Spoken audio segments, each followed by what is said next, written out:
Adventures by Morse. Carlton E. Morse presents The City of the Dead, featuring Captain Friday. If you like high adventure, come with me. If you like the stealth of intrigue, come with me. If you like blood and thunder, come with me. 9 o'clock on the morning of the third day in the City of the Dead. The most harrowing night in the lives of Phyllis Carroll and Jimmy Parker is past. During this night of terror, the following incidents have taken place. Captain Friday has disappeared. Jimmy Parker is convinced that it was Mayor Friday whom he and the captain saw digging in Ernie Morton's grave just before Captain Friday disappeared. One of the black pearls belonging to the collection of Theodore Beverly, Phyllis's grandfather, was found under her pillow. It was placed in the mayor's care, and within half an hour was taken from him by some mysterious person. Then, in conclusion, the inmates of the mayor's cottage, including Jimmy, Phyllis, old Dr. Tuner, and the mayor, watching the dawn break from one of the windows, saw old Clawfoot captured and carried off by someone unrecognizable in the dim light. But the night is behind them. The warm morning sun has become a tonic to the shattered nerves of the group and has done much to dispel the terror of the night hours. Phyllis alone is still abed with her wounded shoulder. Jimmy. Well, hello there, sleepyhead. Good morning. Jimmy. Lie down, Philly. You hurt your shoulder. Oh. See? I told you. Now you lie still. I forgot. Jimmy, is everything all right? Right as rain. But old Clawfoot was kidnapped. All the better. We don't have to worry about him anymore. I just remember you saying that, and then I guess I went back to sleep. What happened after that? Not a thing. Dr. Tuner and Mayor Friday went out, but they couldn't find a trace of anything. Clawfoot and whoever captured him had vanished. How long have I been asleep, Jimmy? 4 hours. It's just past 9 now. I feel an awful lot better now. Hungry? Mm-hmm. Oh, gee, Phil, it's good to hear you laugh again. It seems ages since we've had anything to laugh at. Well, things are going to be all right now, aren't they, Jimmy? I don't know, Phil. I hope so. What's the matter? Has something else happened? No, thank heavens, no. But everything is just as mixed up as it was last night. Just doesn't seem so bad in the daylight. Oh. And, Phil... What is it, Jimmy? I hate to tell you. I suppose I ought to. Oh, of course you should. Everything. Well, the mayor called up the police station in the city this morning. Jimmy. I tried him to try to get him not to do it, and so did Dr. Tuner. Well, does that mean we've got to go to jail? I don't know. I didn't hear what he said on the phone, but, well, you know how he feels toward me. Well, don't you worry about it. I know you haven't done anything. They can't lock you up. They can't. I know. They can make it awfully hot for us, Phyllis. We did dig in Ernie Morton's grave, and the next morning Bert Arnold's body was found buried there. How can we possibly prove that we didn't murder Bert? Where are Dr. Tuner and the mayor now? Well, the mayor's gone down into the City of the Dead. Dr. Tuner was out in the kitchen just a minute ago. I suppose he stepped outside. Anyway, Jimmy, if the police do come, we won't have to spend another night in this terrible place. We wouldn't anyway. Oh, I hate Mayor Friday. He's been antagonistic toward us ever since we first came here asking for help. He's got an awful guilty conscience or something. Do you suppose he's been looking for the pearls himself? That would explain why he'd be jealous of us. Dr. Tuner must be in on it, too, then. Oh, no, I'm sure he's not. He's so friendly and gentle. I don't think he knows anything about what the mayor's been up to. How could he help it? Hasn't he been coming down to the City of the Dead for the last 20 years to visit his old patients buried here, he says? Yeah, and I reckon that's the truth, too, son. Hey! Oh, Dr. Tuner. How long have you been standing there listening? No, Parker. Ain't no use to get all worked up on a nice sunshiny morning like this. Well, just the same, you had no business eavesdropping. Parker, I reckon you've got a lot to learn. It ain't always the best policy to jump at conclusions. You're young yet. Someday you'll find out diplomacy is a mighty fine trait to cultivate. Well, facts are facts. Yeah, I reckon they are, my boy. Just the same, I venture to say that 3/4 of your trouble here has been of your own making. What do you mean? I mean, you should have done your best to make the mayor like you instead of irritating and badgering him. You ain't had any considerations for his feelings right along. So why should he bother to think anything but the worst about you? But I've never accused Mayor Friday of anything that wasn't perfectly apparent on the surface. No, of course you haven't. Neither has he suspected you of anything that didn't look almighty queer. Yeah, but I told the truth. Yeah, I reckon you did. That ain't the point. You've made the mayor dislike you all along. Now, when there comes a time when you want him to trust and believe in you, he naturally turns against you.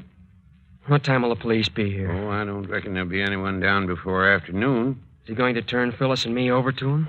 Yeah, the mayor don't do much talking, not even to me. But you don't think we've done anything wrong, do you, Dr. Tuner? Well, I calculate I'd rather not say what I believe, Miss Carroll. But say now, I've been standing here lecturing you two when I come in to see about breakfast. Hot cake batter's all mixed up and the skillet's piping hot. Hot cakes. Are they the sour milk kind? I reckon sour milk hot cakes are the only real hot cake there is. Oh, I adore them. Oh, come on, Jimmy. You are hungry, aren't you?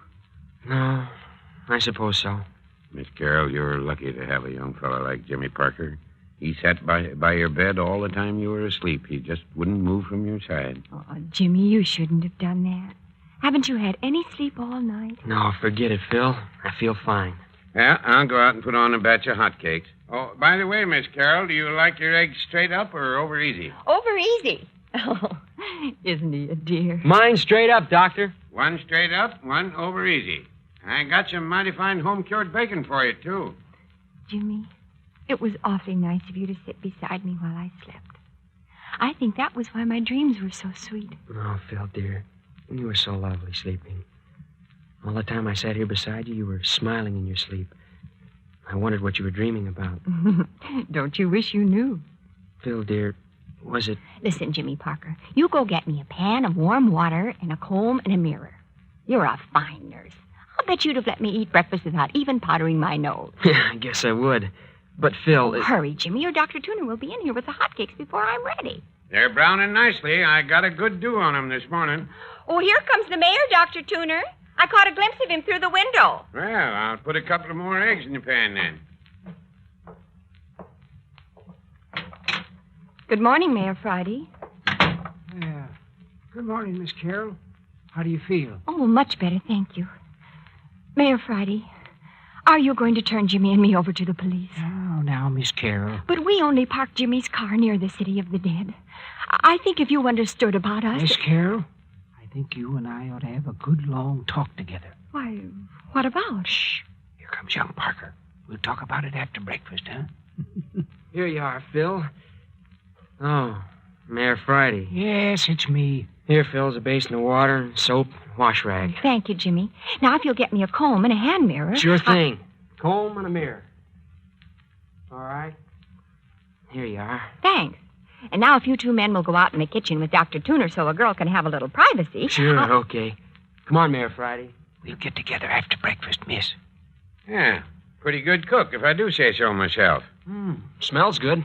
Yeah, there's a stack of cakes about ready. Oh, hello, Mayor. Ready to eat? You ready as soon as I wash up? I put the table in beside Miss Carroll's bed so we could be sort of sociable. Hey, Doc Tuner, why don't you let me fry the hotcakes? I can jump up from the table and trot out here to the kitchen easier than you. No, I reckon I'm the hot cake expert. Say, Doctor, do you feel a difference this morning? I can't explain it. I feel as though a great weight had been lifted. Well, I reckon I know what you mean, Parker. I feel chipper this morning myself. It's as though we had passed through a nightmare and now the danger's over. You don't suppose it's because old Clawfoot isn't hanging around any longer, do you? Well, I don't know as I can say that... Oh, Jimmy! Jimmy! Oh, coming, Phil. Well, didn't take you very long. It was hard to get the powder on straight when I had to hold the mirror propped up against my knee. Hi, Doctor. Phil's ready. Bring on the bacon and eggs. And oodles of hot cake. Breakfast coming up. Everyone sit down. Miss Carroll gets her plate in her lap. Right side up, though, please. I'll sit here by the bed so I can hand things to Phil. No hot cakes for me, Doc. I think too much of my insides. Why, Mayor, they're lovely. Really, they are, Dr. Tuner. Now, don't you feel bad. Oh, Mayor can't hurt my feelings that way, Miss Carroll. I ain't been able to make him eat a hot cake in all the 20 years I've known him. He simply ain't got the taste for them. Oh, they're great, Doctor. I was up to Lammy Fink's cabin this morning. That is, what's left of it since it burned down. Lammy Fink? Mayor Friday, just who was Lammy Fink? An old feller I had working for me in the city of the dead. Kind of addlepated, but he was a good worker. Loved flowers. Well, what about it, Mayor? Why did you go to his cabin? Made the trip for nothing. Everything fell into the cellar when the building burned. Couldn't get to the bottom with all those burned timber, cook stove, and other junk that crashed down into the basement. Couldn't tell how many bodies really was in the place then, huh? No. Oh, listen. The church bell. Well, that's the first time I've heard it ring in the daytime. Very strange. Mighty strange. Heard it a couple of times already this morning. Now, look here. If it keeps up, we should be able to trace it in the daylight. Been thinking about that. Yeah, I think we should go right after breakfast. Don't you, Mayor? One of us ought to. Both of you go along. I'll stay with Phyllis. No. But look here, Mayor. Surely you don't think I'd run away and leave Phyllis. You know as well as I do that with that knife wound in her shoulder, I couldn't possibly move her. Gonna keep you under my eye until the police get here. Oh.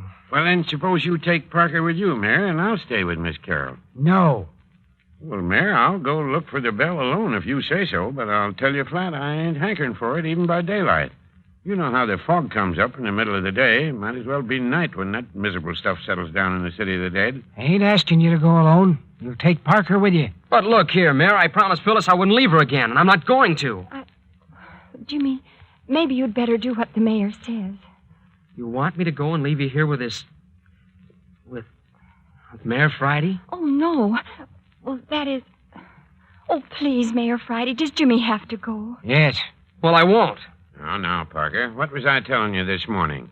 I reckon you better come along with me. Dr. Tuner, you don't want me to leave Phyllis with this man. Why not? I ain't gonna eat her. Well, if I should leave Phil and if anything should happen, I'd never forgive myself. Well, I reckon the mayor's just as capable of looking out for Miss Carroll as you or me. Yeah, but look here. If I can't stay with Phyllis, why don't you stay here, Dr. Tuner, and let Mayor Friday take me to look for the Phantom Bell? No. You're gonna do what I say. Well, I guess it'll be all right, Jimmy. You go along with Dr. Tuner. Something's wrong.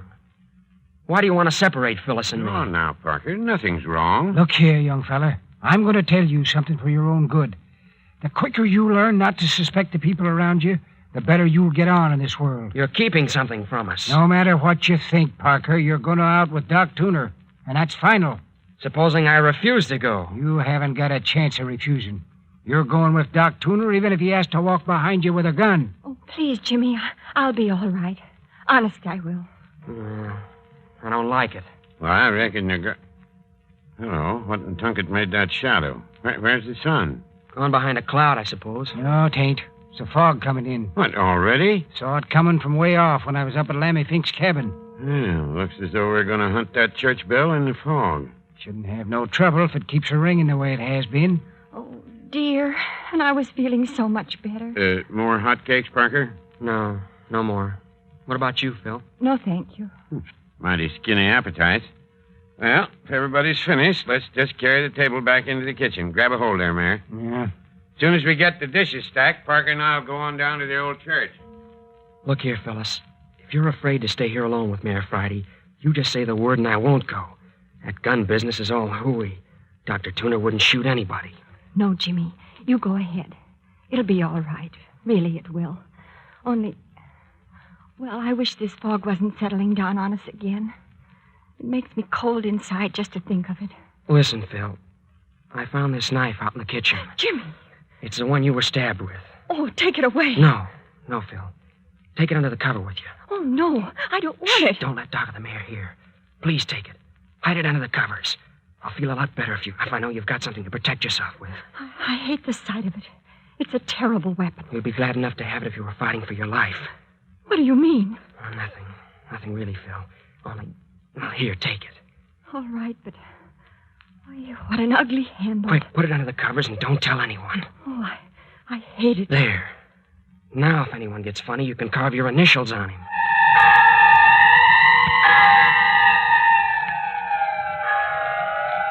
Why is old Mayor Friday so intent on having Phyllis to himself? What is it that Jimmy fears for her? And beyond all else, what will Jimmy and Dr. Tuner find in taking up the trail of the Phantom Church Bell? And the missing Captain Friday? But more of all that in just a moment.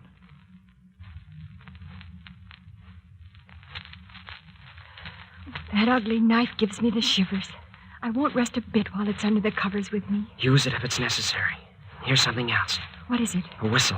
Where did you get that? It's a police whistle Captain Friday left here. Take it. Why, what for? To use if you're in danger. Do you think something's going to happen to me? Not if I can help it. But with this knife and the whistle... I don't want to frighten you, Phyllis. Honest, I don't know of a single thing that might happen. But, well, you know what a time we've had so far. Yes, I know. Well, when you take this whistle, if you get suspicious that things aren't going right, or you become frightened, you just blow this police whistle as hard as you can. You'll be surprised how far it'll carry. Do you think you could hear it anywhere in the city of the dead? I think so. Anyway, we won't be out of range of it very long. That does make me feel safer. To know that I can call you. Shh, watch it. Now, Parker, get your hat and let's get started before the fog settles too thick among the tombstones. All right. I'll be right with you. Now then, Miss Carroll, don't you worry. You aren't in any danger, and nothing's going to happen while we're away. You just see if you can't get a lot of sleep today. If everything goes as it should, you'll be up and walking around another day or two. You're sure I'll be all right, Dr. Tuner? Of course you will. Well, don't be gone too long, will you? Oh, I don't reckon we'll be out any longer than we can help. Mayor, you're going to take good care of Miss Carroll now, ain't you? I reckon me and Miss Carroll are going to get on right smart, ain't we, miss? Oh, yes. Yes. Me and her got a lot of things to talk about. Well, don't get so interested talking you forget about your job as nurse, Mayor. Well, I'm ready, Dr. Tuner. All right, Parker. Goodbye, Phil. Remember, don't take any chances, will you? No, Jimmy. I promise. Come along, Parker. Come along.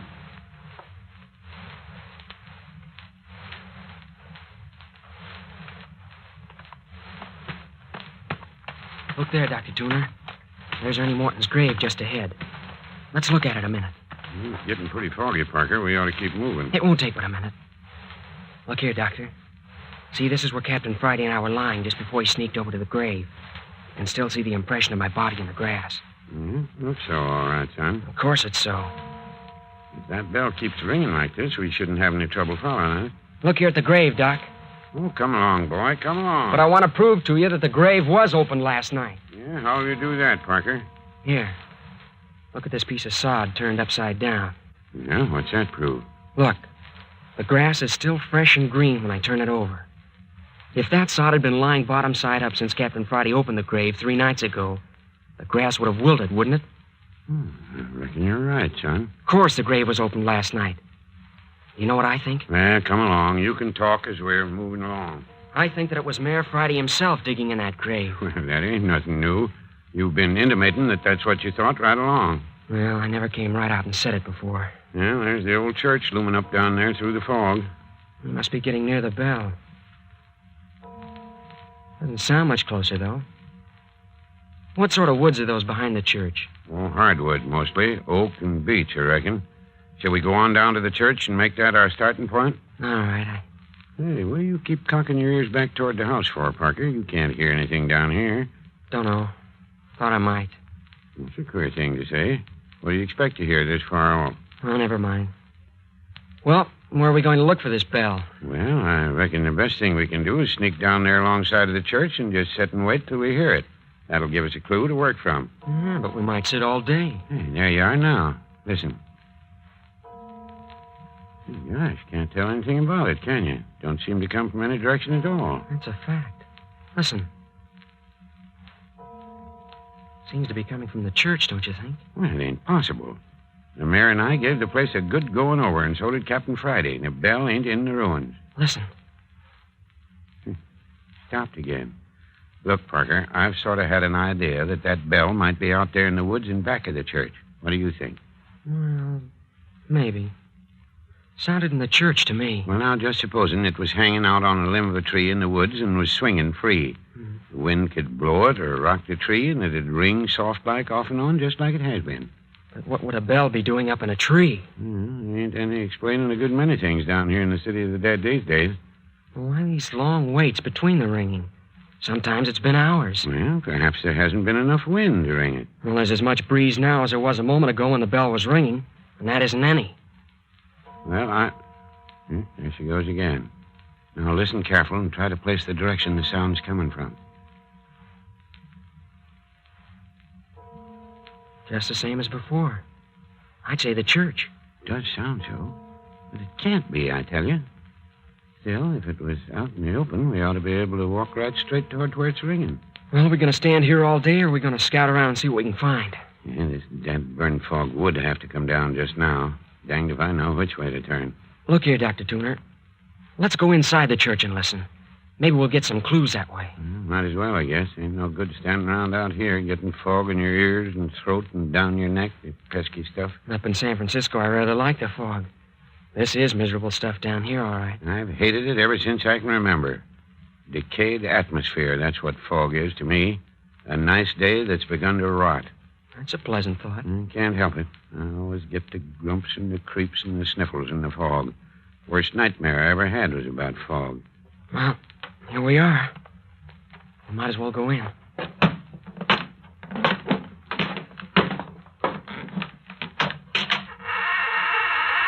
Good thing I brought a pocket flash along. Go ahead, but mind your way. Them floorboards is rotten as punk. You're likely to break a leg.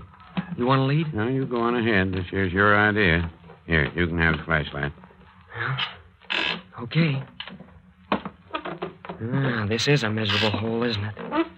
Everything wet and mildewed. Shh. Why, the bell's fainter in here than it was outside. I reckon I was right after all. Quick, let's get outside. Now we're getting somewhere. Hey, look out where you're going, fella. You'll go through the floor. Come on, Doc. Come on.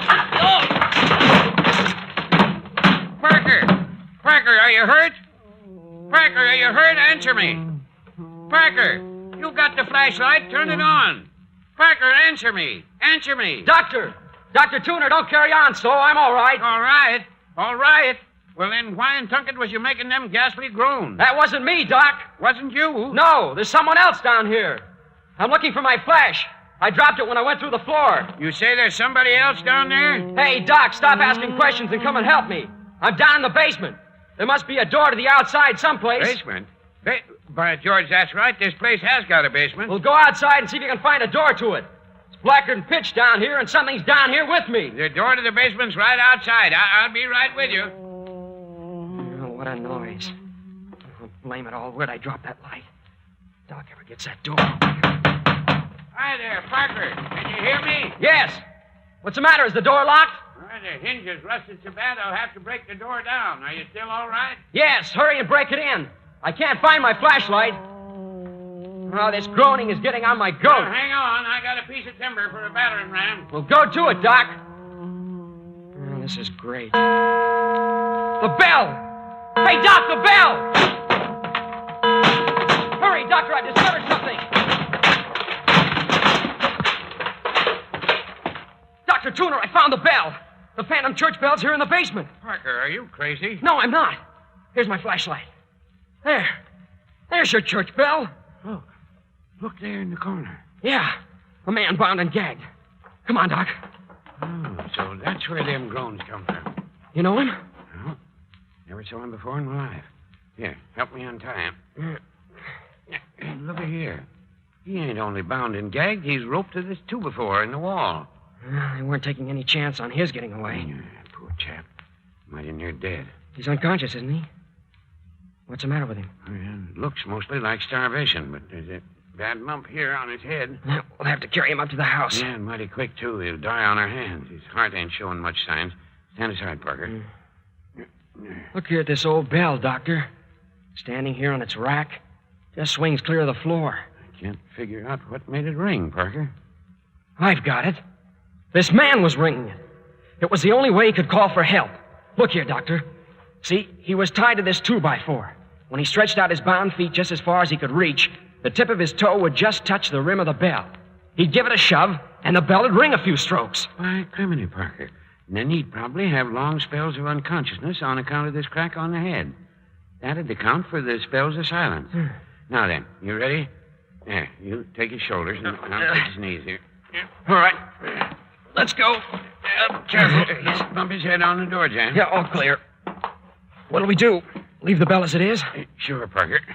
Ain't nobody gonna touch it. Just strike off through the tombstones and keep on the grass. It's easier walking. Poor guy. Looks more like a corpse than a living man. Yeah, so that was the answer to the phantom bell. No wonder we couldn't locate where the sound was coming from. By the time it got outside the cellar walls, the sound was so broken it seemed to come from everywhere. Funny you or the mayor didn't think of looking in the basement when you came down here 3 nights ago. Yeah, is it? Did you think of looking in the basement for a ringing church bell? Had to fall right in on top of it before you got the idea, didn't you? Just call out if you want to rest. Now, he's not heavy. Well, if we knew as much about old Clawfoot as we do about the bell... The whistle! That's Phyllis! Hey, don't drop the man. It's Phyllis, Doc! Something's happened to Phyllis! Hi, Parker, come back here. Something's happened to Phyllis! Don't you hear the whistle?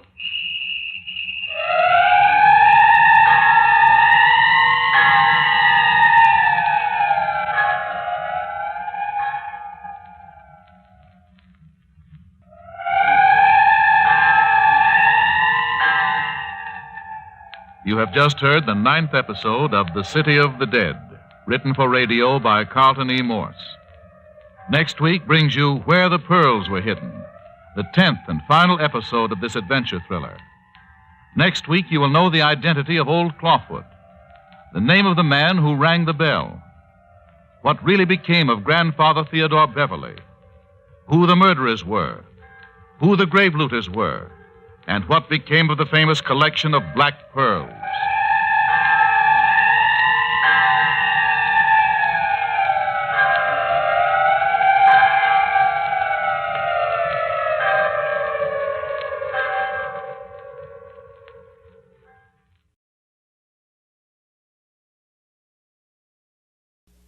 Lux presents Hollywood.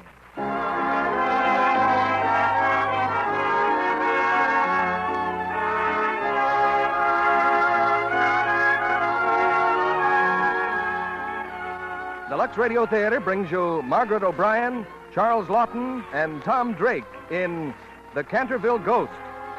Ladies and gentlemen, your guest producer, Mr. Hunt Stromberg.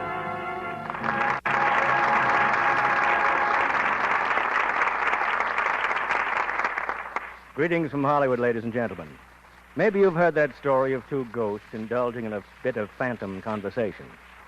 One turned to the other and asked that question that has troubled ghosts since time began. Do you believe in people? We bring you tonight the story of a ghost who cherished very little confidence in people, and even less faith in himself. Though legend dubs him one of England's most spectacular phantoms. Charles Lawton plays the title role in Metro-Goldwyn-Mayer's comic fantasy, The Canterville Ghost. Co-starred with Mr. Lawton is an actress still young on the vine, and shortly to be starred in MGM's Our Vines Have Tender Grapes. 7-year-old Margaret O'Brien, winner of this year's Academy Award. Also in our cast is Tom Drake, who, as Cuffy Williams, finds himself billeted with an American expeditionary troop in the ancient castle of the Canterville, where what transpires may sometimes challenge your belief, at the same time that it sparks your risibility. While the setting of our play is wartime England, America has had its share of ghosts, too. In fact, there was a time when it was considered a safe precaution to dunk all suspicious characters in water. If they stayed under, they were innocent of harboring antisocial spirits. Well, we'd hardly tolerate such laundering in our present-day society, unless, of course, we added Lux Flakes to the process. Give Lux Flakes a ghost of a chance, and you'll never work yourself into a skeleton with old-fashioned methods. Nor will your nice things ever wear that haunted look. As we lower the lights in our theater, we suggest you do the same at home and draw up a chair to hear the first act of The Canterville Ghost, starring Margaret O'Brien as Lady Jessica de Canterville, Charles Lawton as Sir Simon, and Tom Drake as Cuffy Williams.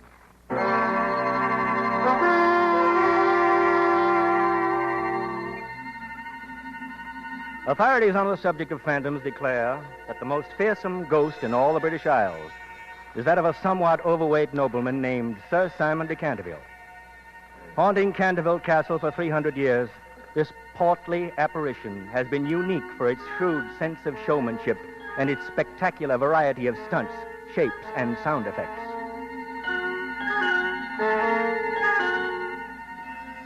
The ghost originated in 1634. When Sir Simon was scheduled to fight a duel. He took one look at his fierce and towering opponent and ran away from the field of honor in a startling display of speed and cowardice.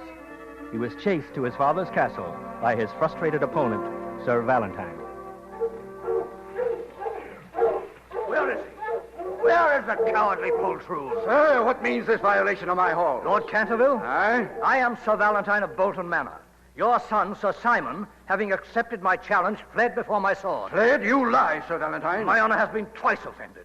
I demand that the fat coward faces me. You are new to these parts, Sir Valentine, or you would know that cowardice in a Canterville is like snow in July.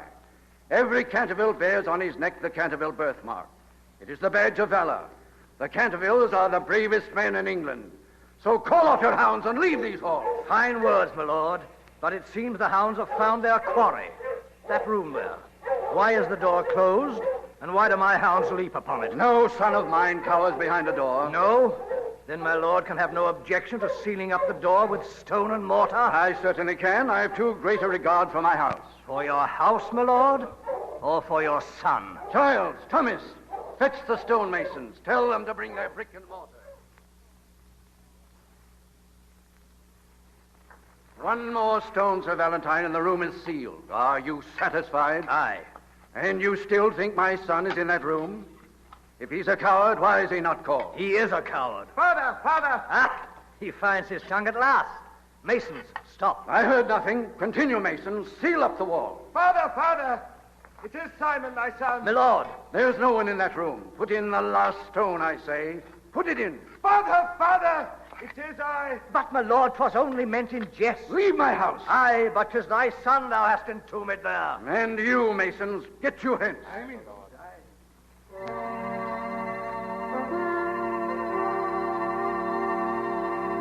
Simon de Canterville, full well I know it is thou behind this masonry.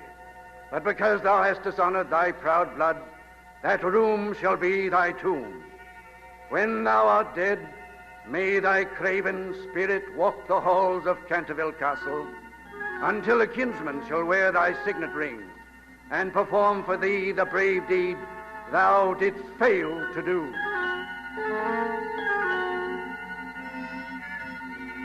So did Sir Simon die, and so was born the Canterville ghost.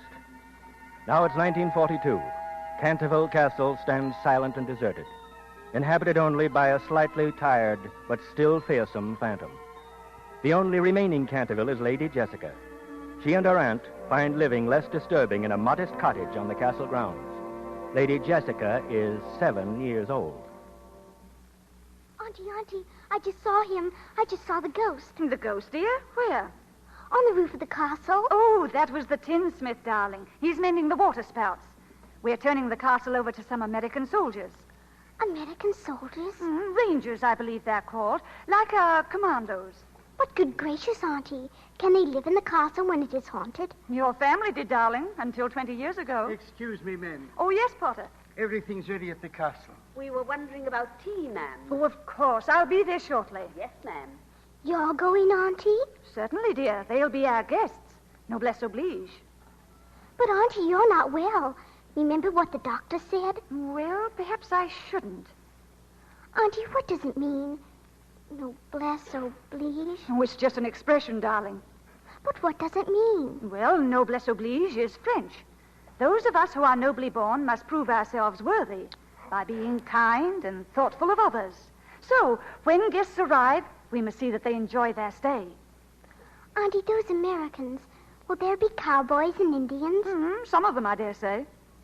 What does one do to make Indians welcome? Jessica, you're not going to the castle. Well, someone should greet the soldiers. But aren't you afraid of the ghost? Oh, yes, Auntie. And you still want to go? Well, I really should. It's my castle. Noblesse oblige. It starts when you're born, doesn't it? Run along then, darling. The Americans should be there now. And don't worry, Auntie. Ghosts almost never come out in the daytime.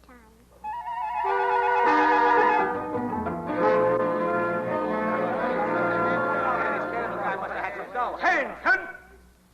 Platoon accounted for, Lieutenant Kane. I get this. As long as you men are in this castle, you're to conduct yourselves like gentlemen and respect this property. Get a good night's sleep. You'll need it. If you want me, Sergeant Benson, I'll be at headquarters in the village. Yes, sir. As you were.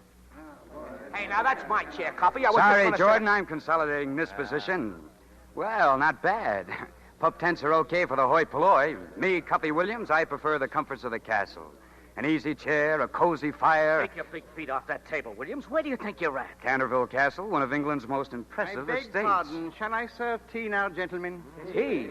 After your journey, you may be a bit done in. Well, okay then. Thanks. Very good, sir. Now, listen, fellas. It says in the book here that when you're in England, you got to act the way they do. If they say tea, you drink it. Excuse me, gentlemen, but Lady Jessica would like to say good evening. Well, tell her we'd be honored. Very good, sir.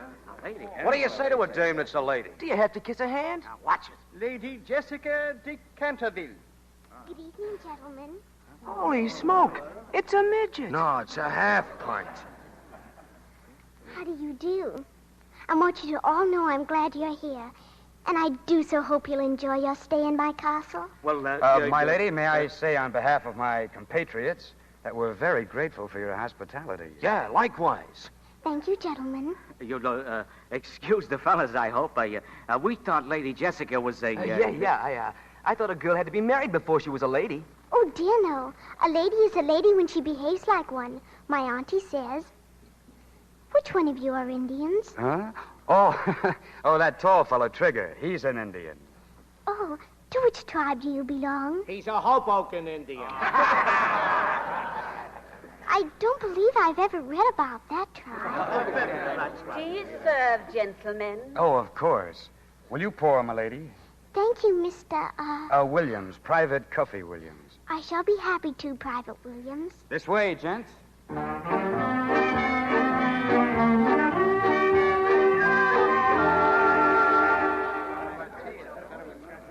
Would anybody like some more tea? No, thanks.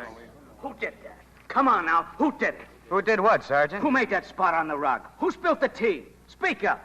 Oh, that's not tea, sir. It ain't? No, sir. Nothing will remove that spot. It's blood. Blood? Quite so. The blood of Lady Barbara Modish. She stabbed herself in the throat when she saw him. Him? Who was him? Sir Simon, our ghost. Your ghost, did you say? Oh, yes, he's quite the most famous ghost in England. And he lives here in this castle. Now, wait a minute. Well, if you don't want me to tell you about Oh, it... but we do. Now, give the lady a chance, fellows. If she says her castle is haunted, well, who are we to quibble? It may sound irregular to you, but I have seen the ghost myself. No fooling. That's the door to his bedchamber behind that tapestry. Isn't it, Mrs. Potter? Aye. He was walled up in there centuries ago. Holy catfish. Oh, that's awful. Yes. And every night now on the stroke of 12, his spirit walks the halls. Searching for a kinsman with the birthmark at the Cantervilles. Oh, gentlemen, beware. I shouldn't tell you this before bedtime, but the Dowager Duchess of Stutfield was found one night on her balcony, stark, staring mad. There's the loveliest picture of her gibbering like an idiot. Oh, you don't say. That's awful. And Lady Margaret Bilton, she drowned herself in the fish pond. Do you know why? Because there he was again, with long green fingers twitching with palsy and his eyes burning like coal. The bloodsucker of Bexley Moor. Bloodsucker? Didn't I tell you, fellas? Who are we to quibble? What is your name, please? Cuffy Williams. Well, Cuffy Williams, I know right well that you've been laughing at me. Oh, no, m'lady. But just you wait until midnight.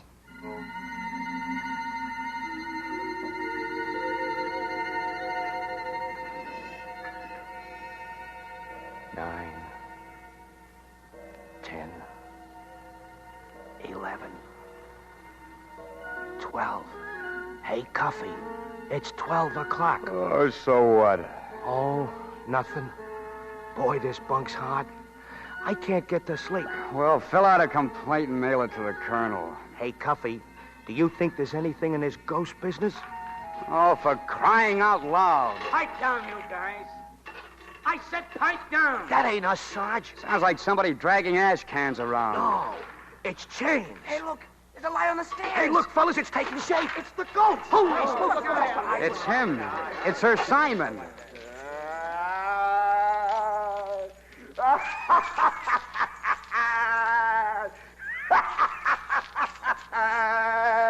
I am the ghost of Sir Simon de Canterville. Did you ever see a man slice off his own head? Observe. It's off. A head without a body without a head. Now it's on. Now it's off. Now it's on again. Yeah, it's on, but you put it on backwards. Oh, did I? Excuse me. Is this better? Scram, Dribblepuss. Take care, take care. Take care, Fellas, I'm gonna let him have it. Well, let's face it, Sarge. That was a real ghost. Yeah, I don't believe it. But I say comes back. We've got to scare him again. Scare a ghost? That's right. And this time, scare him good. Now, listen, you put on our gas mask, take the sheets, and wrap...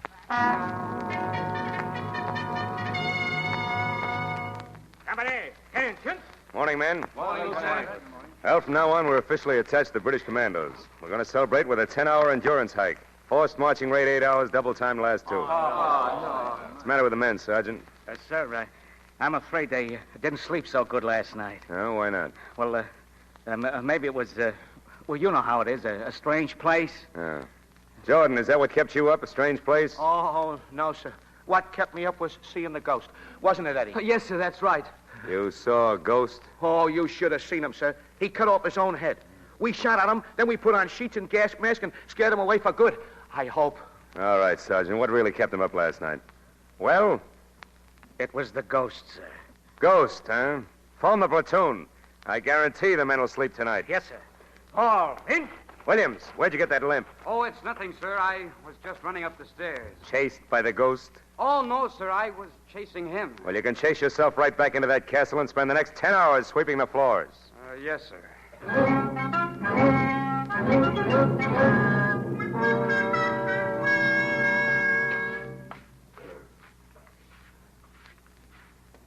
Well, well. Hello there, lady. Oh, it's you. Well, who did you think it was? Oh, no one. I was just bringing these onions into the pantry. Really? Then why did you take that great circle route? Auntie thought the mess sergeant might like some onions. I'm a brownie, and brownies raise onions. Oh, come now. You were afraid I was a ghost. Well, what if I was? Well, he's nothing to be afraid of. Didn't he come last night? Sure, and we chased him right up the chimney. Oh, you didn't. Oh, you think I'm kidding, huh? Well, we'll ask old Foxy Grandpa himself. Who? The ghost. Oh, that won't be necessary. Now, let's see. This is the door to the room that's walled up, isn't it? Pretty solid. Hey, Grandpa, open up! Oh, what do you know? It wasn't locked. Oh, no, please. Auntie's expecting me home. Oh, come on over here. Come on. That's right. Now, look. You just pretend you're not afraid and you won't be. That's all there is to it. Are you sure? I'll prove it to you. Come on. Hey, Ghost, where are you hiding? That must be where he was walled up. Those bricks look loose. Maybe I could find a Well, what do you know? Look. What? Over there on top of the mantel, Sir Simon. He's sitting on the mantel. Must you invade even my tomb? Will there be no place I could call sanctuary? What are you doing up there? Trying to keep out of drafts. I've got a slight head cold. Well, drift down here. There's someone I want you to meet. I have already met your colonial ruffians. They pursued me through the halls like ghosts. Humans. Now, nobody's going to hurt you, Grandpa. I want you to meet Lady Jessica. Sir Simon the Ghost. Milady. How do you do? Not at all well, thank you. Bless you. Oh, atta girl. Oh, she's been scared stiff of you. And I just wanted to show her you wouldn't hurt a flea. Sir, my record speaks for itself. An unbroken reign of terror through 3 centuries. Well, record or no record, as long as her ladyship's around, you've got to behave yourself. It is absurd asking me to behave myself, quite absurd. I must rattle my chains and groan through keyholes. I must gibber from the oriel window on the 1st and 3rd Wednesdays of every month. It is my solemn duty to haunt these halls. That's a lot of ectoplasm. Look, Cuffy, he's the family ghost. Americans, child. What can a people without ancestors know about ghosts? Now, wait a minute. You never heard of the headless horseman? Or Red Grange, the Galloping Ghost? Or Mrs. Pruneface? Provincial stuff. Spirits with neither crest nor title. Titles? Well, what about Count Basie, Duke Ellington, the King of Swat? Nobility and a democracy, balderdash. But, Sir Simon, we've had democracy here in England ever since the Magna Carta. Madam, I have never chosen to recognize it. But you should, Sir Simon. That's what we're fighting this war about. That's the stuff, milady. You see, you're not afraid a bit. Oh. Now that you two Cantervilles are acquainted, you must have a lot of family matters to gab about. So I'll get on with my cleaning. You sure you're all right, milady? Yes, thank you. I'll see you later. Unless, Sir Simon, you'd rather be alone. Oh, no, please, pray sit down. I've forgotten my manners. Well, if I may say so, you could have been a little more polite to Cuffy just now. After what he and his band of hooligans did to me, I may have very little else, but I still have my pride. But you frightened them. I must frighten people. I have a reputation to uphold. The most fearsome phantom in all England. Cuffy told me that they chased you up the chimney last night. That's because they wore those ghastly masks and shrouds. Lady Jessica, I can pretend no longer. Since last night, it is I who am frightened. I who tremble at the slightest noise. Oh, you poor, poor ghost. Do you know what it means to be a ghost? To live in emptiness between heaven and earth, with nothing for company but bitter memories? But do you have to keep on being a ghost? I am condemned to be a ghost until a kinsman performs a brave deed in my behalf. If I could only rest. If I could only die. Oh, to be buried in the soft brown earth in the garden beyond the pine woods. To have no yesterday and no tomorrow. Oh, dear. I wish I could do a brave deed for you. How's it go, lady? Oh, fine. Sorry to bust this reunion up, but the Louie will be back in a minute. Goodbye, Sir Simon. And I'm very happy to have met you. Milady. Cuffy, I think you ought to tell your friends not to chase him up the chimney anymore. Well, that depends on him. But he's so old and sleepy. Hey. Oh! Hey, take it easy. I stumbled on my shoelace. It's untied. Well, stand still. I'll tie it for you. Cuffy. Huh? What's that on your neck? That mark. That's just a birthmark.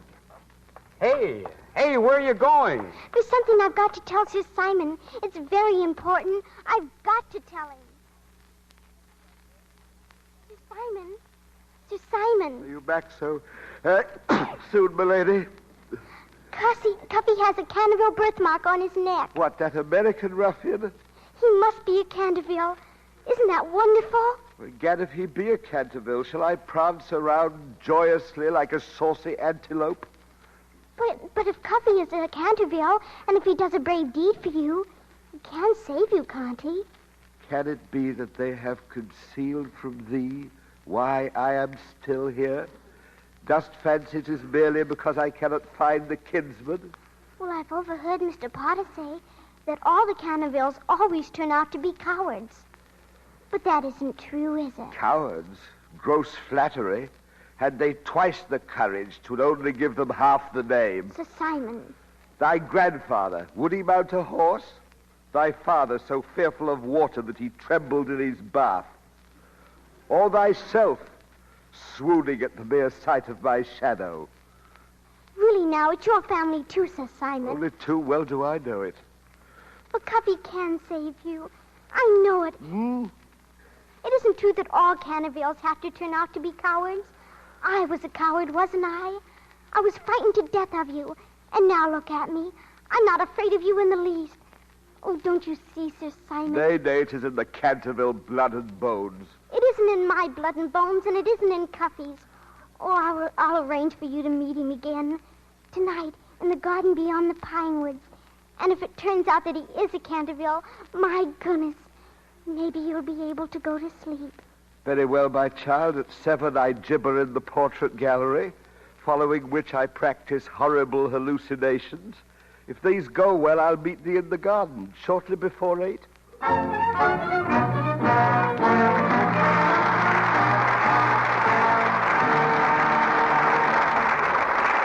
Act 2 of The Canterville Ghost, starring Charles Lawton, Margaret O'Brien, and Tom Drake, will continue in a moment.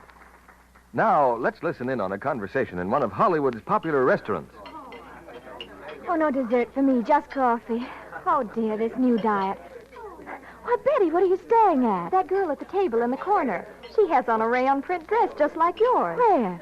Oh, she must have bought it last year, too. What do you mean? Yours looks brand new. Oh, heavens, no. I got it at the beginning of last summer. Well, you'd never know it. Hers looks much older than that, sort of faded and washed out. Meow. She probably did wash it out the wrong way. Better not wash yours, then, if that's what happened. Silly, I've done it lots of times already. No, but they look so different. You must have a knack. No knack, just Lux Flakes. I always use them, and I never had a dress look like that in my life. Shh, not so loud. She's coming this way. Well, it'd do her good to listen. Yes, it would help that girl to know about Lux Flakes. Actual washing tests prove that gentle Lux Care keeps colors lovely up to 3 times as long. So don't risk wash day methods that are hard on fabrics. Strong soap, hot water, rough handling can make colors look drab far too soon. Let Lux keep your washables lovely longer. We pause now for station identification. This is CBS, the Columbia Broadcasting System.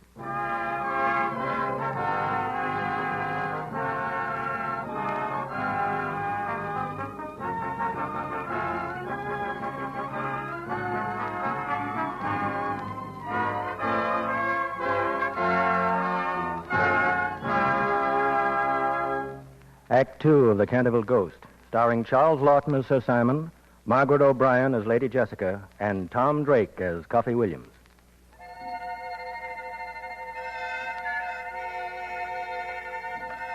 Nightfall envelops the massive turrets of Canterville Castle.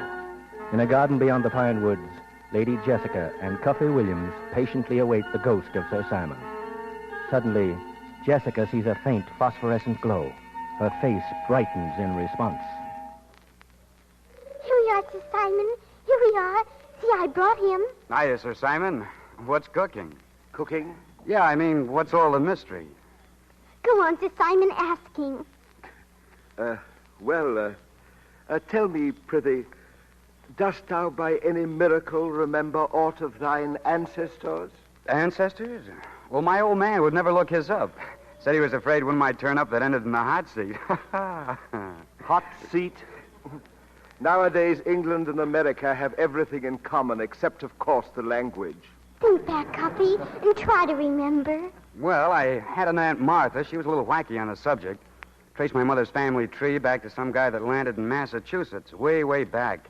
Name was, Marmalade. No, Montmorency. No, Marmaduke. That same Marmaduke who fled to Salem after Cromwell scattered the chivalry of England to the four winds? Oh, Sir Simon. You knew him? The son of my brother Anthony. Oh, now, take it easy. How do you know it's the same Marmaduke? By the birthmark of the Cantervilles, observe, beneath the ruffle of my collar. Holy cats. A birthmark same as mine. Now show me thine, please. Holy cats, indeed.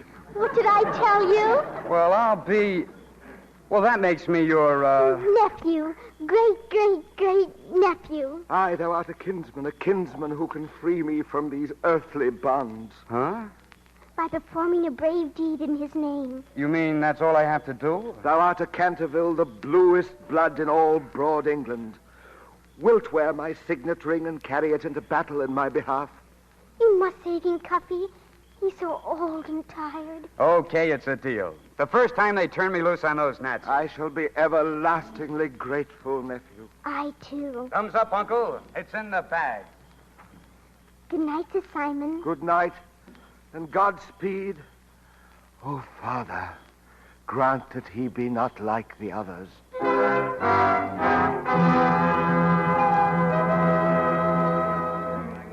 Hey, fellas, get a load of this. Get a load of what? It's a bulletin from the lieutenant. Well, will you listen to this? Because of inefficiency of the platoon billeted at Canterville Castle, cause of which has not yet been satisfactorily explained, all leaves to London are hereby canceled.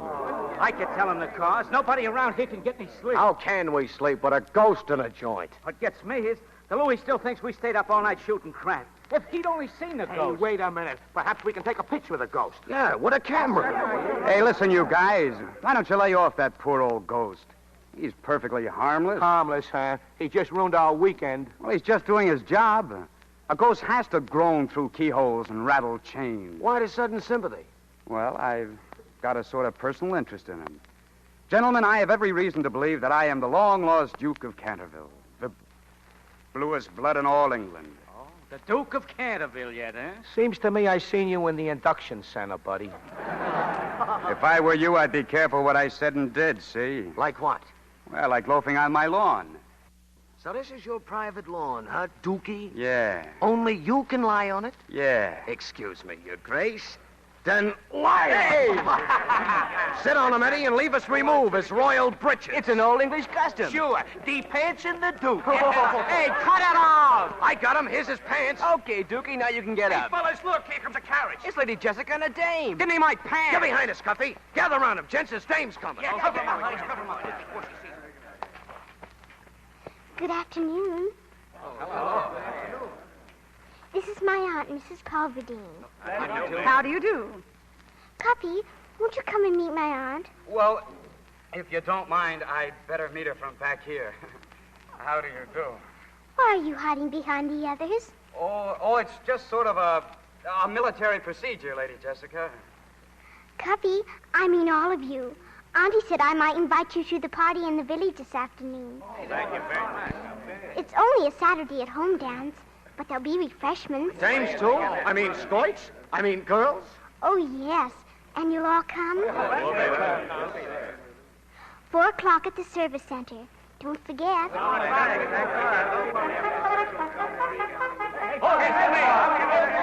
fellas, wait! Hey, fellas, wait! My pants! Auntie, look at Cuffy. Well, what sort of a uniform is that? Why, Cuffy's wearing kilts.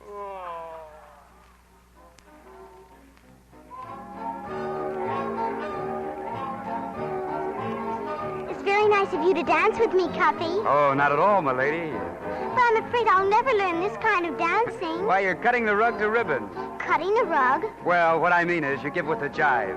How's it feel to be a slick chick? Fine. But does it always make you so dizzy? Okay. What do you say to a glass of punch? Hey, Cuffy. Hey, Cuffy, come here. What do you want? Oh, hiya, Sarge. I want you should settle an argument. Let's see what this is all about, Jessica. What kind of an argument? Good afternoon, Mr. Cawthorn. Good afternoon, milady. Cuffy, I was telling Mr. Cawthorn, the lieutenant thinks it's applesauce about the ghost. Oh? As a native of Canterville, gentlemen, I believe you saw the ghost right enough. But the day will never dawn when he'll run from a human being. Okay, Dookie, you tell him. Dookie? Yeah, Cuffy here. He's the Duke of Canterville. Ain't you, Cuff? Well, in a manner of speaking, I'm, well, what's the joke? My dear boy, if you wanted to impersonate a British nobleman, you'd never choose a cat. Lady Jessica, my profound apologies. And just what's wrong with being a Canterville? Well, since you're so well acquainted with the ghost, sir, I suggest that you ask him. Yes, I think I will. Cuffy, please, will you dance with me again? Sure, my lady.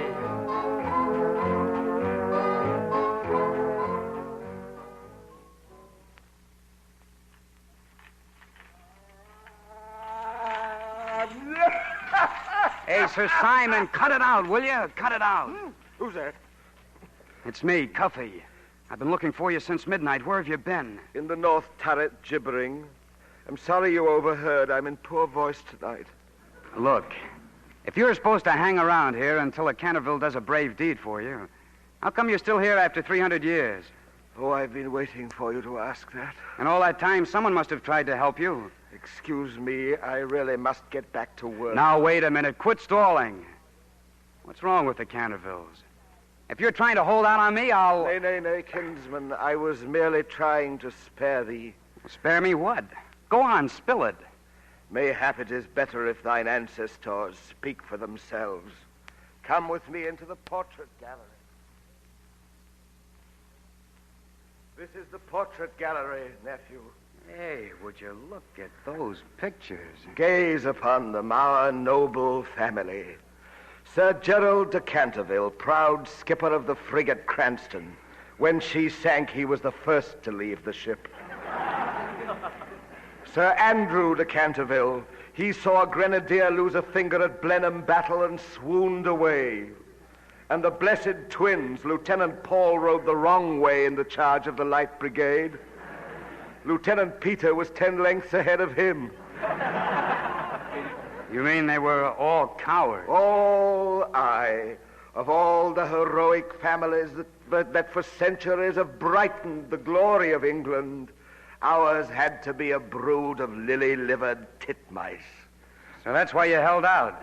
You thought if I found out I'd be the same way. Oh, nay, not at all. It never entered my mind. Well, then what are you making all the fuss about? I don't care what the others did. This is Cuppy Williams, see? Aye, verily. Well, all right, then. That's all I wanted to find out. I've got to get back to my bunk before the sergeant misses me. Adieu, kinsman. Would that I could believe that he were different. All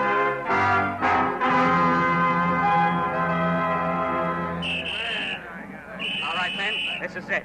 Start loading the trucks, battle equipment. Walker, look after dynamite plunger boxes, fuse and the wires. We're going over. Okay, Sarge. Williams, take off that ring. It'll shine in the dark. Okay. And don't stick it in your pocket if it's worth anything. Well, it's sort of a family heirloom. You better leave it in the castle. Make it snappy. This is it, huh, Sarge? Hadn't ought to tell you this, but you'll know soon enough. We're crossing the channel. We're making a raid on the coast of France. All right, let's go. Start bringing up the truck. Down the tunnel.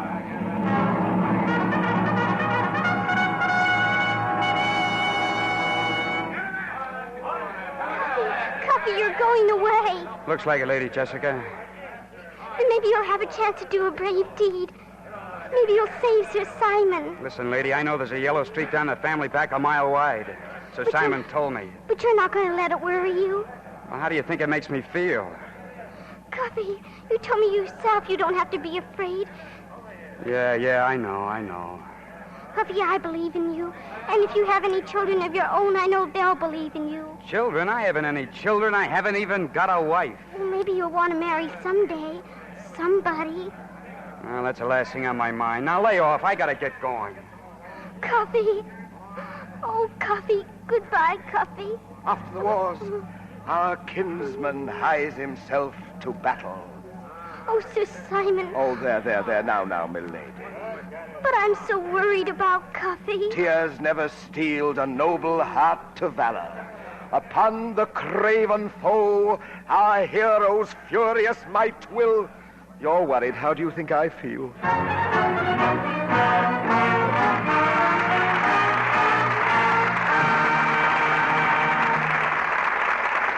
Our stars, Margaret O'Brien, Charles Lawton, and Tom Drake, will continue with the Canterville Ghost in just a moment. Who are you phoning, Sally? I'm getting a weather report. Have some blankets to wash soon. But what's the weather got to do with it? 5 p.m., temperature 73 degrees, humidity 49%, tonight clear, lowest temperature about 64, tomorrow sunny and mild, highest temperature about 75 degrees, gentle to moderate winds. 5 p.m., temperature... Of course, that isn't really how it will be all over the country tomorrow, but in lots of cities, you can get an up-to-the-hour weather report over the phone. Will you please tell me what all this has to do with washing blankets? Why, obviously, you need a good day for it. Not too hot, not too cold, not too windy. Do women wash blankets in the middle of June? That's the best time, before storing them away for the summer. Moths are particular. They don't like clean wool as well as soiled wool. So just whisk your blankets through rich, lukewarm Lux suds. Hold on, Sally. I can't see a woman whisking a wet, heavy blanket through anything. Oh, it's easy with Lux. Just make sure you have lots and lots of suds. The suds do the work. Wouldn't a machine help? Sure, if you're lucky enough to have one. But don't run the machine too long. That's as bad as rubbing. Too much agitation mats and shrinks the wool, leaves it harsh and scratchy. 3 to 5 minutes is about right for a machine. And use gentle Lux flakes so your blankets will stay soft and fluffy. Be sure to hang the blankets in the shade over 2 or 3 parallel lines. That way, the air can circulate through it, and the weight of the water won't pull it out of shape. Thanks for the tip, Sally. You certainly deserve a B.A. for all that advice. Bachelor of Arts? No, blanket authority. Now back to Hunt Stromberg and our stars. Act 3 of The Canterville Ghost, starring Margaret O'Brien as Lady Jessica, Charles Lawton as Sir Simon, and Tom Drake as Cuffy Williams.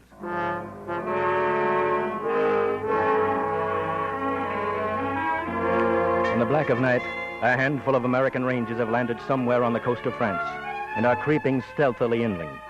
Back in England, the Canterville Ghost rages in the portrait gallery, bolstering his anemic hopes by hurling defiance at his ancestors.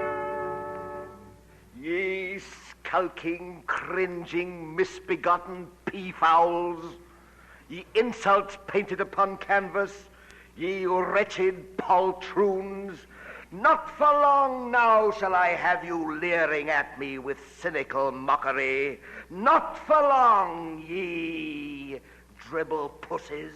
A kinsman worthy of the name now wears my signet ring in battle. Meanwhile, in the cottage on the castle grounds, a sleepless Lady Jessica bolsters her hopes in the way most mortals do. Please take care of Cuffy, Lord. Don't let him get hurt. And Uncle Simon, he's such a poor, funny old ghost. And he's so tired.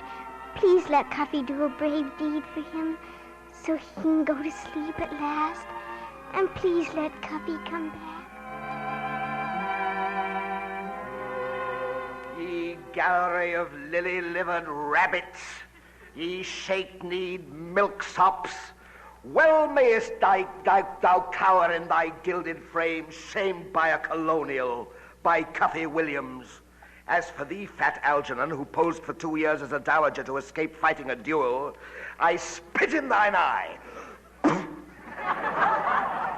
Thee, Sir Percival, who fought through the 30 Years' War without firing a shot, thee also. From yonder bunk in yonder room has risen a lion-hearted kingsman. Yonder bunk. What gleams there in the moonlight? The ring, the signet ring. Imbecile, dolt, he hath forgotten it. I must speed to him before it's too late, before it's too late.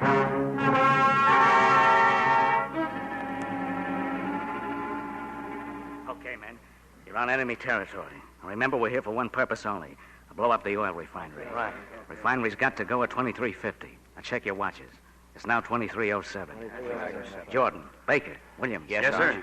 Get off the road and set up the machine gun in the ditch. If you see any Jerry's, it's up to you to hold them off till the rest of us get back. Check? Check. Jordan, you'll find telephone wires down the road. Cut them and get back to Cuffy and Trigger. Now, get going. Okay, Sarge. See you later, kid. The rest of us will go up this side road. Now, after the explosion, wait till the last man has reached the shore. Then join us. Yes, sir. Okay, and good luck. Cuffy. Yeah? There's a hill right in back of us. Get up there and keep watch. What about you? I'll set up the machine gun. If you see anything, get back here on the double. Okay.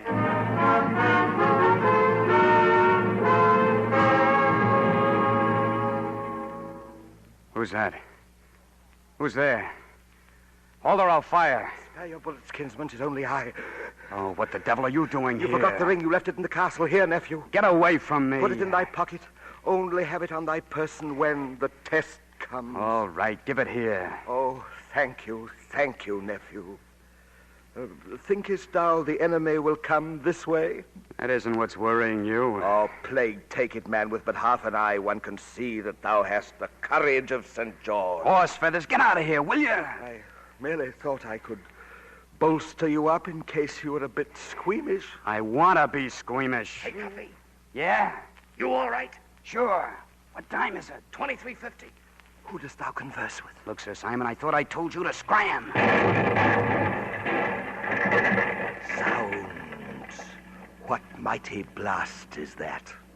The refinery, they've blown it up. Nephew, look, down yonder road. Motorcycles. Jerry's. Keep a cool head. Keep a cool head. Keep a cool head. Trigger! Motorcycles are patrol! Get down here and hold the ammunition belt. Keep a cool head. Keep a cool head. Get out of here. Beat it! Huh? Oh, nothing. Look, Trigger, Jerry's, lots of them. What are you waiting for? Nothing.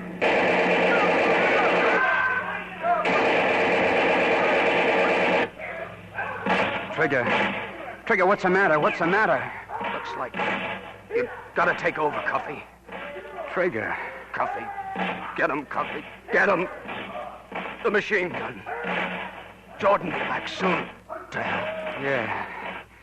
Yeah, Jordan. Fire, nephew. Fire! Fire! Nephew! Nephew! Blood. Trigger's blood. Nephew, they're drawing closer. Fire! Blood. Copy, what's the matter with you? Trigger's dead. Get out of there. Give me that machine gun. Give me it, you fool.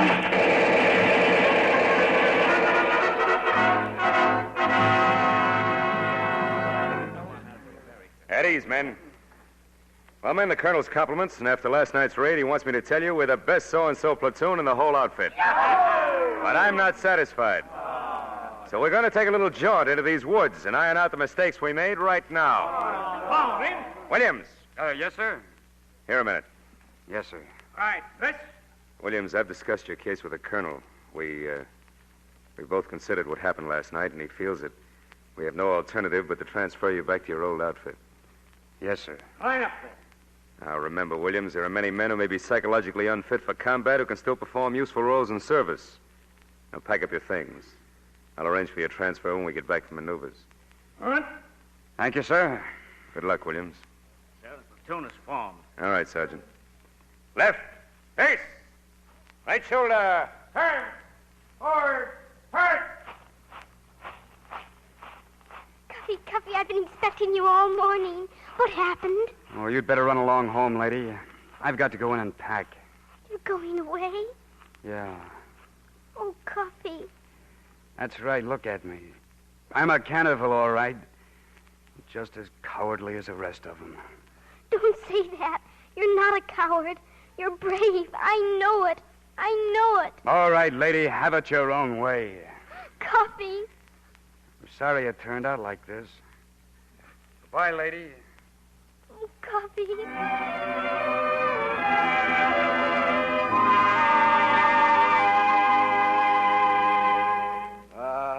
Wretched me that I should have pinned my faith again upon a Canterville. Oh, pipe down, Sir Simon, will you?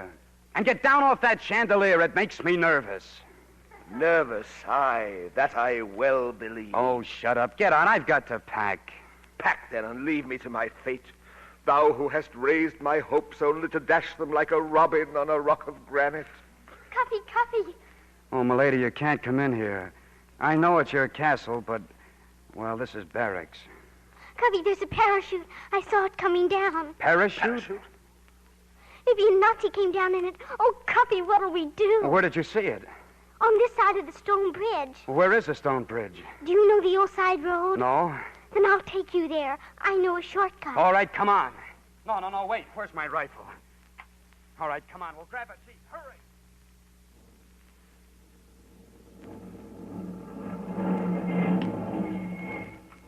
There it is, Cuffy. The parachute.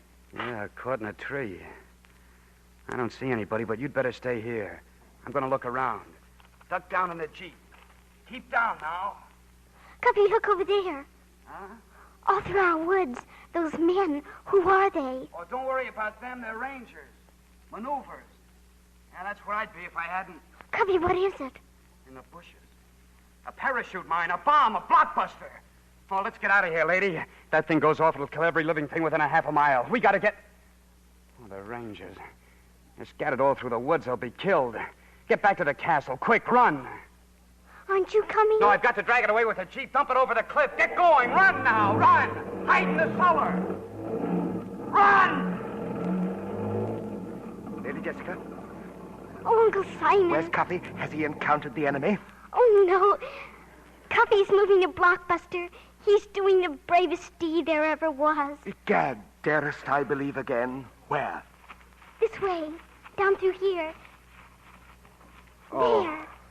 Oh, save thy breath, child. Look to his quaking knees, his eyes that tremble with the ague, his hand that shrinks from contact with yon lethal instrument, the portrait of a Canterville. No, Uncle, no. Cuffy. Cuffy, you're not afraid. You're not. I can't. I can't touch it. There's a timer on it. The least little jar would set it ticking. Well... Cuffy, you were doing a brave deed. Don't you see? You can do it. You don't have to be afraid because you're a Canterville. Look, Cuffy, I'm not afraid of the bomb. Look, Cuffy, I'm kicking it. Look, Cuffy, look, I'm not afraid. That sounds. It's ticking. You've started it ticking. Okay, lady. Thanks for the lesson.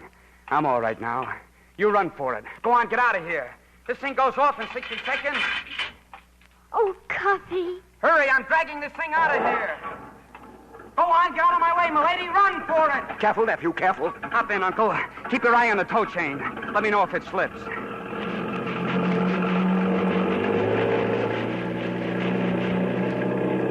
Well, we're out of the underbrush. Hold on now. Oops. Egad. Nephew, look out, the Rangers. Hey, you Rangers, run for your lives. I got a blockbuster on here. A time bomb. Run, blockbuster. Oops. Ouch. Where are we going, nephew? To the cliff. We'll dump it in the ravine if we get that far. How many more seconds? I don't know, maybe 20. 5, 6, 7, 8, 10, 11. There's the ravine. We better jump. Let the Jeep take it over. There she goes! Well, we made it. 27, 28, 29, 30, 31, 32, 33, 34, 35. Say, what's all this hooey about ticking? Oh, it's a dud. We never were in any danger. All that work for...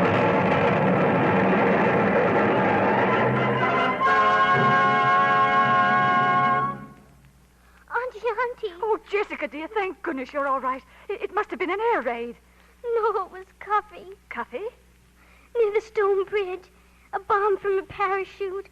Cuffy blew it up. Cuffy saved everyone. And if Cuffy blew it up, then he's blowing up, too. Roll out the barrels, we'll have a barrel of fun. Roll out the barrels, we've got the blues on the run. Cuffy. Ring out a song of good cheer. Now's the time to roll the barrels, for the gang's all here. Cuffy, you're alive. What happened? Happened? I just dumped that cockeyed thing right into the ravine. Like St. George slaying the cockeyed dragon. What's your Simon? What, child? If Cuffy's a Canterville, and if Cuffy did a brave deed for you, then why are you still here? Yeah. Why aren't you in the garden beyond the pine woods? Yea, verily. Why not? Well, if you're going, you better hurry up. Here come the Rangers. Father! Why am I still in mortal coils? Look, Uncle Simon's glowing. Hey, Sarge, Lieutenant, look, the ghost. Thank you, nephew. Thank you, niece. Farewell.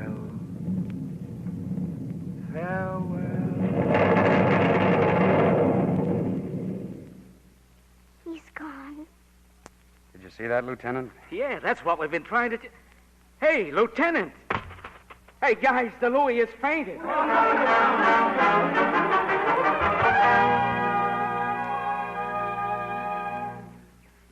Here it is, Uncle Simon's grave. The garden beyond the pine woods. It looks mighty restful here. Isn't it nice that he can have a little plot to call his own and a headstone of his own, too? Well, that was the Ranger's idea. We had it inscribed, see? Sir Simon de Canterville, 1603, 1943. Gee, that's a long time to go without sleep. Yes, but you nearly always have to wait for something that you want very much, Cuffy. How old are you? How old? Why? I shall be 8 in May.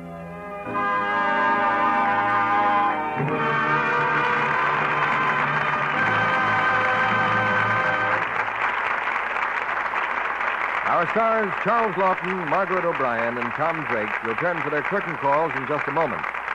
Meanwhile, here are Patty and Kay planning their vacation. Oh, I don't think you'd like that place, Patty, even if it is so nearby. I was there last summer, and it was awfully noisy. Oh, but it sounds good. Beach, tennis, dancing every night. Well, that's just the trouble.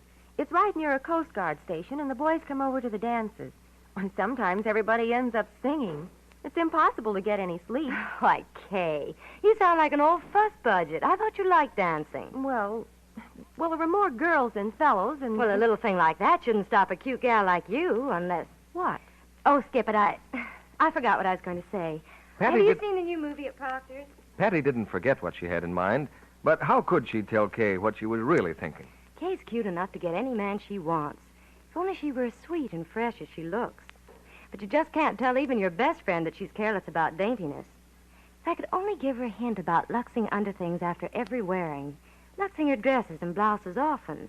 If I could tell her how fresh and sweet it leaves them, then she wouldn't risk offending. She'd have all the fun she deserves.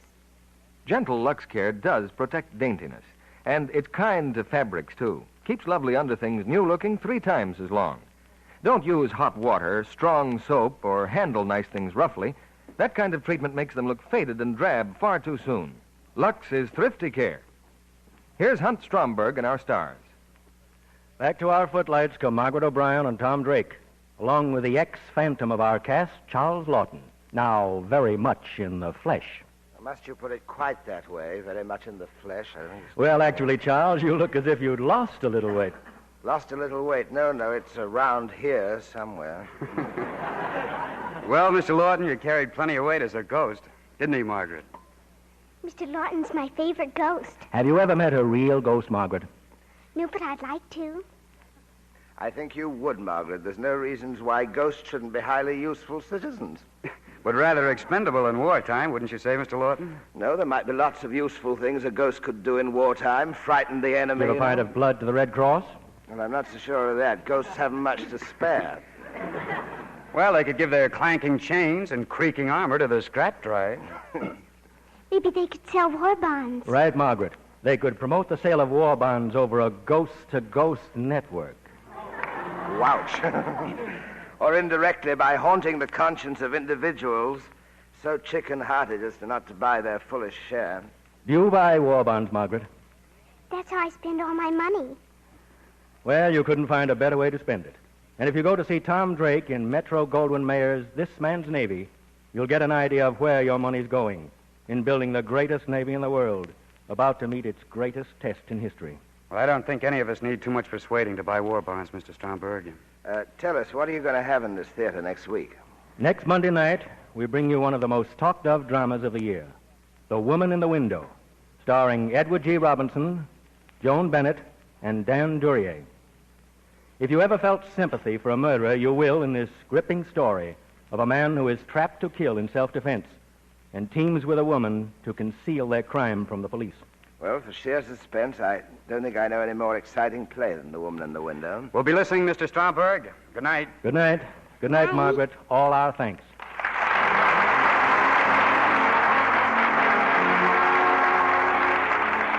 Our sponsors, the makers of Lux Flakes, join me in inviting you to be with us again next Monday night when the Lux Radio Theater presents Edward G. Robinson, Joan Bennett, and Dan Duryea in The Woman in the Window. This is Hunt Stromberg saying good night from Hollywood.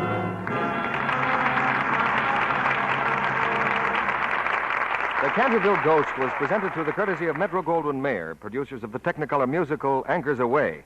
Hunt Stromberg's next picture will be Young Widow, starring Jane Russell. Charles Lawton will soon be seen in the Benedict Boge's picture, Captain Kidd. Heard in tonight's cast were Eric Snowden, Boyd Davis, Claire Verdera, Ed Emerson, Gerald Moore, Gloria Gordon, Eddie Marr, Clifton Young, Robert Cole, Charles Thiel, and Norman Field. Our music was directed by Louis Silvers. This program is broadcast to our fighting forces overseas through cooperation with the Armed Forces Radio Service.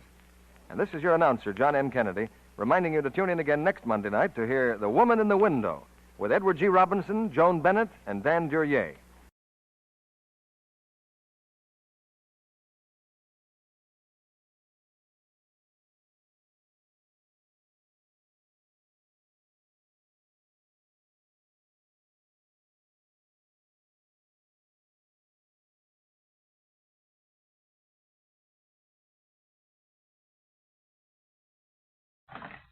Whitehall, 1212, quickly. This is Scotland Yard.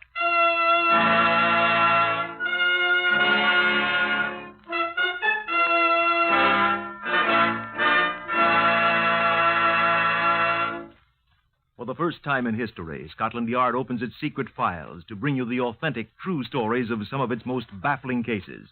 These are the true stories, the unvarnished facts, just as they occurred, reenacted for you by an all-British cast. Only the names of the participants have, for obvious reasons, been changed. The stories are presented with the full cooperation of Scotland Yard. Research on Whitehall 1212 is prepared by Percy Hoskins, chief crime reporter of the London Daily Express. The stories for radio are written and directed by Willis Cooper. Here are the participants in case number 604MR530 from the official files of Scotland Yard. Leo M. Stefanovich, former member of the Polish Navy. Yes, I deserted the Navy. Marian Konieczki, who'd fought in Spain. What I am interested in is money. Kazimir Kashuba, who was found dead. Albert Stevens, the copper's narc. It's a living. Superintendent Alistair Watkins of Scotland Yard. I must warn you that if you expect high adventure in Limehouse or sinister Orientals lurking in dark byways, you'd best turn off your wireless now. We're quite ordinary people at Scotland Yard. Professional policemen, catchers of criminals, and we don't go in much for the picturesque, the way we're sometimes pictured. However, if you'd like to see how we proceed upon a case, I'll ask you to step inside our Black Museum and meet the man in charge of it. Come in. This is Chief Inspector John Davidson, who's in charge here. How do you do? I'm afraid that the so-called Black Museum is neither black nor a museum, nor is it the Grand Guignol. We have here a large number of guns, knives, other weapons which have been used in crimes. We have also disguises, clothing, exhibits of all sorts that have helped in solving many of these crimes. I think you ought to explain, John, why we keep these gruesome relics. Yes, indeed. They're here for a purpose quite removed from idle curiosity. They're principally for the use of the men of Scotland Yard in studying crime techniques and exemplars of crime methods. They bring to life the cold words contained in our files, and they're most useful as well as graphic. For example, in this case, Superintendent Watkins is reenacting for you. Now, this is a bullet that killed a man. It was fired from this gun, 32 caliber Waltham automatic pistol. And it was Scotland Yard's job to prove that. And this, the top of an ordinary mechanical pencil. This was a very important bit of evidence. Just a cheap little metal pencil. It wasn't cheap for the man who lost it, John. Well, it cost him his life, you see.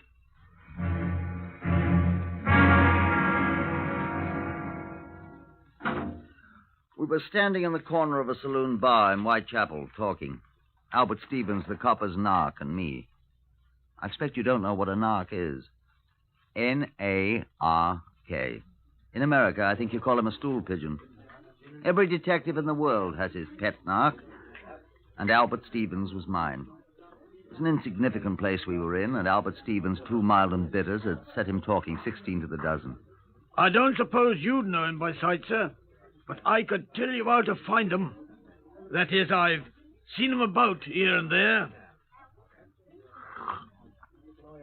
It's American cigarettes they're handing now, but they ain't got many left. And when they're sold out of them, they'll try something else.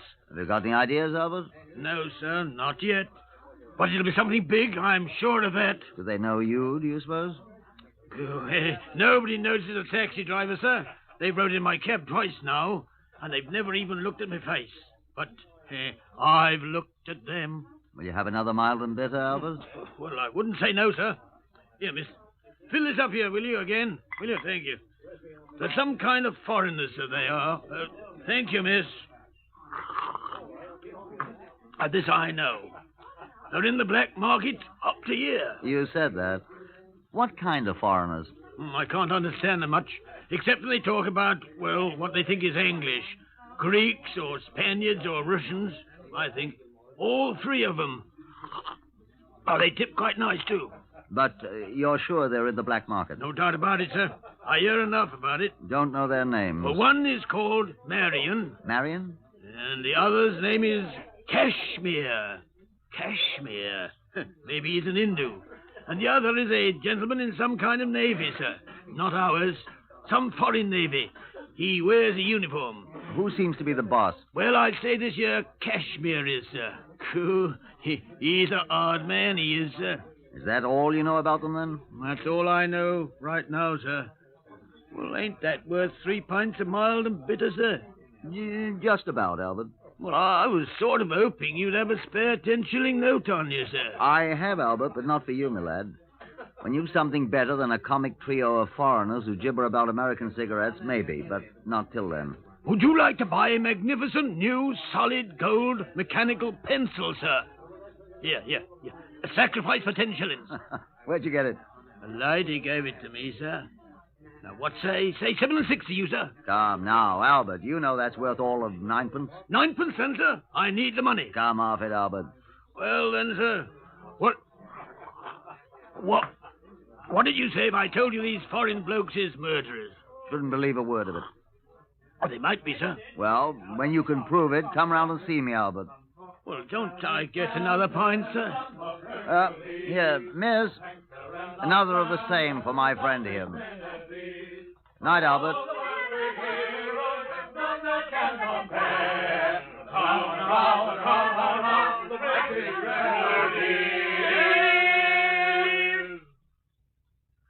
Scotland Yard next morning, I walked leisurely down the long corridor on the second floor that leads to my office.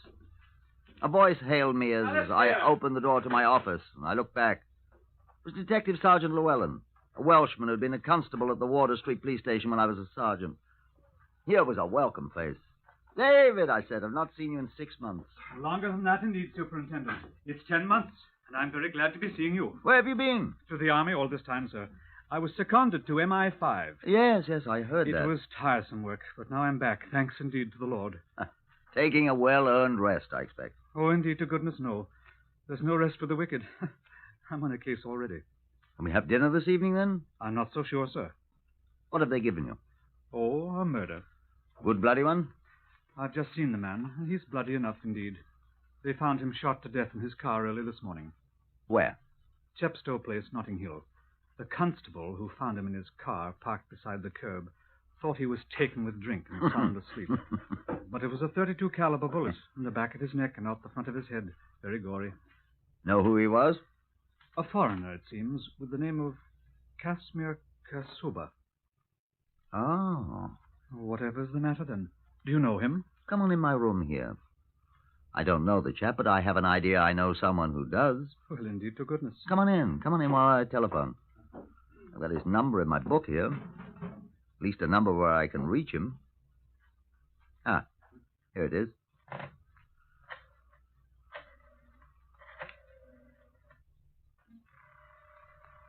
Whoever is he, Superintendent? Chap named Albert Stevens, a narc. Talking to him just last night. Mentioned a chap named Kashmir, he called him. Foreigner. Just might be. Now, where is the beggar? Every little bit. Yes? Who is it? Oh, hello. Is Albert there? Albert Stevens? He hasn't been home since yesterday morning. Who wants him? When he comes in, tell him to telephone Watkins. Watkins, got that? Hoskins? Watkins. Watkins. He knows me. What do you want? Just tell him to call me, that's all. Does he know where to call? Yes, it's very important. Do you understand? He ain't come home since yesterday morning. All right, have him telephone me at once. You needn't shout at me, Mr. Bloody Well Watkins. Goodbye. Not there. No, telephone me. I say, where can I reach you? Oh, I've got all this report on the man to write up, for goodness sake. I'll be in my office till noon. Oh, he'll telephone me before that, I'm sure. Well, I must be going, sir. I'm sorry I couldn't reach him just now. But I'll be in touch with you as soon as I hear from him. I'll be very grateful to you, sir. It was good seeing you again. Been a long time, Llewellyn. Well, goodbye. So long. So long, old chap. Oh, you dropped something. Eh? Where? There on the floor beside your right foot. Oh. Must suppose this. What is it? Found it in the car with the dead man. Huh? A top off a cheap mechanical pencil. Let's see it. Do you mind? Not at all. Don't have to be careful of fingerprints. They've had it in the laboratory. Nothing on it. That's it. Beg your pardon, sir? I've seen this pencil before, Lou. Oh, millions of them about, no doubt. The chap that was killed must have lost it. No. Eh? I've seen this particular one before. I saw it last night. I don't follow you, sir. That settles it. Look here, closely. Yes? See these initials scratched on it? Very tiny here. Probably done with a pocket knife. See it? A.S. By crikey, A.S., that's what they are. Whose do you suppose? He offered to sell it to me last night. Who? Albert Stevens, the copper's narc. I was just trying to telephone. Goodness sake. So that's why he hasn't come home. Eh? He said he knew this Casimir. He said Casimir had money, and money was what he needed. Well, Casimir was robbed, we know that. But I never knew a copper's narc to have the courage to commit murder, sir. Why, I bought him the courage, old boy. 4 pints of mild and bitter. Suppose that makes me an accessory to murder?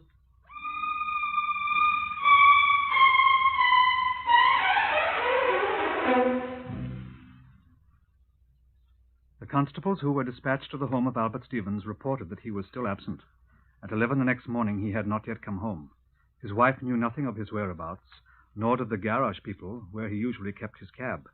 At noon, a teletype signal was sent to all metropolitan police stations giving a description of the man and the number of his cab, GLP 301.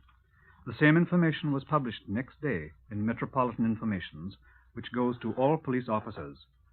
There was no immediate response. Neither the man nor the cab could be found. By now, Superintendent Watkins had been officially assigned to the case, and on the morning of the 4th day, we held a strategy meeting in his office. He had some new information for me. They found the gun. Indeed, sir. They've been taking the car to pieces down at Hendon for us, you know. They found a .32 caliber Walther automatic pistol hidden in the lining of the top. Good. Our friend Casimir was killed by a .32 caliber bullet, you know. And ballistics assures me that this is the gun from which it was fired. Good. Fingerprints? What? Fingerprints. None. The ballistics say they're sure that more than one shot was fired from the gun. How could they tell that? There are 2 cartridges missing from the clip. And it seems they found too much powder fouling in the receiver and the barrel for one shot. I don't quite understand, but they're quite positive. They find more than one bullet? Only the one that went through Casimir's head. It was embedded in the dash of the car. Where's this other one, then? Somebody else's body, I expect. That? Whose, I say? Yes. Oh, blast the fun. Superintendent Watkins, him. Hi, Watkins. Fletcher here, T Division. Hello, Sailor. Look here, we found your man Albert Stevens. Oh, good. Found him. Oh. Where was he? Sitting in his taxicab. Where? At the bottom of the Thames. What? Near Wapping Old Stairs. One of our boats found him. Is he dead? Twice dead, old chap. Drowned and a bullet through his heart. Well, so that's where the other bullet went.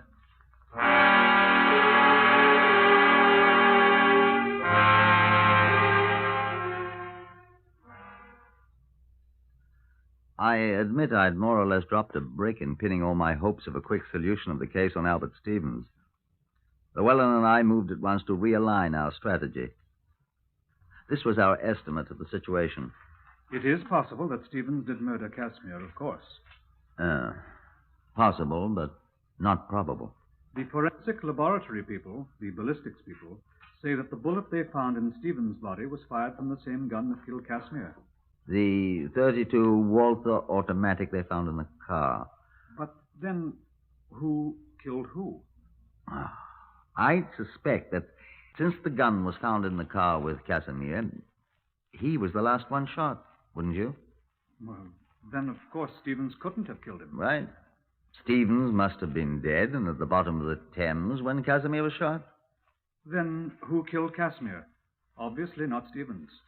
The forensic laboratory can tell us who died first, I hope. We know. How? The gun. It was with Casimir, remember? Unless someone shot him, then took the gun and killed Stevens with it, pushed him into the Thames, and then brought the gun back. Sounds silly. Indeed. Then who shot Casimir? One of Stevens' friends might have if he knew Casimir killed Stevens. Revenge. How do we know Casimir shot Stevens? Well, Besides, Stevens didn't have any friends. Except me. And I don't think I did it. His wife, perhaps? Yeah. Perhaps. Well, besides, how could she get that gun? No friends. None I know of. I knew Albert rather well. Ha. What? Casimir had friends, though. Albert told me about them. Who? A man named, woman's name, Marion. I don't know him. And a man who wears a foreign Navy uniform. Polish? Casimir was Polish and a deserter. I suspect our man's a deserter, too. They were all mixed up in the black market, Albert said. What sort of black market, sir? Oh, all sorts, it appears. Why should they kill Casimir? Or Albert Stevens? Well, Albert, that's simple. They found out he was an informer, a narc. Why Casimir? Oh, people have been murdered for money before. Perhaps Casimir was cheating them. He was apparently the boss. Well, a crook who cheats a fellow crook is asking for it. Let's get on to Marion and the Navy officer. All we have to do is find them.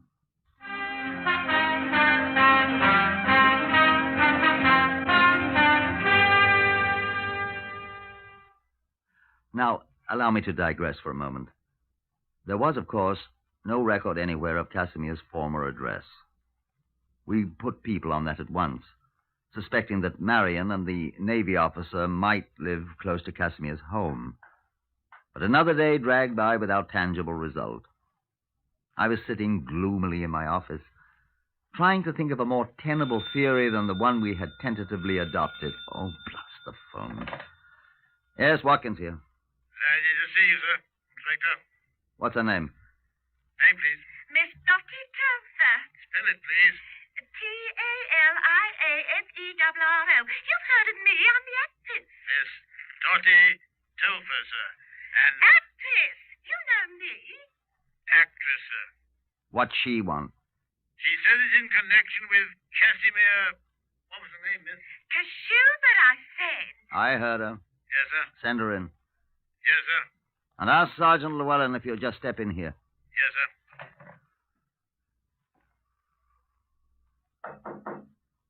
Come in. Good afternoon, madam. Are you Superintendent Watkins? I am. Sit down, madam. I thank you. You said you knew something about Casimir Kashuba. Yeah, I saw in the Express that he's dead. Extremely. And good enough for him, I'd say. You knew him? Yes, he was a crook. I'm afraid you're rather late in telling us that, madam. Well, I mean to say, What sort of dealings did you have with him? Why, I never had any. Well, I mean, he cheated me, and now he's dead. How am I going to get back the £17 I gave him? That's what I want to know. Why did you give him £17? Oh, excuse me, sir. Oh, come on in, Llewellyn. This is Miss Dottie... Telfer. I'm a music hall star at the Shepherd's Bush Empire. How do you do, madam? Sit down, Llewellyn. Seems Miss Telfer has given Casimir £17. Whatever for, miss? Well, I suppose it was rather silly of me, but I couldn't resist it. Resist what? Well, I was having a late supper after the show last Tuesday, and there was a man, Kashmir Kashuba it turned out to be, sitting 2 tables away from me. That the first time you met him? Of course. Do you think that... On the table before him was the most magnificent handbag. Handbag? A woman's handbag, the kind I hadn't seen for simply years. I couldn't resist doing what I did. What did you do, madam? Oh, I know it's breaking the law, but isn't everyone in the black market? Not everyone exactly. Oh, well, I just stepped over to the table and introduced myself, and he gave me his name, and I said, would you mind terribly telling me where you got that adorable bag? I wanted one myself, you know. Black market. So he said he manufactured them and that I could have one if I liked. All I had to do was to give him £17 so that he could buy the special leather it was made of. And in a day or two, I could call at his flat and it'd be ready for me, do you see? And you fell for that old one? You called at his flat? Would you believe it? When I called, he professed never having seen me. He said he was not a manufacturer. He wasn't. And nothing I could say would make him give me back my £17 or the bag. And did you kill him then? I did not. Later, perhaps. I never killed anyone in my life. I'm a law-abiding... Will you give us the address, my dear law-abiding young woman? Oh, it's in Maida Vale somewhere. I think I have it here, in my shabby old handbag. Thank you very much, Miss... Telfer, An actress, I think you said, yes. Well, that'll be all, Miss Telfer, and thank you very much. Come along, Llewellyn. Yes, but how am I going to get my £17 back? The man's dead You're now. not going to get it back, Miss Telfer. What? You're very fortunate. The black markets cost you only £17. It cost Casimir his life. Ready, Llewellyn? Within 20 minutes, a Scotland Yard car dropped us at the address in Maida Vale Miss Telfer, actress, had supplied us. We interviewed the proprietor of that dismal place, a cross-eyed young man in an unusually dirty waistcoat in the red Mingus tartan. His name, he informed us, was Ian Kalbfleisch, and he had a cold. No, he ain't here. We're quite aware of that, my good man. He's dead. Did you murder him? No. Are you in the black market, too? No. May we see his room? Tain't his anymore. Whose is it, then? Another man. Who? An officer. Navy officer. Oh? RN, RNR, or RNVR? Not one of ours. Polish Navy. When did this Polish naval officer take the room, Mr. Kalbfleisch? Day after the murder. Oh, you know the day of the murder, then? I can read. Was it all the papers? Is this man here now? No. Will he return? He always has. Was this naval officer a friend of Casimir's? I don't know. May we see the room? Got a warrant? Yes. All right. Second door on the left. Come on, Lou. All right. It's unlocked. Come on. No, leave the door open, Lou. Our friend with a runny nose might just warn him that we're here. Right. I'll keep watch. While Llewellyn kept watch from the open door, I made a quick search of the place. I found nothing at all of any apparent importance until I went through the pockets of the navy greatcoat in the closet. I was about to exhibit my findings to Llewellyn when he hissed sharply at me from the doorway. What's up? Chap coming in, wearing a navy uniform. People in your room, Commander. Who are they? Police. Scotland Yard. What do they want? If you'll come in, Commander, we'll be glad to tell you. Who are you? Sergeant Llewellyn of Scotland Yard. I think you'd best come in, sir.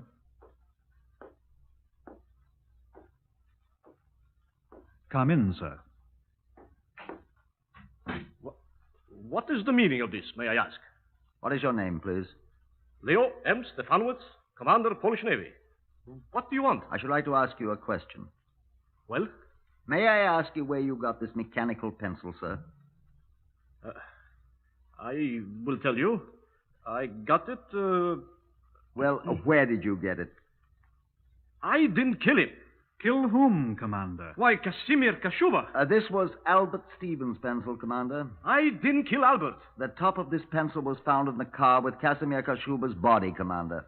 I didn't do it. Perhaps you can explain, then. Yes, Well? Marion did the killing. Oh, indeed, Marion. Yes, I told him not. It was Marion who did it, not me. Oh, our friend Marion. He did it. Yes, I am telling you the truth. Marion. Do you know where Marion is? I will take you to him. Yes, I will help you. He did it, and I will help you find him. Please, let me take you to him. Please. Will you please? Casimir was my friend. I'm just wondering something, Inspector. Huh? I am wondering if Albert Stevens was also his friend. Let's go and find your friend Marion, shall we, Commander? It was a quiet little hotel we drove to in the West End. Inspector Watkins and me and the commander all jammed in the police car together. The clerk nodded in a familiar way to Stefanowitz when we entered. Is my friend in? Yes, sir. Oh, don't announce us, please. We will work the lift ourselves. Get in, gentlemen. All right. Now, we shall see justice done. Indeed. The first floor, gentlemen. The door directly opposite. Here. Who is it? Leo, Marion. Who's with you? No one. Come in. Ah, Leo, my boy, I am glad. We are from Scotland Yard, sir. I warn you, both of you, that anything you say will be taken down in writing and may be used in evidence. What is the meaning of you murderer? What? Yes, these gentlemen have come to arrest you for the murder of Casimir. Sacre, you traitor! You coward! Arrest him, gentlemen. He is the murderer. You look, this man. He's the one who fired shot. Huh? He's the one who did it. I see him do it. You see me? You know you did it. He is the one, gentlemen. I'm not. He should catch me from behind as I sit in front seat. I was in a front seat. He did it. Sacre! Oh, tak, zapriesz yourself, Marian Konechny. You murderer, you thief, you... Gentlemen, Marian Konechny and Leo Stefanovich, I arrest you both on suspicion of having been involved in the murder of Casimir Kashuba and of Albert Stevens. You've both been warned. Have you nothing to say?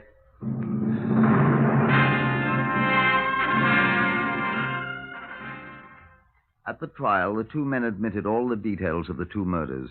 Albert Stevens, it seems, had talked too much about his relations with the police, and someone in a moment of rage had shot him, and his cab had been dumped into the Thames. Walking away from there together, they'd stolen a motor car.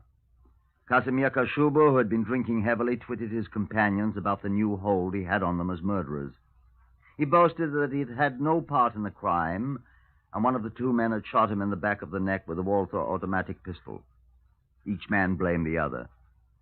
The jury took 25 minutes to decide who was guilty. Mr. Justice McConaughey placed the black cap on his head. Marian Konechny, Leo Stefanovich, the jury have found you and each of you guilty of the murder of Casimir Kashuba. It is the sentence of the court that you and each of you be taken to a lawful prison and thence to a place of execution, that you be there, each of you, hanged by the neck until you are dead, and that your bodies respectfully... The two men appealed the verdict and won. They were immediately tried for the murder of Albert Stevens and again heard the fatal words, that you there, each of you, be hanged by the neck until you are dead. The latter sentence was carried out.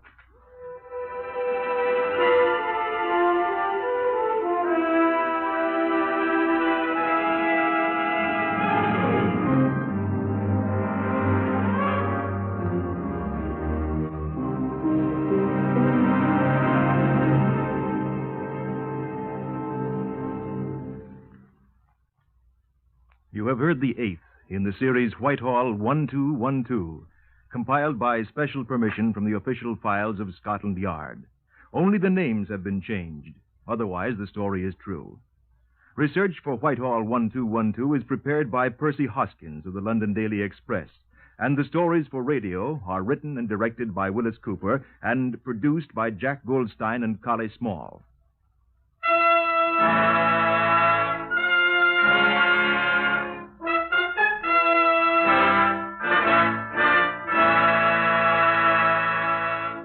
Three chimes mean good times on NBC. There's adventure zooming your way today with Joel McRae featured in another authentic story based on the files of the Texas Rangers.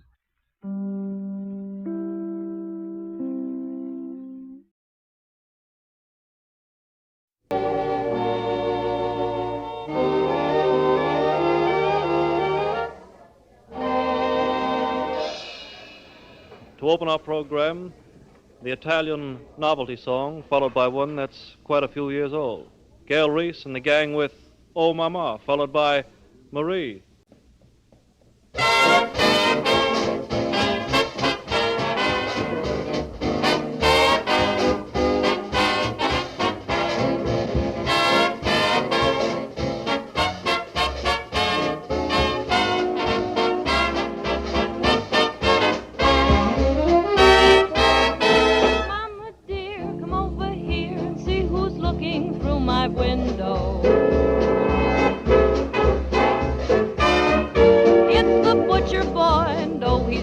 Bundle in his hand. Tell me why he winks his eye whenever he goes by my window.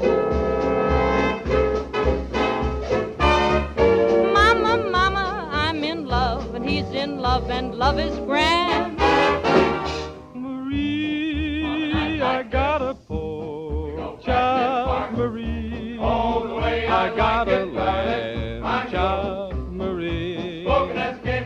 going to marry me.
Eventide and quietude prevails. Heavenly constellations smile down upon a boy and a girl because they know that it's love light in the starlight. Your vocalist, Ray Epperly.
Once it was a classic composition, nobody called it a wow.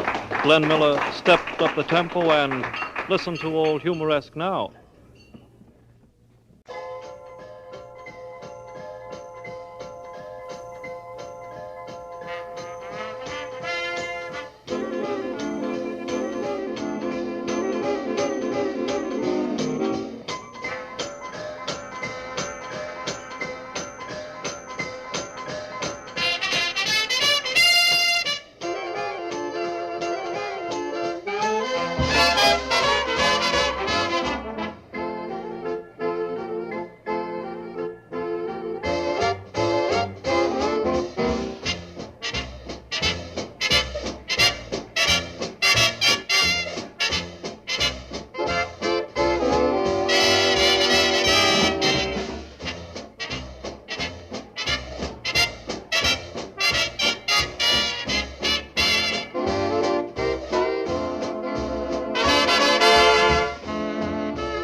Many happy returns of the day. There isn't much more I can say as Ray Eberly extends my best wishes.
dear, with my best wishes to you.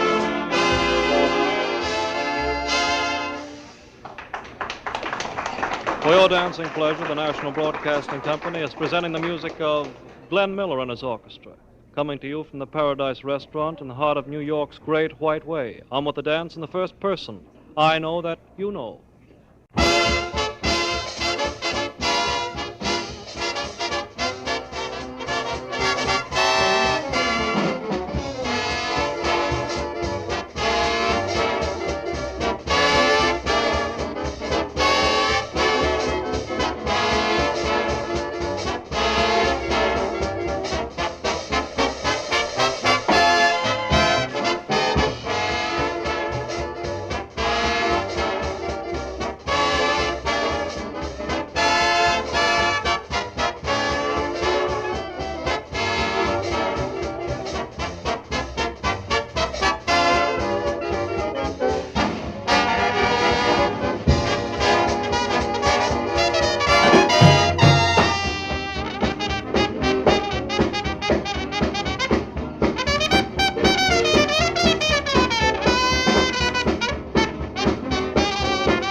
Feminine pulchritude personified steps to the microphone to ask a question. The person, Gail Reese. The question, how'd you like to love me?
How'd you like to drop in, meet my mother? like a toothbrush hanging right alongside mine. How'd you like it? And as for me, I'd like it fine.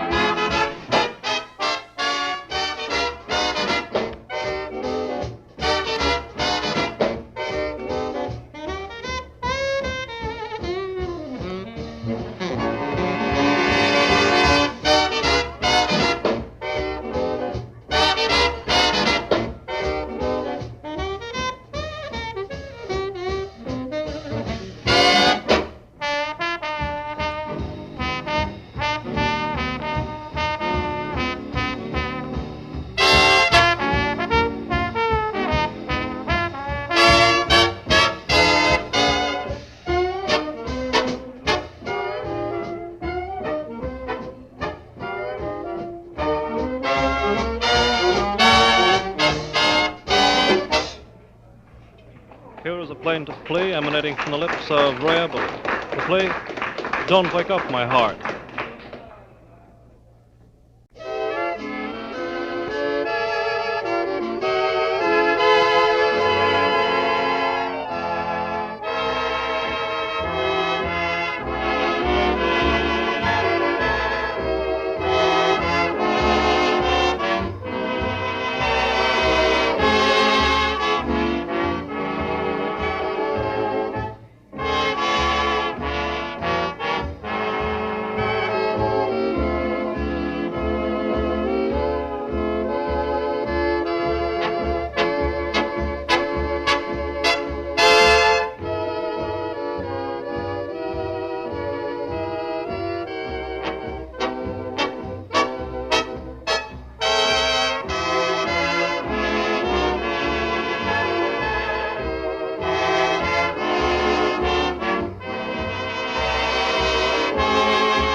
My heart, let it keep on sleeping. Don't wake up my heart, it will start in weeping. Long ago I promised not to kiss again. I don't want my heart like this again. Don't wake up old dreams, I'm afraid to face them. Don't wake up old dreams, new ones can replace them. Till you're sure that we are never to part.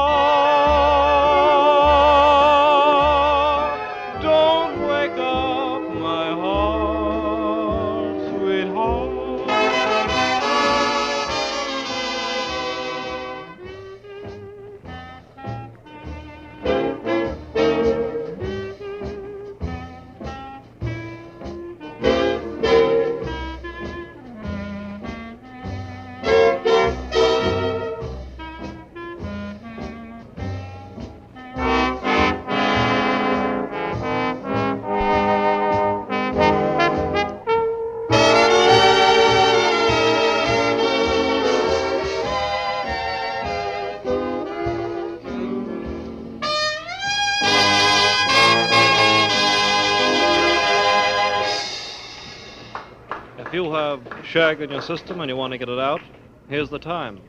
Do it to the waters of the Minnetonka.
his orchestra, playing in the Paradise Restaurant in the heart of New York's Great White Way. Your vocalists, Gail Reese and Ray Everly.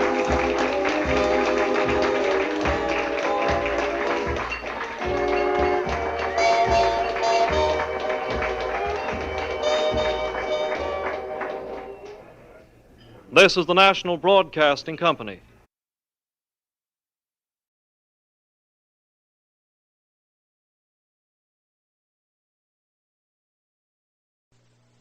We take you to the Glen Island Casino in New Rochelle, New York.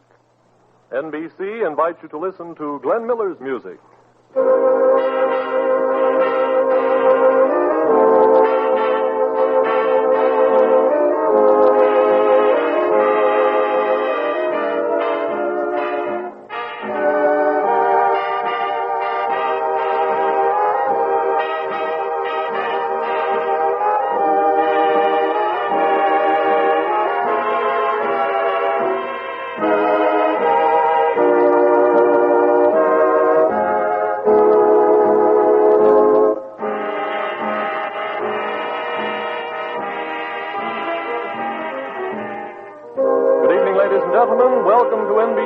Dance session, in which we present the popular young designer of devastating ditties, Glenn Miller and his orchestra. The program coming to you from way up Westchester Way at the very smart Glen Island Casino on Long Island Sound, just outside New York City.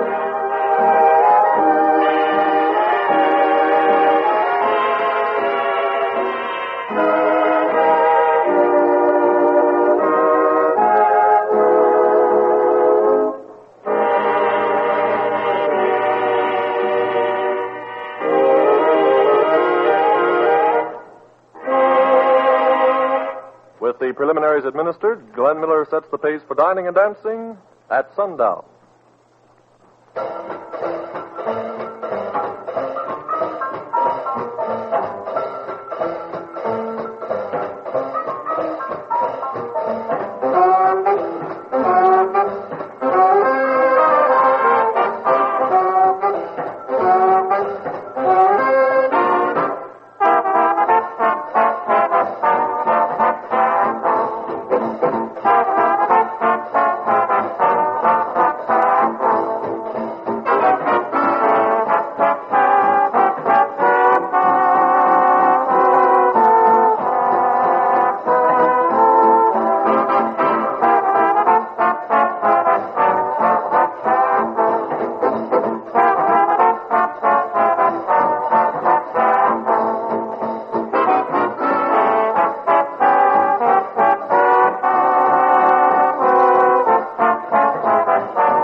interesting story, be it fantasy or fact, is narrated lyrically by Ray Eberly. Cinderella. Glenn Miller parts the curtains of the vocal department for a glimpse of Marion Hutton, mistress of the Charm School. Her song, the new Irving Berlin hit from Second Fiddle, Back to Back. Sing session now, a simple and songful serenade served in the Glenn Miller manner. Ray Eberly joins the orchestra in this, To You. From New York City. This is the National Broadcasting Company. And now, ladies and gentlemen, as the network relines, we resume with Glenn Miller's music emanating from the Glen Island Casino here at New Rochelle, New York. The slip in the groove, but firm and plump. Well, out here in Westchester, where of a summer evening the moon is apt to cause no end of heart flutters, it's little wonder that Ray Eberly has been trapped by moon love. Ladies and gentlemen, while we're on the subject of raucous romance, let's see how Dan Cupid stands up under Glenn Miller's Pagan Love Song.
Sessions played for you by Glenn Miller and his orchestra with featured vocalist Marion Hutton and Ray Eberly. The program coming to you from the fashionable Glen Island Casino in Westchester County in New Rochelle, New York.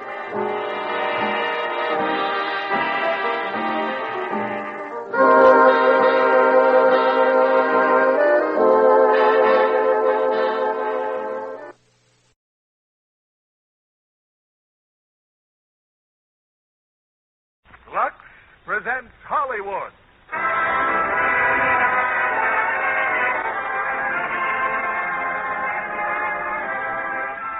Lever Brothers Company, the makers of Lux Flakes, bring you the Lux Radio Theater, starring Ronald Reagan and Patricia Neal in John Loves Mary. Ladies and gentlemen, your producer, Mr. William Keeley, speaking to you tonight from Gallup, New Mexico. Greetings from Gallup, New Mexico, ladies and gentlemen. In selecting tonight's script, we looked for a certain kind of a play with no serious message, no axe to grind, no purpose, but the very desirable one of entertaining you. And I know that's just what John Loves Mary will do. My friend Norman Krasner wrote the Broadway success which became a Warner Brothers hit on the screen. And tonight, our stars play their original picture roles. First, Ronald Reagan. You know, I can't think of a better choice for a typical American GI. And then, Patricia Neal, whose fresh beauty is perfect for the American girl back home. You know, there's nothing more commendable than doing a good deed for a buddy, such as loaning him money or your only clean shirt. But I think you'll agree that in John Loves Mary, John goes just a little too far. But before you discover John's great sacrifice, I want to remind you about next week. After our play tonight, we'll announce a special attraction for our closing broadcast of the season. One of your favorite pictures with two of your extra favorite stars. a combination you've requested in your letters many times. And we'd like to thank you for those letters, because you've also been kind enough to tell us that Lux Flakes are a favorite of yours, too. No, for many seasons now, your favorite stars and Lux Flakes have been a perfect combination. Now, John Loves Mary, starring Ronald Reagan as John and Patricia Neal as Mary.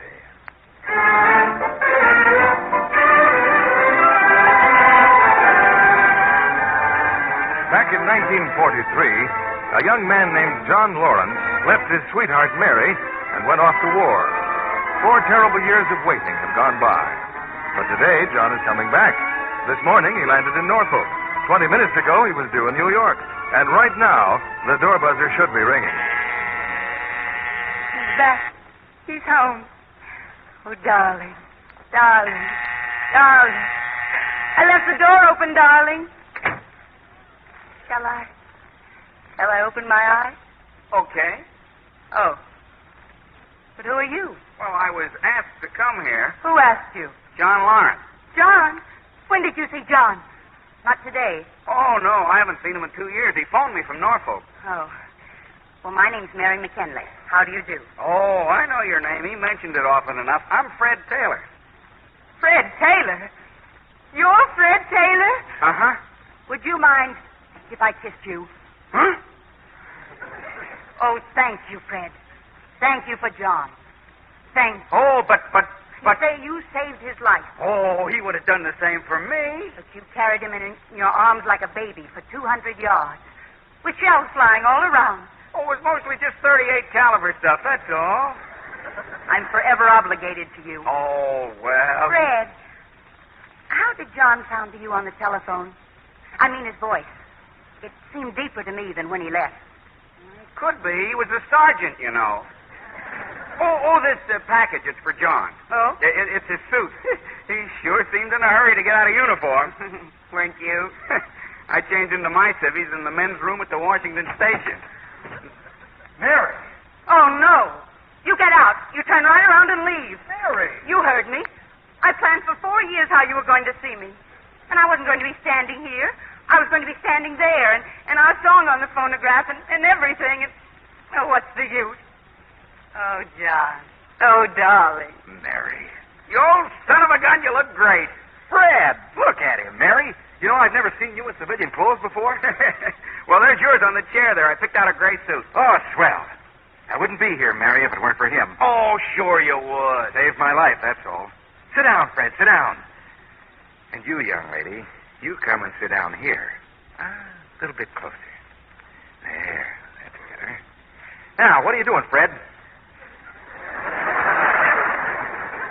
Well, I got my old job back at the telephone company. Ever see any of the fellas? Oh, sure. Bennett and Goodman and... What's happened to O'Leary the louse? I hope. Our lieutenant. No, I remember O'Leary. He's the one you disliked. Dislike? Where is he, Fred? Well, he's still in uniform. He's an usher at the Strand Theater. No. Yeah. Orchestra or balcony? Balcony. Let's pay him a visit some night and push him into the orchestra. Well, honey, what's the matter? You're crying. Well, I'm happy. Can I be happy? Well, look, I think I'll just run along. No. Now, please. Well, No, you sit right down. Now, let's go on with your war experiences. I'm very interested. Tell me about the girls you met. John never even looked at another girl. I give you my word. Look, you saved his life once. You don't have to keep it up. Now, come on, John. There must have been some attractive girls. Mary, you hit upon a very unfortunate subject. Many soldiers really fell in love overseas.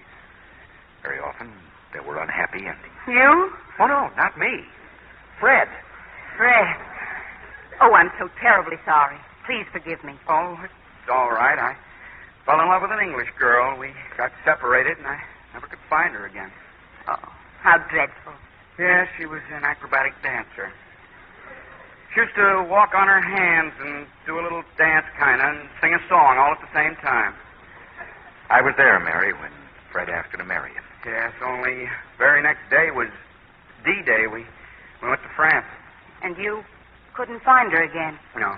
Well, the only address we had was the nightclub. By the time we came back, it was gone. Blitzed. I guess I took it pretty bad for a while. Drank a lot. Oh. Would you excuse me, please? I promised Mother I'd phone the minute John came back. She's in Washington. She is? Yeah. Lily was quite a girl, Fred. You shouldn't have brought it up. I'll be in the dumps for days. I got a surprise for you. I saw Lily. You saw her? Where? London. Did she ask about me? You were all she talked about when she wasn't crying. What was she crying for? Well, I told her how you felt, the days you spent searching for her. She darn near had hysterics. No kidding. So we went over to the embassy to find out how she could get to America. Get to America? And there was only one way. Maybe it was the wrong way. Maybe I made a mistake. But I had to do it. Do you know how? How? As the wife of an American soldier. She's arriving in New York the day after tomorrow. You married Lily? Well, you don't mind, do you? Holy mackerel! She gets off the boat, then you and she take the first train for Reno. Holy mackerel! You said that. It takes 6 weeks to get a divorce in Reno, and 10 minutes later you can get married. John, I don't know what to say. Well, don't you think I owe you that much? Holy mackerel! What about Mary? Oh, I'll tell her. Mary will wait 6 weeks. That's the kind of a girl she is. John, I don't know what to say. Wait a minute. Mary? Holy mackerel. Tommy, phone doesn't answer. Well, I'll just have to call Mother later. Here. Champagne all night. It's for you, darling. Oh, wait till Fred goes. How about it, Fred? I want to be alone with my girl. John, you stay right here, Fred. We'll cheer you up. But he is all cheered up, aren't you? Oh, yeah, I'm fine. I'm fine. Well, I'll phone you tomorrow, okay? Okay, I'm very glad to have met you. And I'm happy to have met you. Yeah. What's the matter with that guy? He seems all right to me, darling. And I've got other things on my mind. Come here. Oh, darling. Darling. To kiss you again. To have you in my arms again. Oh, I love you. Mary, where is everybody? Your father and mother? Washington, darling. Ah, yes. How is the senator? Oh, he still eats the wrong things, and they still disagree with him. Now, what kind of food would have nerve enough to disagree with your father? Darling, you don't have to tell me anything you did overseas. I mean with girls. All right, dear. All right, what? All right, I won't tell you. 4 years is a long time. You were lonely. I wasn't lonely. There were 4 million fellas with me. If there was a girl, you wouldn't tell me, would you? Would you want me to? No. Was there? Darling? Yes, dear? I want to see where you were wounded. Oh, now, Mary. But I've made up my mind. If you can be shot, the least I can do is look. Oh, all right. Wait till I take my shirt off. I won't get sick. I promise. I've prepared myself. I won't look until you're ready. Tell me when. You can look. Where? Right here, my left shoulder. Is that all? Is that all? What did you expect, to see through me? Why, it's so tiny. Tiny? That was a .38 caliber bullet. Oh, that couldn't kill anybody. Oh, no? Well, just let me tell you something. I don't want to talk about it anymore. Good. As long as I got my shirt off, I may as well change my clothes. Wonder if that gray suit still fits me. Darling, after all. It won't take me a second. You just run in the next room, try phoning your mother or something. John, I keep thinking about Fred and that English girl. I feel so sorry for him. You know, she may still be alive, Mary. Oh, wouldn't that be wonderful? What makes you say that? Well, her name wasn't on any of the casualty lists. Does Fred know that? I never told him. Why not? Well, if she's still alive, he'll try to find her. Takes years to get anybody into this country under the quota. Years? So don't you think it would be kinder just to let them forget each other? I do not. And I think that's very unfeeling of you. You're sure now? John, you must tell him. Then just a minute. Wait till I get my pants on. I want you to listen very carefully to something I'm going to say. Something that you're... Oh. Hello. Well. John, did someone come in? Just your father and mother, dear. Young man, put on your trousers. Yes, sir. I was just showing Mary where I was wounded. And... I understood it was your shoulder. Dad, why, John was hit by a .38 caliber bullet. You can be killed by that. I was in the First World War. We had bullets then, too. Oh, Father, this is John. You haven't even said hello to him. I didn't leave the United States Senate just to say hello to John. And now, young man, I'll thank you to go inside and put your trousers on. Certainly, sir. Thank you. Mother, why didn't you tell me you were coming back? Well, dear, I Your mother tried. had no intention. It was my idea. I must say, Phyllis, trying to seclude your own daughter with a strange young man. Father, you've known John for years. I don't understand your behavior either. At least I hope I don't. Why didn't you tell me he was coming home? Answer me that. Frankly, I wanted some time alone with him. Well, that's frank enough. What for, may I ask? Senator McKinley, may I say something? Well? I understand your feelings, sir, as a father. Thank you. But I took it for granted that my intentions toward your daughter were above suspicion. Well, they're not. I'm a senator. We love each other, sir. I believe you do, which is why I haven't knocked you down. But that doesn't give me any hint as to your intentions. Why, marriage, sir. You don't have to marry me, John. Mary, what are you saying? Of course I'm going to marry you. No wonder your father feels this way. What, Senator McKinley, I love your daughter very much. I would consider it a great honor if you would give your permission for our marriage. After a suitable engagement, of course. Well, you have it. Oh, darling, that was beautiful. You surprised me. Well, you surprised me. Didn't you know I was going to marry you? Well, until a girl does, she's never certain, John. Oh, John, I've always liked you, and I hope you'll be very happy. Thank you, Mrs. McKinley. Now then, I can spend only a few days in New York. You'll apply for your marriage certificate tomorrow, then the 3-day waiting period. Let's see, Sunday, Monday, and Tuesday. You can be married on Wednesday, and then I can leave for Washington. Tomorrow? The license, I mean? Well, why not this afternoon? You'd save a whole day. Look, I thought we'd be engaged for a while. Darling, we're engaged right now. We're going to be engaged for 3 whole days. 3 days? I never heard of a 3-day engagement. I thought 6 weeks was the minimum. Socially, I mean. I consider you've been engaged for 4 years. I give my permission. And so do I. And so do I. What's the matter, dear? Hot in here, isn't it? It is? Well, then why don't we... Oh, who's that? Fred. The door was open, so... Well, come in. Mrs. McKinley, Senator McKinley, I want you to meet a friend of mine, Fred Taylor. How do you do, Fred? You are about to be a best man. John and I are being married on Wednesday. Oh, really? Wednesday? Wednesday. Wednesday? Fred, I'm glad you're here. You see, Senator, there's something I'd like to tell you. Well? Fred is my best friend, sir. My very best. When I was wounded... Is this the young man that saved your life? Yes, it is. Mr. Taylor, you're a very brave young man. Thank you. Picked me up in his arms like a baby. Shells hitting all around us. But he brought me in. He saved my life. Fred, I'd like to thank you again. May I please use the telephone? Why, certainly. Thank you. Senator McKinley, would you say I owe this man a great deal? I most certainly would. There's nothing I could do for him that would be too much, is there? Why, I should... Hello? Maternity ward, please. Yes, I'll wait. Well, you know what I thought Fred just said? Maternity ward. That's what he did say. Oh, no. He couldn't have. Why would he say... Maternity ward? This is Mr. Taylor again. Any news about my wife? Wife? Wife? Thank you. Maternity ward? Fred, you're married. Yeah, and I'm having a baby. No, that is my wife is. No. How wonderful. Oh, Mother, you just don't know the story behind this. I don't believe it. Oh, Fred, I'm so happy for you, I think I'm going to cry. Oh. No. Why, Mary, you're certainly excited about this baby. Oh, it isn't only the baby. He's married. Well, I should hope so. But you don't understand. Fred had a terribly tragic love affair, and he was able to forget. You were never going to forget Lily. You were going to remember Lily to your dying day. What do you expect me to do, join a monastery? Yes, you loved her so much, couldn't live without her. Well, how about your advice? Life must go on. Well, I went on. You certainly did. John, shame on you. Are you begrudging Fred his new happiness? You bet I am. This is your best friend. He saved your life. Who asked him to? It's war nerves. He gets them every once in a while. Loosen his tie. Get some brandy. John, oh, darling. Don't cry. Say something. Please, say something. Holy mackerel.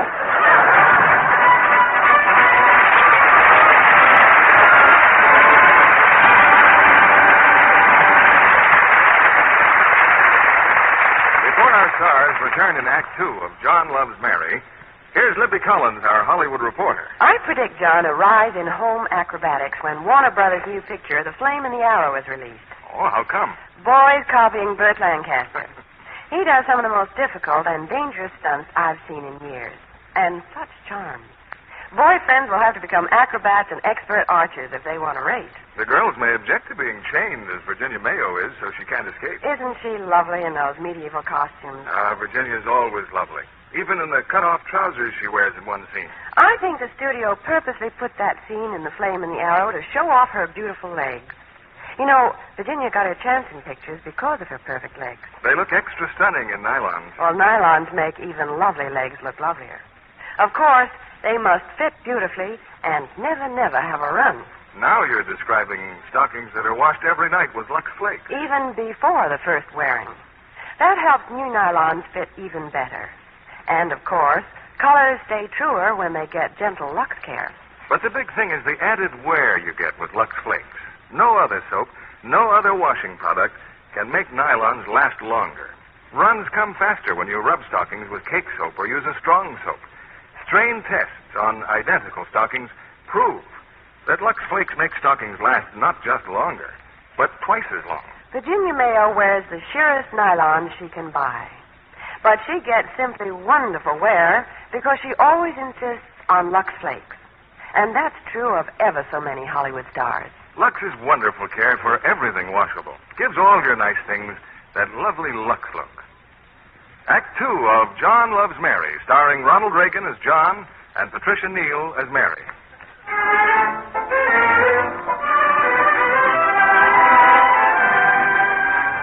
3 days from now, John is going to marry Mary.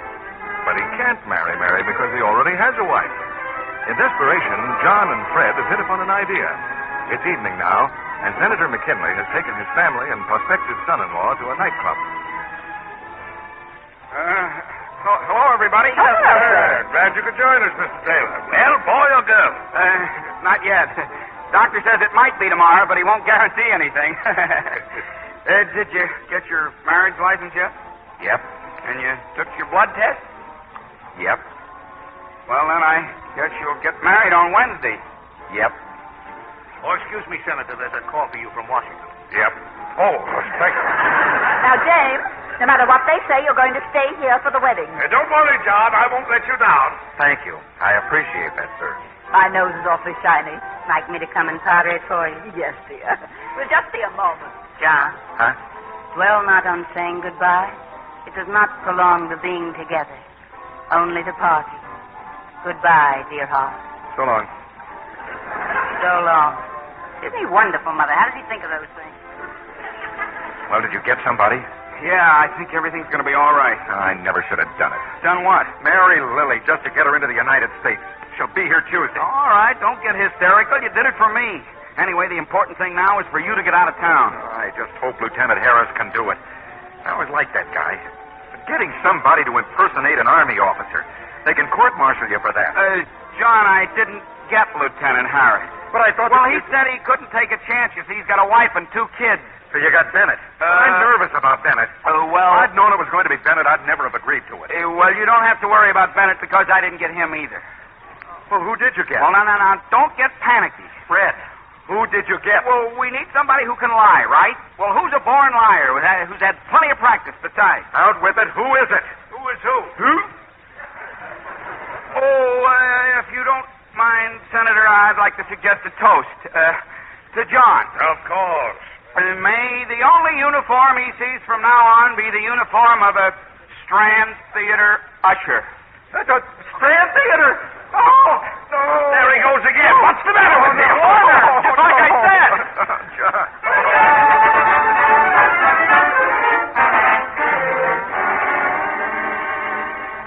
Well, John, I'm glad you're feeling so much better this morning. Oh, I'm much better, thanks, I think. Well, I've got some news that should really cure those war nerves. Oh, let me tell him, Father. Father spoke to the mayor, and the mayor's agreed to marry us himself. 11 o'clock Wednesday in his office. He had a transit committee meeting, but he was kind enough to postpone it. Oh, well, it seems a shame to make the mayor postpone And it. then after the ceremony, John, we'll have a little reception here for all the close friends and the family. It's just me. Can I come in? Fred, any news? Well, boy or girl? Nothing. Not a thing. Not yet. You told us the doctor said it was going to be today. Well, if he doesn't come up with something pretty soon, I'm going to change doctors. Hello, Fred. Hello, John. Was there an officer here this morning? An Army officer? Why, no, I don't think so. Army officer? You see, I stopped at the Harvard Club just in case John hadn't left yet, and there was this Army officer. Well, what did he want?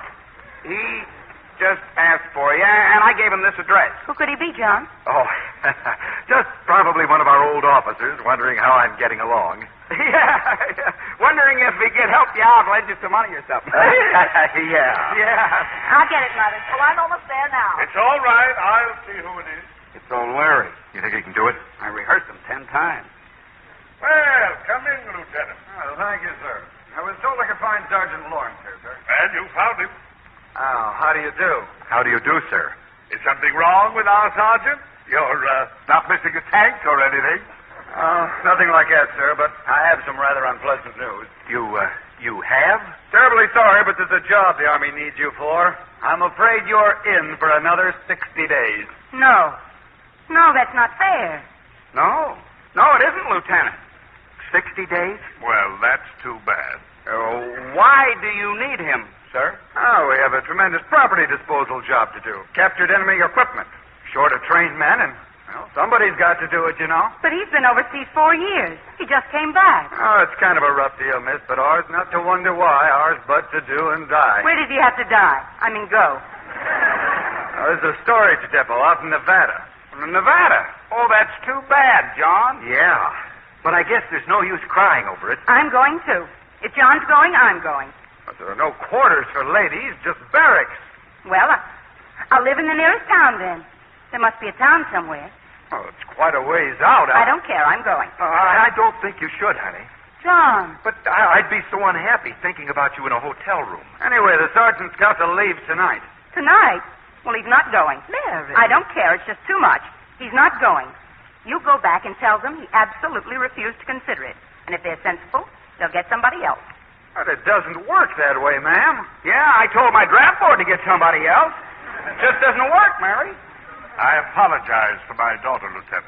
Oh, that's all right, sir. Don't feel bad, Mary. It's only for 60 days. It's a lifetime. I've waited 4 years already. I'll write you every day, and I'll call you I'm regularly. tired of letters. I want you. I'll be 60 years old, and I'll still be waiting for you to marry me. Mary, you're proceeding from facts to emotion. And are you just going to stand there and not do anything? You're a senator. Call up some of those fancy generals who are always hinting for promotions. They can get John out of this. Well, it's hard for me to believe my ears. You'd ask me to use my high office to get John off? Yes, I certainly would. The Germans are back to their wives and sweethearts. The Italians are back. The Japanese are back. The only woman in the whole world who's being kept apart from the man she loves is me. Who won the darn war, anyhow? Now, Mary, listen to reason. I've been criticizing the War Department for years. I can't ask a favor. All this is just another instance of poor management. Well, that's no satisfaction to Mary. Well, it is to me. I wouldn't like you to use influence, sir. Well, thank you at least, John. Oh, I need a drink. Mary, honey, you mustn't take it this way. I wouldn't like you to use your influence, sir. Oh, go away, go away. Oh, Mary, please. Go away. But where are you going? I'm going out for some fresh air. Alone. This place is getting too stuffy for me. Can't join me in the drink, Lieutenant? Don't mind if I do. Help yourself. Oh, I feel my headache coming on. Oh, no, dear. Why don't you go to a movie and relax? The doorman downstairs said he saw you in a newsreel yesterday. Really? Uh-huh. Where? I think he said the Paramount. It's a Strand. Oh, are you sure, Lieutenant? I'm positive. Well, then we'll go. I wonder what the feature picture is. Don Juan with Errol Flynn. The complete bill starts at 12:22, 3:10, and 5:58. How do you know? Why, I happen... Mrs. McKinley, those people you invited to the wedding. Oh, how awful. James will just have to send them telegrams and tell them it's postponed. Oh, very well. There's a public stenographer down in the lobby. I'll dictate them. Come along, Phyllis. Pleased to have met you, Lieutenant. Pleasure's all mine. I never met a senator before. Better wait here for Mary, John. Yes, I will. You know these women. Let's plan on having dinner together. Thank you, sir. Goodbye, Lieutenant. Goodbye. Well, hand it over. Huh? We owe O'Leary $50. Yeah. $50 for 10 minutes work? That's a little more than they're paying at the Strand, isn't it? What's playing at the Strand? Don Juan with Errol Flynn, 1222, 3 Trenton, 558. Holy mackerel. So I forgot myself. Now, just what are you two guys trying to cook up? But I told you. You don't think I fell for it, do you? A mining business in Nevada? What's wrong with that Mary dame? Nothing's wrong with her. And why are you running out? I told you, you've got business in Nevada. Malarkey. Where's that scotch? You're going to be stumbling around that balcony. I can hold it. And my men will cover up for me. I'm not just an usher there, you know. I'm the balcony major. Major at the Strand. We knew you'd make good, O'Leary. Yeah, the Army didn't treat you right. 3 years a lieutenant. You're darn right they didn't. There's no nonsense at the Strand about whether you went to West Point or not. Well, here's to the war. A great little war. I'm glad you enjoyed it. Oh, sarcastic, huh? Well, you two guys don't fool me a bit. And you didn't fool me overseas, either. Didn't have any dames, huh? What about London? And what about Lily? Lily? Yeah, rang the bell, huh? Didn't think I knew about that, did you? Tried to cut me out with Lily, didn't you? All the time I'm in there pitching, you're giving me the needle. Oh, you're wrong, Lieutenant. What a shame. But all she wanted was to get married. Come to America. I got that line, too, see? Only I got around it. That's a lie. How do you know? Because I saw her every night. Not after you went to France, you didn't. You dog faces left 2 weeks ahead of me, remember? Why, you dirty lying no good... Who's that? How do I know? Well, don't get excited. I'll leave. And I'm taking that bottle with me, see? Okay, take the bottle. And would you mind going out through the kitchen? Not at all, dog face. Not at all. Show me the way to go. I'm sorry to have kept you waiting. Good morning. Good morning. I'm looking for Sergeant John Lawrence. I'm John Lawrence. Oh, you are? Well, I'm from the American Red Cross. I guess you can come in, Mrs. Lawrence. Lily! Hello, John. Lily! Freddie! Well, aren't you going to kiss me? Why, yes, Lily. Oh. He's my friend. We were in the Army together. I see. He saved my life. Of course. I'm sorry you had to come here, Mr. Beechwood. I understood I was to call at the Red Cross tomorrow. She's still kissing him. He's a good friend. Oh. So why, she's been here since yesterday. Yesterday? She came on the Queen Mary. Oh, we take very good care of our war brides. The Harvard Club suggested you might be reached here. Oh. When you didn't meet her yesterday, Mrs. Lawrence was terribly upset. Oh, I thought they were sending me back to England. Yes, she struck our Mr. Abernathy with a small suitcase. Oh, but you've been ever so kind, Mr. Beechwood. That's quite all right. Goodbye, and good luck to you both. Oh, the Red Cross also maintains an information service for prospective mothers. Yes, well, we'll remember that. Thanks again, Mr. Beechwood. Goodbye. Oh, my, isn't this lovely? Golly, Freddie, New York's just like the cinema. I'm never going to leave New York. Except for the trip to Reno. Yeah, you'll love Reno, Lily. Oh, there was a sailor on the boat who told us girls never to go west of New Jersey. Well, it's only for 6 weeks. Oh, well, as long as Freddie's with me. Yeah, well, there's been a slight change in our plans, Lily. Shine? You're not going to Reno with Fred. I'm not. You're going with me. I'm taking you. We're leaving tonight. Well, why you? What's the matter with Freddie here? Oh, well, it's just not convenient for me to go right now. What do you mean, convenient? Well, I'm expecting a relative. Well, this is a fine piece of news, I must say. Lily, listen. Fred's got something to explain to you, but this isn't the place for it. Why don't you take her to some nice, quiet place? It's quiet here. Well, it won't be for long. Fred, will you? Yeah. Come on, Lily. Let's go somewhere. I forgot my wife's dress book, those telegrams. Oh, I beg your pardon. Senator McKinley, may I present Miss Furbish? Oh, how do you do, I'm sure. How do you do? She's a friend of Fred's, just got over from England. Oh, really? How do you like us? Oh, I think New York's just lovely. I do hope it's nice out west. Oh, going out west? Yes, I suppose I shall have to. I hear it isn't very settled. What is it like west of New Jersey? Republican. Well, ever so nice meeting you. Ta-ta. Goodbye, Miss Furbish. Fred. Yes, sir? Any news of your wife and baby? No, sir. What's the matter with her? I can't imagine, sir. You're perspiring again. Yes, sir. Well, Mary's back. She's down in the lobby with her mother. Now, about your going to Nevada. Yes, sir? I'm sorry, son, but I just can't use my influence to keep you here. Oh, I understand your position exactly, sir. Well, I wish you'd explain it to Mrs. McKinley. She thinks I became a senator to get a low license number. Right in here, General. Father's General Biddle. Imagine, we just met him in the lobby. Wasn't that lucky? Hello, Senator. Well, I've been trying to get an appointment with you for 6 months. How are you, General? And my fiancé, Sergeant John Lawrence. So you're the young man the Army's persecuting. Well, we'll soon see about that. Oh, but Mary, a general. Darling, it's all right. The general's already called the War Department. He phoned from the lobby, and they're going to call him right back as soon as they find the roster or something. She knew your serial number just like that. He says it certainly seems like undue hardship. Now, look, General, I don't want anything done that smacks of favoritism. Oh, that's right, sir. Why, I wouldn't show this boy any more favoritism, Senator, than I would expect from you. Oh, the General understands perfectly, James. Hello? Yes? Yes, just a moment. Your call, General. Oh, thank you. Hello, Colonel. Yeah, but I told you before, it's in Nevada. The storage depot in Nevada. Yeah, well, just a minute.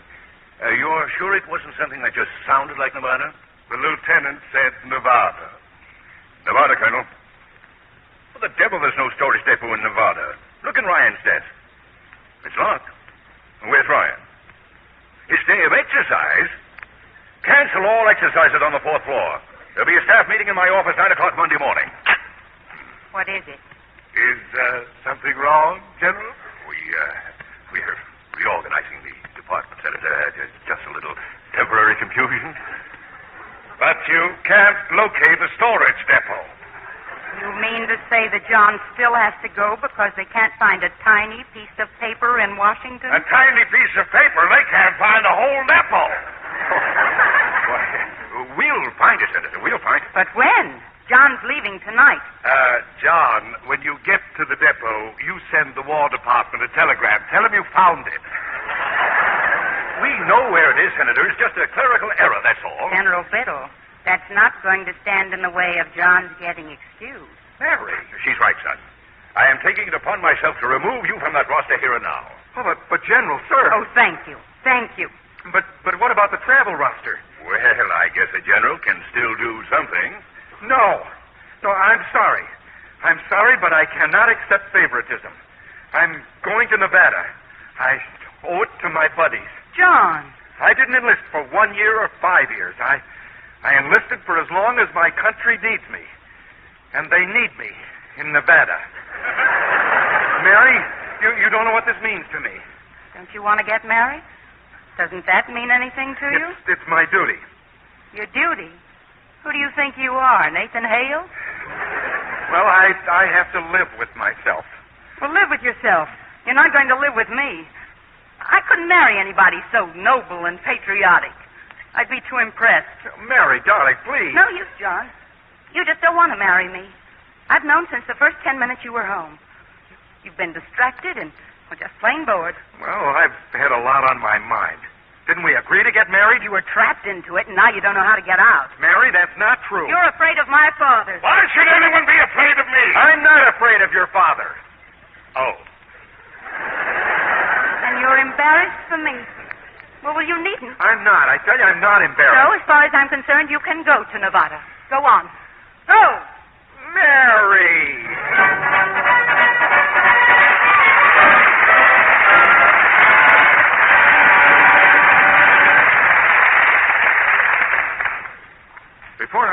Stars continue with Act 3 of John Loves Mary, we return you to New Mexico for a word with our producer, William Keeley, who is down there directing a picture. Bill, may I introduce a lovely young starlet, Lonnie Fautre, whose hometown is Hollywood. Well, I know Lonnie's father well as a casting director. And I also know, Lonnie, how proud he is to see you getting places on your own. I used to wonder if I should go away to be discovered. Oh, not at all. Take Eleanor Parker, star of Warner Brothers' new picture, Cage. She was discovered in the audience of the Pasadena Playhouse. What was your first role, Lonnie? Well, I played the piano along with other young musicians. Well, that's a coincidence. Did you know Eleanor Parker wishes she could play the piano? I'll trade that for her dramatic ability. She's magnificent in Cage. A gripping story. The shocking conditions in a woman's prison make a challenging document. She must have been happy to get out of the prison clothes she wears in the picture. I know she adores frilly nighties and lovely lacy slips.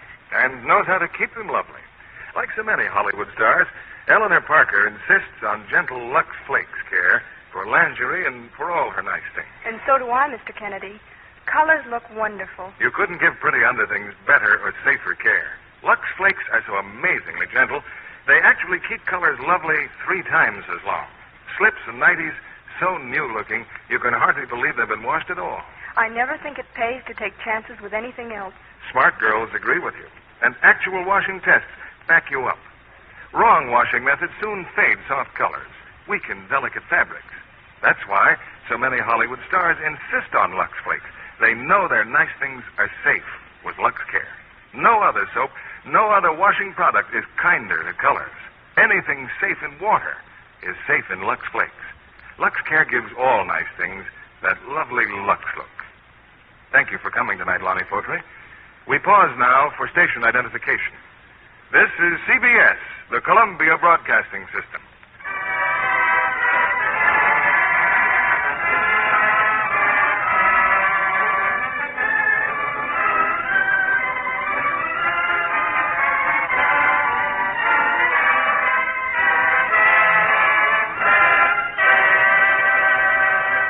The curtain rises on Act 3 of John Loves Mary, starring Ronald Reagan as John and Patricia Neal as Mary.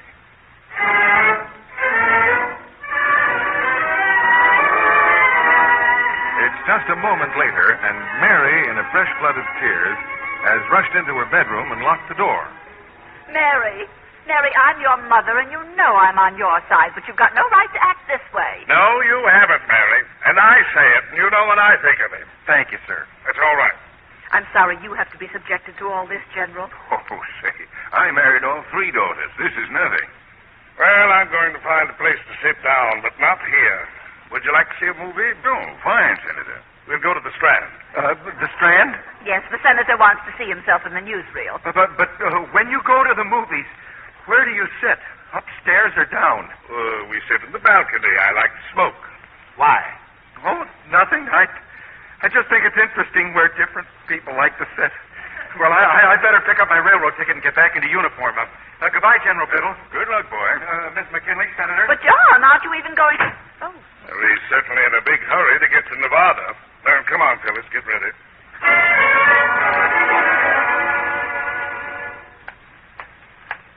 Hey, John, wait a minute. Fred, you're just the guy I'm looking for. Huh? I just left him. The McKinleys and General Biddle are going to the Strand Theater. Yeah, well, where's Lily? We got to get O'Leary out of the way before they... Who?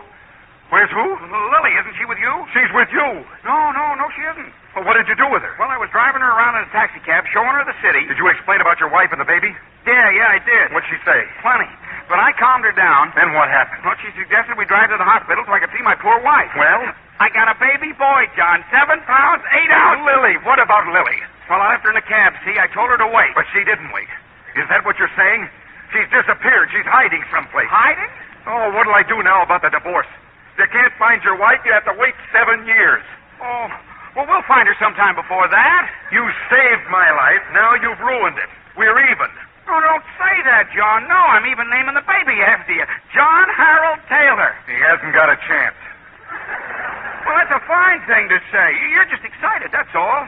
I'm sorry, Fred. Congratulations. Thanks. Now, look, what did Lily say when you left her in the cab? What was the last thing she said? Goodbye. No, ahead of that. Well, she was talking to the driver. She wanted him to stop the meter while we were, well, holy mackerel! Well? I went in the 76th Street entrance to the hospital. Well? But it came out to 77. Oh, no. Well, I was so excited about my baby, I didn't know where I was. And Lily may still be sitting in that cab. Come on, let's get over there. Yeah. And if I ever try to do a guy a favor again, as long as I live, which probably won't be long if the senator gets a seat in the Strand balcony, that guy O'Leary... You have to remind me? Come on, let's find Lily.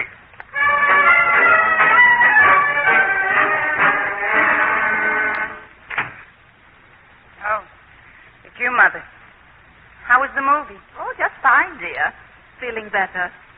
I'll live. Well, where is everybody? You're not alone. Thought Father and the General were with you. No, they left right after the newsreel. I don't know why, either. Where's John? Didn't he come back? No. No, he didn't. Oh. Well, he went to get his ticket, and you know how long that can take. Now, dear, this was just a lover's quarrel, and if I were... I wasn't aware there was a quarrel. I just can't understand why a man would rather pack crates at a storage depot in Nevada than be with the girl he loves. But he explained about this. Is not the John I sent overseas. That John would have dragged me to Nevada by the hair if necessary. Oh, you're not being reasonable. So the other John would have thought so. Oh, do stop referring to him as two different Johns. Mary, are you going to marry him or not? No, I don't think I am. And if he says... Oh, forget it, General. Forget it. I tell you, Senator, there are times when I wish I weren't in uniform. Why, General, just look at you. Have you had an accident? I was attacked by a drunken usher in the men's room of the Strand Theater. Just look at me. But why? Why did he do it? I don't know why. He asked me whether I'd ever been to West Point, and when I said yes, he leaped on me. Oh, good heavens. Well, I hope you struck him back. Well, unfortunately, there's an article of war which says I can't strike anybody back. That I gave that manager a talking to. They haven't heard the end of this. Where's Mary? She's still in her room. Now leave her alone. Mary! What is it? Please come out here. Yes, Father. My, but you look happy. Now, James, Mary's been through a great deal, and I she's don't... going through a great deal more. In 20 minutes, the mayor of New York will be here. In half an hour, you'll be a married woman. But how is that possible? You can thank him. He's pretty bright for a general. But what about the 3-day waiting period? Now, that's a very good question. Who has to wait 3 days? Civilians.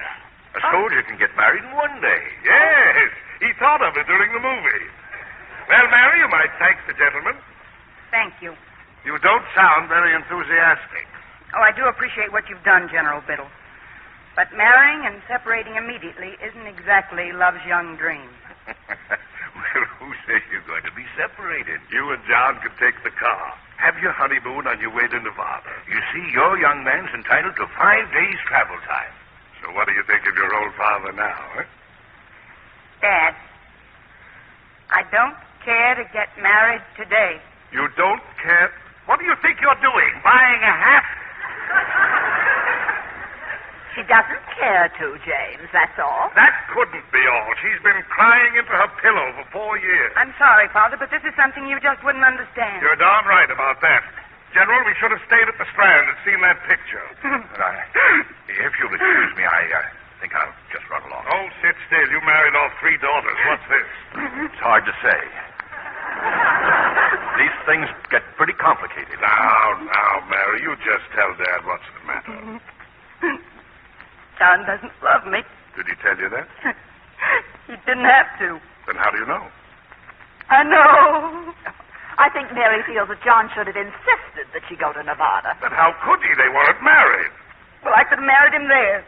Well, he knew we wouldn't allow that. I'd have gone anyway. Well, I'm on his side about that. But we'll soon find out, won't we? John won't marry you if he doesn't love you. You just see if he backs out. No. Can you think of a better way to find out? Well, I'm not going to find out that way. It'd be too humiliating. Let him go to Nevada. I'll soon get a letter saying he's changed his mind. You're wrong, Mary. I can't help it. Well, we'll do anything you say, dear, but... Come in? Well, I got my railroad tickets. Oh, come in, John. Come in, Mr. Taylor. Well, I had my baby. Fine, That's nice. Yeah, here, everybody have a cigar. How was the show at the Strand? The newsreel was excellent. I photographed very well. I just wish we sat in the orchestra. Where did you sit, sir? The balcony. There was a drunk up there. Drunk? Yes. He kept singing at the top of his lungs, "Show me the way to go home." Did anyone show him? No. I tried to. What time did your train leave, John? Well, 9:30. Well, we can have dinner here, and I'll take you to the station. Well, I'd rather you didn't, Mary. You see, the whole squad will be there. It'd be kind of embarrassing. You don't mind, do you? Oh, no. No, not at all. Kissing in railroad stations. I get a little self-conscious, don't you? I like it. I wish I didn't have to go, Mary. If you think you ought to go, then go. You know what I was thinking? Yes, sir? That 60 days isn't a lifetime exactly. No, sir, it isn't. And after you get back, you could have a real wedding. Oh, yes, we could, sir. I don't mind a big wedding, that is, if it suits Mary. Well, dear? Dad, you said you had a surprise for us. What is it? A surprise? Well, Dad? John, a soldier can get married in one day with the Army's permission. Now, what do you think of that?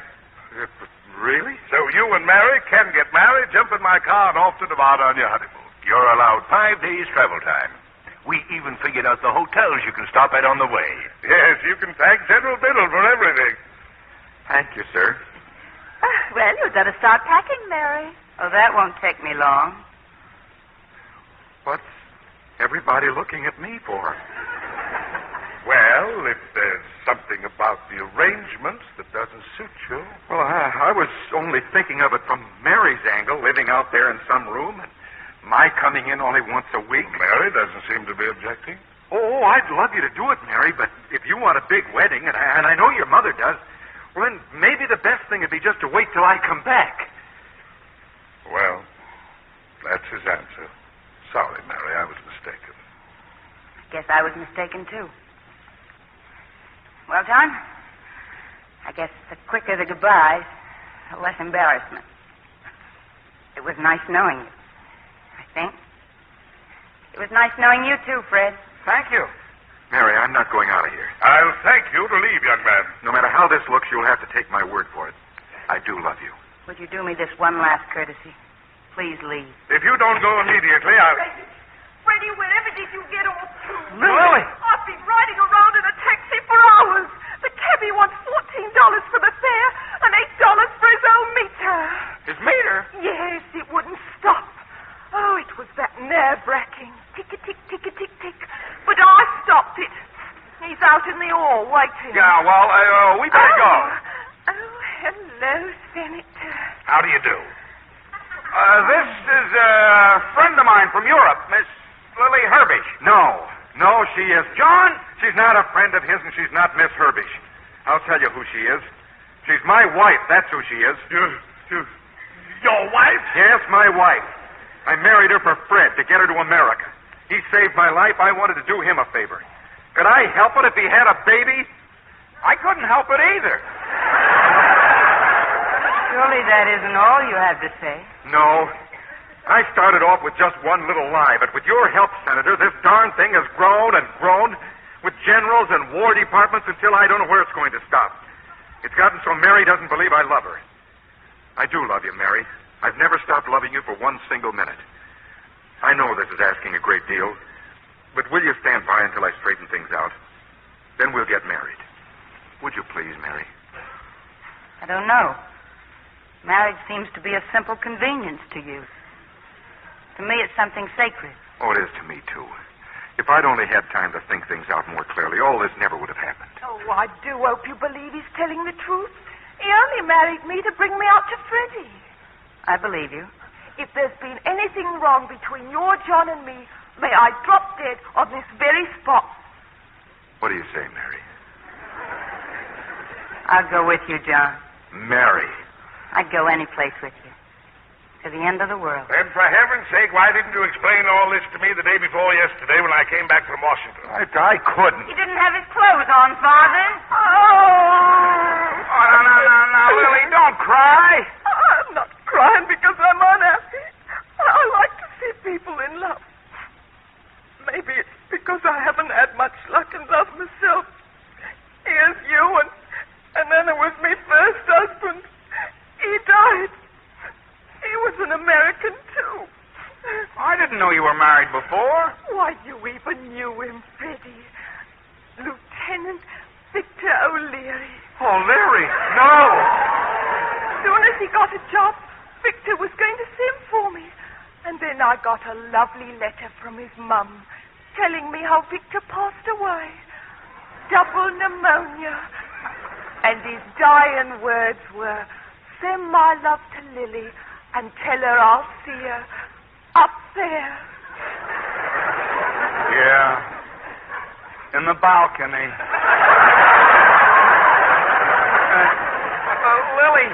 Lily, would a nice movie cheer you up?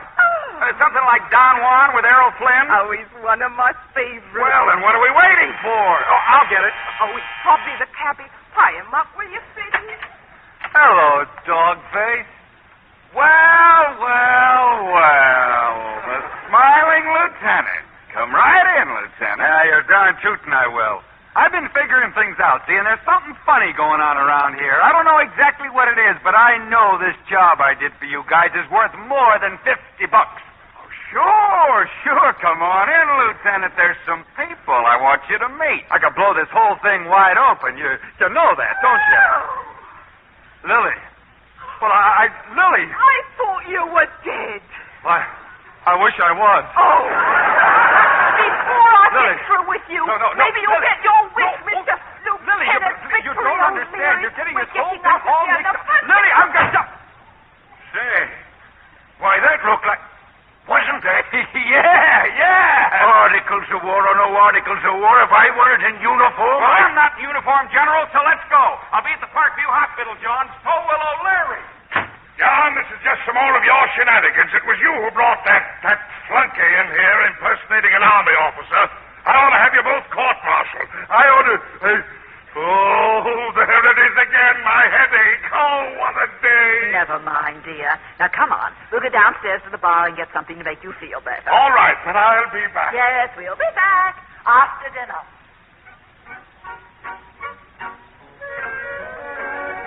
Oh, darling.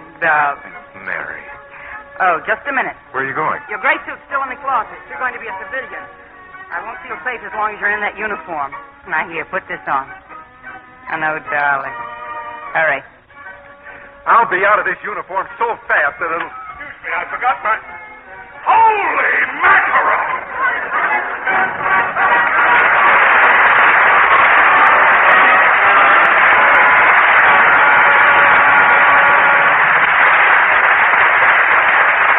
Our stars will return for their curtain calls in a moment. Now, here's Libby Collins, our Hollywood reporter. With news of a shower in Hollywood.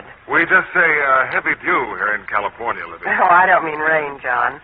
This was an engagement shower for a script girl at 20th Century Fox, given by several of the stars for whom she's worked. Maureen O'Hara's gift was a pair of downy, soft wool blankets in camellia pink. And Maureen added, as a special touch, a box of Lux Flakes. There's nothing safer for blankets. Gentle Lux Flakes care leaves them soft and fluffy. Maureen thought of Lux when she saw her own blankets being washed last week before they were put away for the summer. She insists on Lux Flakes care for blankets, curtains, and slipcovers, as well as for her personal things. This is good blanket washing weather all over the country.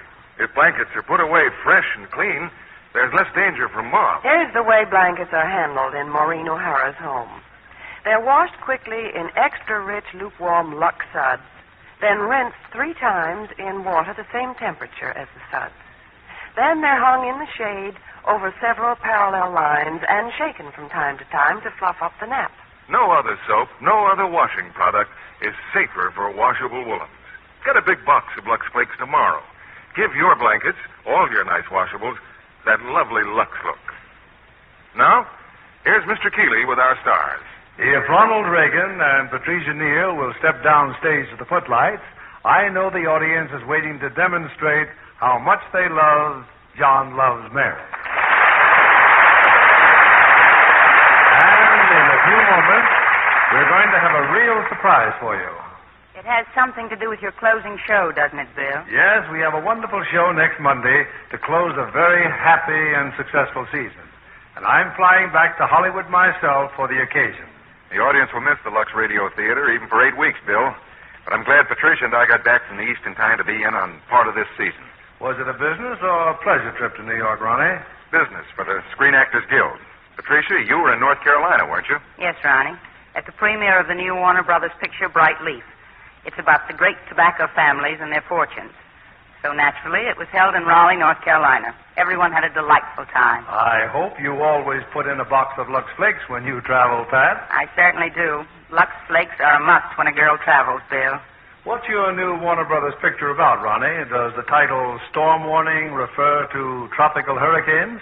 No, it's a different type of storm and even more exciting. The kind of storm that conflicts between people can create. And speaking of excitement, Bill, isn't it time now for you to tell us about the closing night in the Lux Radio Theater season? All right, Patricia. Next week, we'll bring you one of your favorite screen comedies from the studios of Metro-Goldwyn-Mayer. The leading roles will be played by two of your Lux Radio Theater favorites, two of today's top Hollywood stars who made their first dramatic radio broadcast from the stage of the Lux Radio Theater. That delightful romantic team, Van Johnson and June Allison. And the play is their great screen success, The Bride Goes Wild. In selecting the play, I wanted something especially appropriate for this time of the year, and I think we have it. A great combination for our closing show of the season next Monday night. We wouldn't miss it, Bill, and I understand there will be something special for you personally to mark the completion of your 5th year as producer of the Lux Radio Theater. Good night. Good night. Good night. We'll see you both soon again.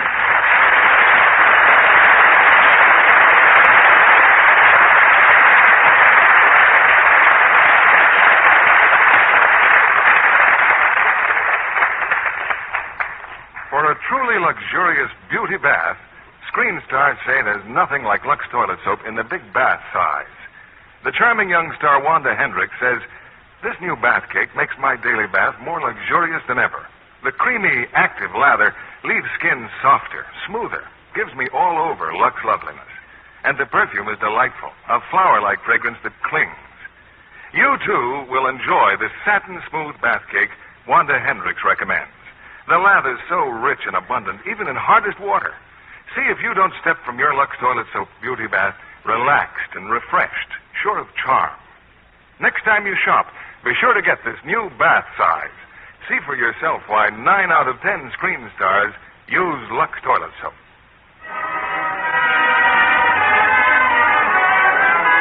Lever Brothers Company, the makers of Lux Flakes, join me in inviting you to be with us again next Monday evening when the Lux Radio Theater presents Van Johnson and June Allison in The Bride Goes Wild.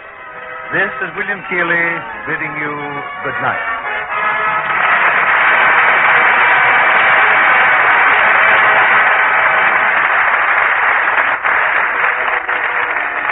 Heard in our cast tonight were Herbert Vigran as Fred, Alan Reed as McKinley, and Bill Johnstone, Constance Cavendish, Eleanor Audley, George Neese, Herbert Butterfield, and Eddie Marr. Our play was adapted by S.H. Barnett, and our music was directed by Louis Silvers. This program has come to you with the good wishes of the makers of Lux Flakes, the safe, gentle care recommended 33 to 1 by makers of nice washables. This is your announcer, John Milton Kennedy, reminding you to join us again next Monday night to hear The Bride Goes Wild, starring Van Johnson and June Allison. Stay tuned for My Friend Irma, which follows over these same stations.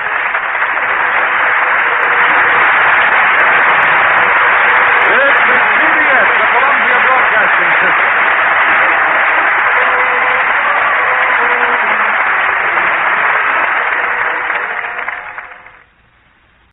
This is ChestertonRadio.com. Good evening, this is Orson Welles, your producer of a special series of broadcasts presented by the makers of Pabst Blue Ribbon, the Mercury Summer Theater of the Air.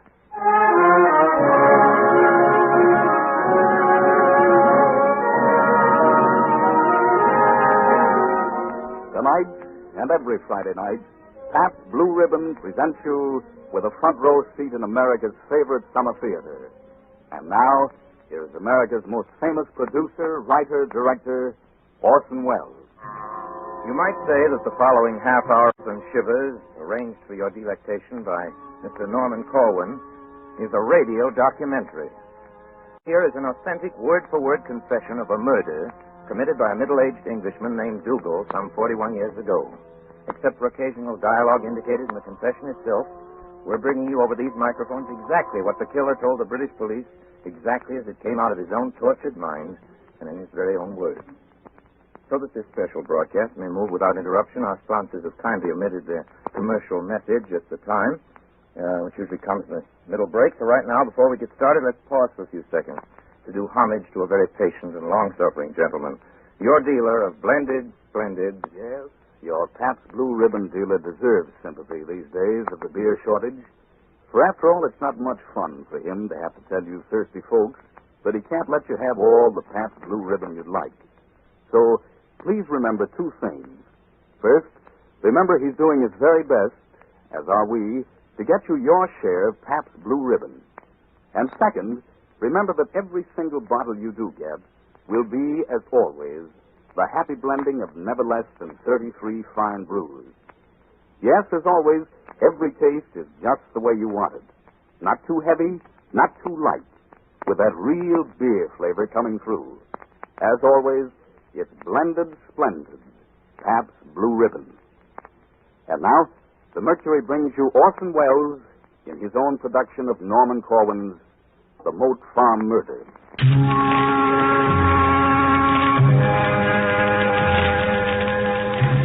And now, if the stenographer is ready, we will proceed with Mr. Dougal's confession from where he left off in our last session. Go ahead, Mr. Dougal. Well, I did not find Miss Holland as generous as I expected. As I didn't have very much money, I suggested we should buy a farm.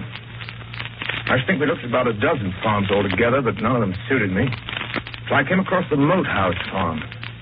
It was just the place I wanted. When she complained of its loneliness, I said that was its charm, because we should be able to live there together away from any inquisitive strangers. Everything went all right up the time that the farm was purchased, and I certainly did intend that the deed should be made out in my name, but to this Miss Holland would not consent.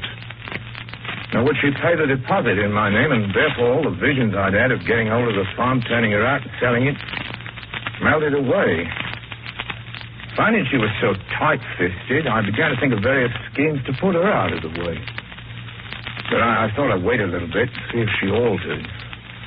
I think she was naturally very mean. Strange to find a woman so mean, because otherwise she was not so bad. She'd often try when I was miserable or down in the dumps, cheer me up by playing or singing to me. And then she was rather snappy at times, and if I didn't quite agree with everything she said, she'd bounce out of the room, and then perhaps towards evening she'd get over her temper, and she'd come downstairs and plead for forgiveness. Herbert. What is it? I'm sorry about losing my temper. Now? Are you now? I'm afraid I was sharper than I need have been. Do you forgive me? Why, yes, Cecile. Just so long as you realize that I was right in the matter. I suppose you were, Herbert. Well, then let's forget it. It's only my state of nerves, really. It makes me give way to such temper. I certainly thought she had more money than she did. And although we were such great friends, it was not without the greatest trouble that I got to know all about her financial position. I made up my mind at last to put her out of the way. I used to sit and think about it for hours, because although I'd done a lot of things during my life, I couldn't quite make up my mind to go so far as to murder her. But when we actually moved into the farm, I definitely decided what I should do. I thought that a very good place to bury her would be the ditch. That was why the very first week we were at the farm, I gave orders for it to be filled in. Though she knew nothing about it, she came out of the house and stood at the side of the ditch whilst I and Pilgrim, the labourer, were discussing the best way to fill it up. The elder tree stood by the side. I could feel they are now holding one of the boughs and arguing about the ditch being filled in until proper arrangements had been made for draining it another way. I therefore insisted on the work being commenced at once, so I did not want the filling in completed. I don't think I should have done it.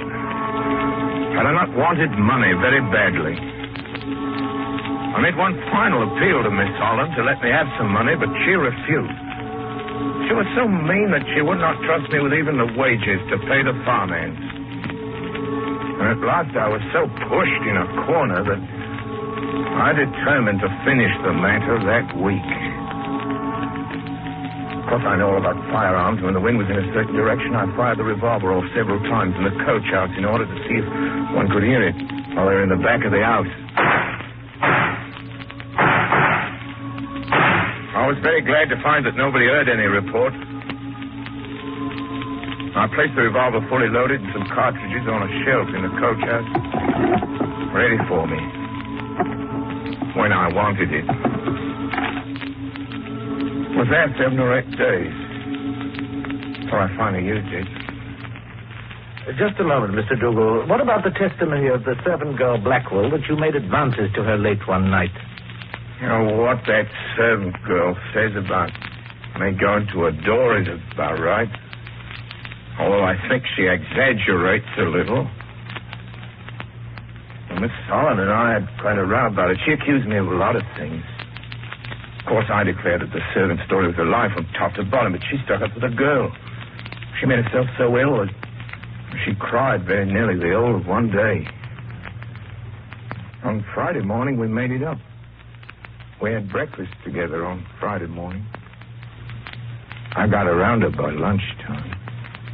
We made up our quarrel. She'd forgiven me, and that was why we thought of going for a drive. It was a beautiful night, so we let the horse walk slowly home.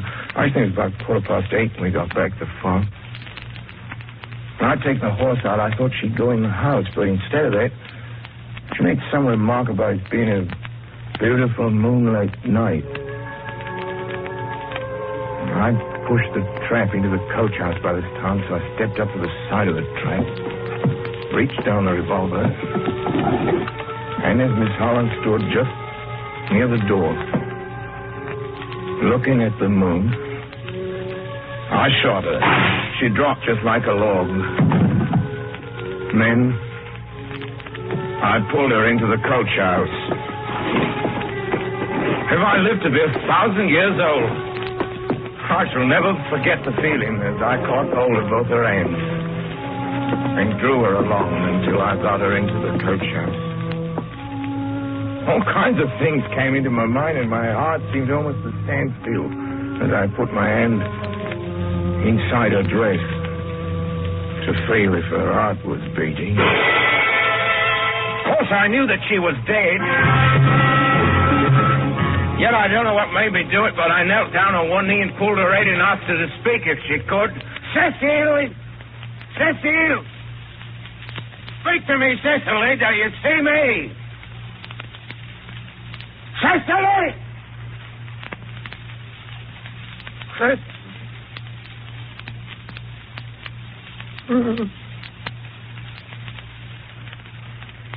I didn't think this was much use, but why I did it, I can't tell even now. What I thought for a moment she might come to. Because there was no blood about. I wasn't quite certain where the bullet had struck her. Great beads of perspiration began to run down my back, for I had a most peculiar sensation. As if someone was following me. I thought the doors of the coach house had opened. And she was walking out after me. I could almost feel her touch me. And as true as there's a God in heaven, I was ready to drop. I must have stood there some seconds. Then I put my hand into my pocket and drew out the revolver and turned round and looked straight at the coach house. I could not quite get out of my mind. I get rid of the feeling that someone or something besides myself stood between me and the coach house. I still had an impression that someone had come towards me. So I leveled up the revolver and stood there with it in my hand. I don't think I could have uttered a word to have saved my life. My tongue was like a great ball of fire and quite hurt myself. I did, trying to get some saliva to moisten my mouth, my parched tongue. Then I remembered how silly it was. Of course, there was no one. I put the revolver back into my pocket and walked back into the house. And then I don't know why, but I thought it might be all a mistake. Perhaps after all, bullet hadn't struck her. She'd only fainted. She might come to if I gave her some brandy. So I caught hold of the decanter and walked across with it in my hand to the coach house. But I couldn't make up my mind for a second or two to go inside. I called out, Cecily! Cecily! Cecily! And then I thought what a fool I was. I went into the coach house, but it was dark. All dark. I pushed the door further open so some of the light from the moon had come in. And she was in exactly the same position as I'd left her, so I knelt down and I poured some of the brandy over her face, thinking maybe it might revive her. But really, I knew this was impossible because she was dead. I knew she was dead. I tried to sit her up, but she fell back, and I knew it was all over then. Of course, I'd arranged everything. I'd mapped out everything days before I was going to bury her. I knew just where. I sat down, began thinking over new schemes.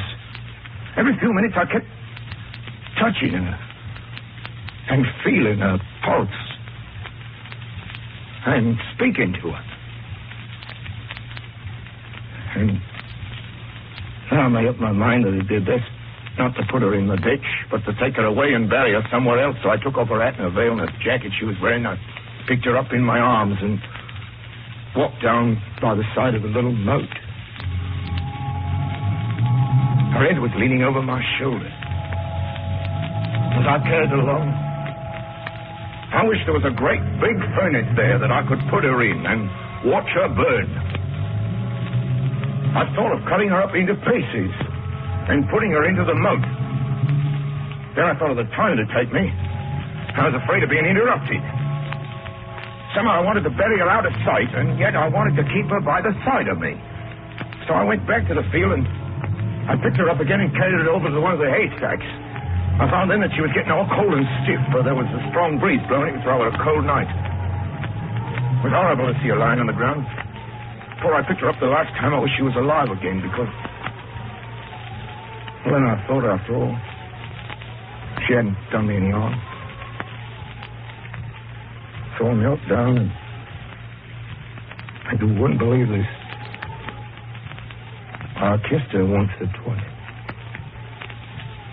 All the good times we had, all the good times, they seemed to come back to me.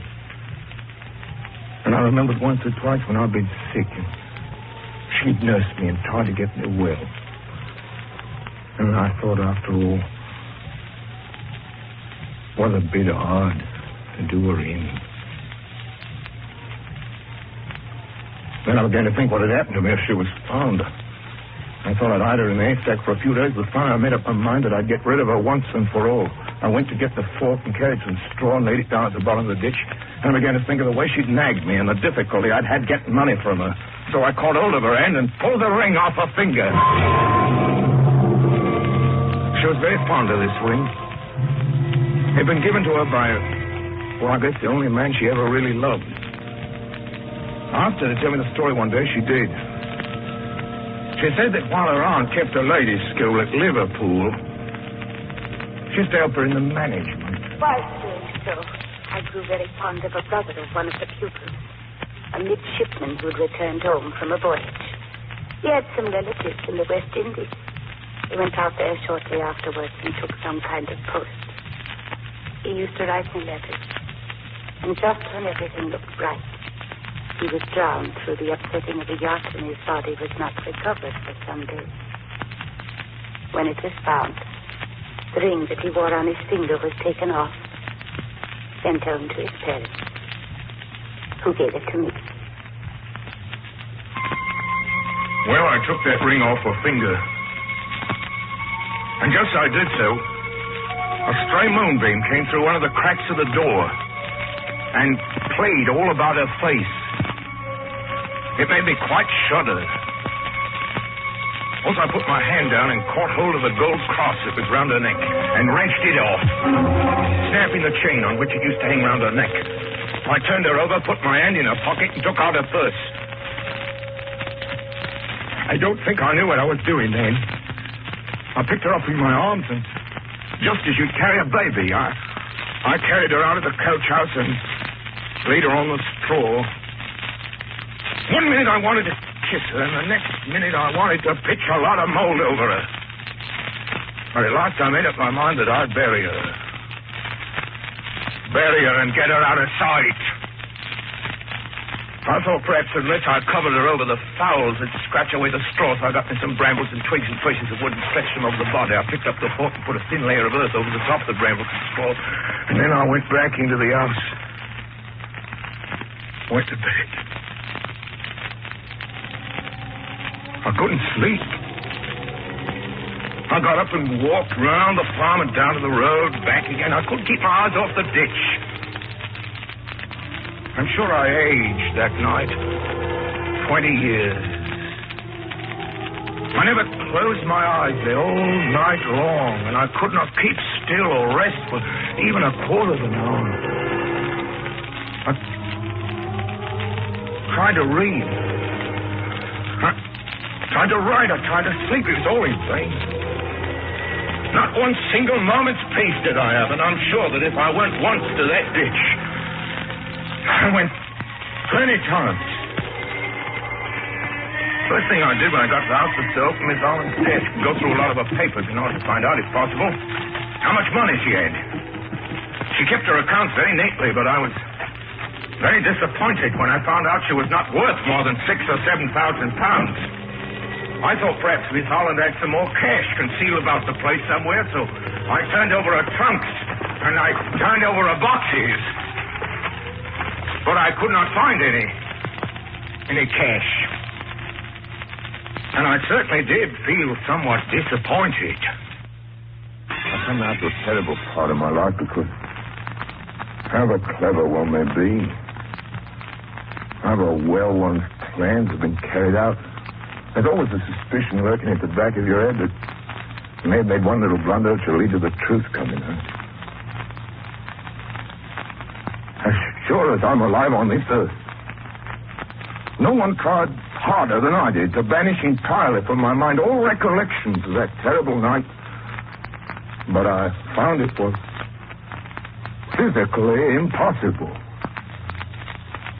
It did not matter where I was or who was with me. The moment there was a lull in the conversation, the moment my attention was taken from anything, away back to the farm went my thoughts. As sure as I stand here, I can swear that I've gone into that coach house hundreds of times, expecting to see her lying on her back as I dragged her in there. But nothing would make me believe this till I'd gone in and think for myself. I did this 2 or 3 times a day sometimes. And all the time I knew I'd buried her in the ditch and she was still there. I tried to reason with myself, time out of number. But it was no good. I had to go into that coach house and see for myself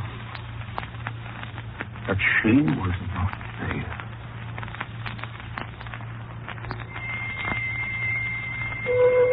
Sometimes when I've been walking along or sitting in a railway carriage, I've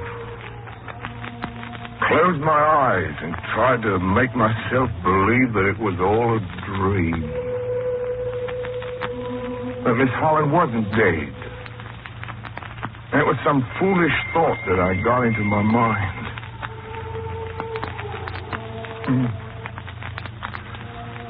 I've got up and said to myself,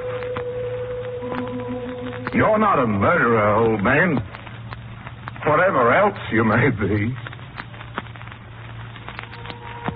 Then I sat down again, and I felt much better and more satisfied. But unfortunately, this didn't last very long. few minutes later, my mind traveled back to May 19th. There I could see myself loading the revolver in the morning, putting it on the shelf, taking the pony out of the trap, standing on the step, and shooting her. Why, 3 years after she had been dead, I could close my eyes and still feel that I had her in my arms. Yes. I could still feel her head hanging over my shoulder. I could still see her face as I laid her in the ditch. One time I could sleep. Perhaps for a few hours I'd forget all about the moat farm. As time went on, I found it impossible to get a night's rest. Then I took to walking in my sleep. And I thought I should have gone mad. When I found I was a somnambulist. I remember one night I returned from London.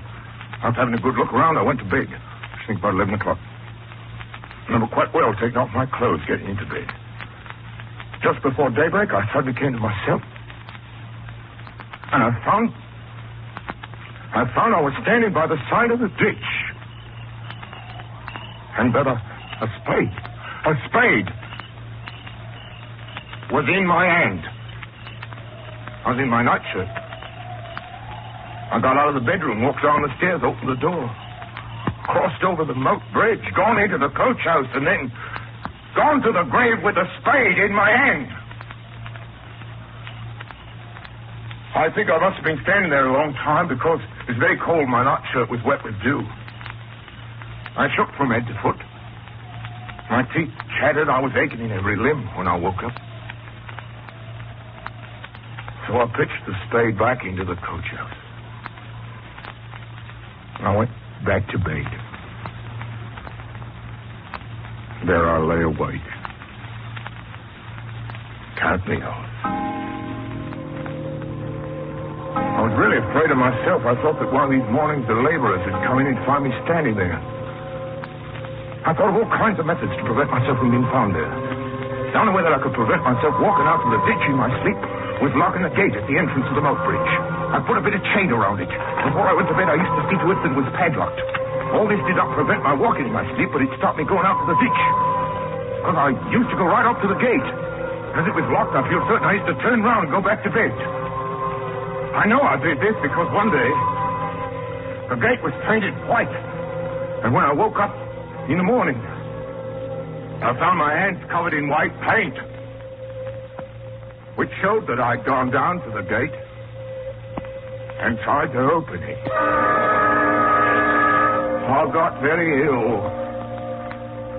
ill about this time. Tell me, Mr. Dougal, when did you first begin to sense danger?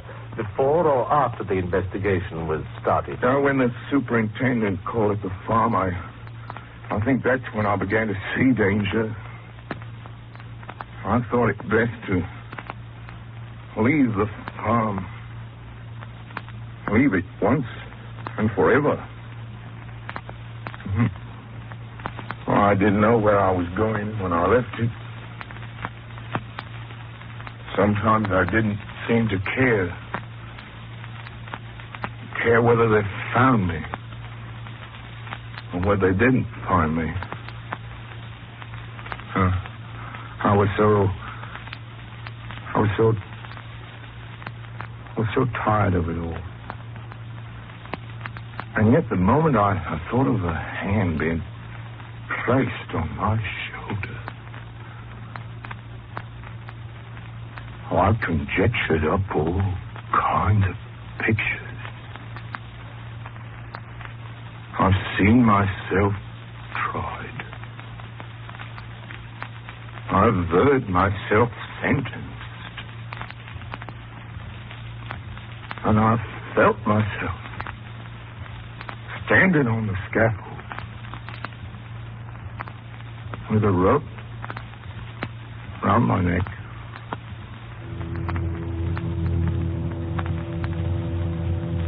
But at times as I sat in my cell, I often thought that,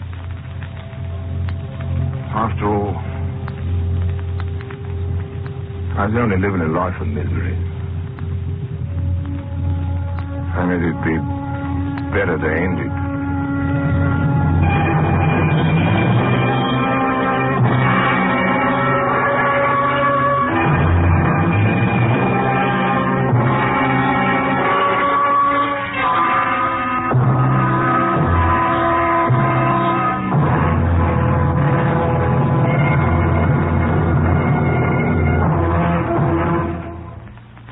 Your obedient servant, Orson Welles, and you've just heard our Mercury production of The Moat Farm Murder, a radio documentary by the Mercury's good friend, Mr. Norman Corwin.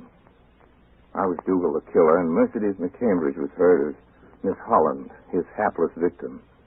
We'll be back in just a few seconds to tell you about next week, but first, Jim Amici. Let me again remind you to be patient with your dealer when, occasionally these days, he's unable to supply you with all the Pabst Blue Ribbon you'd like. He's doing his best, you can be sure of that. Yes, and here's something else you can be sure of. Every single bottle of Pabst Blue Ribbon you do get will, as always, be the happy blending of never less than 33 fine brews. Yes, every frosty glass you enjoy will, as always, have that famous Pabst Blue Ribbon flavor. Not too heavy, not too light, but fresh, clean, sparkling, with the real beer taste coming through the way you like it. So keep asking for blended, splendid Pabst Blue Ribbon. And now, Mr. Wells. Next Friday night, if you're minded to join us, we're bringing you one of the most heartwarming stories ever written in America. Ring Lardner, the author, is, past argument, one of the best of all the writers our country has ever produced, and it's with pride and humility that we same time sensation his deathless portrait of an old couple very much in love with each other. Golden Honeymoon. Until then, ladies and gentlemen, speaking for my sponsors, the makers of Pabst Blue Ribbon, and for all of us on the Mercury, not excepting the old maestro Bernard Herrmann, who, like the poor, is always with us with his wonderful music, we remain, as always, obediently yours.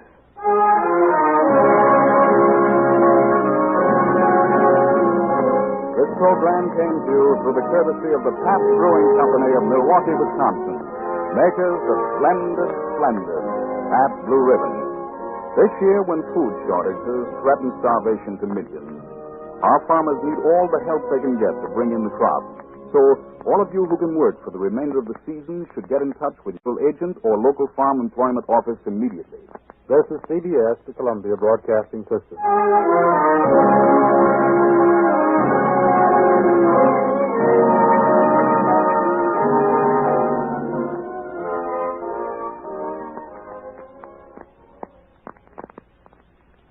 This is Chesterton Radio, your home for podcasts of works by G.K. Chesterton, plus drama, comedy, mystery, science fiction, big bands, and much more.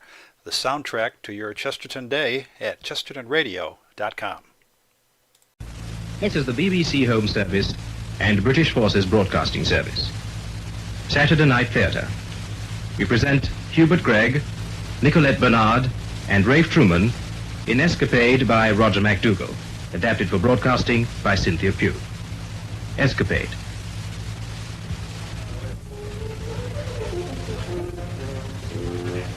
If only Peter would stop practicing. Milk, 18 and 10pence. Meat, 14 and 4pence. That's, tuppence carry a shilling.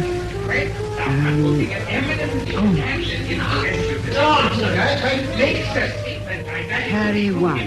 15 and 18 is...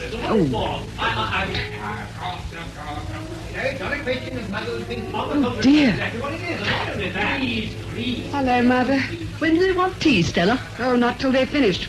Personally, I want something stronger. I'm trying to do the accounts.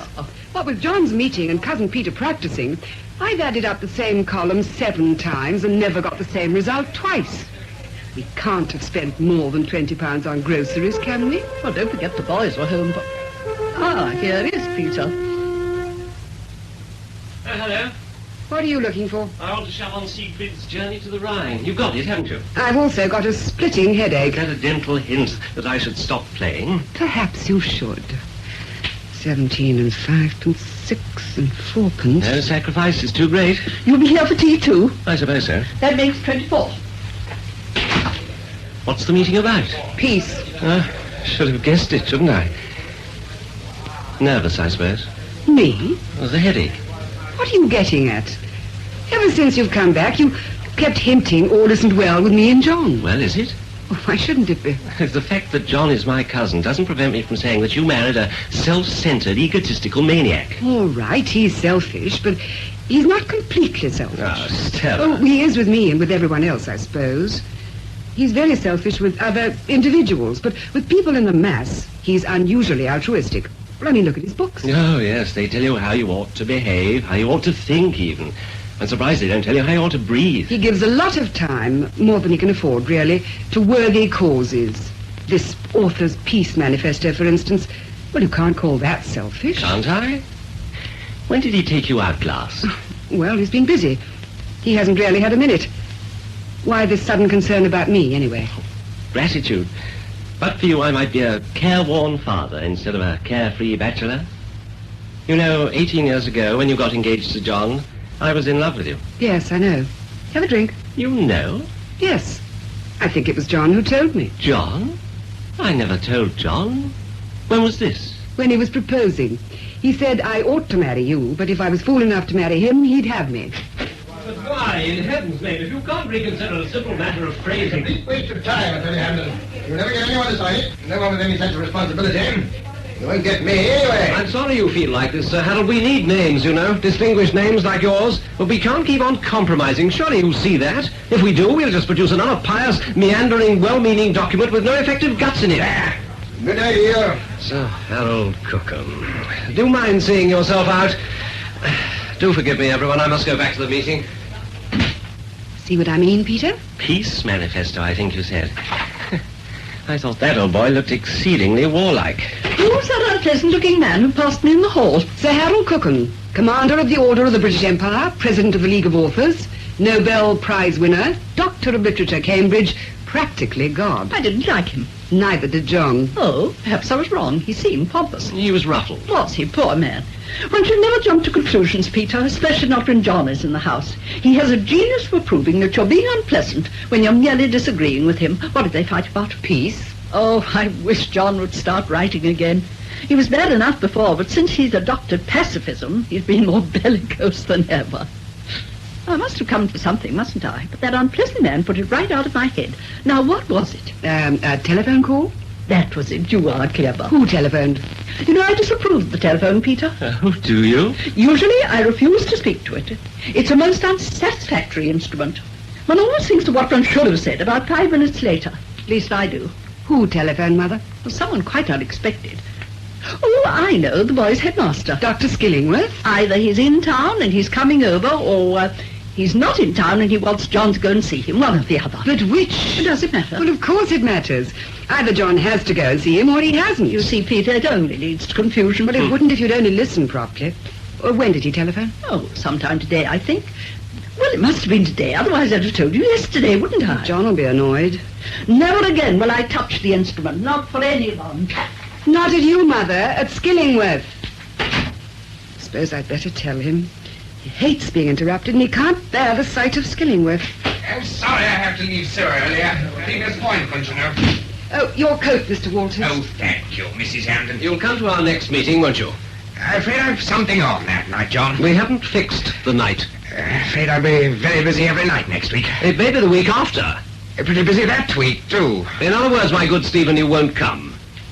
I'd rather not. You'd rather be blown to bits by bombs than sit in the same room with a couple of milk and water anarchists. Well, one has to be careful. I only came this afternoon because I knew Sir Harold was coming. And perhaps I shouldn't say this, but you know you have a bit of a reputation yourself. Oh? As what? Well, oh, you know what I mean, John. Sort of, left. Left? Left of us lies half the universe. I'm only telling you what other people say. Look, John, I must fly. Mustn't miss my train. Oh, catch your miserable train. Good night. Good night. Quarter wit. John, darling, before you go... Yes? Dr. Skillingworth phoned. He wants to talk to you. Why? Well, Mother took the message. Shall I telephone him? No. Well, he must want to talk about the boys. Well, if he wanted to talk about the boys, he'd have asked to speak to you. I strongly suspect that Dr. Skillingworth wants to talk about Dr. Skillingworth, and it's very dull. Well, what had I better do, do you think? Phone Skillingworth. No, it wouldn't work. If you go against John, something disastrous always happens. He's always right for the wrong reasons. It's infuriating. Well, why are the boys at boarding school, anyway? Last time I was home, I distinctly remember John saying that a boarding school was a rich man's borstal, where he could send his undesirable children. Well, they got older and noisier. John found he couldn't work, so he proved that a good private school was just what they needed. And it was pure selfishness that made us keep them at home. Do they like it? It's hard to say, really. They've only been gone a few months. Do you? No, I hate it. Gives me too much time to think. What's wrong with that? When you reach our age, Peter, time for thought is apt to become time for self-pity. I don't know what's come over you. You're letting him get away with murder. Oh, what can I do? Do? I'm in love with the man. Lay into him, fight him, make him squirm, mince him into small pieces. How? Good heavens, you're a woman, aren't you? Don't ask me. Stella, here is Dr. Skillingworth. Oh, I'm terribly sorry, Dr. Skillingworth. I'm afraid your message wasn't very clear. My feeling was that I'd been tolerably explicit. I mean, by the time it reached me. Oh, yes. Excuse me. I must put the kettle on. You see, my mother-in-law is very eccentric about the telephone. She insists on living in her own period. Eccentricity is a pleasurable luxury which some of us can ill afford. It is to a sense of period, then, that I owe my unproductive morning. You were waiting for a call from us? I was. Oh, that's too bad. I really am sorry. This is Peter Henderson, my husband's cousin. How do you do, sir? How do you do? You will gather, Mrs. Hampden, that the matter that I wish to discuss is of some moment. Otherwise, I wouldn't have wasted my time coming up to London. Yes, of course. Your husband is not at home? Well, yes, he is. But he's in the middle of a very important meeting. I think perhaps he can spare me a few moments. Well, Surely you can tell him the headmaster's here. Yes, of course.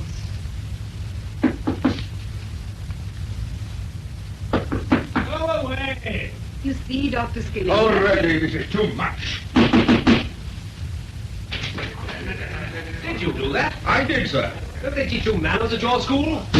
I was waiting for the courtesy of a phone call. Then you should have gone on waiting. Mr. Hampden, I've made a lengthy journey in order to talk to you, and talk to you I will. Already I wasted an entire day. Dr. Skillingworth, I can't interrupt my meeting in order to have a heart-to-heart about my boys. If you have anything to say, kindly say it to my wife. As you wish, Mr. Hampden. Thank you. Though I would have preferred to talk to you before expelling your son. Expelling? Oh, Lord. Excuse me, won't you? Which son?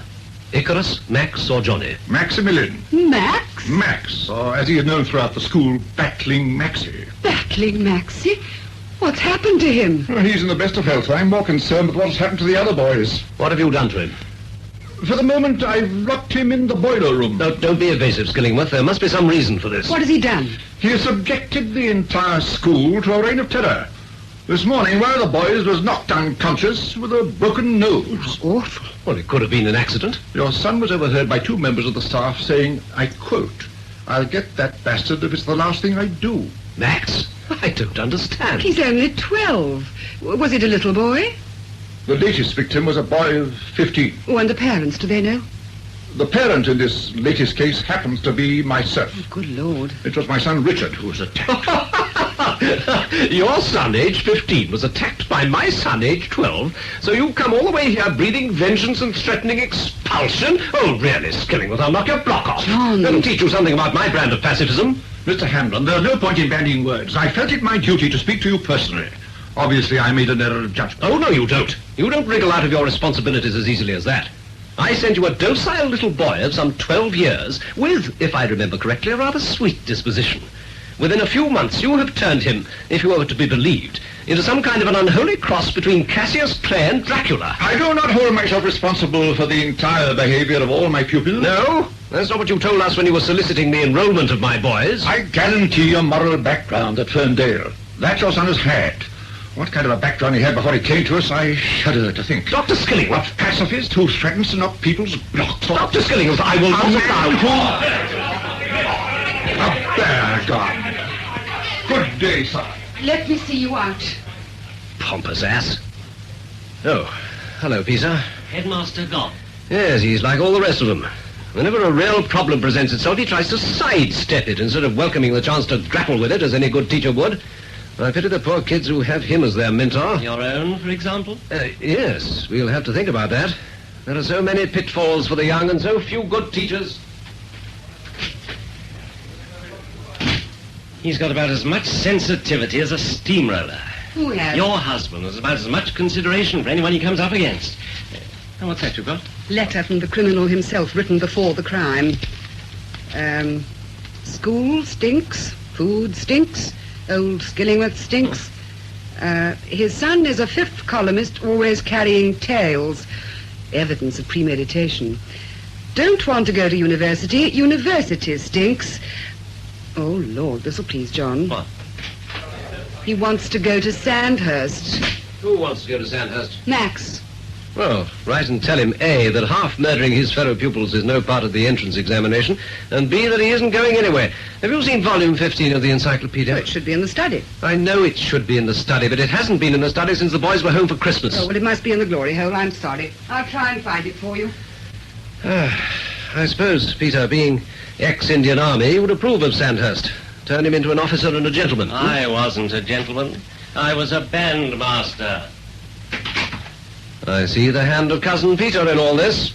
I don't see how Peter can be held responsible.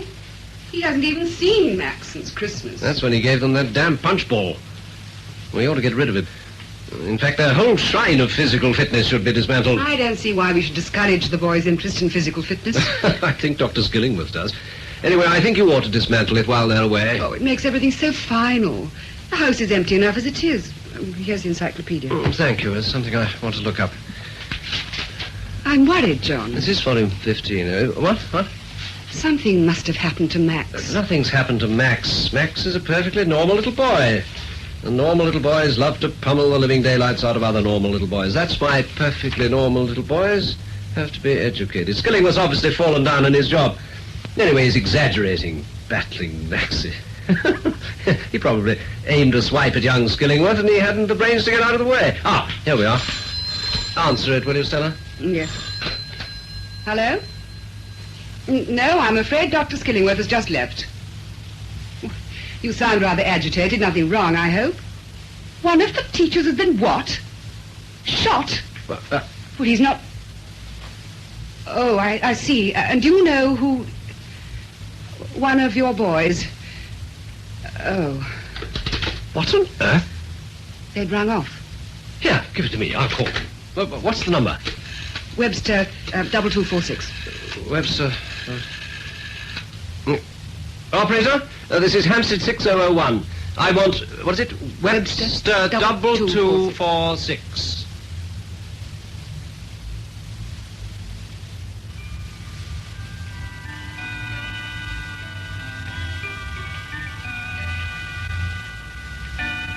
Operator, this is Hampstead 6001, and I'm still waiting for my call to Webster 2246.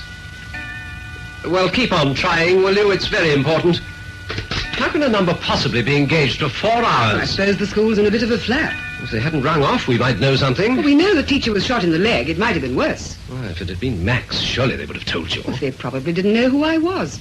Just a number where Skillingworth could be reached. This is ridiculous. Haven't you got through yet? No, Mother. You haven't?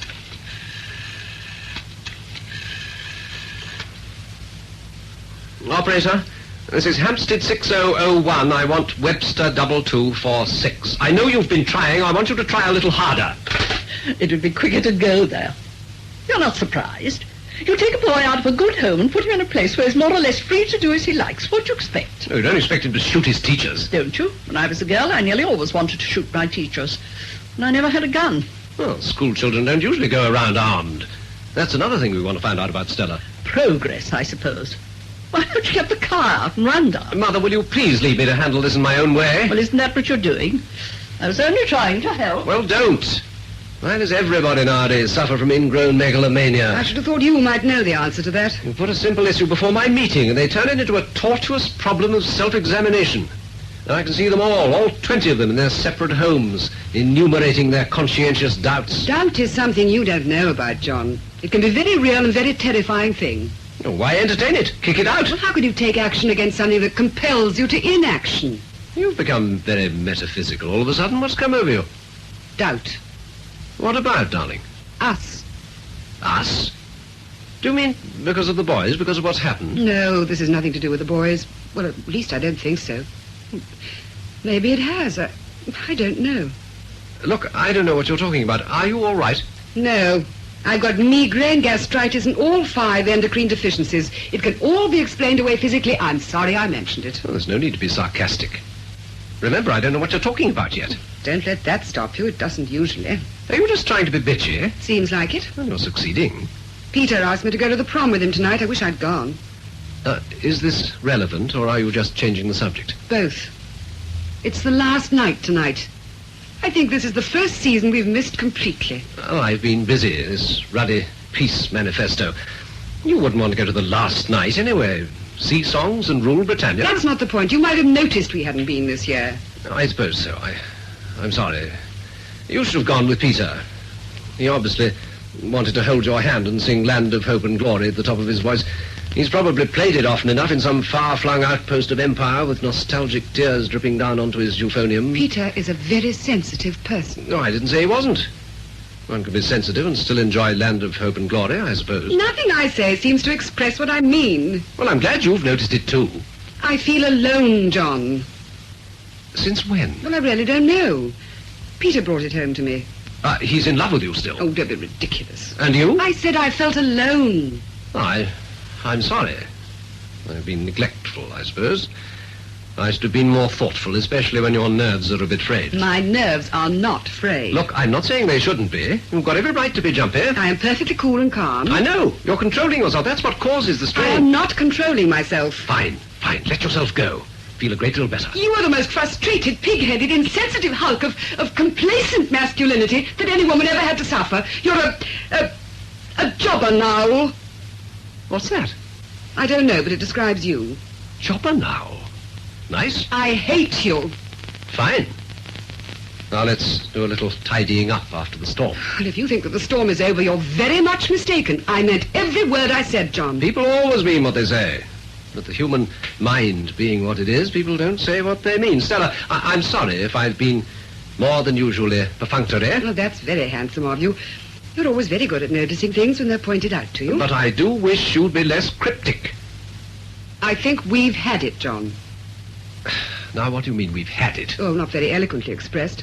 Flat. That's how I feel. Am I supposed to take this seriously? I think you better. I think that itinerant brass bandsman's at the bottom of this. Peter had nothing to do with it. He's just opened my eyes a bit. Oh, he's opened your eyes a bit. I suppose he keeps telling you how unhappy I've made you, and you believe him. Well, I don't just believe him. But I can't help it if I agree with him, can I? Oh, you agree with him? Nice times you must have had.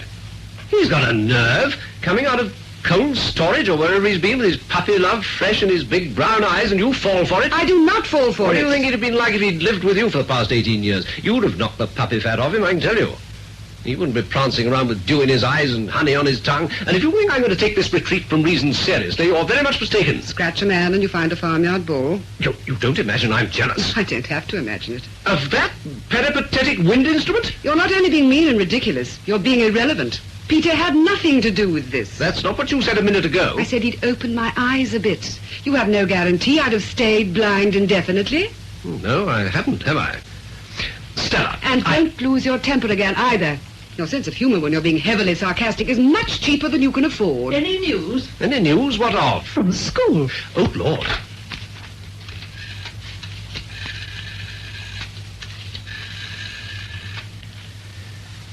Operator, this is Hampstead 6001, and I'm still waiting for Webster 2246. Now, don't be ridiculous. How can it still be engaged? One of those talkative mothers, I expect. I'm not accusing you of anything. All right, I know you've a job to do. Well, for heaven's sake, do it. I couldn't help hearing what you said when I came in, and I don't think you ought to quarrel at a time like this. Why? It's like laughing at a funeral. Your mind ought to be on other things. No one's been killed, Mother, as far as we know. No, I expect Max is feeling most unhappy. I don't know how you can sit there doing nothing when he needs you. But what can we do? He's locked up. Stella, a little boy of 12. Even murderers are allowed visitors. You know, you've grown to rely so on this inhuman instrument that you become inhuman yourself. You're the most frightful hypocrite, Mother. You used to lock us up when we were little. That was entirely different. I only locked you up when you misbehaved in some minor way. I never locked you up when you were really bad. What did you do then? I talked to them. When a child's been really bad, it needs your attention. When it's been only naughty, you can get rid of it for a while in perfect safety. I sometimes forgot about John for hours when I'd locked him in the cupboard. But he always came out looking exactly the same as when he went in. I think he enjoyed being locked up. Gave him time to think. Yeah, I'll go and try them again in the study. I don't think Max is likely to justify himself in taking a pot shot at his teacher. That's what he did. Of course he is. Probably done it by now. He's very like John, you know. John could justify absolutely anything. You had to be very careful how you punished him. Catch him when he wasn't looking and give him a quick belt. Over in a minute. No time to brood. That's what he needs at the moment, I shouldn't wonder. Shall I leave you alone with him? Oh, no. I washed my hands of him 18 years ago. I think I'll leave you if you don't mind. Forgive him first and belt him afterwards. Listen, Stella. Just because the boys aren't here to distract us, we don't have to keep on quarrelling, do we? There must be other ways of passing the time. What did they say? Oh, they'll ring as soon as the number's free. It is a bit unsatisfactory, just waiting like this. We could always play canasta. I should think your mother would find that even more heartless, like playing cards on the coffin. Your mind, if I may say so, seems to incline towards the morbid this evening. By that you mean to imply that my attitude towards you is equally abnormal? I suggest that the least you can do is to tell me what I've done. Well, you haven't done anything, John. You haven't been a drunkard or beaten me up or been unfaithful. You've kept me well provided for in a comfortable home. And I'm leaving you, John. I'm leaving you. But why? Because I'd rather go now like this than let it drift on and on. I want to go now while we still respect each other. Oh, please don't think I regret anything or blame you for anything. I don't. We've known real happiness together, John. Perhaps that's why I can't stand it anymore. Hey. No, don't touch me, John. I'm all right. What's come over you? Darling, you're all muddled up. I never thought you'd have an emotional scene with me, did you? Not that kind. Well, it's never too late. I'll get you some brandy. I don't want it, thank you. We should stop implying there's something wrong with me. Well, isn't there? I mean, there must be. I am perfectly sound in wind and limb and in mind. I'm sorry I went emotional on you, but I'm not completely heartless.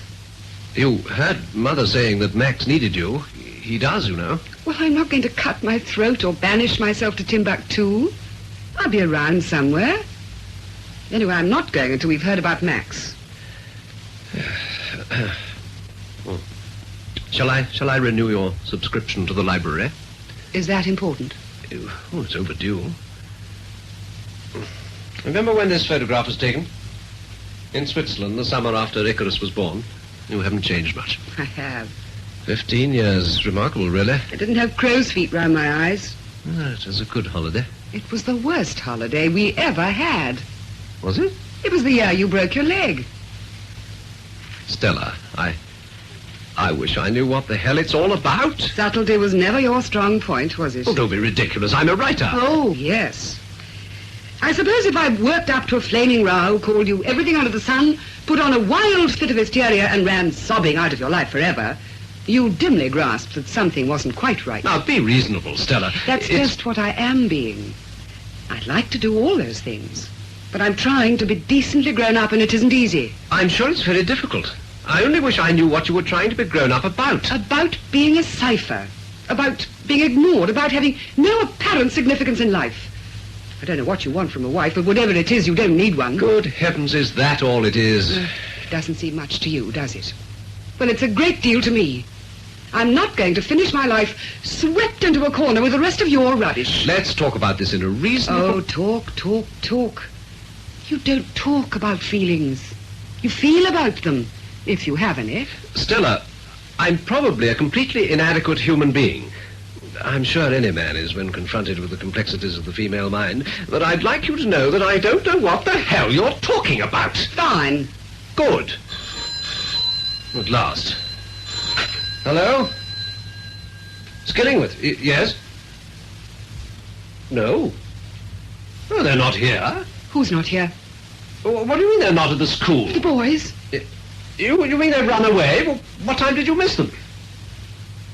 Then why the hell did you phone before? Look, I better come down right away. Oh, I see. Have you told the police? Told them what? To look for the boys. You'll phone if you hear anything. All right, we'll ring you if the boys show up here. Well, what's the phone number? Write it down, sir. Yes.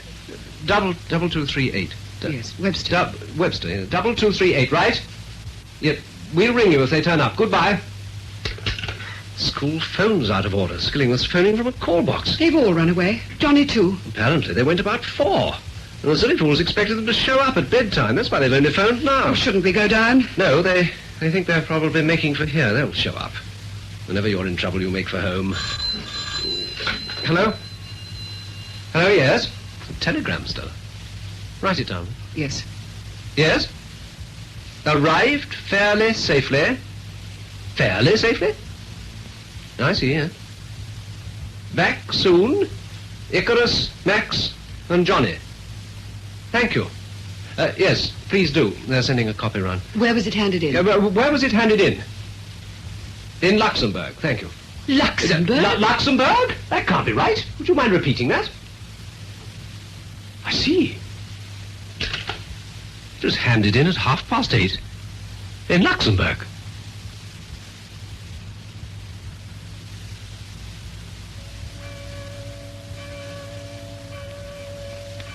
Right, Miss Bates. Now bring in Charles Peyton. Yes, Dr. Skillingworth. Come in, Peyton. Yes, Miss Bates. Come here, Peyton. Yes, sir? I understand that you wish to make a statement. Yes, sir. Do you wish me to stay, Dr. Skillingworth? Yes, please. I want you to take notes. Very good. You may proceed, Peyton. Yes, sir. I'm waiting. Yes, sir. I was in the plot, sir. Ah, here was a plot. Yes, sir. To rescue Maxie, sir. From the boiler room, sir. Am I to understand that his conduct met with your approval? It was a fair fight, sir. Skilly accepted the challenge. He got what was coming to him, was what we all thought, sir. Of course, it was bad luck he fell on a stone. But that wasn't Maxie's fault, sir. I see.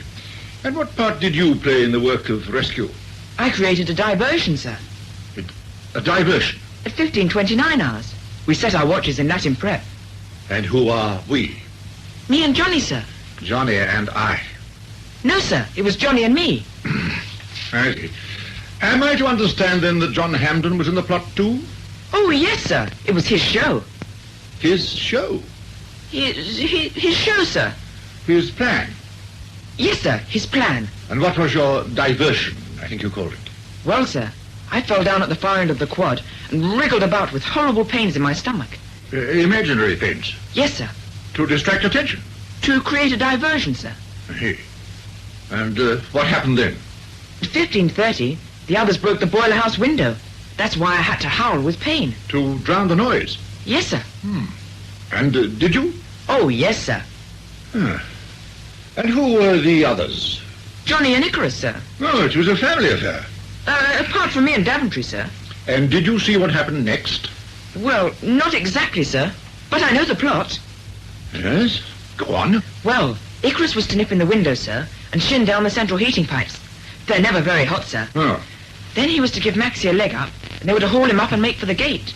And Daventry was posted there to give them the all clear. But, of course, the operation miscarried. Yes, sir. Old Sykes messed it up. What?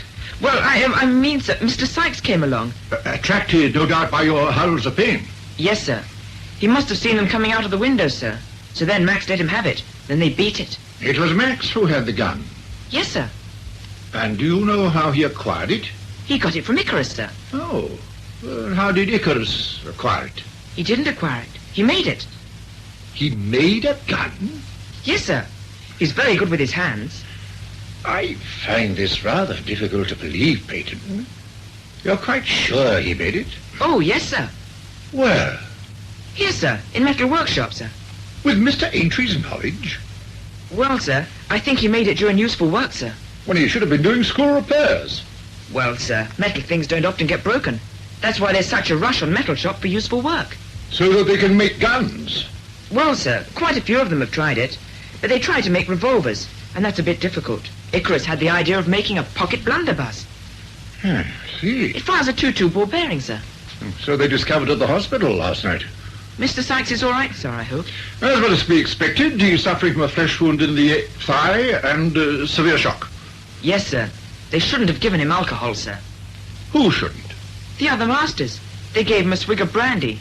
Sweet tea would have been better. I don't think we need go into that, Peyton. No, sir. Have you anything else to offer? I'd like you to know why I'm coming clean, sir. Why you are confessing? Yes, sir. I knew Max had the gun, sir, but I didn't know he was carrying it. That's why I'm coming clean. You think they should have told you? Oh, yes, sir. If we'd have known they were armed, we might have backed out. Might? Only might? Well, it's a bit difficult to say, sir. Oh. The telephone. I must have found the fault. Dr. Skillingworth, secretary. Yes, just one moment, please. It's the post office engineer. He'd like a word with you, Dr. Skillingworth. Sit down, Peyton, over there. Yes, sir. Dr. Skillingworth speaking. I see. With a pair of pliers, you think? Most interesting. Oh, you found the gun. Indeed, that may prove of vital importance. Where are you speaking from? Oh, you sent a man up with it. Oh, thank you, thank you. Miss Betts, perhaps I can trouble you to go to the front door and wait for an exhibit, which is on its way up here. Yes, Dr. Skillingworth. I'm so sorry, Mr. Hamden. Does he intend to keep us here all the morning? Well, I have told Dr. Skillingworth that you're here. And now, Peyton, have you anything further to contribute to our knowledge? No, sir. Had they made plans for their escape? I don't know, sir. I've just learned that the telephone wires were cut about half a mile from the school. Was that premeditated? Eh? Did you know that that would be done? No, sir. Do you know where they meant to go? No, sir. Does it surprise you that they are all in Luxembourg? Luxembourg? Mr. Hampton had a telegram last night. Does it surprise you? They must have gone a bit off their line, sir. What exactly do you mean? Well, it seemed a bit far away, sir. That was what you meant? Yes, sir. Curious choice of words. Yes, sir. I'm not very good at English, sir. Have you told him we're waiting? I'll remind him now. Thank you. Here is the exhibit, Dr. Skillingworth. Thank you. It's not loaded, I suppose? Soon find out, sir. Empty, sir. Being fired? We gathered it had.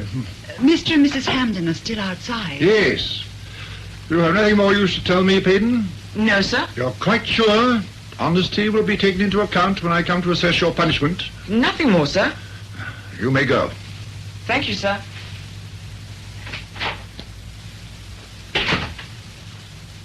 Clarence Daventry next, I think. Oh, but, very good, Dr. Skillingworth.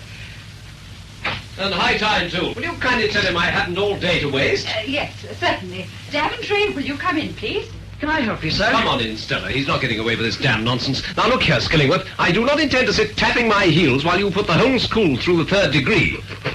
You wish to see me? No, but it looks as if I'll have to. That's enough, Daventry. You may go.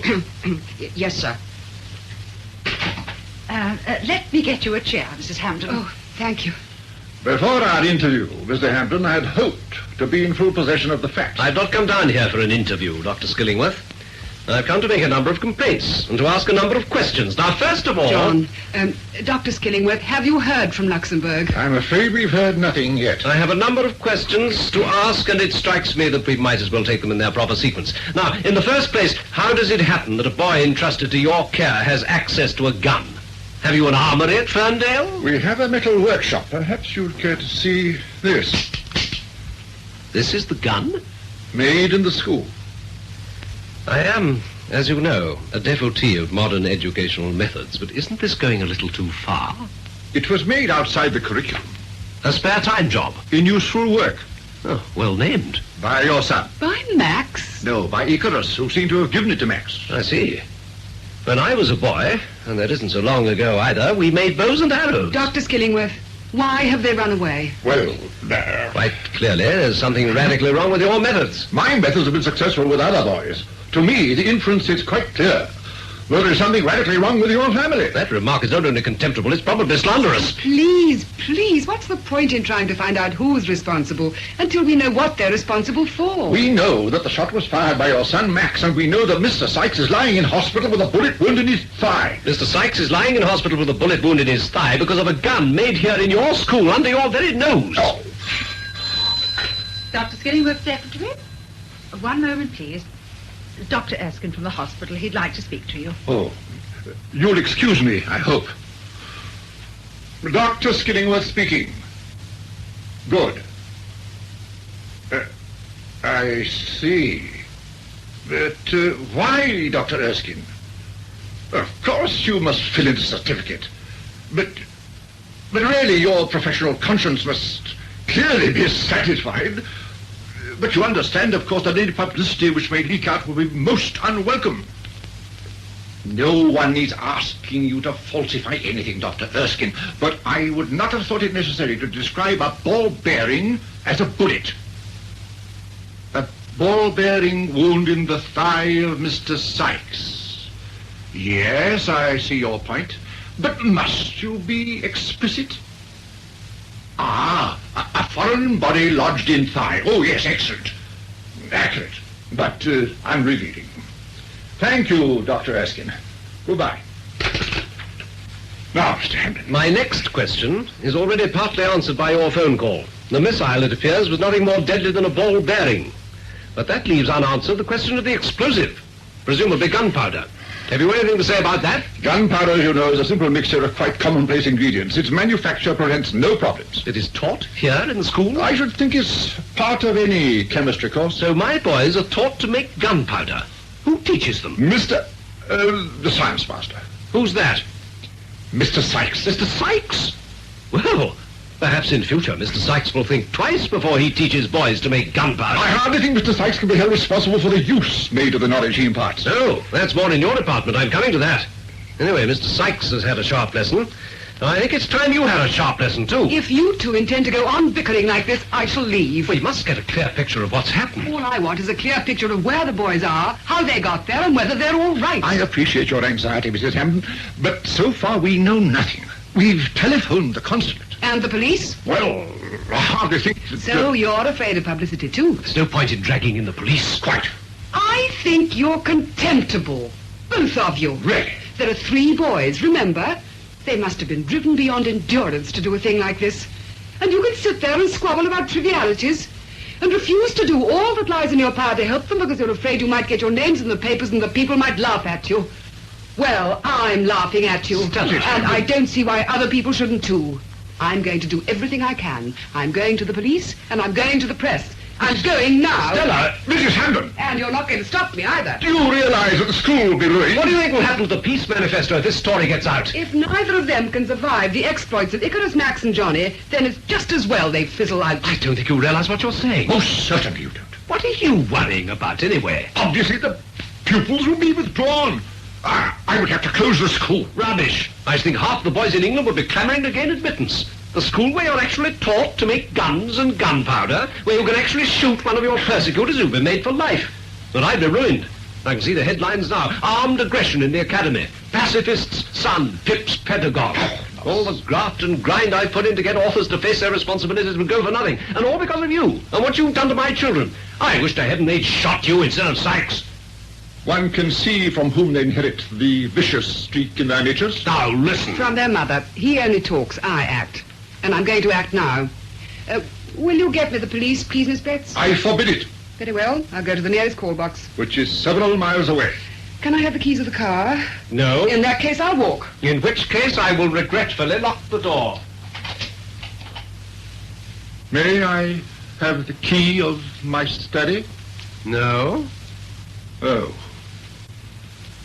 You know, it strikes me that we are scarcely behaving as responsible adults. That has been striking me monotonously for the last half hour. In order to behave like a responsible adult, it is first necessary to be one. Are you there, Dr. Skillingworth? Yes, Mr. Johnson, what is it? Nothing, sir. It's just that we had an appointment at 11 o'clock to discuss the new timetable. I'll be over right away. Right. Thank you, sir. You'll excuse me, I hope. Mr. Hamden, I have a school to run. All right. I'll open the door. Thank you. Will you bring the new timetable, Miss Fitz? Very good, Dr. Skillingworth. I don't suppose you're even aware how petty and childish your behavior has been. Oh, for the best possible reasons, of course. I suppose all the big decisions in the world are taken by the men who've been wrong about the little ones. I wonder how many happy fathers there are, if you know. None, I should think. Are you implying that I'm not a happy father? I doubt if you're a father at all, except in the strictly biological sense. Well, you're certainly not acting like one. Stella, I wish we could get out of this nightmare we've drifted into. We seem to be incapable of talking to each other without quarreling. Don't worry, you haven't changed. There's a knock on the door. I think you've taken leave of your senses. Who are you? Daventry, sir. Come in. Oh, I couldn't help it. They made me. You couldn't help what? Being in on the plot. Do you know where they are? You're Icky's father, aren't you? Well, Icarus is my son. Oh, I thought so. I popped in as soon as the coast was clear. I've got a message. From Icarus? Yes. He's scared you'll gum up his works. And what exactly are his works? Well, they're pretty important. What is he afraid of? Scared you'll go to the police. He knew old Skilly wouldn't because it would look bad for the school, but he thought you might. Why shouldn't we? Oh, you mustn't. That was Icky's message. Tell them to trust me, he said. So I'm telling you. You're going to tell us more than that. Where have the boys gone? On a mission. A mission? What for? Look, Mr. Hamden, if I told you, they might never forgive me. You wouldn't want that. I don't think it would worry me unduly. They might never forgive you either. I don't think even that would break my heart. If I was Icky's father, I'd be proud of it. If you were Icky's father, you'd have every right to be. The chaps think he's pretty special. They'd do anything for him. Oh? Chaps think you're all right, too. Oh, that's very decent of the chaps. Well, you're not as bad as most. At least you're trying to do something about it. About what? War. War? Well, what's that got to do with Icarus? Everything. You see, we're the chaps who are going to cop it if there's a war. It's all very well for the old fogies. They'll be out of it. But we'll be in it, up to the neck. That's what Icky says. Does he? Then he's told you about my plea for peace. Oh, yes. So on the whole, you approve of my activities? Well, not really. Hmm? Matter of fact, we think they're a waste of time. Lots of blokes signing their names on bits of paper. Old blokes, too, most of them. Oh. World's full of them. Never gets anywhere much. Well, does it? Well, it's got us where we are. Well, exactly. 2 old blokes sign a treaty, and what happens? 2 other old blokes come along and tear it up. Millions of people sign a peace pledge. What happens? War. Just signing things is a waste of paper and ink. That's what Icky says. What was your name? Daventry. Haven't you another name? L.W. Long wave, see? Oh, yes. Well, look here, L.W. We're worried about the boys. Now, if you want to stop me going to the police, you will have to tell me more than you have so far. You don't have to worry. Icarus will get them there. Where? Look, I've told you a great deal more than we told old Skilly. He thinks it was something Johnny thought up to get Maxie out of the boiler house. But it's bigger than that. The whole school's in this. All except young Skilly. That was why Maxie took him on, to put the fear of death in him. He won't talk. Where will Icarus get Max and Johnny to? That's asking. Do I understand that you've misled Dr. Skillingworth? Here and there. We cooked up something for him, and Charlie Peyton gave it to him. We thought he'd swallow it better from young Charlie. You still haven't given me any reason why we shouldn't go to the police. I've told you. Icky wouldn't like it. But that's hardly a reason. Well, I wouldn't like to be you if Icky finds out you've gone to the police. I wouldn't like to be Icky when we find out what he's done. Oh, you'll approve. You can hardly expect me to approve of the beginning. You mean old Sykes? I mean old Sykes. It was a pity he got in the way. But when it comes to big issues, the individual doesn't matter. Good heavens, are you a fascist? No, I'm not. What do you believe in, then? Well, I believe in following people who've got the right idea. Like Icky? Yes, like Icky. There's a bloke called Carpenter who thinks he teaches us, but he doesn't know what it's all about. We get it from Icky. Do you? Carpenter spends all his time showing us how all the religions are different from each other. Then Icky shows us why they're all the same. And you think Icky is better than Carpenter? Of course he is. Carpenter doesn't have a look in. Really? Look, this is all very interesting, Daventry, but it isn't getting us anywhere, is it? Well, I don't know. It's wasting time. The more time I can waste, the better. Well, that's frank enough. But don't you think you ought to take us into your confidence? Yes, L.W., why don't you? I'd like to, but... Well, I don't trust you, sir. And Mrs. Hampden might panic. Panic? Daventry, where are the boys and when are they coming back? What happens to people when they grow up? What do you mean? Why do they get lost? Lost? It's funny, you'd think things would get clearer and clearer, but they just seem to get more complicated. Grown-up people are always in a muddle. And young people are always too sure of themselves. Well, it's better than being in a muddle. Is it? If you hadn't grown up into a muddle, you'd see you have to trust us to find our own salvation. You can't find it for us, can you? Can't even find it for yourselves. Don't you think people have a bit of a nerve expecting kids to think grown-ups know better? Oh, I suppose that's true when you think of it. Is this Icky again? Yes, we get it all from Icky. And he's gone off on a mission? Yes, sir. And you don't think there's anything to worry about? Of course not. Icky can take care of himself. And Max and Johnny? It horrifies me to think I'm growing up. Can't you take anything on trust? I'm sorry, but you must admit we're entitled to be worried. Why? Well, first Dr. Skillingworth arrives and says Max is going to be expelled. Lucky Max. Wish they'd expel me. Then they ring up and say that one of the masters has been shot. Shot? He wasn't shot. He just got a ball bearing stuck up his leg. I've had one in my arm. Look, Mrs. Hampton. Look. Ooh, nothing to make a fuss about. Icky took that one out. Who put it in? Icky. You see, he has a theory that pain is all imagination. It works, too. Now, what else worried you? Well, then we heard the boys had run away, and that now they're in Luxembourg. Oh, they'll have moved on by this time. Moved on? Surely you see, Daventry, that all this leaves unanswered a number of questions that are, to put it mildly, faintly disquieting. Such as? Where did they get the money for this continental trip? That's another thing that happens to you when you grow up. You think you can't do anything without money. But they must have flown. Now, where did they get the tickets? They didn't need tickets. Well, did they stow away? Only place you can stow away in an aeroplane is the undercarriage. Icky wouldn't do that, especially with Johnny. It's too dangerous. But if you want to do something badly enough, there's always a way. You're wasting time again, aren't you? I like talking. So do I. Now, in the course of our very pleasant conversation, it has become clear that you are in possession of certain facts that we should like to share with you. Do you mean to share them? Or shall we begin to try to find them out elsewhere? I've told you Icky's message. Tell them to trust me. Don't you trust him? Frankly, no. Oh.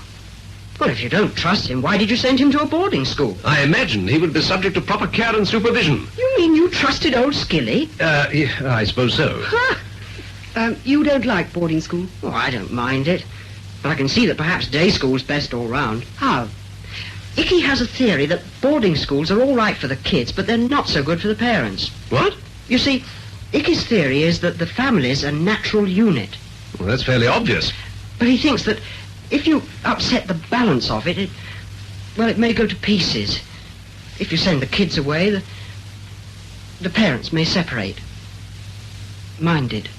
I'm sorry about that, L.W. Oh, happens to lots of kids. You get used to it. Icky says that parents can't always adjust themselves to the strain of not having a family around. Icky seems to have given this matter a lot of thought. He wrote a paper on it last term. He's gone off sociology a bit now, though. More interested in politics, as you've probably gathered. L.W., if being separated from their children is a strain on the parents, doesn't it work the other way, too? Doesn't something happen to the children? Well, a lot of the kids brought that up when Icky read the paper. They said they were a lot happier now than when they were at home. But Icky said kids are a lot more adaptable than grown-ups, so they can adjust themselves to life without their parents much more easily than parents can adjust themselves to life without their kids. Did he have any more pearls of wisdom? Well, he finished up by saying that though it looks as if the parents made the home for the kids, it's really the kids who make the home for the parents. Oh. Sort of paradox. Don't suppose you agree with it? No. No, he said that parents couldn't be expected to. I see. I've got a copy of the paper if you'd like to see it. Would you? Yes, I would, very much. Well, I'll see if I can find it then. Oh, it's locked. Just a minute. Thanks. Won't be long. Remarkable boy. Daventry or Icarus? Icarus, too, I suppose. They seem to take life very seriously. Poor little devils. Strange how little one knows about them. They do seem fairly independent. They don't need us, but we need them. when Daventry talked about his parents splitting up. I could have hugged him. He'd have been horribly embarrassed. I know. He doesn't need our sympathy, but we need to give it. We need them to need us, John. When you send them away, they learn not to. I know it's all very worrying, Stella, but for heaven's sake, try to keep your sense of proportion. You can't go hanging your faith on the obiter dicta of a boy still in his teens. Well, give me the credit for having a mind of my own. Because you happen to agree with someone, it doesn't necessarily mean you're being spoon-fed. You made the same rather unflattering comments when I agreed with Peter. I think Icarus is right. I think parents need their children. I think we've gone on the rocks because we threw them overboard. Emotional ballast. Emotional bilge. Well. Who the hell are you? Eason's the name, Daily Gazette. And how long have you been standing there? About 15 seconds. Why? Oh, don't you knock on doors? Never. In my job, if you knock on doors, you never get in. And in my job, you've got to get in. Dr. Skillingworth, I presume? Wrongly. Oh. Any idea where he is? None. Mind if I wait for him? Yes, I do, actually. Pity. I'm still staying. Don't mind me. I'll listen with an open mind to anything you have to say. You've been drinking? Continuously for about 30 years. Does it show? Only in your character. Didn't know I had any of that left. I should have said in the remnants of your character. What brings you here? A little bird whispered in my editor's ear that there was a story to be culled from the escapades of Dr. Skillingworth's infants. So we'll send Deason, he said. How did you hear about it? Oh, we have spies everywhere. The world is a vast network of spies, all in the pay of the Daily Gazette. I think you'd better leave us. No, John. Do you know where they are? He doesn't know anything, Stella. He's only trying to make you give something away. Never. We pay the market price. If you know something you shouldn't, then obviously we should. Ring up the Gazette and collect your 30 pieces of silver. We pay the traditional price for all information. What exactly do you know? So you are the unhappy parent. Has there been a report from the continent? For heaven's sake, Stella, he's only trying to provoke you. You wrong me, sir. I am only the humble servant of our great master, Truth. It is life which provokes. Life is the agent provocateur which tempts us all, even the little children, into actions which will titillate the jaded palates of our 3.5 million readers. If you print a word of this, I shall sue you for libel. Anyway, I don't think you know anything. Even supposing I don't, which you know must be wrong or I wouldn't be here, don't you think I can find out from the teachers, from the boys, from the various eyewitnesses? If you know anything that we don't, I think you might have the common decency to tell us. You really expect common decency from a newspaper? But you often get it. Let me begin by putting one of my cards on the table. We have a report from a continental correspondent that the children of Mr. and Mrs. John Hampden have been traced. Oh. Does that interest you? Are they all right? So far as we know. Was it from Luxembourg? Stella. I wasn't told. But now I've shown my good faith, perhaps you'll reciprocate by confirming why they ran away. Well, I suppose... He's bluffing, Stella. Everything he's told us he's learned from you since he came into the room. The only thing to do is to refuse to speak. And the shooting? Did you tell me that, too? What do you want? Personally, nothing. Professionally, the scrapings from the bottom of the barrel. That's where the dirt collects. You'll get nothing from me or my wife. You'll get nothing from Dr. Skillingworth or the teaching staff. And I'll see to it that you get nothing from any of the boys. So there is something to hide. That's the fourth item of information you've provided. Are you still sure I'll get nothing? Would you like to go before I kick you out? Coming from you, that would be a story in itself. Can I quote you? Now, listen. I'm a pacifist by nature, though not by conviction. You, it appears, are the reverse. Here it is, Mrs. Hampden. Oh, thank you, L.W. Daventry, I want you to do something for me. Yes, sir? This gentleman is from the press. Oh, I know, sir. I want you to go around all the boys in person and make sure that not one of them speaks to him. Oh, Lord. Bit late for that, sir. Do you mean he's done it already? Oh, he didn't get anything out of them, though. Chaps shut up like clams. Even bribery failed. Quite remarkable esprit de corps at Ferndale. That's Icky. He put the fear of death in them all before he left. I was getting rapidly nowhere until I bumped into you, Mr. Hampden. Oh, sir. He's bluffing, Daventry. He doesn't know a thing. What's this bit of paper, L.W.? Oh, that's Icky's flying log. His flying log? Yes, you know. Hours in the air, hours at the controls, weather conditions. Hours in the air? You mean in an aeroplane? Yes, didn't you know? No. Oh. Potter's old man has a plane. He keeps it at the flying club. He sometimes takes us up when he's here at weekends. Does Dr. Skillingworth know about this? Good Lord, no. You won't tell him, will you? You said hours at the controls. Yes. Potter's old man says Icky's a natural flyer. Oh, does he? Do you mean to say that he's actually flown an aeroplane? With Mr. Potter beside him. He hasn't done any solo flying yet. At least, I mean, Mr. Potter doesn't let him fly solo yet. Mr. Potter's tremendously cautious. I think that you might tell us all that you know. Saving the presence of our friend, huh? Don't mind me. I couldn't be happier. Unless, of course, you have an illicit still on the premises. Well, we have, as a matter of fact. What? Oh, for engines and things like that. We don't drink it. Stella, I've been putting two and two together, and I don't like what they add up to. I want a word with you, Daventry, outside. Oh, it's you, Dr. Skillingworth. Just the person I wanted to see. What are you doing in my study, Daventry? Mrs. Hamden sent for me. Oh, did she? Hand me that envelope, Miss Pitts. Yes, Dr. Skillingworth. Thank you. This is for you, Mr. Hamden. A bill for the cost of a temporary science master for 3 weeks. I don't see why the boys should suffer. Now, look here, Skillingworth. Just a moment. Who are you? Eason, the Daily Gazette. Never mind about him. May I congratulate you on your scholastic establishment?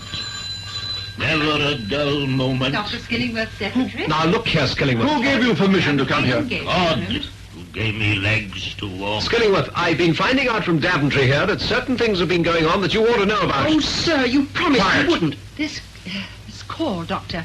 It's the secretary of the Flying Club. Hello? Would you mind repeating that? What? My boys steal an aeroplane? Don't be ridiculous.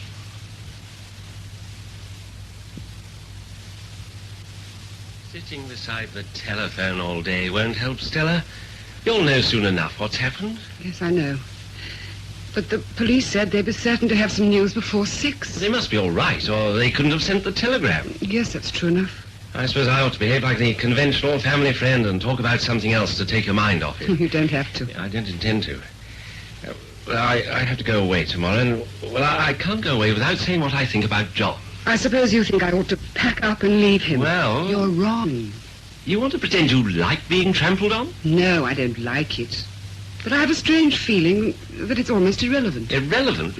Surely it's the whole point. The whole point of my relationship with John, perhaps. But when you marry someone, Peter, you don't just marry an individual. You marry an ever-widening series of social relations. Well, yes, but... John and I may be a bit battered, but we have moved on. You've stayed in the bank, Peter, miles up. It's easy to offer dispassionate criticism when you're not up to your neck of the struggle yourself. And it's easier to come to valid judgment. Sometimes. My love for John started as an illusion.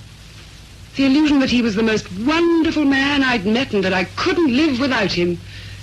Both wrong. What is it now?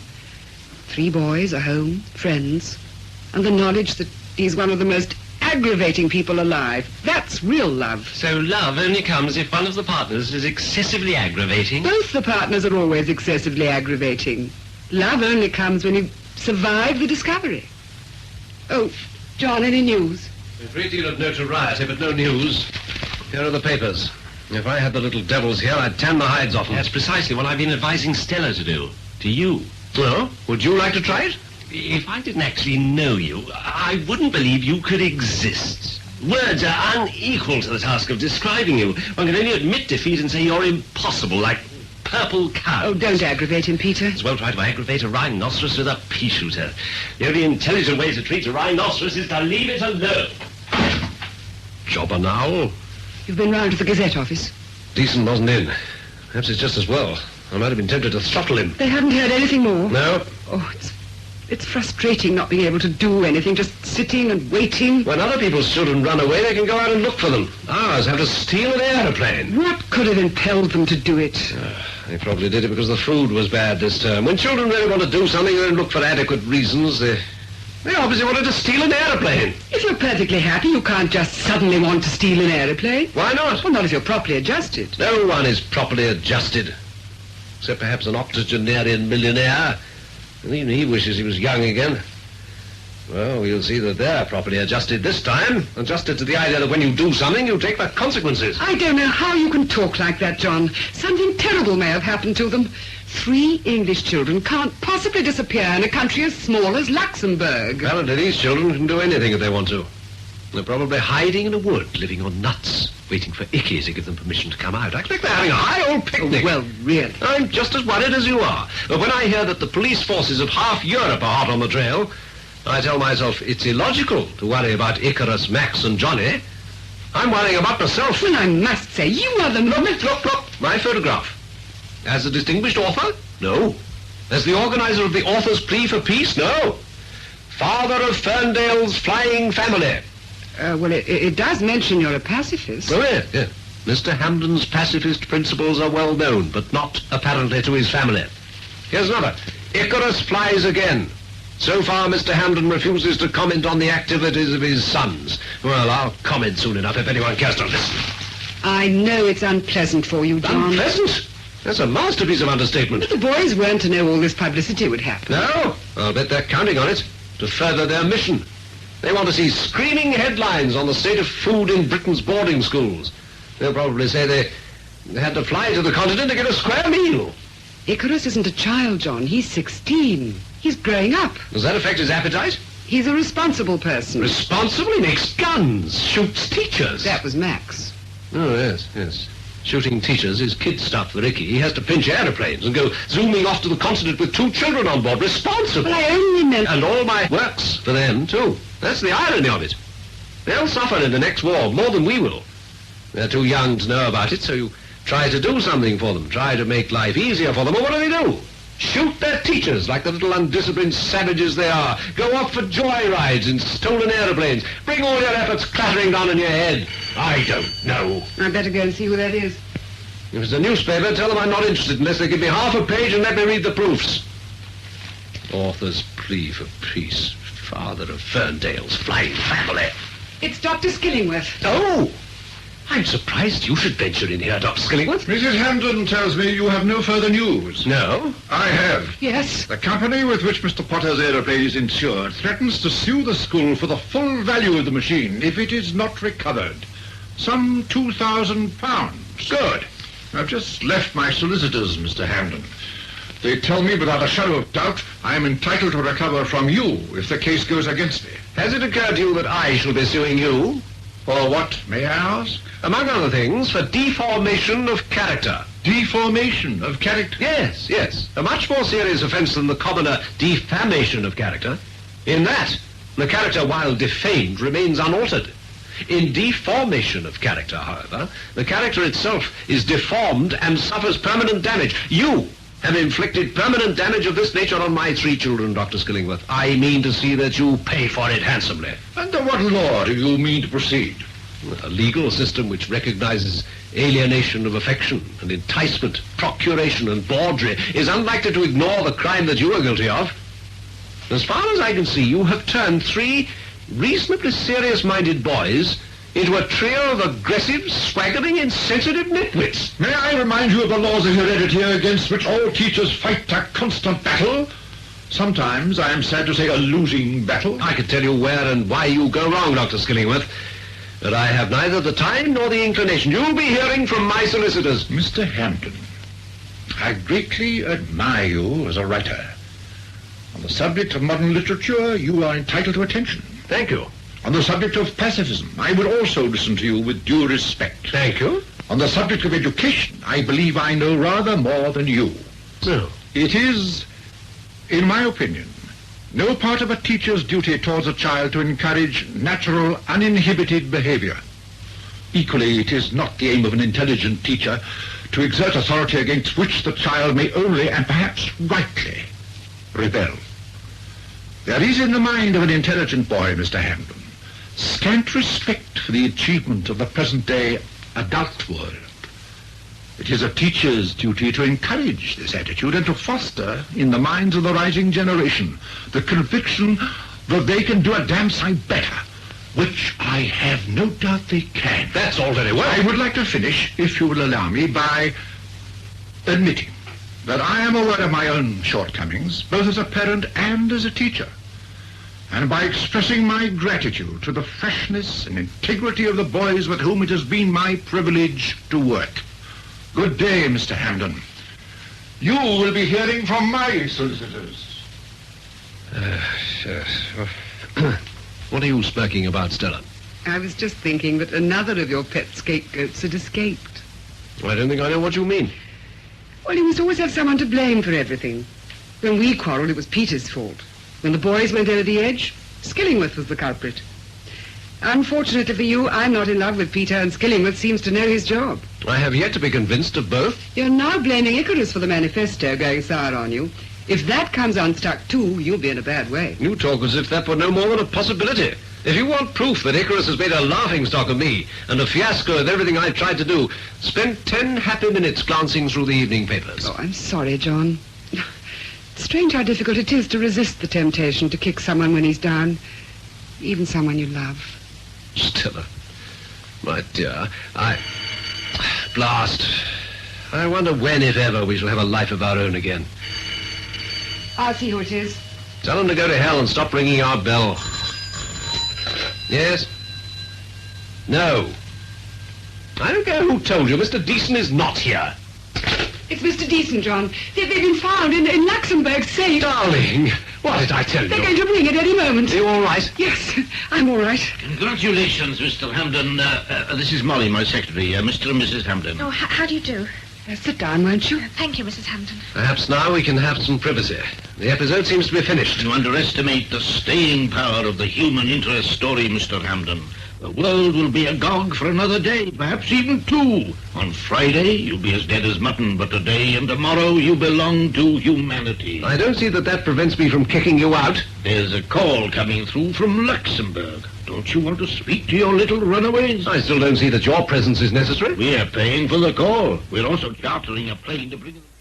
Spares no expense in the interests of its circulation. Have you spoken to them? Not yet. An agency message came through. We put in the call right away, but there's a 20-minute delay. There hasn't been a call for me, has there? There has.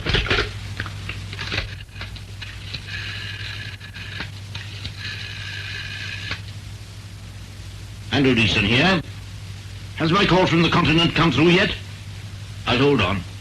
Get your notebook ready, Molly. Yes, Mr. Deason. You're not going to record this conversation. It's news, Mr. Hamden. But listen. Yes? Here it comes. Have you an extension to this phone? Through there, in the study. I'll bring it in here. Yes. Hello? DC Law? Here's the extension. Yes. You listen on that phone. Hold on a moment. Here's your mother. Your son Max, Mrs. Hamden. I'll repeat what he says, Molly. Take it down from me. Yes, Mr. Deason. Hello, darling. Is that you, Darling, are you all right?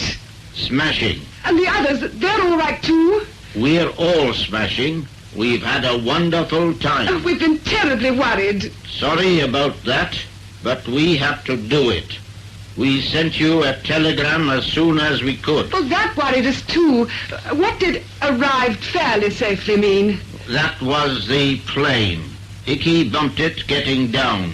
He says getting up's easy, but getting down's a bit trickier. Let me speak to them. But you are all right. Of course we are. How's old Sykes? Sykes? That's the teacher that he shot. Oh, he's all right. Just a flesh wound in the thigh. Good. That's where I aimed for. We were a bit worried about Sykes. He's not a bad old stick. Why did they do it? Why did you do it, Max? I can't tell you, but it was jolly important. Tell him I want to speak to Icarus. Daddy wants to speak to Icarus now. What? He can't. Why can't he? Max, you're hiding something. He's been hurt. No, Mummy, it's not that. Well, why can't he come to the phone? Where is he? Max, where is Icarus? You've got to tell me, where is he? He's going on. What do you mean he's going on? What do you mean he's going on? He's just going on. Alone? He wouldn't take us with him. Jolly mean.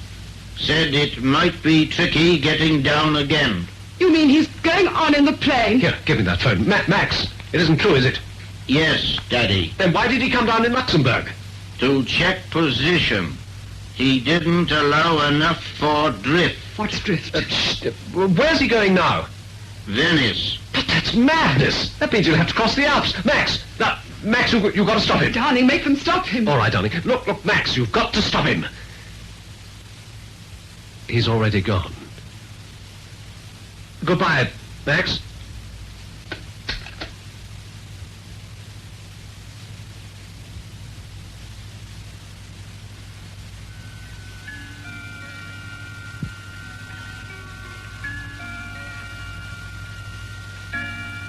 Stella, dear, do sit down.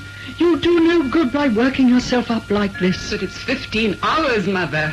15 hours since we heard anything. What can have happened to him? Stella, dear, there are people that things happen to, and there are people that things never happen to. Like John. Nothing ever happens to John. Icarus is like John. He would never do anything he wasn't perfectly capable of doing. It's a strong characteristic in them both. Oh, you don't seriously suggest that Icarus was a capable pilot? Of course I do. I don't approve of aeroplanes myself, as you know. I think they're quite unnecessary and most unlikely. But I'm sure that Icarus understands them perfectly. They belong to his generation. Oh, if only we'd never let him go away. Oh, stop torturing yourself, Stella. Sending them away to boarding school was a disaster for everyone. Well, I told you so at the time. What's the point of having a family if you give someone else all the fun of watching them develop? It doesn't make sense. Oh, I don't mean that at all, Mother. It's just that John and I began to drift apart. Then, obviously, Icarus got unhappy. For a person that I like, you're extraordinarily aggravating. I suppose it's only old people and young people who know what faith is and really practice it. When you're in the middle stretch, you lose it. I don't suppose it's your fault, really, but it's very tiresome. I'm going to make some coffee for you. You're going, Peter? I must. The train goes at 10:30. Nothing new? No. You know how sorry I am, Stella. It's awful for you. I won't even try saying anything more. It would only start me crying again. Don't suppose I'll be seeing you again from it. Please remember, you always have my love. My affection, that is. Thank you, Peter. It's funny, isn't it? If I hadn't fallen in love with you 18 years ago, I might be going through what you're going through now. I might have kids. My wife might be a female edition of John, if such a thing is conceivable. I've got a lot to thank you for, really. You haven't, you know. You've missed the things that really matter. Well, I'm not taking your word for it, Stella. I think I've had a lucky escape. Can you imagine John dressed in petticoats? Oh, poor John. He might be rather fetching. Oh, here he is. Peter's going, John. Oh, yes, is he? Don't you feel that you owe him an apology? Don't, Stella. I'll just slip away. Goodbye, Stella. Goodbye, John. Peter, I'm sorry. I behaved like a child. Forget it. Goodbye, Peter. Goodbye. Goodbye, Stella. Goodbye. Thank you, John. What, for apologizing? Yes. It's not easy for you, I know. You hate being in the wrong. I'm getting used to it. Almost liking it. Strange how one acquires the habit of thinking one knows all the time. I've decided now that I don't know anything, and it's a strangely peaceful feeling. You think we were wrong about the boys? Probably. I know we were. Here's your coffee, Stella. We should never have sent them away, John. We may have sent Icarus to his death. We still don't know why he went. Well, it was his protest against the smallness and narrowness of our lives. It wasn't for nothing we called him Icarus. It was to bring us together, John. I know it was. Of all the sentimental and conceited ideas, what does it matter to Icarus what you and John care to make of your lives? Mother. He has a life of his own to make. It's your privilege to watch him do it and to help him. It's no privilege for him to play fairy godmother in your affairs. I think you might show a little consideration to Stella's feelings. Stella's feelings? What about Icarus' feelings?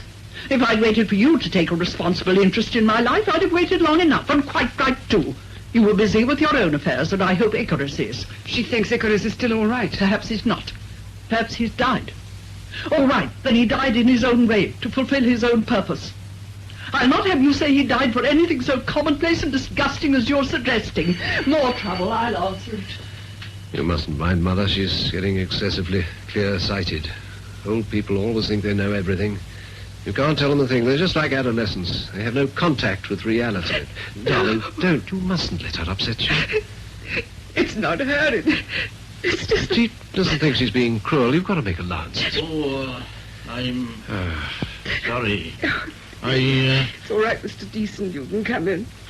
Sorry I missed you. I came round to say that you can expect the boys, Max and Johnny, fairly soon. The plane's due now. Oh, should I... No, we'll have them met and brought here. We thought it was best to cancel the reception. In the circumstances, it didn't seem quite, quite the thing to do. Might have shocked your readers instead of diverting them? If you like. And the boys will not have been told anything about their brother. We thought you'd probably like to do that yourselves. In fact, the whole thing's getting a little bit beyond you. Not at all. Tragedy is something we... Welcome. Recognize. And gloat over. A report. To entertain your readers. Titillate their jaded palates, I think you said. You'll have the sympathy of everyone who's read the story. The plain, honest compassion of 3.5 million people. They'll understand your sorrows and share your suffering. You think people like their sufferings made public? Some do, some don't. Personally, I could never see the objection. Perhaps you'd never lost a child. Lost two, when a liner going over to America was torpedoed. Only time I ever made the front page in person. Excuse me. No, I don't believe you're thinking very straight, Mr. Hamden. People don't about the newspapers. Some things they do shock even me, and I'm hard to shock. Misrepresentation, bias, grinding axes, financial and political. But people don't seem to mind that. They object to straightforward reporting on a matter of fact.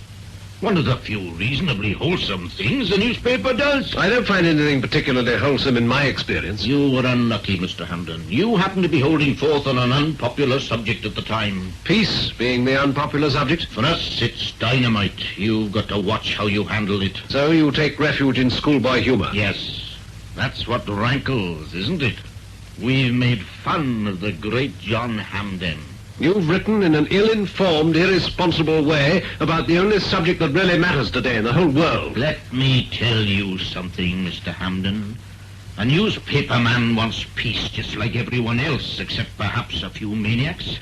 But peace is politics. It's like careless talk. It helps the enemy. If you want to break into the newspapers with it, you don't just ignore the situation and blame them for not printing your pretty speeches. You do something else. What? No one's found out yet. Go along, L.W. It's Daventry, John. Oh, hello, Daventry. Hello. Good morning, sir. You've come to see us? Yes. You know Mr. Deason? Yes, This is an unhappy business, Daventry. Yes, sir. That's what I came to say. Oh, Mother, this is one of the boys' school friends, Daventry, Mrs. Hamden. How do you do? How do you do? Would you like something to eat or drink? Oh, no, thank you. I couldn't. Is it certain, sir, that Dick is lost, I mean? Well, there's always a chance. School's like a morgue. Some of the younger kids are crying. Can't really blame them. It was nice of you to come, L.W. Oh, I wanted to. Just to let you know how sorry we all are. Oh, Dr. Skillingworth asked me to say how sorry he was, too. I think he's got a bit of a conscience about it. He's coming up later today. Oh, I brought something for you. Now that Dick is not able to go on with it, I thought he wouldn't mind if I let you see it. Thank you. We boys of Ferndale School do not wish to kill the children of any other school. And this seems to us to be the reductio ad absurdum of war. If at 18 we are to think it right to kill other young men of 18, then why not at 16? Why not at 6? And if we feel it wrong at 16, how can it be otherwise 2 years later? No, when we grow up, we do not think we will consent to kill people who have been at some time children of other schools. And we cannot see how any consideration which we may just now be too young to appreciate, can shake us in this resolve. The very struggle of living itself can obscure the moral judgment of how to live. Men cannot always see the truth of a simple moral proposition. Perhaps it is for children to lead the way. Ab honesto virum bonum nihil deterret, Seneca. That means nothing deters a good man from what is right. Signed, Icarus Hampden. And then the other blokes. We didn't let anyone under 10 sign it because they might not know what they were doing, really. He was taking this to Venice? Yes. To the United Nations? Yes, there's a special meeting there just now. Couldn't he have posted it? Oh, no. Icky said it was too easy even to take a train. He had to do it the hard way. That's why he wanted to pinch an aeroplane and fly there. But why? He said that made it more of a gesture. Something more than just signing bits of paper. Can I have it? Oh, okay.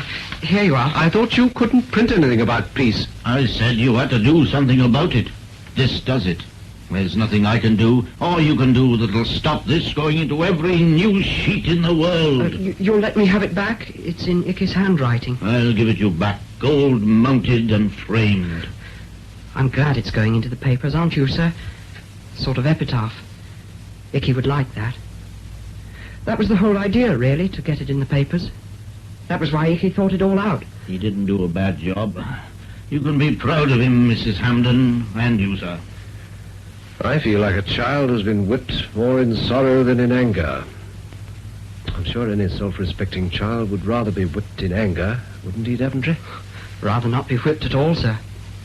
Some of us need it now and then. Perhaps. Icky used to say that the only way to deal with adults was to treat them like children. He seems to have been a bit of a politician. Oh, no. Icky didn't like politicians. Yes, he used to say they spent their time hacking away at trees until they forgot there was a wood. Anything else? Perhaps you'd like what he said about newspapers. He said they were comics for grown-ups, only the trouble was they took them seriously. Mrs. Hampden, I'll go to my grave with one regret, that I never met him. But by golly, we'll give him a write-up. The whole world will know him. And maybe it's cockeyed enough to see things for a moment with a vision of a child. Maybe he won't have died in vain. Icarus! Icarus? Icky? My darling, where are you? What is it? Where is he? You've been asleep. Here, let me get the extension. Darling, I don't understand. We thought you'd taken the plane. You did. He came down in the snow because the undercarriage wasn't safe or something. I told you he knew what he was doing. He spent the whole night in the plane.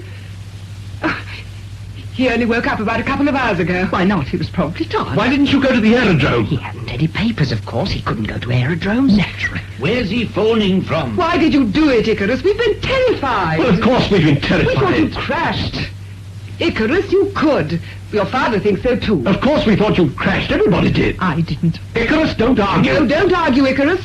You might have been killed. Not Icky, when you think of it. Not Icky. Now, you get back here as quickly as you can. We'll get him back. Where is he?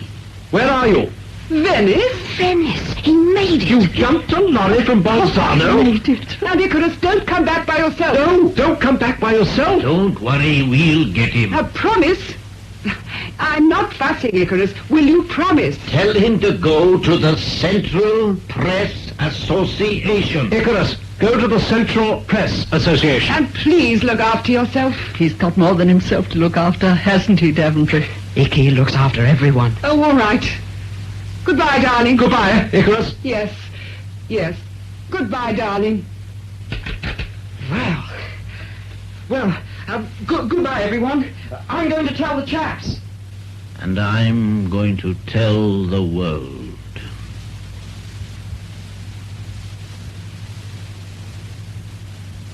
In Escapade by Roger MacDougall, adapted for broadcasting by Cynthia Pugh, the part of John Hampden was played by Hubert Gregg, Stella Hampden by Nicolette Bernard, and Dr. Skillingworth by Rafe Truman. The rest of the cast was as follows. Mrs. Hampden, Dorothy Black. Daventry, Brian Hewlett. Peter Henderson, Alan Haynes. Andrew Deason, Norman Wynne. Miss Betts, Eva Stewart. Peyton, David Palmer. Molly, Lydia Margulies. Walters, Nigel Graham. Sir Harry Cookham, Gerard Green. The play, which was recorded, was produced by Norman Wright. The Grape Nuts and Grape Nuts Flakes program, coming to you from the Army Airfield at Muroc, California, starring Jack Benny, with Mary Livingston, Phil Harris, Dennis Day, Rochester, and yours truly, Don Wilson.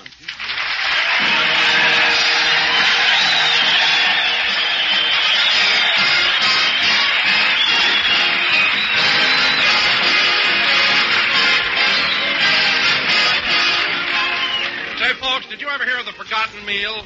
Well, to all too many people, that spells breakfast. Yes, all too many people give breakfast the brush off, sort of take it on the sip and run. Now, that's wrong. Nutrition experts tell us breakfast is the most important meal of the day, the time to stoke up after a fast of 10 or 12 hours. And these same experts tell us the adequate breakfast should include a cereal with whole grain nourishment.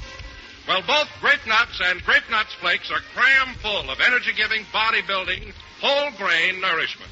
And these two delicious cereals have that one and only malty rich flavor. Grape Nuts crisp and crunchy, Grape Nuts Flakes tempting toasty brown flakes. So don't let breakfast be the forgotten meal at your home. Eat a good breakfast, do a better job. Serve thrifty, nutritious Grape Nuts or Grape Nuts Flakes every morning.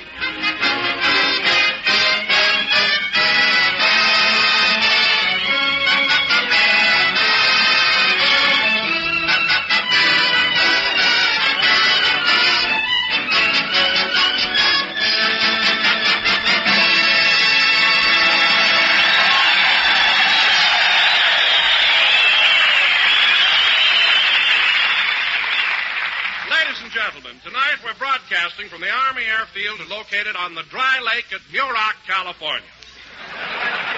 And we'd like to show you how Jack and the gang made the trip up here. So let's go back a few hours and pick up Jack in Rochester at the house. Shoo, shoo, shoo, baby. Shoo, shoo, shoo, baby. Bye, bye, bye, baby. Your papa's going up to the Muroc camp.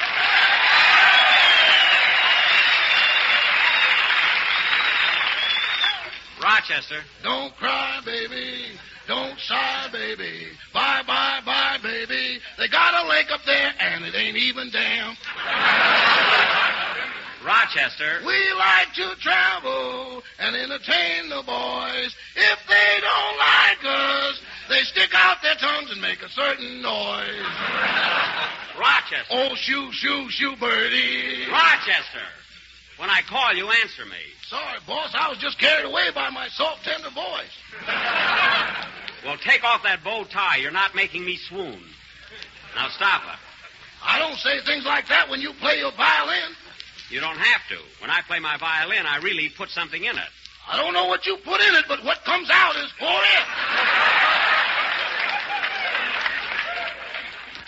Never mind that. Now, Rochester, the bus will be here any minute to take us to the camp. Have you got everything ready? Yes, sir. I packed your shoes, your ties, your shirts, your snuggies, your radio, your pipe, your hot water bottle, your skis, your bath mat, your ashtray, your bridge. Rochester, I'm going to Muroc to entertain, not to enlist.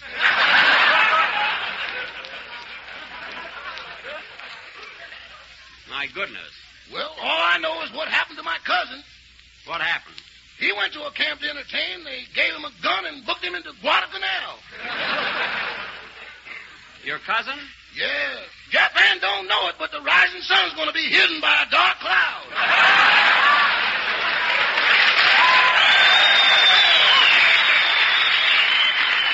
Oh. Well, anyway, Rochester, I think we ought to... Oh, there's the bus. Okay, we're coming. Come on, Rochester. Hey, let's get a move on. Okay, driver. Well, it's about time, bifocals. So what if it is? Say, driver, did you pick up anyone else in our party yet? Yeah, Don Wilson. He's sitting right in the middle of the bus. He is? Yeah, this Greyhound wasn't swayback when I started. What an addle there. Yeah, it does sag a little, doesn't it? Huh? Oh, hello, Don. Hiya, Jack. Hello, Rochester. Hello, Mr. Wilson. Say, Jack, what kind of a camp are we going to? Well, it's the Army Airfield at Muroc. And you know, Don, there's a very exclusive place to eat there. Ma Green's. What a place that is. Wonderful food. All right, driver, let's get going. We have to pick up Phil Harris at 619 Spring Valley. Rochester, you sit here. Okay. Shoo, shoo, shoo, baby. Shoo, shoo, shoo, baby. Bye, bye, bye, baby. Your papa's going...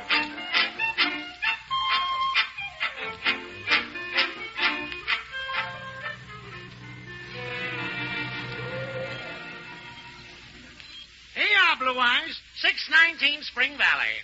Smart guy. Phil told me he'd be waiting in front of his house. Driver, give him the horn. I can't. It belongs to the company.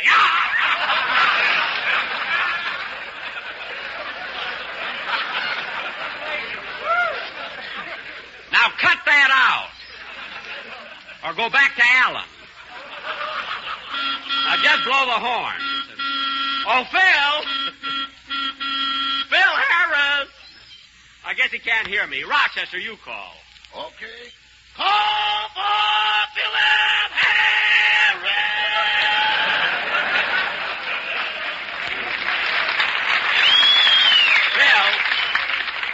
Phil was supposed to be ready when the bus arrived. I've told him time and again, when we make these trips, to curl his hair the night before. Darn it. Maybe he did, boss, and got it mussed up while he was sleeping.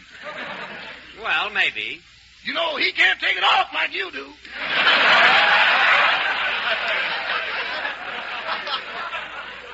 Rochester, when I go to bed, I don't take my hair off. Well, you should. Every morning we have to shake out the blankets to find it. Rochester, if you don't stop making up things like that, I'll get... Well, here I am, Jackson, ready to go. It's about time, Phil. It's about time.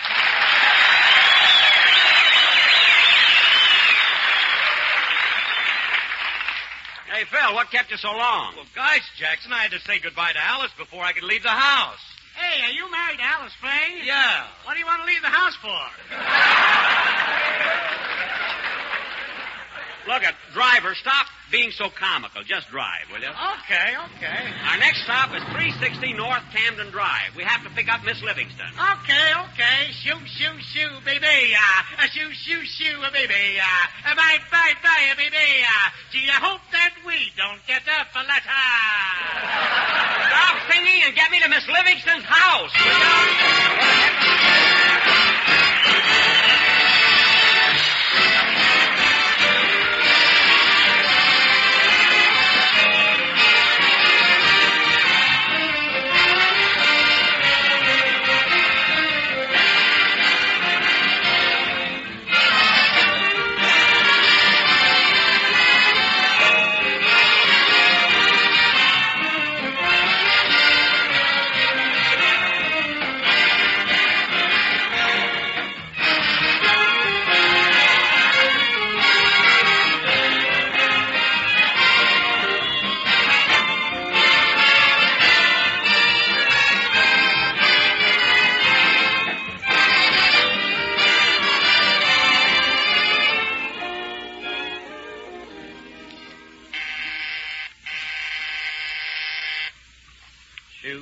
Shoo, baby. Shoo, baby. Oh, hello, Mary. Hello, Jack. I was waiting for you.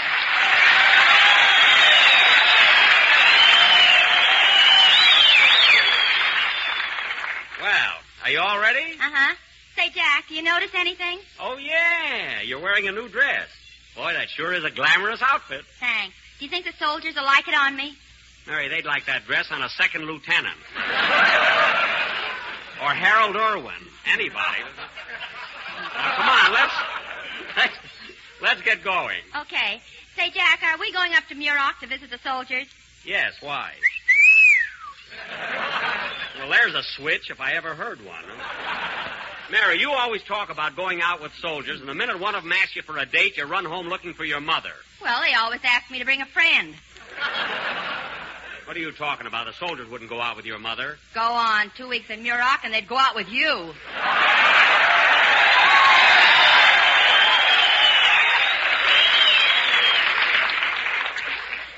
No, it is a little dusty here, I'll admit.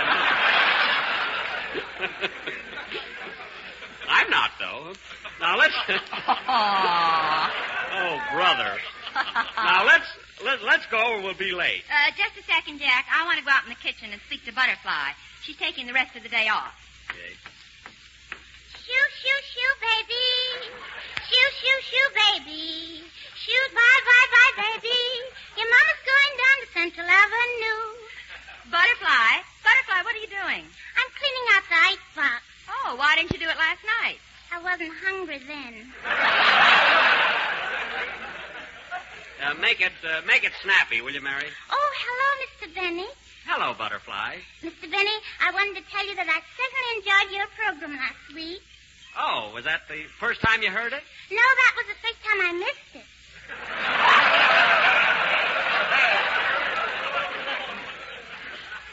Well, that's not much of a compliment, Butterfly. Oh, I meant that Miss Livingston brought the radio script home and I read it. Oh, I see. I've been reading it every day this week, and gee, it so is funny. Well, thanks. Butterfly, did you like that joke about Miss Livingston going up in an airplane? You know, the one on page 2? Oh, I haven't got that far yet. I see. Well, we're going now, Butterfly, and I hope you enjoy your day off. Thank you. What are you going to do? Well, you know my boyfriend, my soldier boyfriend, Jerome? He's coming in from camp. He is? Yes. I hope he proposes to me tonight. Well, there's only one sure way, Butterfly. Act hard to get. But, Mr. Benny, he only has a 3-hour pass.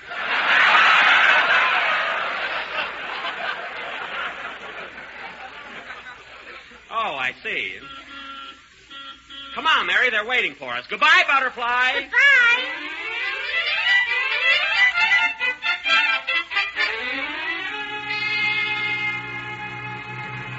Shoo, shoo, shoo, baby. Shoo, shoo, shoo, baby. Bye, bye, bye. Say, Jackson, have I got a surprise for the gang this week? When we get up to the camp, my band's going to play some of that classical music. You know, that long-haired stuff. Phil, don't start anything you can't finish, will you, please? What are you talking about? I studied music. You studied music? Yeah. It took you 2 years to learn how to tap your foot. You wouldn't have learned that if it hadn't been cold.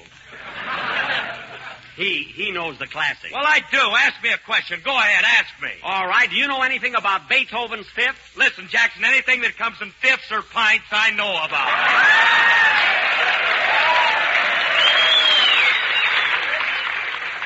That's what I thought.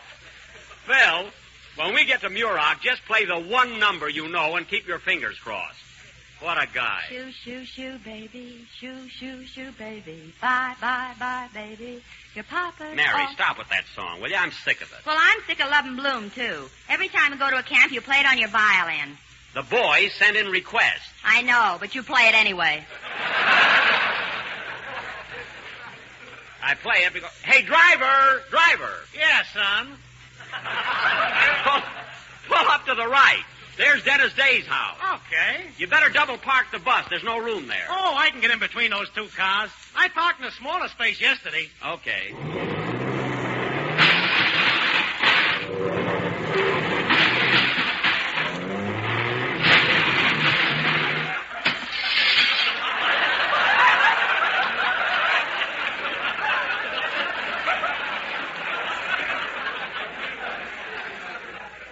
Say, driver, are you sure you parked in a smaller place yesterday? Yeah, but now that I think of it, I was on a bicycle.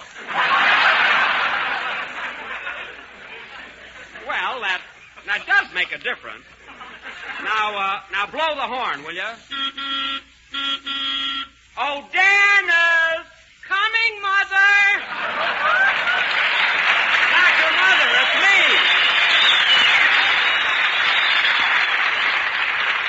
Me, Dennis! Oh. Now hurry up, kid. Take it easy, you don't have to run. Dennis McCow! Hello, Mr. Benny. What's new? Dennis, didn't you hurt yourself? Oh, no. I trip over our garden hose every day. Why don't you take it off the path and put it on the lawn? Well, why should I go out of my way to trip over it? Well, that's the silliest thing I ever heard. Come on, get on the bus. Hello, fellas. Oh, hello, kid. Hello, Dennis. What a coincidence. What is? Seeing so many people I know on the same bus. Yes, it's a small world, isn't it, kid? Okay, driver, let's go. Say, Dennis. Yes, please? What number are you going to do on the program today? I thought I'd sing Smoke Gets in Your Eyes. Oh, yes, the boys will like that. Better rehearse it in the bus, will you, Dennis? Okay.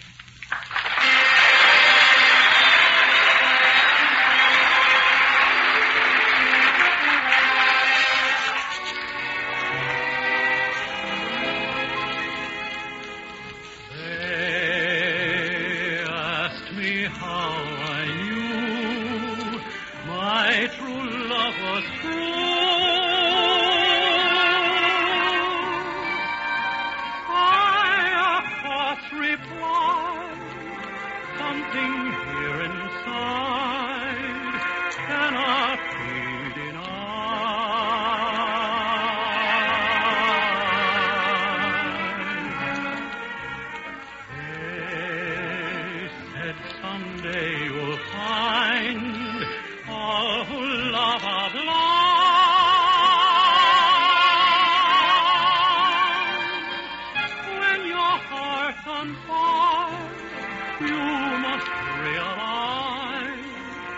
smoke gets in your eyes. So I chaffed them and I gaily laughed to think they could doubt my love. Yet today my love has flown away. I am without my love. Now laughing friends deride, tears I cannot hide.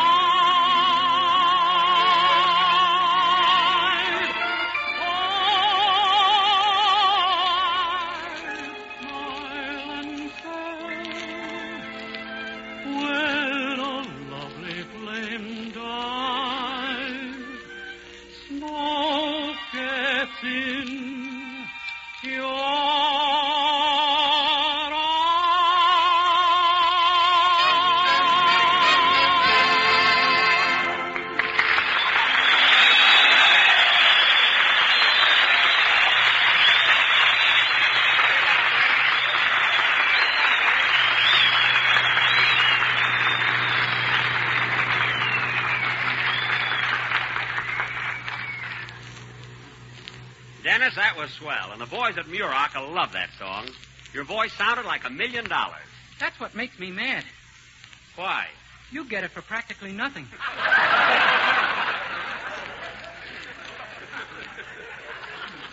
Quiet, Dennis. You're doing all right. Now, driver, make a left turn at the next corner and go to 2833 North Lockett. Okey-dokey. Say, Jack, the cast is all here. Who are you picking up? I'm taking Alexis Smith with us. Alexis Smith? She was with us last week at the Marine base. I know, Mary, but we're going to an Army camp today, and the soldiers like to look at a pretty girl. Well, what do you think I am, a GI hamburger? Mary, I meant that with both you and Alexis there, the soldiers would see two pretty girls. It would be a novelty. You want to show them a novelty, let them look at you, a sad sack civilian. Don't be sarcastic. Anyway, I was in uniform in the last war. Gee, I didn't know they had wax then. Dennis, I wasn't a whack. I was in the Navy. Oh, a wave. I was a sailor.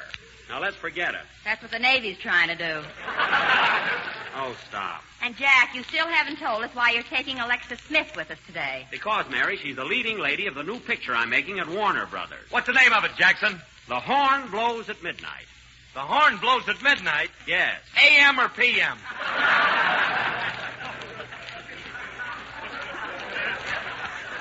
Well, if it's midnight, how could it be A.M. or P.M.? Listen, Jackson, I just get the laughs. I don't explain them. Because you don't understand them. Hey, driver, 3 more blocks, and it's the corner house on the left. Hokey, hokey, pokey. Hope we don't get that guy. I hope we don't get that guy on the next trip. Rochester, give me my box of cigars, will you? Here you are. Thank you. There. Oh, boss, this is Sunday. Why don't you start fresh one?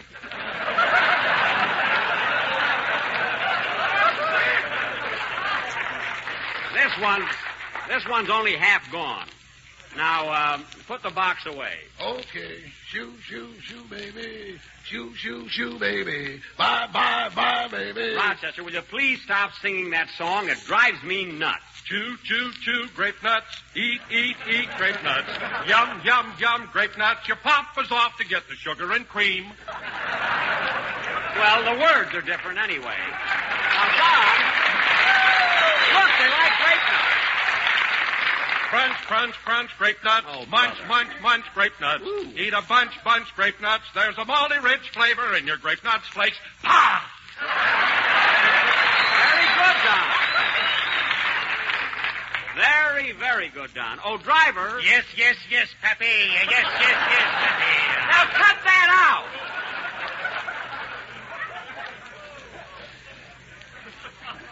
And pull over to the left. This is Miss Smith's house. I can park between those two cars. Never mind. Just wait right here. Driver, you didn't have to blow the horn. I'm going in and get her. You're not fooling us, Jack. The only reason you're taking Alexis Smith to the camp is so you can get to kiss her. That's not the reason at all. Then how come every time her name is mentioned, your lips pucker up? They do not. Hey, here comes Alexis now. Yeah, where is she?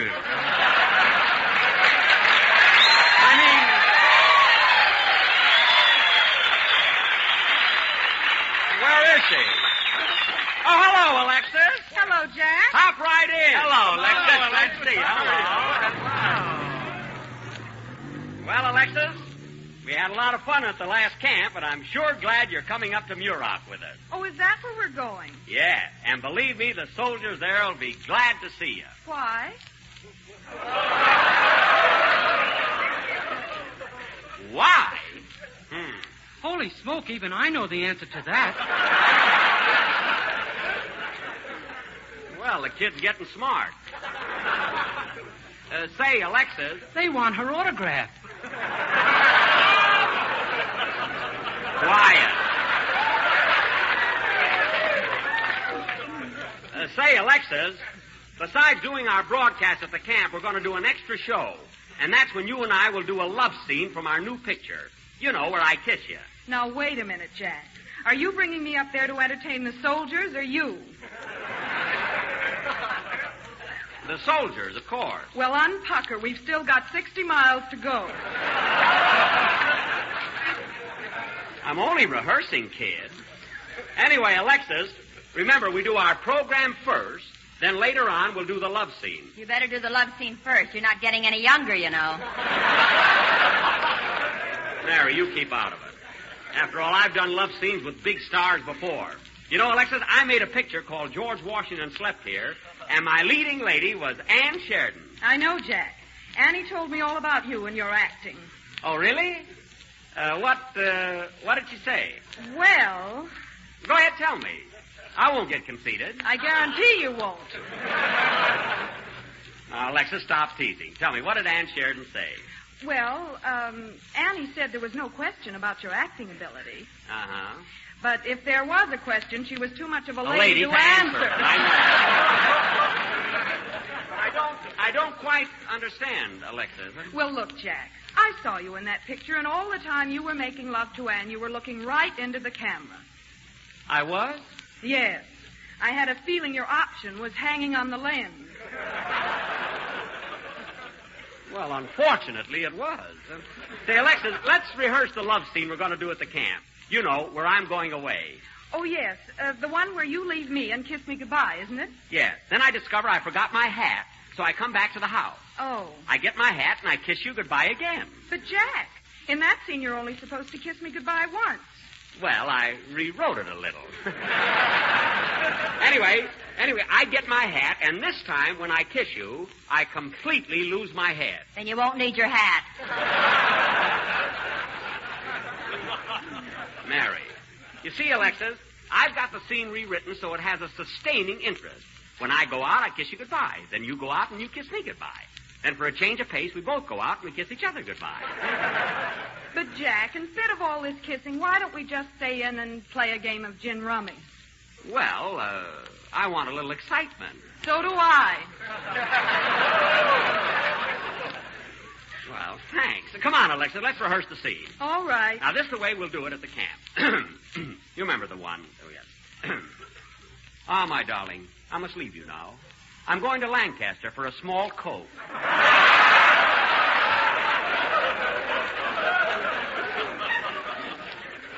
Just a touch of cherry.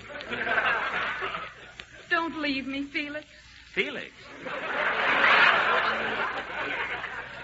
Not tonight. Tonight of all nights. This is our anniversary. You can't leave me clap saddle. Clap saddle? This will be the first time we've been apart. Don't go, Albatross. Albatross? Alexis, stop changing my name. When she gets a jerk, she'll stick to it.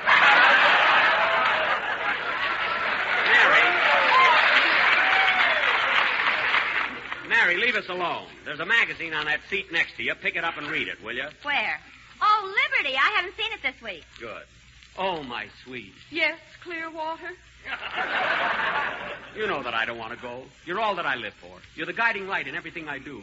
You're the sunshine that brightens my drab existence. And, Mary, if you turn to page 16, there's a story about me. It tells about my career and my home life and how generous I am. What a hit I was in vaudeville and pictures and on the radio. And what a great guy I am. Jack, who are you in love with, me or you?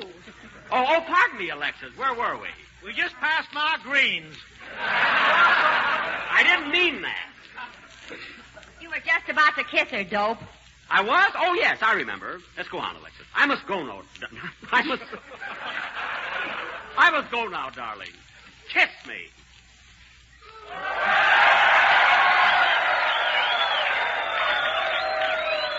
Well. Oh.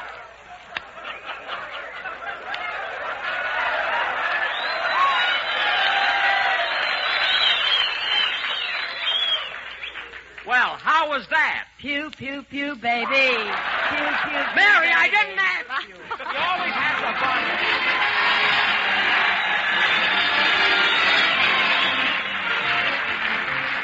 When you think of the word affinities, what does that call to your mind? Romeo and Juliet, Hero and Leander, Priscilla and John Alden? Okay.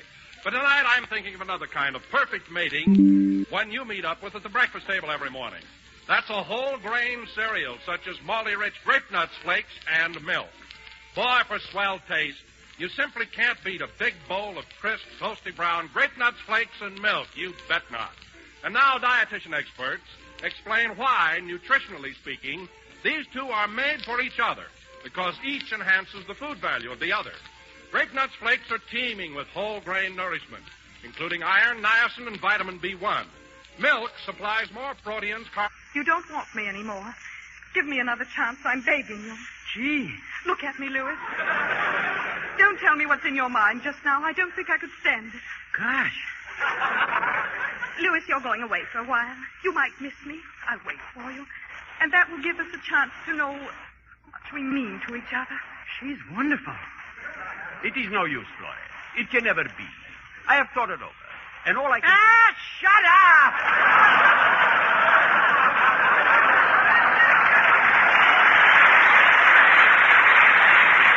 Dennis, what's the matter with you? I am so sorry. I lose my temper. Now, stop that nonsense. Phil, will you take that kid out of here? It will be a pleasure.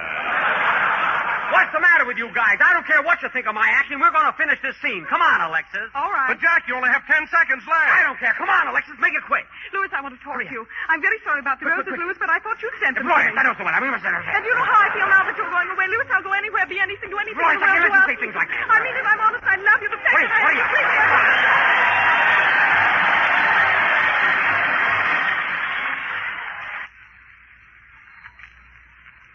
Hot grape nut wheatmeal for me, the favorite hot cereal of my family. Then, lady, for value that can't be beat, get the giant new package of this cereal treat. Yes, ma'am. Hot grape nut wheatmeal. Now comes the giant new... Lux presents Hollywood.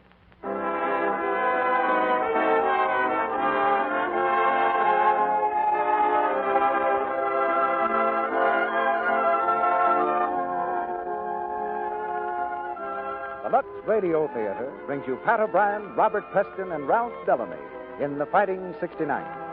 Ladies and gentlemen, your producer, Mr. Cecil B. DeMille.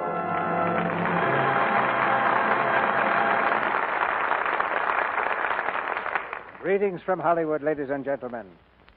The battle flags of many regiments are celebrated in American history, but there's none more famous than the brave banner of the 69th New York, the Fighting 69th of glorious memory. In 1861, in 1898, in 1917, they marched to war. The number of the regiment is different now, but it's the same Fighting 69th in spirit as they march in 1942. Our play tonight is a story of this regiment in the First World War, a play adapted from Warner Brothers' thrilling motion picture, The Fighting 69th. Heroes of fact as well as fiction are here. Men like Father Duffy and Wild Bill Donovan. Our cast, I'm sure, will do them honor. Pat O'Brien and Robert Preston and Ralph Bellamy. As Father Duffy, Pat O'Brien plays the same part he did on the screen. This is a story of men tried by fire, a story of strength and courage and adventure, a drama of some of the men who've made America great and set the example their sons follow now. We think it's a timely play that will answer many of the letters we've received, like this one from Denver, which reads, "This is my annual thank you note for the Lux Radio Theater and for Lux Flakes. We haven't missed one of your performances in more than a year. Like everyone else, we're fond of comedies these days because we all need a chance to laugh. But there's another kind of play which makes a big hit with us, the dramas that make us proud we're Americans. Please give us all the good ones of this type you can find. You'll be interested to know that the Lux Flakes consumption is going up at our house because we're trying to make many things, particularly woolen things, last as long as we can. That sounds like a patriotic job for Lux Flakes, and I'm sure the Fighting 69th is the kind of play she means. So here's the curtain going up on the first act, starring Pat O'Brien as Father Duffy, Robert Preston as Jerry Plunkett, and Ralph Bellamy as Wild Bill Donovan.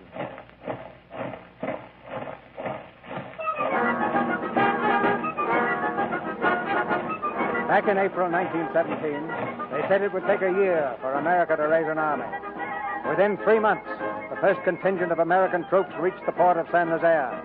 Within a year, not only had a great army been raised, but 300,000 American fighting men had been landed on the soil of France. Among these was the pride of New York, the Fighting 69th. They came from the factories, from the offices of New York City, from mansions on Fifth Avenue, from tenements on the East Side. They were trained at Camp Mills, and there, as each new detail of stumbling rookies arrived, they were greeted by Major Donovan, known to the men as Wild Bill Donovan.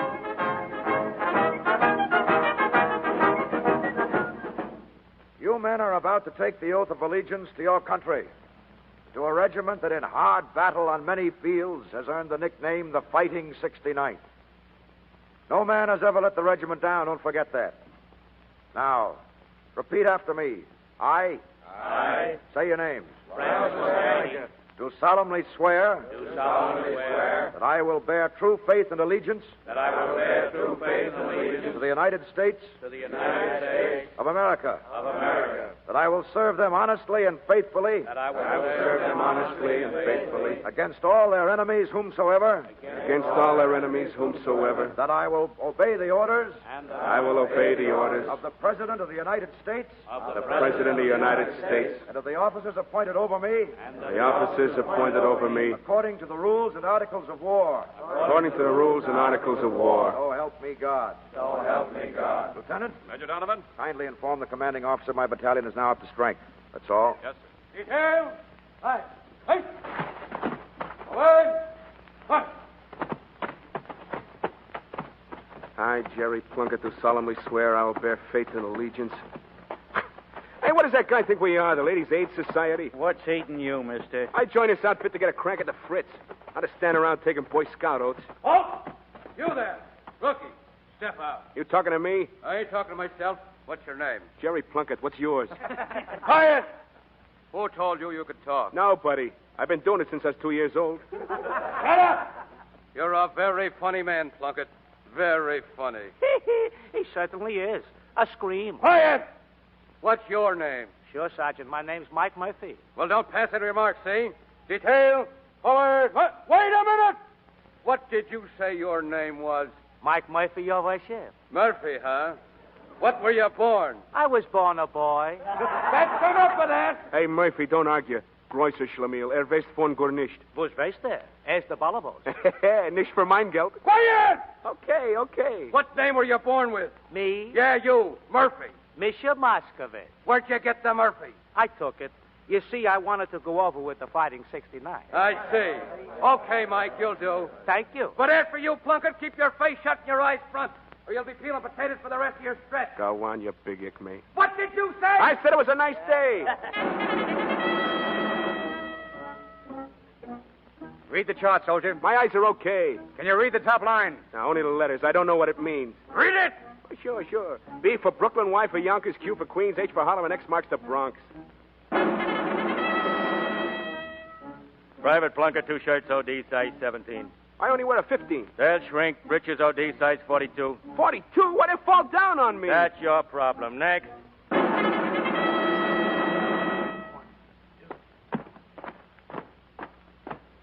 One, two, three, four. 1, 2, 3, 4. What's the matter, Plunkett? Got 2 left feet? Oh, beautiful, beautiful. A company of baboons on roller skates couldn't do better.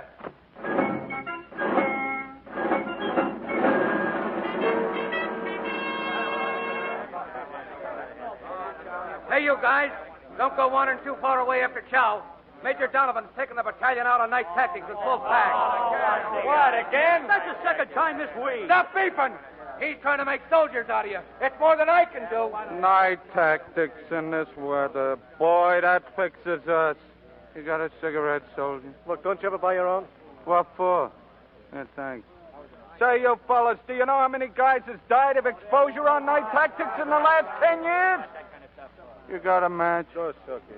Hey, what's the good of going out in the dark? You can't see anything anyway. Quit your crabbing, Plunkett. It's all part of the game. Yeah, some game. Get shoved around by Wild Bill Donovan and that thick mick of a top sergeant. Say, you. Lay off of that thick mix stuff, do you hear? Hey, listen, Flannel Mouth, I'll say what I please, and if you don't like it, you know what Listen, you... Hey, you guys, cut it out. What's the matter here?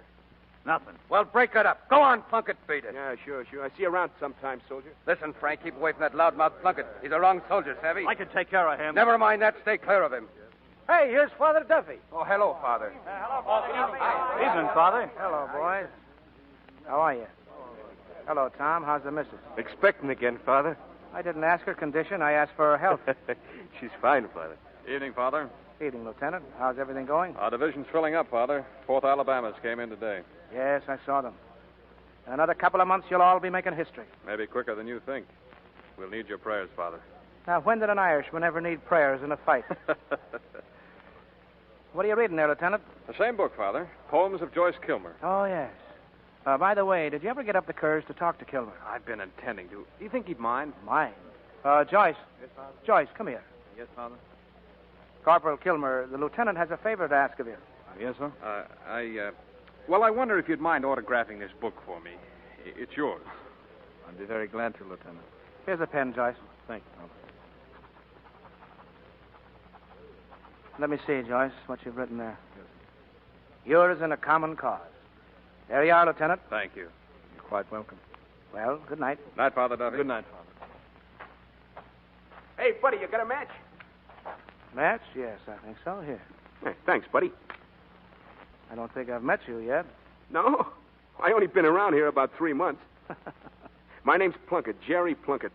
Smiling Jerry, they call me on account of my disposition. What's yours? Oh, I'm Fiery Frank, Duffy for short. Oh, Irish, huh? That's right. Yeah, me too. But I don't practice it. And I don't go for these flannel mouths always singing about Molly Malone, neither. I'm afraid you're in the wrong outfit, son. You see, this regiment has certain traditions. Oh, listen, don't give me that malacca. We both signed up for the same thing, didn't we? Come back here dripping with all them medals. Big shots with the World Oyster. What? Oysters. You know, you eat them. How'd you leave things in Brooklyn? Oh, swell. Say, how'd you know I was from Brooklyn? That was my third guess. Oh. Say, you know, you're not so dumb for a soldier. You steer me wise around here, Duffy, and you and me'll get places. Now, look, a pal of mine's going to give me a hot one in the 5th at Saratoga. Now, I'll slip it to you, and we'll both clean up. What do you say? Oh, thanks. I don't play the horses. Oh, no? Oh, well, that's too bad. Well, a guy who ain't a sucker for the ponies usually goes for the dames. Now, look, I got a couple of telephone numbers, 2 blondes. What do you say you and me go AWOL tonight, huh? Jerry, my boy, I think I better tell you something. Hey, what's going on over there? I'm afraid it's a fight. Come on, Jerry, help me break it up. What for? You don't get medals for that kind of fighting. Boys, cut it out. Hey, look at those suckers go to it. All right, boys, that's enough. That's enough. Break it up. Terrence, Patty, cut it out. Brian, get out of this. Come on now, stop it. Stop it! Come on, break this up. Hey, look out, boys. It's Donovan. I'm Bill. It's Major Donovan. Break this up. Break it up, do you hear? You men go back to your ranks. Get back. Now, who started this ballet ruse? Come on, who started it? It's them Alabama boys, Major Donovan. They said they shot the pants off the 69th in the Civil War. We did, sir. You're right, you did. They did, Major? At the Battle of Fredericksburg, this outfit, the 4th Alabamas, broke up the charge of the 69th and stopped us in our tracks. Then they cheered their heads off because they respected a game enemy. Those men on both sides were Americans. They fought, then rose above their hatreds and became one people again. And that's as it should be. What do you think the whole nation's out of step but you? Our 2 regiments are now brigaded together. Their names have been changed. The 69th New York to the 165th United States Infantry. The 4th Alabamas to the 167th. They both form part of an organization that will represent every part and section of our country. The Rainbow Division. Every day more are going to join us. Outfits from all over the country. But they're not coming here as Southerners or Easterners, Alaskans or New Englanders. There'll be no room in the Rainbow for sectional feuds, because now we're all one nation, one team, an all-American team pulling together, and known as the United States Army. Now, if you've got to fight, wait till we get overseas. You'll get a belly full of it then. Now get back to your lines and behave yourselves. Nice thing, Father, fighting with the boys, eh? Well, it's worth your life to break up a pack of battling Irishmen. I'll look you up tonight, Father. Fine, Bill. Say, Father, you didn't get hurt, did you? Hurt? Sergeant, who'd hurt me? Well, Jerry, it was quite a brawl, wasn't it? So it's Father, huh? A priest. I suppose I'm just Patsy Dumpcluck, huh? Yeah, my pal, just stringing me along. It's funny how a guy can't get away from you birds, even in the Army. Well, maybe it's because the Saints have their eyes on you, son. Nah, don't give me that. I can look out for myself. Yes, I suppose you can. But if you ever do need me... Now listen, hard collar, once and for all. I don't need any pious That's enough of that, Plunkett. Hey, let me go. Go on, get out of here, snapping at Father like that. Hey, now, Sergeant, don't. Let me go, you I got a mind to chew you up and spit you out. Now go on, beat it. My, but you're a violent kind of a man, Sergeant. Oh, come along, smiling Jerry. Come on, now, get up, son. We'll see about getting that mud off your smiling face.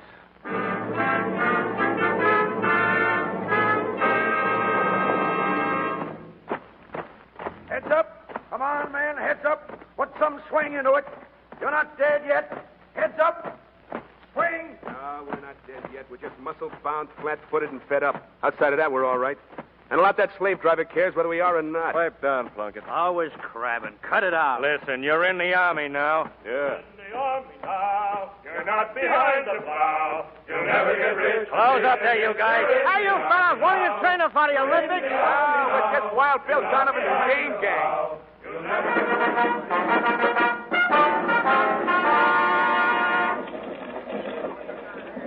There you are, Father. What do you think of it? So this is the insignia of the Rainbow Division. Every color in the spectrum. Don't you like it? Oh, I do indeed. I was just thinking the boys in the 69th might like it better if it were all green. D Company, sir, all present and accounted for. D Company, sir, all present and accounted for. Find Lieutenant Rice. Ask him to wait outside for orders. Yes, sir. Another march tonight, Bill? Another march. Bill, don't you think you're a bit too hard on them? With all their night hikes and forced marches? After all, they're not used to such a grind. I'll handle the military end of it, Father. You take care of their souls. I'm sorry, Bill. No, I'm sorry, Father. War is a business, I know. I've seen what's going on over there. That's why I'm so hard on these men. I've got to be. So they'll be able to face what's coming later. These kids of mine are going up against veterans, schooled in 3 years of war. They've got to be able to out-endure and out-fight them. Not just be led in half-trained like sheep to the slaughter. Don't you think I wanted to let up on them? I didn't dare. Had to think of the future.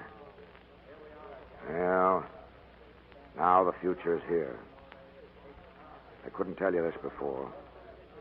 This isn't just a night hike, Father. This is it. You mean we're going over tonight? Yes.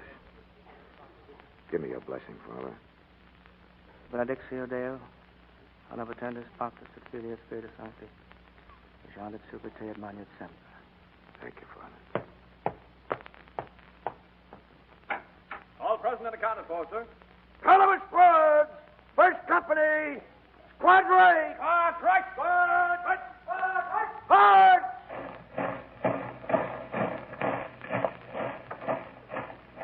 Almighty God, In thine infinite mercy, grant unto me, thy servant, the wisdom to guide my young flock through the trials of war.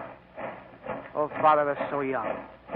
They know so little of life, and nothing at all of that terrible and bloody altar towards which they move, carrying so eagerly the bright sacrifice of their youth. Their need will be great, O Lord, and I'm weak.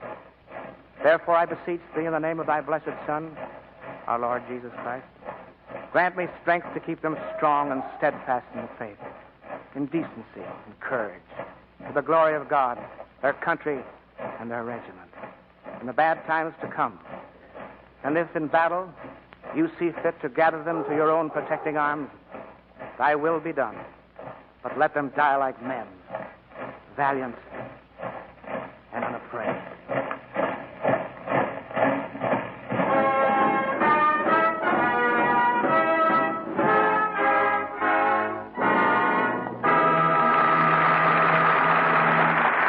Mr. DeMille and our stars, Pat O'Brien, Robert Preston, and Ralph Bellamy, will return in just a moment for Act Two of The Fighting 69th.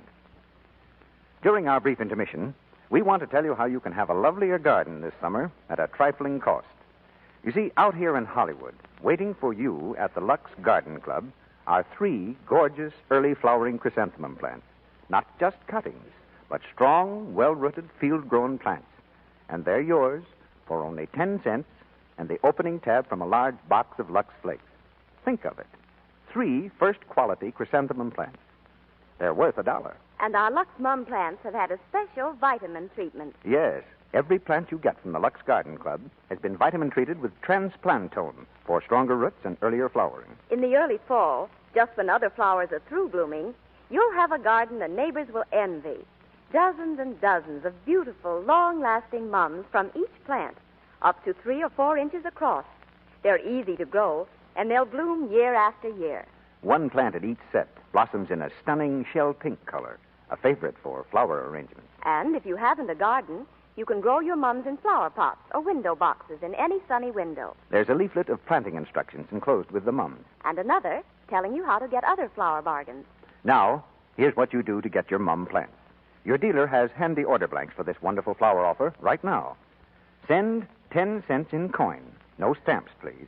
10 cents in coin and the opening tab from a large box of Lux Flakes to Lux Garden Club, Hollywood, California. That's easy to remember, isn't it? Lux Garden Club, Hollywood, California. We'll send your plants to you right away within 2 weeks. $1 value for only 10 cents. And while our supply lasts, you can order as many sets of 3 as you want. Do it at once so you won't be disappointed. For each set of 3 plants that you order, send 10 cents in coin and the opening tab from a large box of Lux Flakes to Lux Garden Club, Hollywood, California. And don't forget to include your name and address. This offer is good only in the United States. Now, our producer, Mr. DeMille. Act Two of The Fighting 69th, starring Pat O'Brien as Father Duffy, Robert Preston as Jerry Plunkett, and Ralph Bellamy as Wild Bill Donovan. Where do we go from here, boys? Where do we go from here? Anywhere from Harlem to a Jersey City pier. When Pat was flying... Anywhere from Harlem to a Jersey City pier, and then across the sea to the battlefields of France. Marching men, fighting men, tough guys, quiet guys, big guys, little guys, singing as they move up to the front.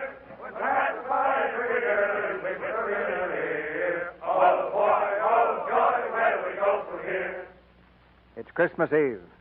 In the 69th Regiment headquarters, there's a meeting of the staff. The colonel bends low over his map. Our present orders are to march to Lunaby, starting the day after Christmas. We'll probably see our first action very quickly. Think your supply train can keep up with us, Captain? It will, sir, if my men have to pull the wagons and carry the horses. Father Duffy, what about your midnight mass tonight? Everything's set, sir, barring the conversion of a few heathen. Present company not accepted. And facilities for the non-Catholics? All taken care of, sir. The Methodist chaplain has arranged a service for the Protestant lads. My friend, Mr. Murphy, built up a pulpit. I've wired GHQ to send a minister to the Alabamas. Another wire to Paris about the chaplain for the Illinois.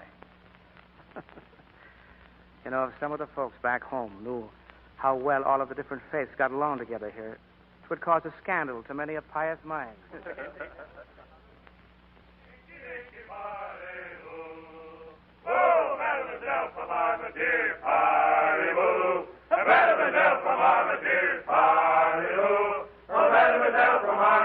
watch it, you guys. Here comes Father Duffy. Uh-oh. Watch it. Lay off. It's Father Duffy. Hello, Father. Hello, boys. Hiya, Father. Fine, fine. How are you? I don't know, Father. You gotta watch yourself in this climate.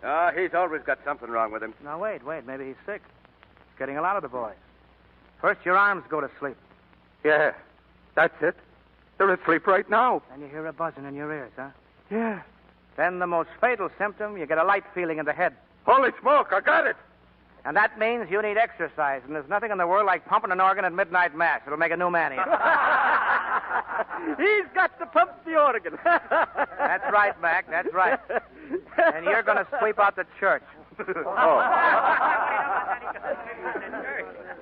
Hello, Jerry.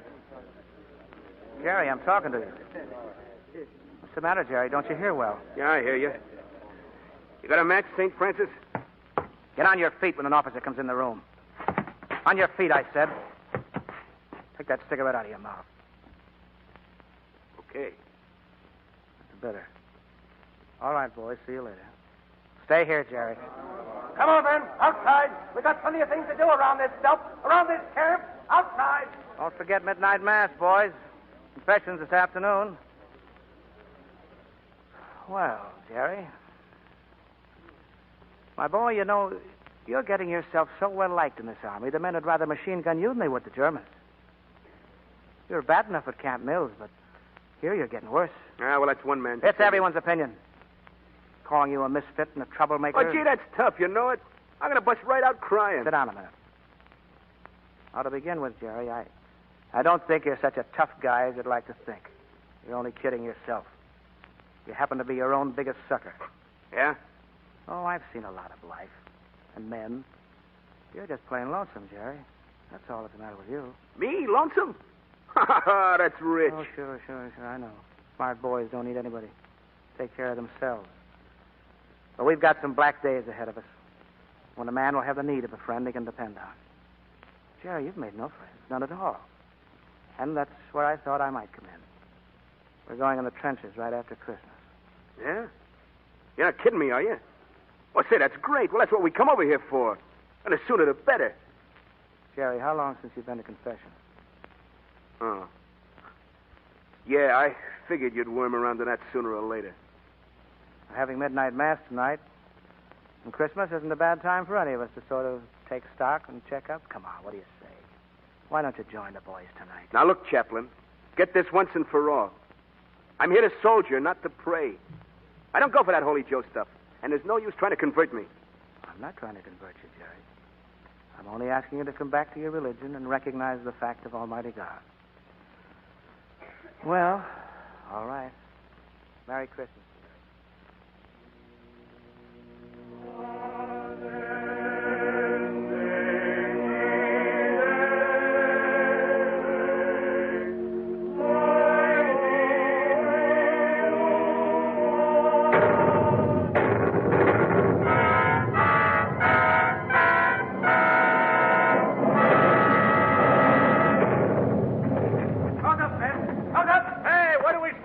Same as last night, side of the road. What road? We ain't been on a road since Tuesday. Keep moving. Keep moving. Come on. Hold up. Hold up, man. I don't know if I can keep this up. No, of course you can. Here, let me carry a gun. Eh? Oh, no. I just let you. While you feel better soon. There we are. Oh, thanks, buddy. Say, you're that poet fella, aren't you? Joyce Kilmer? Yes, I am. My name's Tim. Hiya. My shoulders are killing me. Those blasted pack straps, they cut through your shoulders like a knife. My shoulders ache beneath my pack. Boy, listen to that gunnery. You're getting close to the war. My shoulders ache beneath my pack. Lie easy across upon his back. I wish I hadn't thrown away my extra shoes. Well done, rifle butt. My fingers are froze. My rifle hand is stiff and numb. Hope it don't rain again tonight. From my pierced palms, red rivers run. Hold up. What's the matter with you?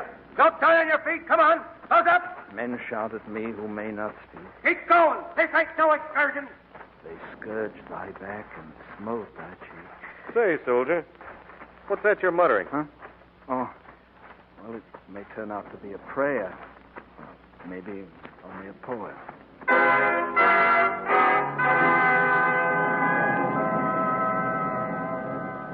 Keep 'em moving up there, Sergeant. Take 'em into the trenches. Well, Father, this is it. Pray for us, Father. I will indeed. The reserve area's back that way. Yes, I know. I saw it on the map. Now, look, Father, you've got to go back there. Regulations. Funny, you know, with all the firing going on, I seem to have lost my hearing, Bill. I tell you, you can't stay up here in the trenches. Now, Bill. Supposing some of the boys... It's been known to happen, you know. You wouldn't deny them the consolation of my matchless presence now, would you? As the priest said to the bishop, I only go to the races in case one of the jockeys falls off. Well, it's near enough. Come on, Bill.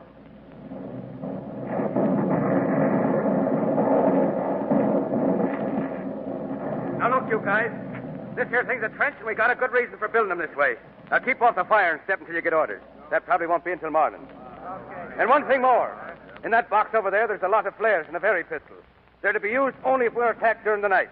Now, keep your mitts off them unless you want Heine to blow us all over France. What's the matter, Sarge? You getting the wind up? There's always an empty job waiting for you in Paris, you know. Or is it just them stripes talking again? Maybe you ain't heard tell, soldier. There's a war on up here. Yeah, I read it in the papers. But I ain't seen it yet. If this is all there is to it, I don't see what them frogs are so... If I was you, I'd keep my big yap shut about the frogs till I'd earned a fighting man's right to talk. Well, maybe you think I won't. Oh, why, hero, huh? Would you be satisfied with a Distinguished Service Cross? Well, if I don't get it, it'll be because I got a wooden one. And if you don't believe me, you got to bet. Gee, that guy hates himself. That makes it unanimous. Now, don't forget what I said, men. Hey, you guys, what do you say we match to see who watches a baby and who sleeps? Nothing doing. We all watch the baby. Some excitement, huh? Hey, I wonder what it looks like out there. Out where? Out there at no man's land. I think I'll take a look. Hey, listen, guy, the Sarge said to stay off the firing stand. Ah, shut up. I don't see it. Hey, look out! Get down!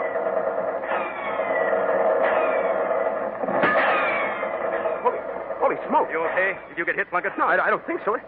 Hey, look what it did. Look at that dent in my helmet. Better there than in your head. Hey, how'd he see me? I couldn't see him. The moon's behind us, dope. Yeah?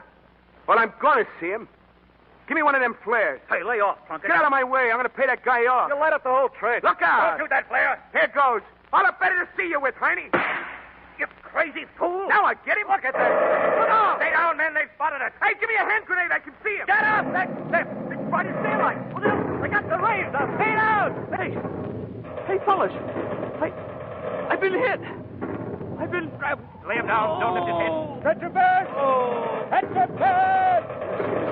Is he bad? Sergeant told you not to touch them flares. There's another guy got it. We can thank you for this. You're murdering these guys. Hey, listen, we got to get out of here. Stay where you are, Plunkett. They're dropping them right on us. I'm getting out of here, I tell you. I'm getting out of here.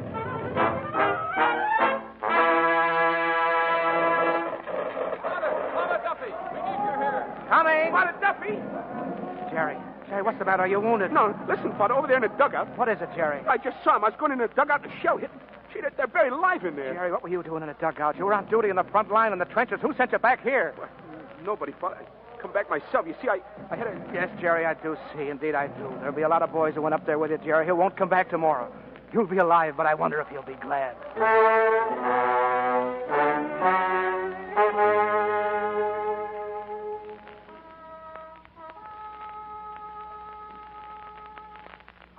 Perhaps their brave young spirits hear the bugle sing. Go to sleep. Go to sleep. Slumber will where the shell screamed and fell. Let your rifles rest on the muddy floor. You will not need them anymore. Danger's past. Now at last, go to sleep. And up to heaven's doorway floats, from the wood called Rouge Bouquet, a delicate cloud of bugle notes that softly say, farewell, farewell. Comrades true, born anew, peace to you. Your souls shall be where the heroes are, and your memory shine like the morning star. Brave and dear, shield us here. Farewell.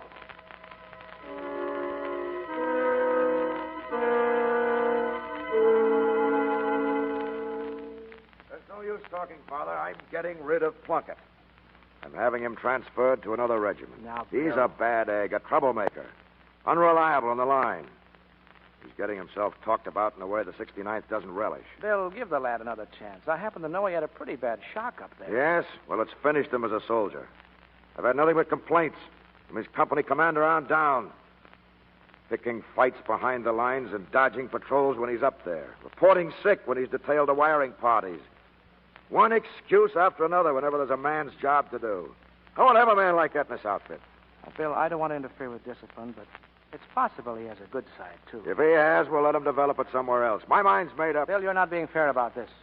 You've got to give him a chance to redeem himself, make a man of himself. Bill, I've heard you say 100 times, the 69th makes men. Well, it makes men out of cowards and never cowards out of men. Now, here's one time I can prove you're right.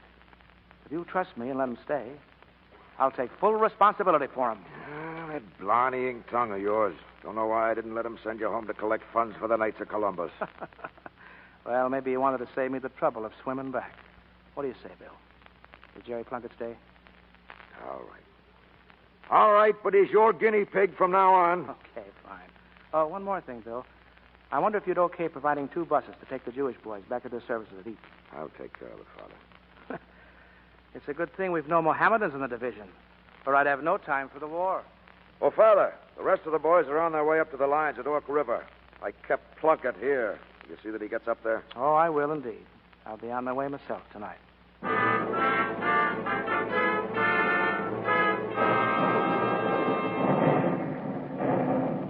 Evening, Jerry. Huh? Who's that? Oh, relax, son. Take it easy. It's only Father Duffy making his parish rounds. You on your way up? Yeah. So am I. Suppose we go along together, huh? Hey, look, Father, leave me alone, will you? All right, son. No. Wait a minute.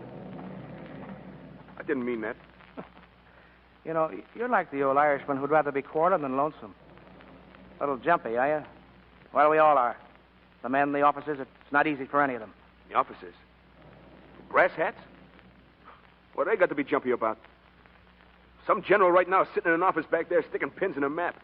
But me, I'm on that map. I know I'm there. Ducking into shell holes, listening to bullets rattling around my head, and figuring any minute some hiney I can't even see is going to crack one into me. Yeah, it's easy for the brass hat. He ain't here. Oh, it isn't the fight I mind, Father. Gee, I love a fight, and I've never been afraid of anything in my whole life. But this stuff, well, it's made me yeller. Me, of all the guys in the outfit, yeller. Scared is the word, Jerry, not yellow, and you'll get over it. Get over it? And everywhere I go and everything I do, I see the faces of all those guys I killed up there in the trench at night, staring at me and saying nothing. Can't fight it anymore. I tried. Goes along for a while, everything's okay, and then suddenly it hits until I feel like if I don't get up and run away, I'll go nuts. Now, it's not for me to say that that's all nonsense, Jerry. It isn't. But there's only one way you can lick it, and that's through faith and prayer. Faith? Can faith stop bullets? If a guy gets his pins blown off, will a prayer put him back on again? Or bring the dead back to life? No, but faith and prayer can help you defeat the fear that's possessing you. Oh, Jerry, it's peace and courage I'm offering you. If you'd only open up your heart and take it. Look, Father, I'm going up to the front line. I don't pray up there, I hope. I haven't got faith in anything or anybody. I'm sorry, sir. There seems to be something wrong with the carburetor. Take you long to fix it? I don't think so, sir. I'll walk around a bit. Come on, Father, let's go. Is that somebody over there? Yes, sir, it is. How far is it to field headquarters, do you know? Oh, I'd say about 2 kilometers, a little more or less. Who is that? Is that you, Father Duffy? Yes, it is. Well, good evening, Father. Nice to see you again. Thank you. It's fine to see you. On your way up to the front? Yes, I notice you are, too. 69th has done some fine work up there. We're very proud of them. I'd like to tell them you said that, if I may. I wish you would. I only wish I could tell it to some of the other boys. Boys who won't be coming back. They were good soldiers, Father. They fought like good soldiers. They died that way. We're not forgetting them. I think that's all the tribute they'd want. But from now on, it's up to the rest of us, Father, to make certain they didn't give their lives in vain. Ready in a minute, sir. Well, good night, Father. Good luck. Good luck to you. Well, Jerry, remember the brass hats we were talking about? That was one of them. Yeah? Mm-hmm. Chief of Staff. From the looks of things, he's on the map, though, isn't he? He's been there a long time, Jerry. In the trenches, standing beside his men, over the top with them. A fighting man, Jerry, one of the best.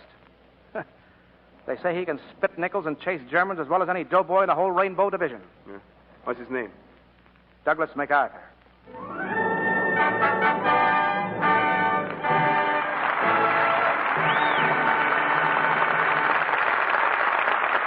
pause now for station identification. This is the Columbia Broadcasting System.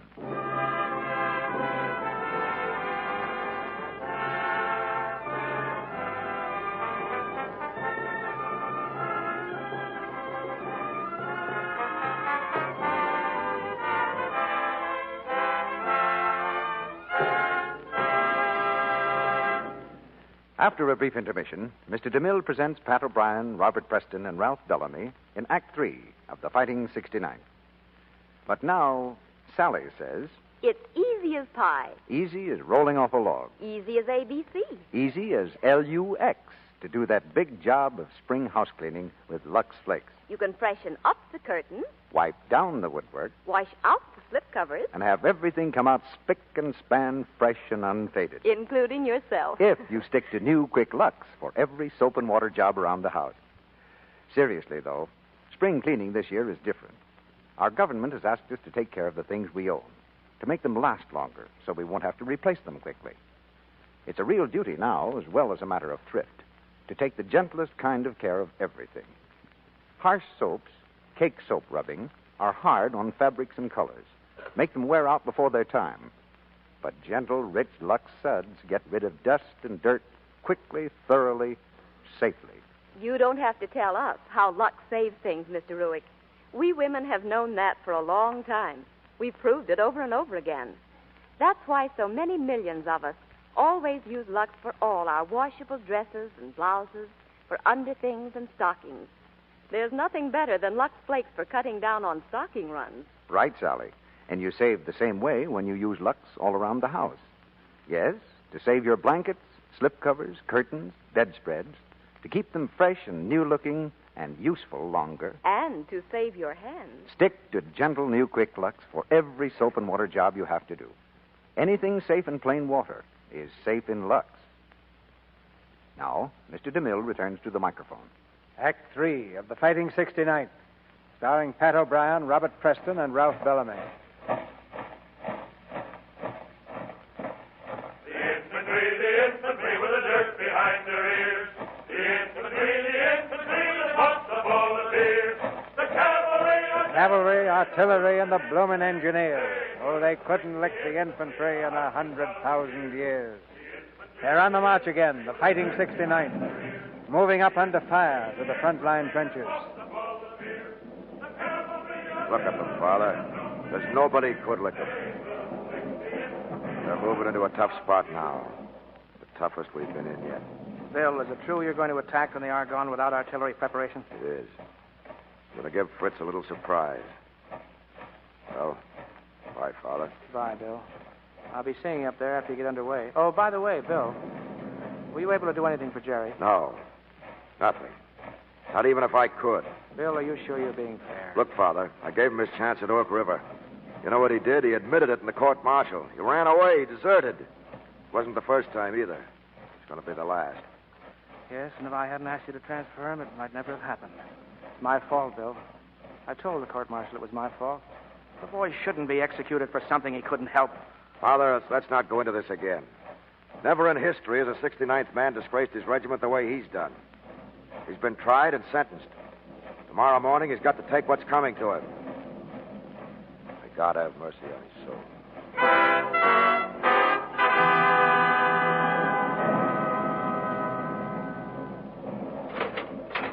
All right in, Father. What do you want this time, Father? Oh, I was just wondering, Jerry, if there was anything I could do for you. What can you do for me? This is curtains, ain't it? Well, there's still time to make your peace. I don't stand there talking like a sap. Don't you understand? They're going to shoot me. Tomorrow morning, I get it. You're so anxious to help me do something about that. I've tried, Jerry. Believe me, I've tried. I've gone to the colonel, to general headquarters. It's no use. Well, it's not my fault I couldn't take it, is it? Jerry, you're not the only one in the regiment who ever knew fear. Just happened you couldn't face it, that's all. Hey, look. Maybe you can still do something. Get me out of here.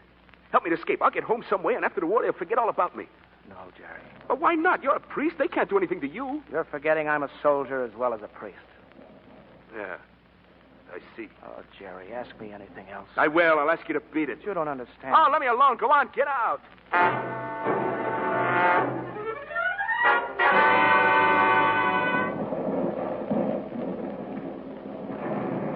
The bat cases are down this way, Father. One of the boys has been asking for it. What's his name, Doctor? Well, he keeps saying it's Murphy. Michael Murphy. Mike Murphy. Here he is. He's pretty far gone, Father. Father Duffy. Well, Mike, how do you feel, lad? I got a bad one, Father. Oh, now don't be like that. Takes more than a 77 shell to keep a good Irishman down. Father, could you say a prayer? I got the book here. Mike, lad. That's a Jewish book you've got. Wouldn't you be wanting someone of your own faith? No time. Read, Father. You mean you want me to help you pray? Yes, Father. Read. O Lord God, I know that my life and my death are in thy hands. May it be thy will to heal me. But if thou willst my death, may it be atonement for all my sins. Into thy hands I entrust my spirit. Thou art my Redeemer, Lord God of truth. The Lord shall reign forever and ever. Hear, O Israel. The Lord our God, the Lord is one. Shema Yisroel Adonai. Eloheinu Adonai Echad. Thank you. Thank you, Father. He's dead, Father. Rest in peace. Oh, surely they'll not be shelling a hospital now.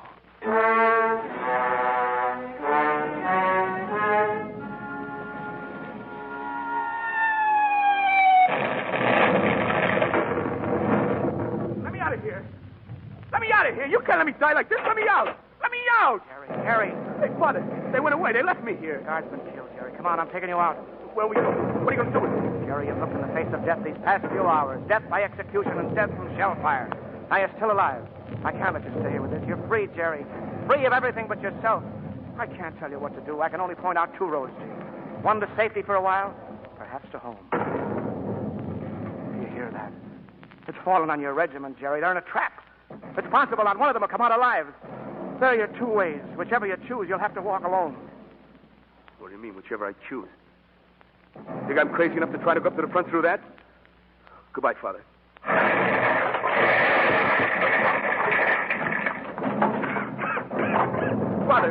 Father! Where are you? Father Duffy. Here. Are you all right, Father? If you can move this stuff off of me. Yeah, wait. Don't try to move. I'll get you out. Here. There. That's the boy. Thank you, Jerry. Father, you hurt? No. Just stunned a little. Father Duffy. Yes, here. Father, can you come to the hospital? There's been a direct hit. The wounded are getting panicky. Come along, Jerry. I may need you.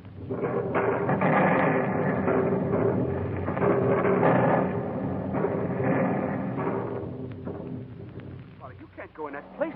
The roof's liable to cave in any minute. They need me, Jerry. No, don't do it, Father. Come on outside. Boys. This is Father Duffy. I'm here. Don't leave us, Father. Well, now, aren't you ashamed of yourself? Kicking up a fuss like this over a few shells. Timmy, lad, I'm surprised. You want Almighty God to think you've forgotten him? Come on now, Sean, buck up. Buck up, all of you. Believe me, I tell you, everything is going to be all right. Now, get hold of yourself. Come on now. We'll all say the Lord's Prayer. Repeat after me. Our Father who art in heaven. Our Father who art in heaven. Hallowed be thy name.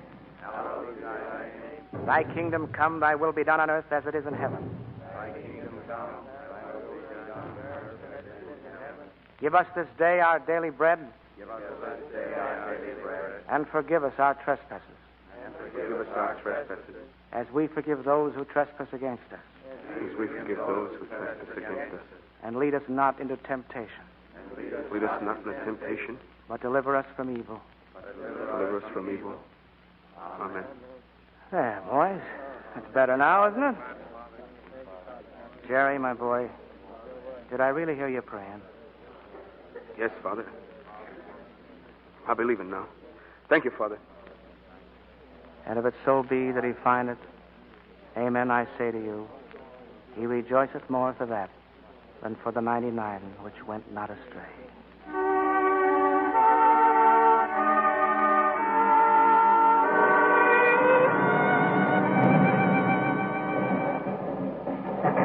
Hang on, men. Hang on to your position. The tank will be here soon. With all that wire around us, sir, we're cooked if we don't get through. We've got to get through.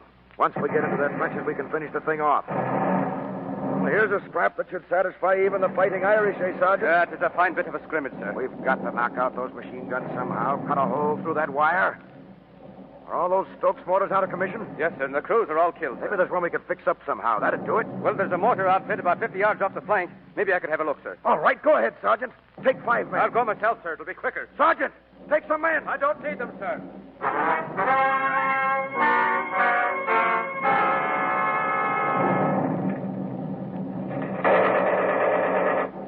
Go on, you heinies.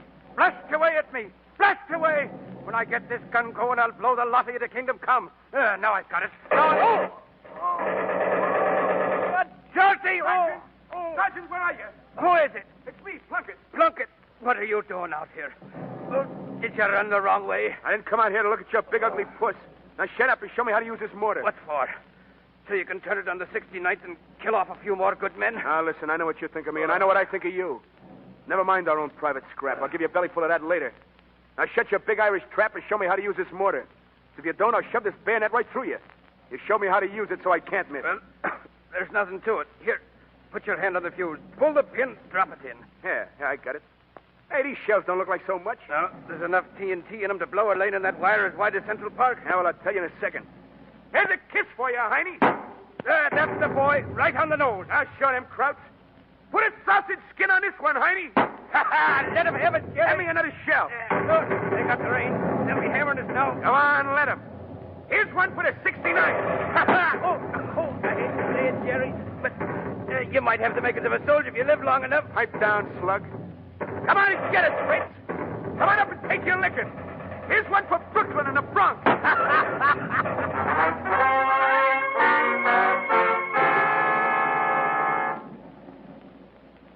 Sergeant! Here we are, sir. Here. Hit, Sergeant. Oh, I'm all right. You did a fine job, man. We swarmed all over them through the hole you made. The hole I made? There's the man who did it, sir. He's been hurt bad. Let's see him. Come on, look up here, soldier. You did it, fight. Jerry Plunkett. Yes, sir. Major. I'm sorry. Soldier. Get Father Duffy. Get Father Duffy.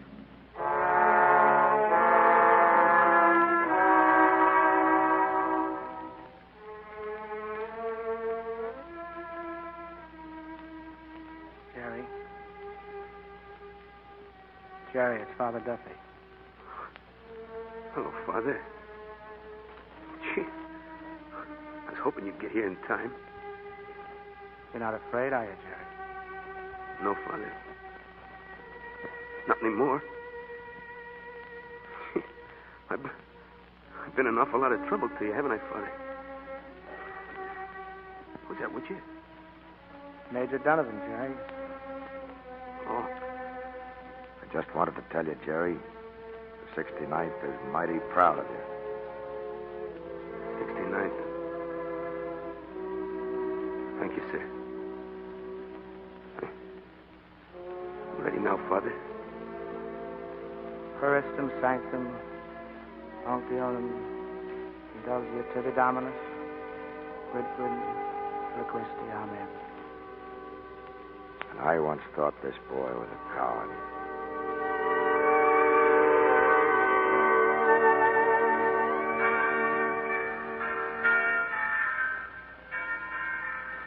November 11th, 1918, the great guns were silenced at last. Out of the gloom of doubt and despair came the shining light of victory and peace. The boys came back with the quiet pride of fighting men who have fought hard and well. They marched home again. And there were others who marched with them. Not in body, but in spirit. The lost legion of American boys who lay resting on the fields of France.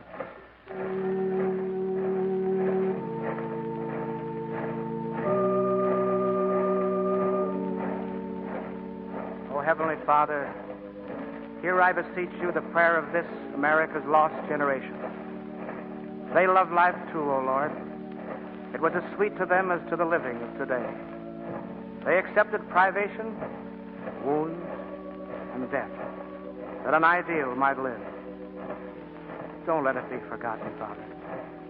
Amid turmoil and angry passions, when all worthwhile things seem swept away, let the tired eyes of a troubled world rise up and see the shining citadel of which these young lives form the imperishable stone. America, citadel of freedom. May it stand always as a stronghold of justice and liberty for all the peoples of the earth. This I beg of you, through Christ our Lord. Amen.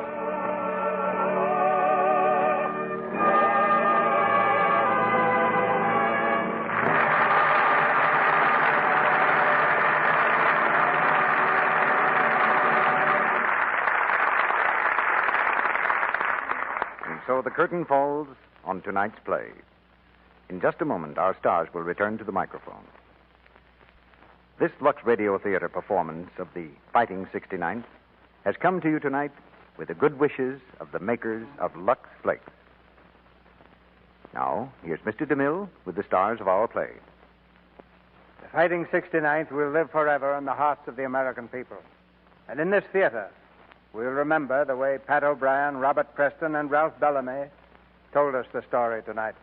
Well, it was a great honor to have a part in it, C.B.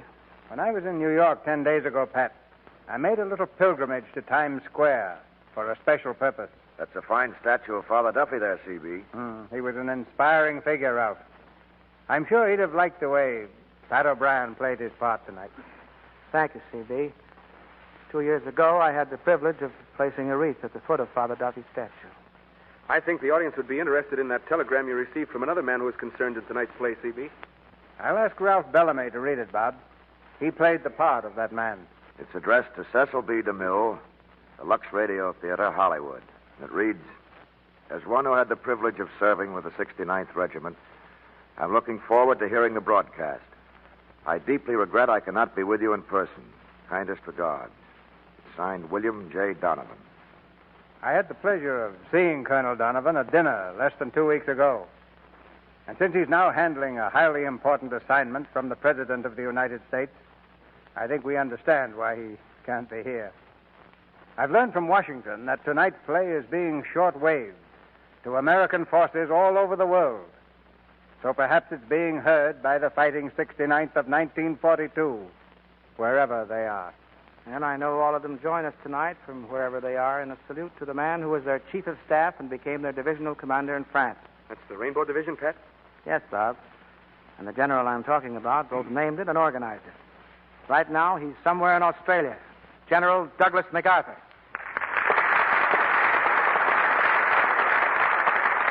One of the things we can do to help him is to buy a stack of United States savings bonds. Get them at any bank, post office, or savings and loan association. Don't forget those United States savings stamps. Almost any store or newspaper carrier boy has them. And the whole nation ought to have them. What's your play next week, C.B.?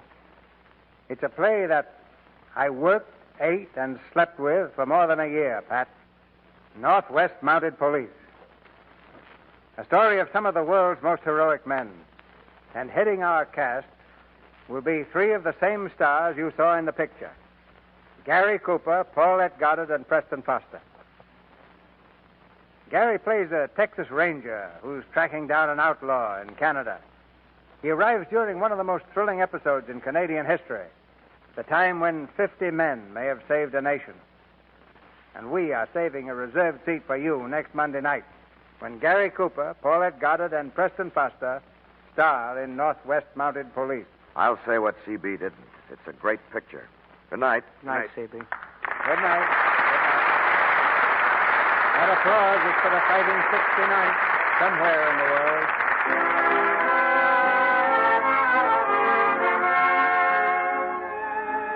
Our sponsors, the makers of Lux Flakes, join me in inviting you to be with us again next Monday night when the Lux Radio Theater presents Gary Cooper, Paulette Goddard, and Preston Foster in Northwest Mounted Police. This is Cecil B. DeMille saying good night to you from Hollywood.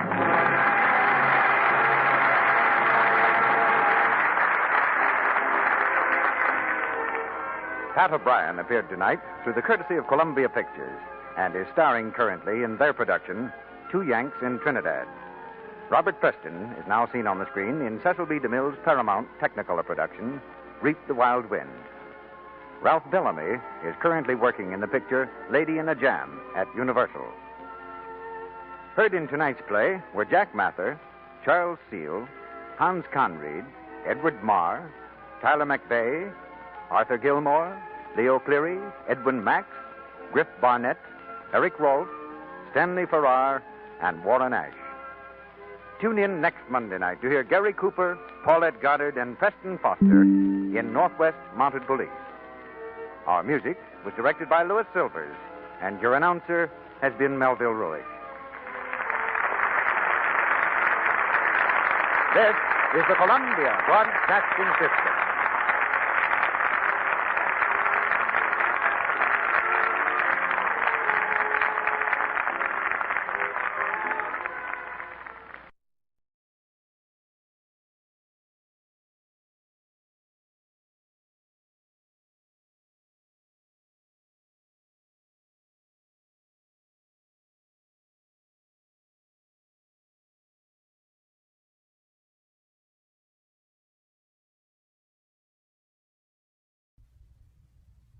Story Dramas, brought to you by Nelson Olmsted.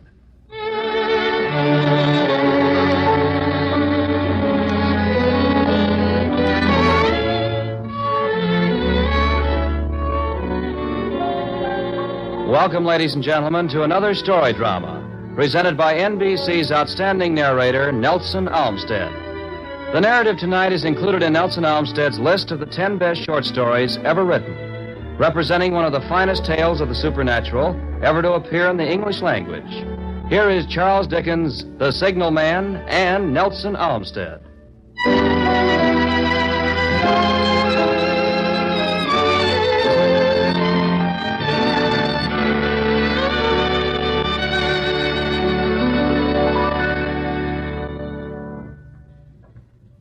Hello, below there! When the signalman heard my voice calling to him, he was standing at the door of his little hut with a flag in his hand furled around its short pole. One would have thought, considering the nature of the ground, that he could not have doubted from what quarter the voice came. But instead of looking up to where I stood at the top of the steep man-made cutting nearly over his head, he turned himself about and looked down the railway line. Hello, below there! From looking down the line, he turned himself about again, and raising his eyes, he saw my figure above him. Is there any path by which I can come down and talk to you? He looked up at me without replying, and I looked down at him without pressing him too soon with the repetition of my idle question. Just then there came a vague vibration of the earth and air as a train passed over the line beside him at the bottom of the cutting and roared into the tunnel at the far end. Then the signalman pointed to a round, zigzag descending path now out of the side of the cutting, down which I made my way. The cutting was extremely deep and unusually precipitate. It was made through a clammy stone that became oozier and wetter as I went down. When I came down low enough upon the zigzag descent to see him again, he was standing between the rails on the way by which the train had lately passed. He was a dark, sallow man with dark beard and rather heavy eyebrows. His post was in as solitary and dismal a place as ever I saw.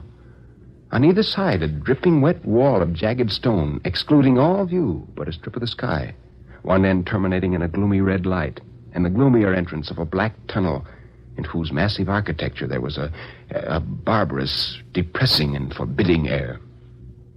So little sunlight ever found its way to the spot that it had an earthy, deadly smell, and so much cold wind rushed through it that it struck chill to me. He just looked at me, didn't talk. So I said something about the lonesome post he had to occupy, and that it had riveted my attention when I looked down from up yonder. He directed a most curious look around the red light near the tunnel's mouth, and looked all about it, as if something were missing from it. I said, that light is part of your charge, isn't it? Don't you know it is? He answered in a low voice. Well, you look at me as if you had a dread of me. I was doubtful whether I'd seen you before. Oh, where? He pointed to the red light he'd looked at. There, I asked. Yes. Oh, my good fellow, what should I be doing there? However, be that as it may, I never was there, believe me. I think I believe you. Yes, I'm sure I do. His manner cleared like my own. And I questioned him about his duties in that lonely spot and about those many long and lonely hours spent there. He was friendly enough and took me into his little hut where there was a fire, a desk, a telegraphic instrument, and a little signal bell.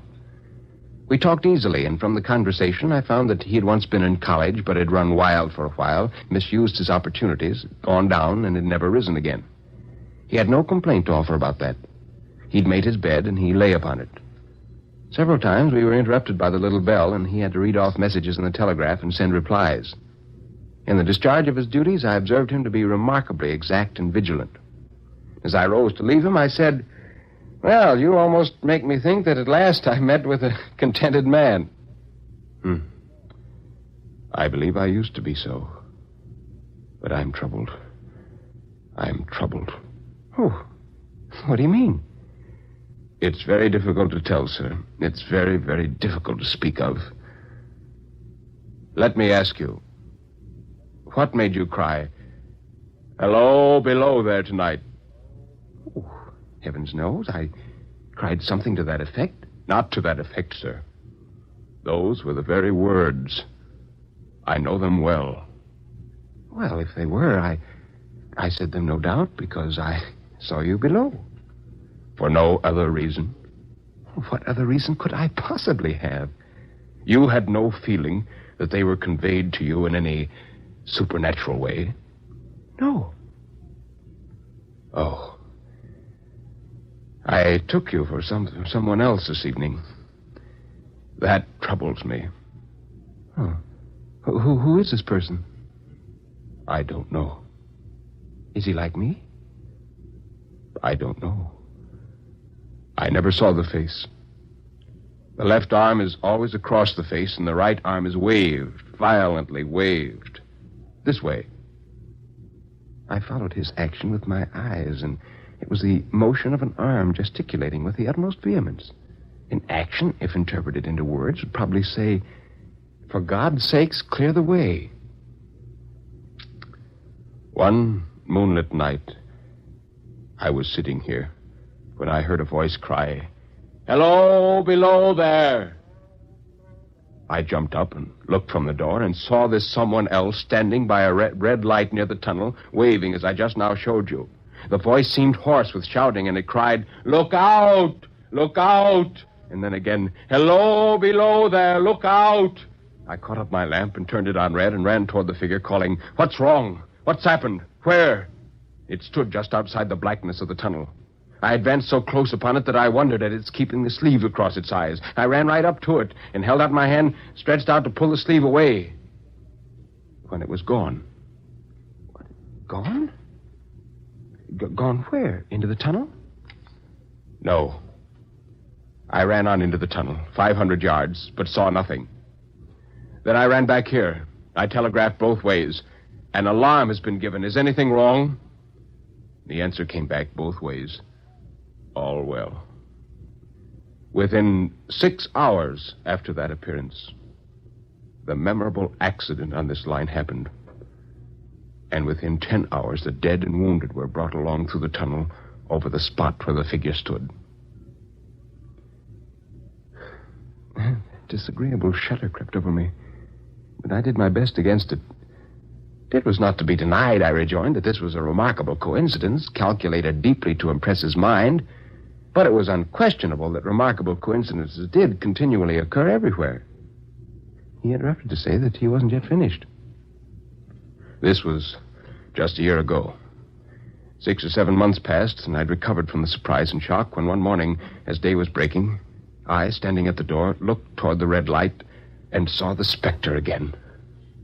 Did it cry out? No, it was silent. Did it wave its arm? No, it leaned against a shaft of light with both hands before the face, like this. Once more I followed his action with my eyes. It was an action of mourning. I'd seen such an attitude in stone figures on tombs. He continued, that very day as a train came out of the tunnel, I noticed at the carriage window on my side what looked like a confusion of hands and heads, and something waved. I saw it just in time to signal the engineer to stop. He shut off and put his brakes on, but the train drifted past here 150 yards or more. I ran after it, and as I went along, heard terrible screams and cries. A beautiful young lady had died instantaneously in one of the compartments and was brought in here and laid down on this floor. Now, sir, mark this, and judge how my mind is troubled. The specter came back a week ago. Ever since it has been there, now and again by fits and starts. What, at the light? Yes, at the danger light. It calls to me for many minutes together in an agonized manner. Below there, look out. For God's sakes, clear the way. By this time, you will fully understand, sir, that what troubles me so dreadfully is the question, what does the specter mean? No, I'm afraid I don't understand. What is the warning against? What is the danger? Where is the danger? There's danger overhanging somewhere in the line. Some dreadful calamity will happen. It's not to be doubted this third time after what's gone before. But surely this is a cruel haunting of me. What can I do?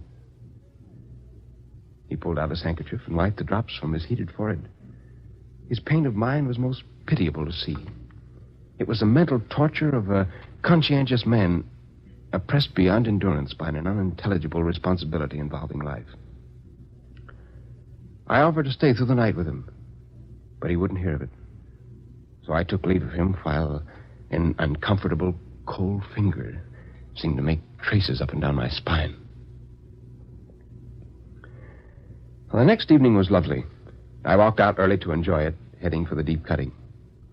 Upon arriving, I stepped to the brink and mechanically looked down. There was a group of men standing by the danger light, which was not yet lighted. With an irresistible sense that something was wrong, I descended the notched path with all the speed I could make. What's the matter? I asked one of the men. A signalman killed this morning, sir. What? Not the man belonging to this place? Yes, sir. You'll recognize him, sir, if you knew him. So saying, one of the men solemnly uncovered the face of my strange friend. I was horrified. How did this happen, I asked.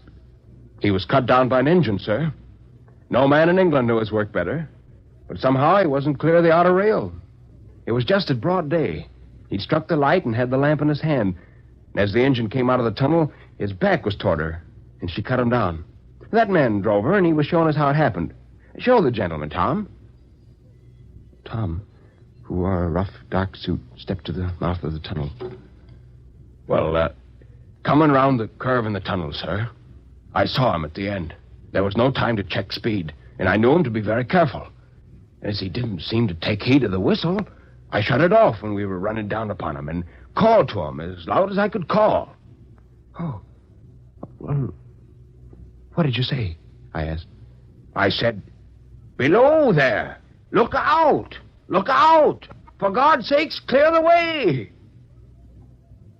I was astounded. Oh, It was a terrible time, sir. I never left off calling to him. I put this arm before my eyes not to see, and I waved this arm to the last. But it was no use.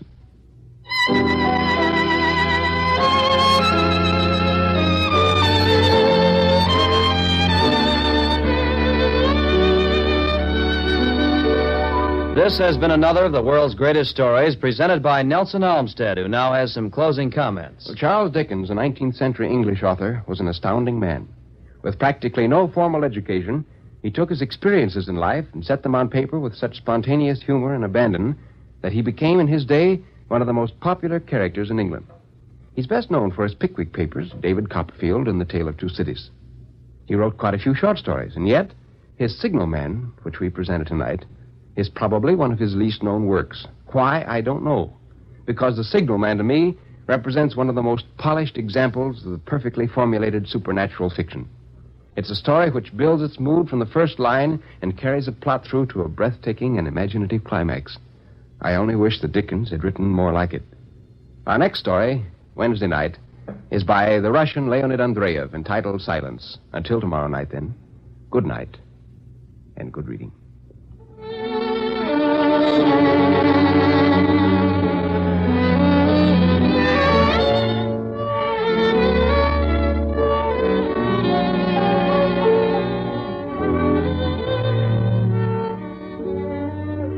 NBC presents Nelson Olmsted and his story dramas 3 nights each week over most of these same stations. This program has come to you from our Chicago studios, and this is the Red Network of the National Broadcasting Company.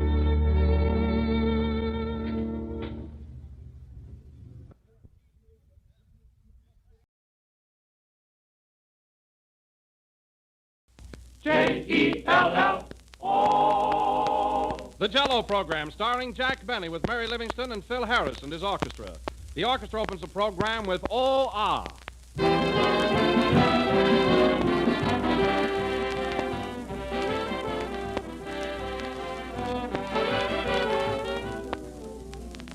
Just around the corner is June and hot summer days that call for crisp, tempting salads.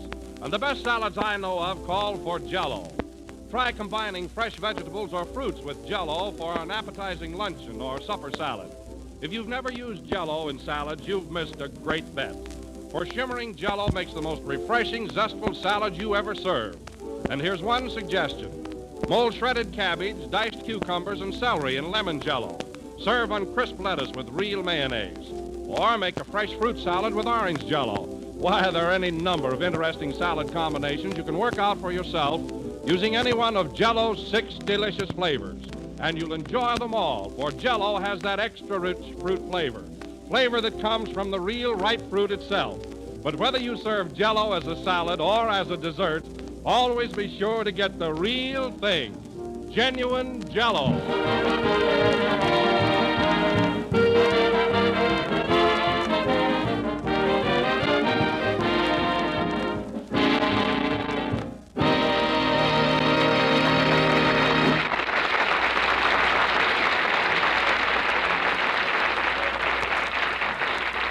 And now, ladies and gentlemen, let us hail the return of the man who last week was flat on his back, but is now standing here flat on his feet, Jack Benny.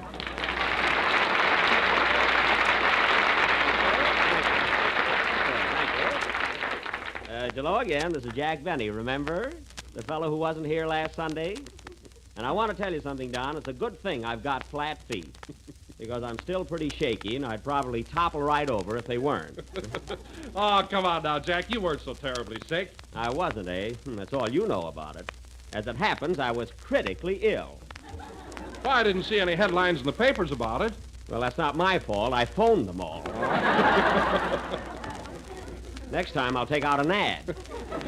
Well, Jack, you certainly look rested after a whole week in bed. Did you get much sleep? Don, how could I sleep with 12 flu germs playing bingo on my chest all night? Playing bingo, eh? Yes. I didn't mind that so much, but when they asked me to call out the numbers, I thought that was going too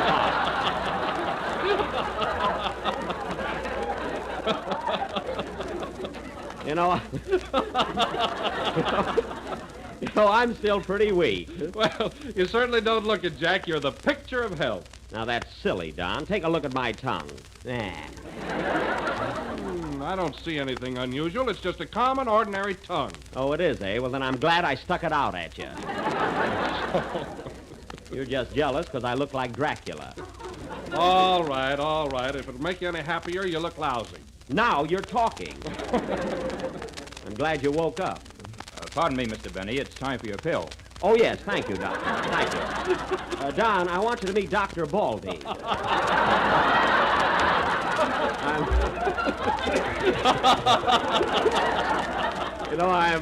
I'm still under his care. How do you do, Doctor? You could stand dieting, young man. Oh. You see, Don, his mind is always on his work. My nurse is here, too. She's waiting out in the hall. Why don't you have her come in? Oh, no, not with these orchestra boys around. They're wolves in rented clothing. Hello, Jack. I'm glad to see you back again. Oh, hello, Mary. Thanks. Gee, I sure had a tough time this past week. Gee, don't I look awful? I'll say you're as pale as a goat. Goat? You mean pale as a ghost? Well, this goat is dead. Oh, a goat ghost. Well, that was fast thinking. What? I say that was fast thinking.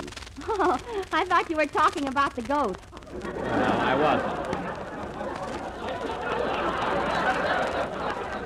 And Mary, I want to thank you for those lovely roses you sent me. They were beautiful. Were they? Yeah, it's the first time I've ever seen a third of a dozen.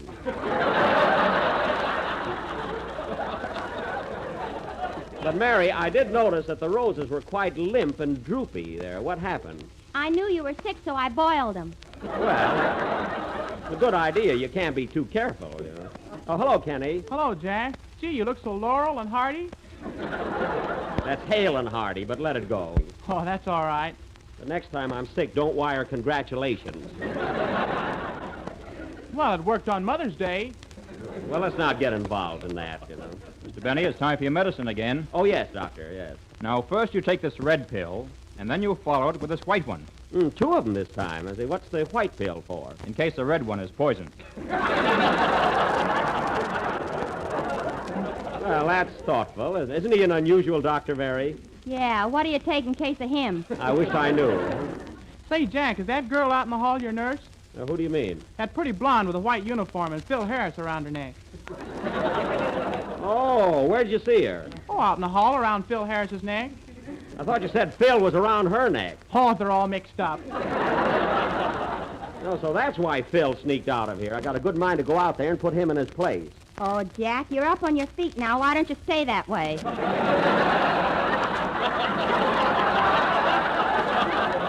Yes, maybe I better wait till I'm myself again, you know. Oh, it's you. Hiya, Jack, old boy. Glad to see you back again. Thanks. What are you doing out in the hall there, Phil? Well, I wasn't feeling so good, so I had your nurse take my temperature. You did, eh? Well, wipe it off your lips. What's that you got in your hand? She wrote me out a prescription. Oh, yeah? What is it? Hillside 5027. Well, get me a bottle of that, too. Anyway, it's time for you to play a number, so get ready. Okay. And another thing, this nurse is here to take care of me, so please stay away from her. I got a temperature, too. Quiet, Kenny. Play, Phil. Oh, nursey, nursey. Oh, toot.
Lulu, played by Phil Harris, and my nurse, or his orchestra.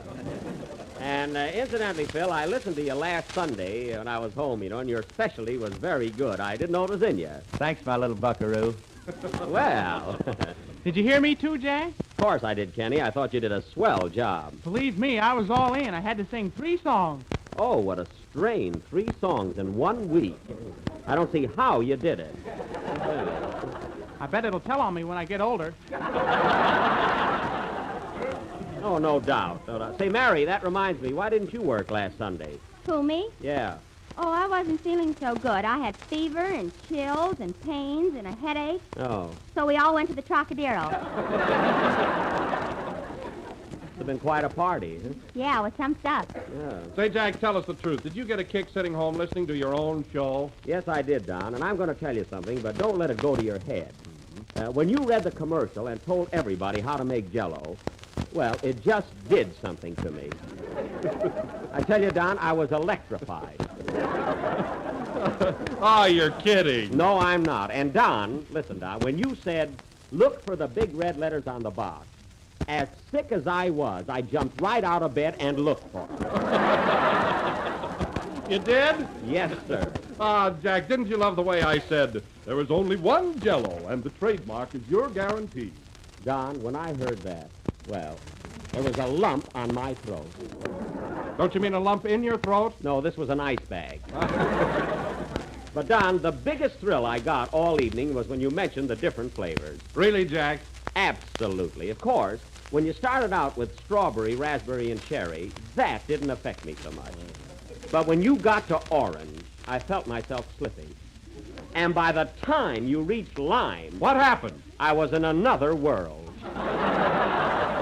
You were? And snoring twice as loud as ever before. I was not. Mr. Benny, it's time for another pill. Oh, yes, Doctor, yes. Here you are, a pretty blue one. Hey, wait a minute. This is a button. Oh, goody. I've been looking for that all week. Oh, answer the phone, Mary. If that's my father, tell him it's in the mail. Okay. Hello? Yes? Oh, hello, Mama. Oh, it's her again. Yes?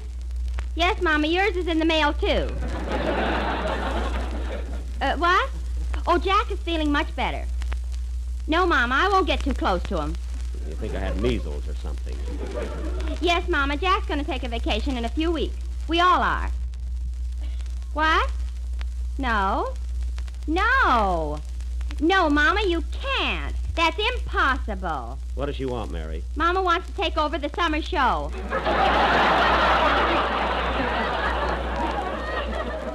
Tell her no. I'll never be able to follow her. Oh, Mama, he says he'll never be able to follow you. What? What are you laughing at? She says you won't even be able to follow this phone call. Oh, matching wits, huh? Well, goodbye, Mama. Thanks for calling. I'll write you a letter tomorrow. What? Oh, that's too bad. Well, goodbye. Isn't that awful, Jack?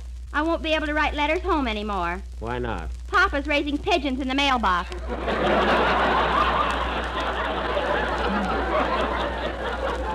Well, send her my dove, or my love. And now, folks, the very... about the worst gag I've ever pulled, I think. And now, folks, that Mary's mother has had her little fling, Kenny Baker will sing... what are you going to sing, Kenny? Oh, I'll think of something. Well, think, Kenny. Play, boys.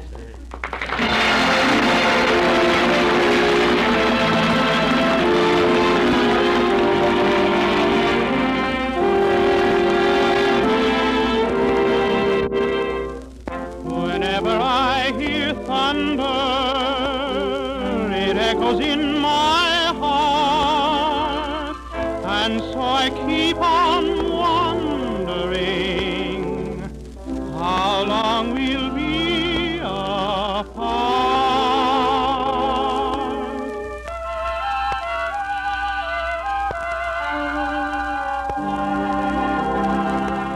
Skies were gray that rainy day we parted in the lane. Was it tears that fell or was it rain? There we stood as lovers would. Did parting bring you pain? Was it tears that fell, or was it rain?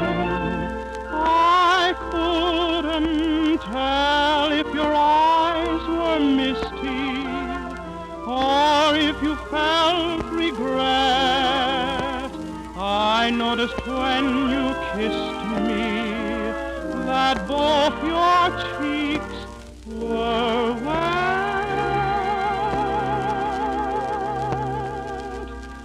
Till we meet again, my sweet, that memory will remain. Was it tears that fell, or was it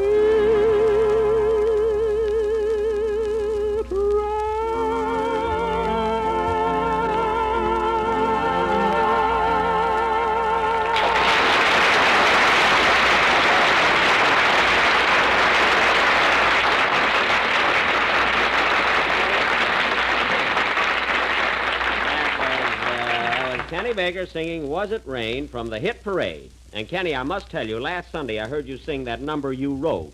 What's the name of it again? You Are My Love. That's it. It was beautiful. I'll have to play it on my violin sometime.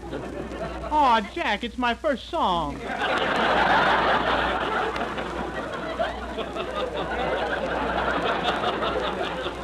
Well? Let her grow up before you kill it. You two have a lot of respect for an invalid. And now, ladies and gentlemen, for our feature attraction this evening, for our dramatic sacco, we are going to present an original mystery melodrama, a thrilling and blood-curdling adventure entitled Death at Midnight, or the Murder Case. Now, I will play the part of Detective O'Benny, who always gets his man. Phil Harris will be my assistant. Who always gets your girl. Quiet. Now, as this is a murder mystery, Mary Livingston will be the wife of the murderee. And Kenny Baker will be the victim. Oh, gee, there's no future in that. I'm going to be your wife. What have I got? Please. And last but not thinnest is Don Wilson, who will be the butler. However, before presenting our mystery, folks, let me give you a brief synopsis of what has happened up to now. On the night of May 3rd, A.D., after dinner, Mr. J. Wellington Crotsmere, Wellington yet. a social line, was found murdered in his den. At the time of the murder, his wife was in the room reading a copy of Live Alone and Like It, which may have thrown her a thought. The victim was playing solitaire when suddenly he was interrupted by a lead kibitzer. Now, who committed this crime? Was it the butler? I didn't do it, I tell you. I didn't do it. Was it the French maid? Ooh la la, vive la corpse. Was it Bing Crosby? No, but he mentioned my name last week. And now the wife, Mrs. Crotsmere. Did you kill your husband? I hated him. I loathed him. I despised him. So that night I... Stop! We can't give it away now, folks. But this mystery will go on immediately after the next number. Play, Phil, and make it snappy. Our listeners must be on the edge of their seats. Don't fall off, folks.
Away from Love, played by Phil Harris and his orchestra. Now, ladies and gentlemen, for our mystery play, Murder at Midnight, or When My Dreamboat Comes Home.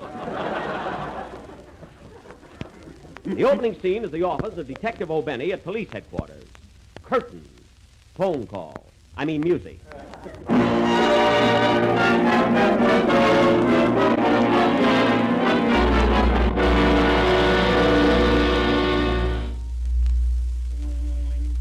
Ling-a-ling-a-ling-a-ling-a-ling.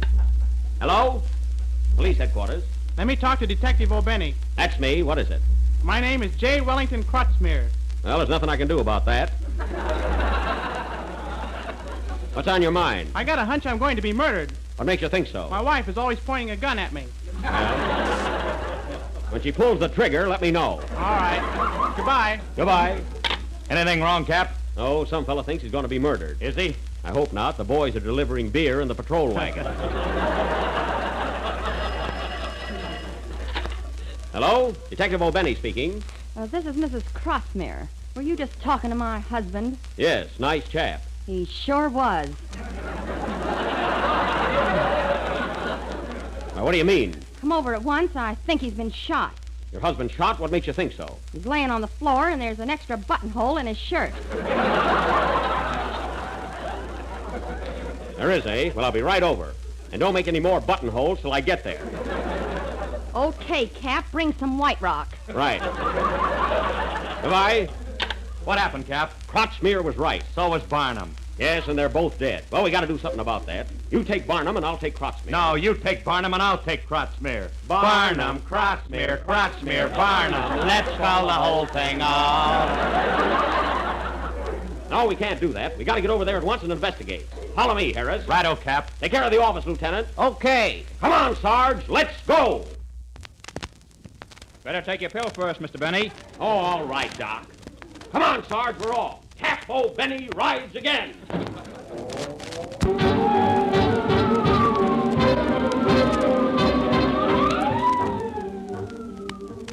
Well, here we are, Sarge. This is the place, all right.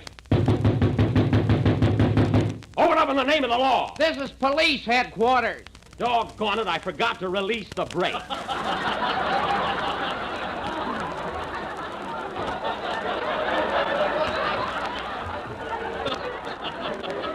Well, let's try again.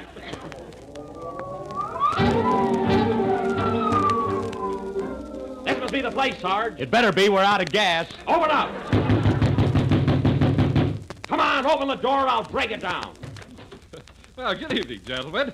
Good evening, eh? Make a note of that, Sarge. Okay, Cap. You're the butler, aren't you? How do you know? Your uniform is a dead giveaway. Now, come on, you. Where's the body? You mean Mr. Crotsmere's? Yes. Why, he's right there on the floor. Thanks. Follow me, Sarge. Yeah, man. Musicians are all alike. Who's this? Wait a minute. Are you Mrs. Crotsmere? No, I am the maid. Yeah, what's your name? Fifi.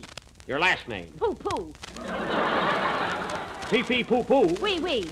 Wee-wee. Make a note of that, Sarge. Woo-woo.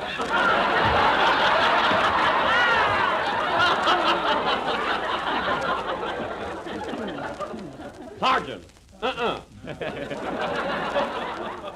Now, Fifi, bring Mrs. Crotsmere in here. Here I am, Cap, fit as a fiddle and ready for a new husband. Oh, yeah? I want to talk to you, madam. Go ahead, Blue Coat. Take a load off your feet and sit down. Thanks. Ouch! What's the matter, Cap? I've been looking for that badge all day. Oh.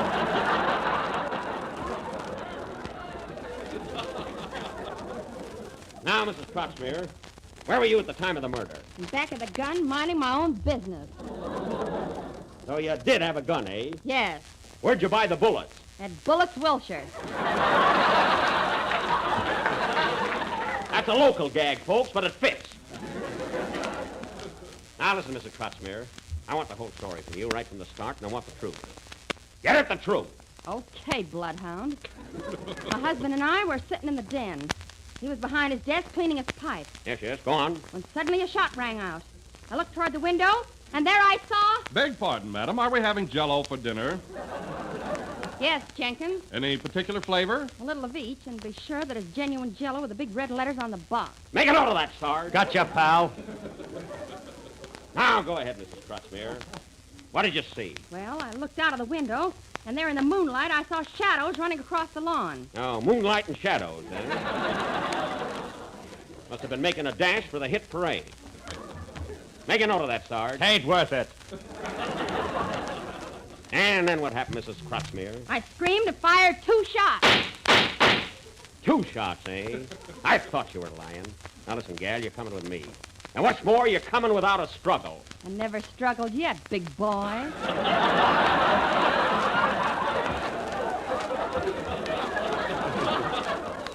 Then slap the bracelets on her, Sarge. Now let's go. Now wait a minute. Hold everything. No one move. Come in. It's time for another pill, Mr. Benny. I haven't got time for that, Doc. Now get out of here. Come on, Sarge, and take Mrs. Crotchmere with you. What was that? Look, Sarge. Someone threw a stone through the window. Yes, Captain, there's a note tied around it. A note, eh? What does it say? Hillside 5027. That nurse again. She sure gets around. Come on, let's go. Wait a minute, Sarge. Wait a minute, there's the phone. Maybe it's a clue. I'll take it. Hello? Yes? Yes? What? Who? Cactus Face? Cactus Face? Doggone it, we got the wrong last page. What'll I do now?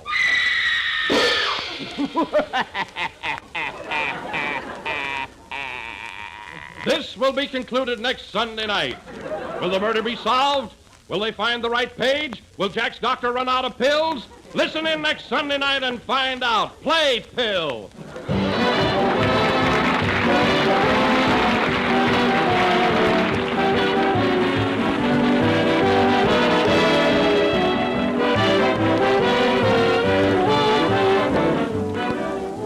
Dessert is a great favorite with everybody, and here's a dessert that's everybody's favorite. Ice cream made with Jell-O ice cream powder. The new way to have rich, mellow ice cream more quickly, more easily, more economically. For Jell-O ice cream powder makes delicious, creamy ice cream, the kind with the real old-fashioned homemade flavor. Yet you actually use less cream and get more ice cream. And you make it right in the freezing trays of your refrigerator. Or if you prefer, you'll get the same wonderful results with an ordinary hand freezer. All you do is combine Jell-O ice cream powder with milk, some cream and sugar, and you'll soon have 1.5 quarts of smooth, mellow ice cream. And economical? I'll say it is. Why, 1 package of Jell-O ice cream powder makes 1.5 quarts of ice cream, twice as much as most other such products on the market. So serve ice cream made with Jell-O ice cream powder soon. There are 5 rich, delicious flavors. Chocolate, vanilla, strawberry, lemon, and maple, and there is unflavored, too, so that you can make any flavored ice cream you want. Ask your grocer tomorrow for several packages of Jell-O ice cream powder.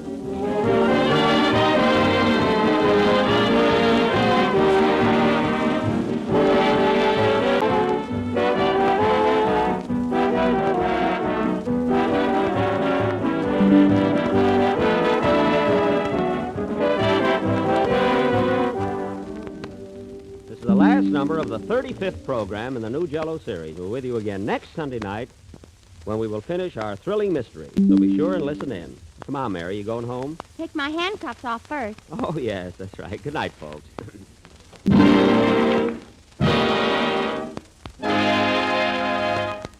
J-E-L-L-O.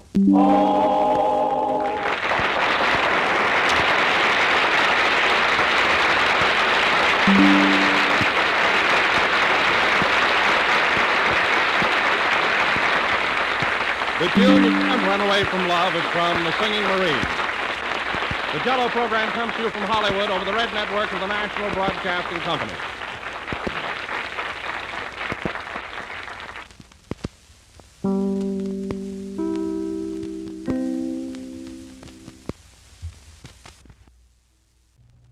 J-E-L-L-O.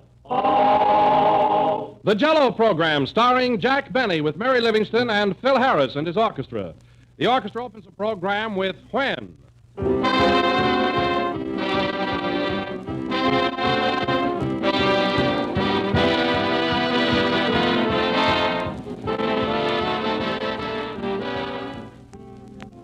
Here's a news bulletin for everybody.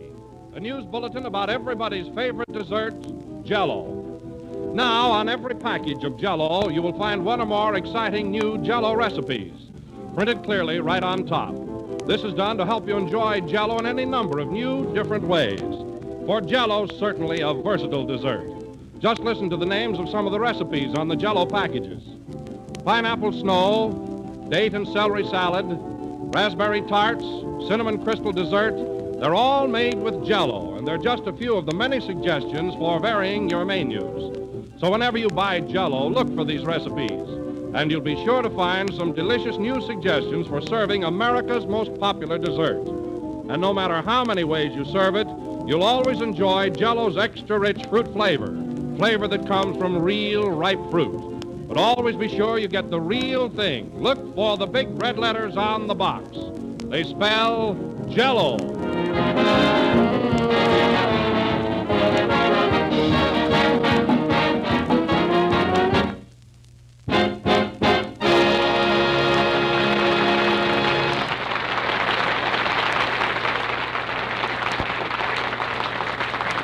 And now, ladies and gentlemen, we bring you the man who has thrown away his medicine, hot water bottle, and doctor's bills, Jack Benny.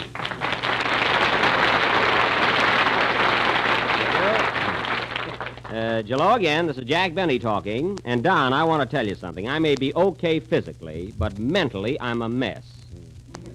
Tonight I'm so nervous that I don't know what I'm doing. Where's Phil? You didn't get here yet. Why? Thank heaven. What's the matter, Jack? What's wrong? Don, you know that beautiful diamond wristwatch Phil gave me for Christmas? Yes? Well, I lost it. Lost it? Yes, and I just can't bear to face Phil without it. Why, if he comes in and asks me what time it is, I'll swoon. Now, Jack, don't get excited. There must be some way to find it. When did you last wash your hands? Oh, I've had the watch since then. Gee, I miss it. I used to get so much exercise winding it, you know? Oh, it'll turn up. Don't worry about it. Don't worry. Look at my fingernails. Look at them. I don't see any. Of course not. They're home on the floor. I tell you, Don, I'm a wreck. Oh, hello, Mary. Hello. Mary, did you put that ad in the paper for my watch like I told you to? Yes, Jack, I brought you a copy of it. What does it say? It says, notice, Jack Benny's watch, lost, straight, or hocked. Hocked? When last seen was wearing a wrist. Well, Mary, you should have put in a description of it. I did. Here it is. Large mole on minute hand and face needs washing. It's a fine description. Finder, please return to. Return to where? That's all the money I had. Well, it's a lucky thing I had my name on it. I only hope I get the watch back before Phil gets here. Jack, don't let it prey on your mind. Come on now, let's change the subject. That's a good idea. Say, Mary, have you started your have you started your picture for Paramount yet? Oh, sure. I've been on it a whole week now, and I'm getting the biggest kick out of it. Well, I can imagine. You know, Don, this is her first picture. It's called This Way, Please. Well, good luck to you, Mary. Thanks, Don. Same to me. How's the script, Mary? Have you got a good part? Oh, Jack, you should see the director. He's tall, dark, and has the most adorable accent. I know, Mary, but what about your lines? I mean, your part in the picture. And the cameraman. Has he got the duckiest dimples? The duckiest? Yeah, he had me behind the camera all day yesterday. Well, how can you make pictures behind the camera? Who cares? He's cute. Well, you certainly get around. I bet you even met the janitor. I'll say. Brown eyes, baggy pants, and the blondest broom. All right, Mary, that's enough. Hey, Jack. What? Have you forgotten about your watch yet? Hey, what are you trying to do anyway? See, now I'm all upset again. Oop, I'll bet that's Phil now. You can't kid me. It's Kenny Baker. Oh, hello, Kenny. Hello. What's the matter with you, Jack? You look so calm and excited. Well, you're half right, and that's a record for you. What happened? Well, if you must know, Kenny, I lost that beautiful wristwatch Phil gave me for Christmas, and I can't find it anywhere. Did you look on your wrist? Yes, Kenny, I did, and it's not there. Well, maybe it's lost. Yes, Kenny, that's the idea. I lost my watch, and I don't know where to look for it. Gee, if it was a collar button, you could look under the dresser. Oh, I could, huh? Yeah, and if you were an old maid, you could look under the bed. Well, I won't even answer that. Jack, your watch will turn up. Now take it easy. Gee, if that's Phil Harris, I'll die. Come in. Mr. Benny? Yes? I understand you lost a very valuable diamond wristwatch. Yes, I did. Have you seen it? Not lately. Goodbye. Don, I wish you'd set some Jell-O out in the hall for that guy. We might trap him. Playboy.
Very good, boys, very good, especially without your leader. Say, Don, while the boys were playing, did anyone come in or call about the watch? No, and stop worrying about it, Jack. You're too sensitive. Well, of course I'm sensitive. Yeah, Jack wouldn't even bait a fish hook without giving the worm ether. Well, I certainly wouldn't. Believe me, do you ever notice the look in a worm's eyes when you're about to put him on the hook? He just seems to say, take it easy, bud, not through the vertebrae.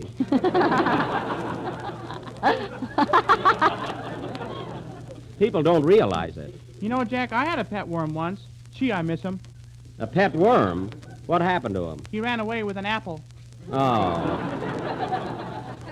Now, that's the trouble with worms. You can't trust them. I never saw one yet that wouldn't turn on you. Ain't it the truth? But they're smart, though. You know, I knew a worm once that used to get up late just to fool the early bird. Well, maybe he didn't know about daylight saving time. Oh, yes, he did, Don. Yes, he did. You'd be surprised how clever those little fellows are. They might wiggle around like they're doing nothing, but believe me, they're thinking all the time. Yes, sir. Answer the phone, Mary. Maybe it's news about the watch, would you? Okay. Hello? Yes? Yes? Yes, he did. Mary, what is it? Yes? Oh, yes, he'll be very happy. That's all that's on his mind. What a relief. He's right here. Yeah. It's for you, Don. Hello? Yes? Yes, madam. You can always tell genuine Jell-O by those big red letters on the box. Fine time to call up about that. Yes, you will find that it tastes twice as good as ever before with its 6 delicious flavors: strawberry, raspberry, cherry, orange, lemon, and lime. Orange, lemon, and lime. You're welcome, madam. Goodbye. Don, I wish you'd keep your romantic affairs off of this program. But it was business. Oh, business, sure, with you gushing all over the phone. And at your age, too. Telegram for Jack Benny. Hey, maybe that's good news about the watch. See who it's from, Mary. Here, boy. Yeah, I hope it's... Jack is from your father. Oh, Dad, huh? What does he say? Dear son, is your watch insured or should I worry too?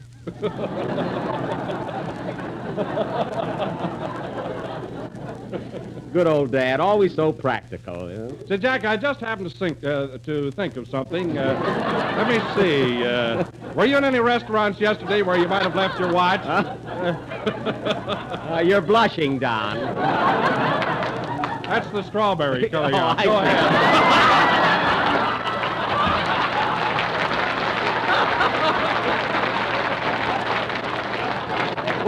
What did you ask me? What did you ask me? I asked you, Jack, if you were at any restaurants yesterday where you might have left your watch.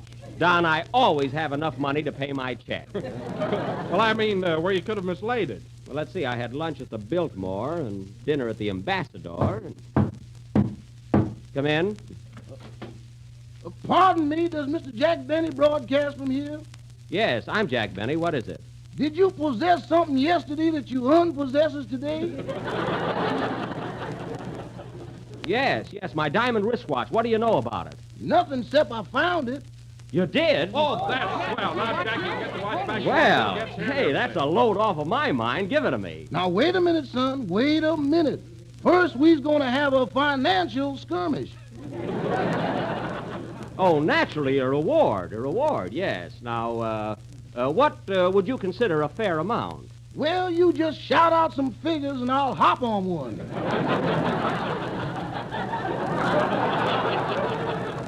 Okay, now, let me see. Shall we say $10? Inflate that.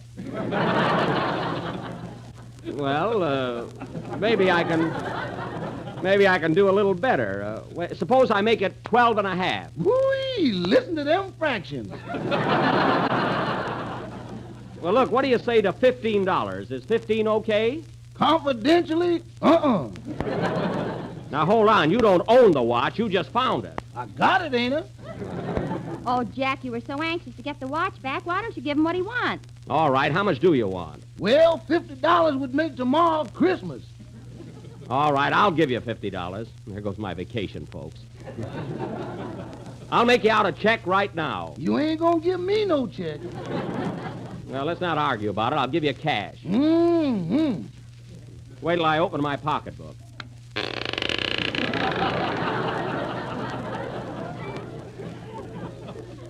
I'll have to oil that. I think. Oh, look.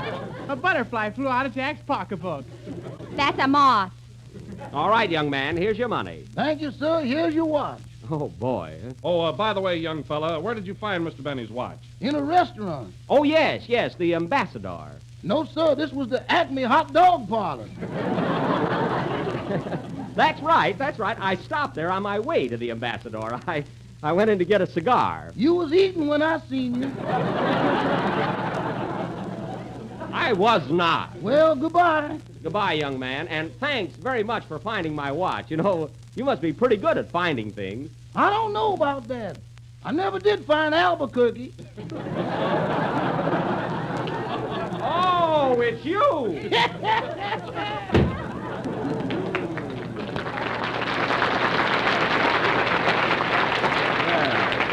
$50.05 for a hot dog. Oh, well, as long as I got my watch back. Sing, Kenny.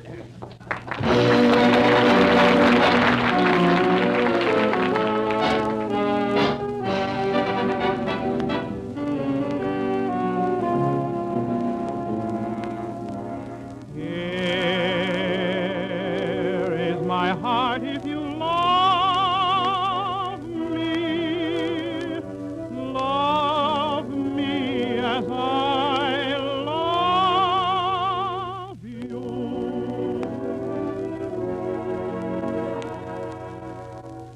Shadows fall, day is done, night birds call. Come, oh, come, and let my heart explain and tell you over again. Blue is the night above me, blue as your eyes are blue. Bright is the night if you love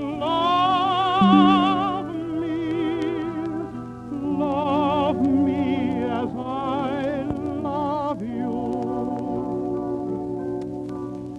So come with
That was Blue as the Night, sung by Kenny Baker.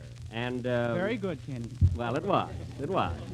You, you certainly can hit those high notes. Say, Kenny, how can you tell when you've reached your highest note? Oh, I just take a deep breath, and when I can see my necktie, I quit. Well, that's a good system, and besides, I ought to have my head examined for asking you. And now, ladies and gentlemen... Jack, here comes Phil. Oh, well, remember, everybody, not a word about the watch. I don't want him to know what happened. Hello, Phil. Hello, Jack. I'm terribly sorry I'm late. I overslept and I had a flat tire. At the same time? Well. But it's all right, Phil. That can happen to anybody. Gee, aren't you mad? No. As a matter of fact, I'm glad you're late. Say, what is this anyway? Don't tell them, folks. Oh, Jack, what time is it? Now, Mary, I told you. Oh, what's the matter? You got a back, didn't you? Now, cut it out. What's all the excitement, Jack? Well, I hate to break it to you, Phil, but the cat's out of the bag. I may as well tell you. I lost the watch. What watch? What watch? The watch you gave me for Christmas. But I got it back. Oh, that's good. Hello, Kenny. Hello.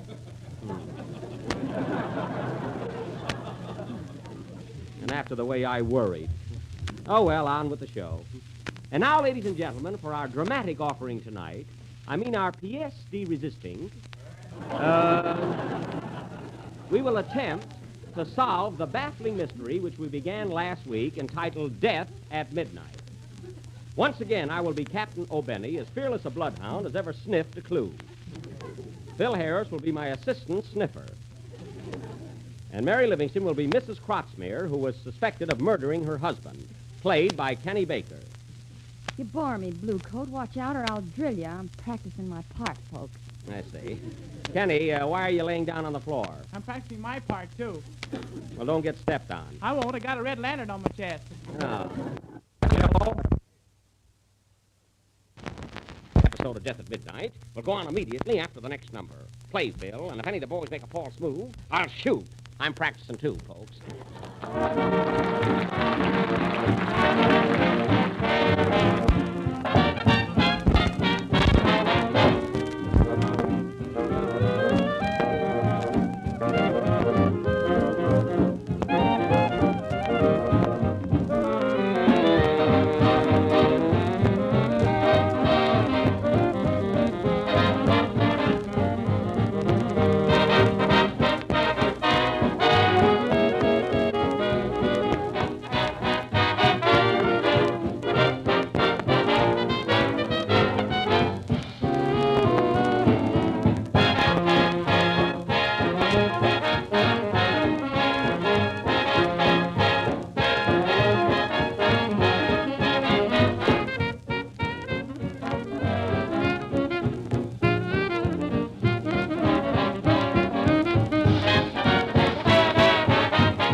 Was Dardanella, I think, played by Phil Harris and his orchestra.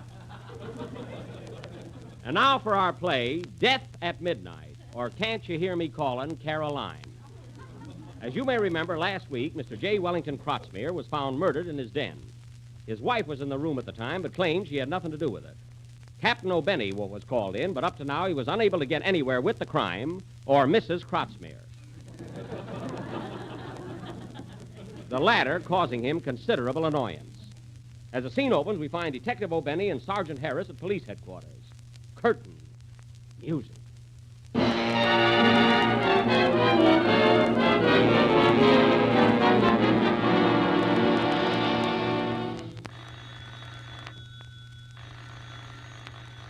Is that the phone, Cap?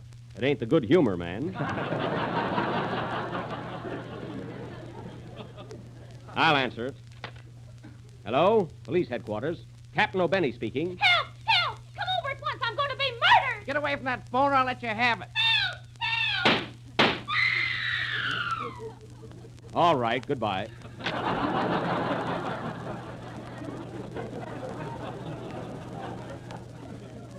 What's wrong, Cap? Oh, some family spat. We got to settle this Croxmere case first. Anything new on it? No, but I got a hunch there's a man in the case. You know that saying, cherchez la femme.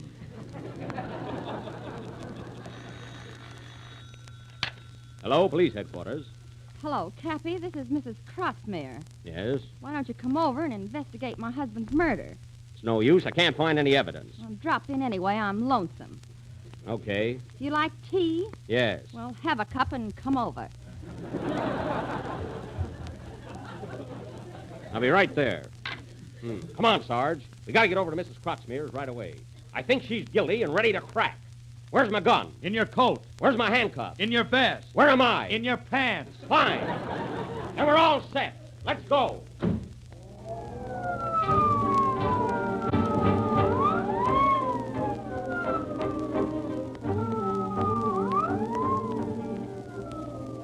Here's the place, Sarge. Come on, open up. Entrez, monsieur. Hello, Fifi. Where's Mrs. Croxmere? Elle est dans la chambre. À côté, elle est sous repose. Oh, qu'est-ce que c'est, huh? I thought so. Make a note of that, Sarge. Voulez-vous? Now listen, Fee. My name is Fifi. Well, I'm in a hurry. You get Mrs. Croxmere down here, toot sweetie. Okay, Toots. Here she comes now.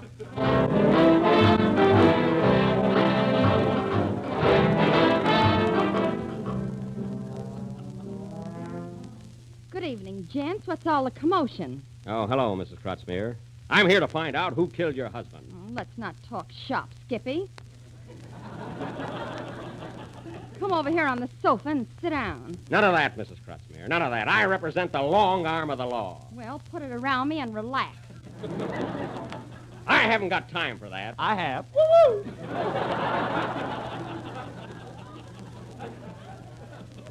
Sergeant, aren't you ashamed of yourself? Not yet.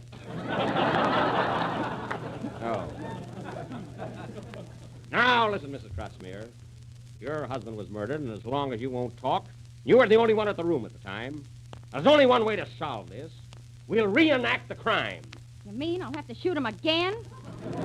Quiet. I'll find out my own way. Go get your gat. I got my gat. What? I got my gat. Good. Then let's got gatting. Let's get going. I'll be Mr. Croxmere, and you stand over there and fire at me. But, Cap, she's liable to kill you. Don't worry. Go ahead and shoot, Mrs. Croxmere. I got my bulletproof vest on. Okay. Ouch! Doggone, I forgot to button it. Make a note of that, Sarge. 1, 2, button your vest. Now I'm going to get to the bottom of this, Mrs. Croxmere. You murdered your husband, you might as well admit it. I told you I bumped him off. Don't evade the question. Come clean now. All right, then, I didn't do it. That's a lie!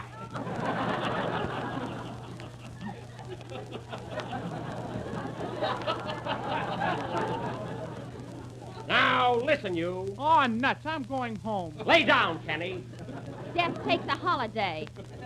Come on, sister. No wisecracks. Hey, Sarge. Yeah, Cap. Let's give her one more chance to confess. If she don't do it this time, we'll give her the 3rd degree. Look out, Cap! Look out!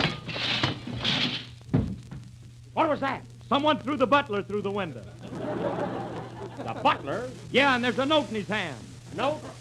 What does it say? It says that Jell-O is the finest tasting gelatin dessert in the world, and every day millions of people eat it. Hang on to that message. It must be a code. Do you know anything about this, Mrs. Croxmere? What are you torturing me for, Cap? I told you I killed him, didn't I? I couldn't stand it any longer, so I shot him. I shot him dead. I knew you'd break down. And why did you murder your husband? I killed him because I loved him. You loved your husband? No, the Iceman.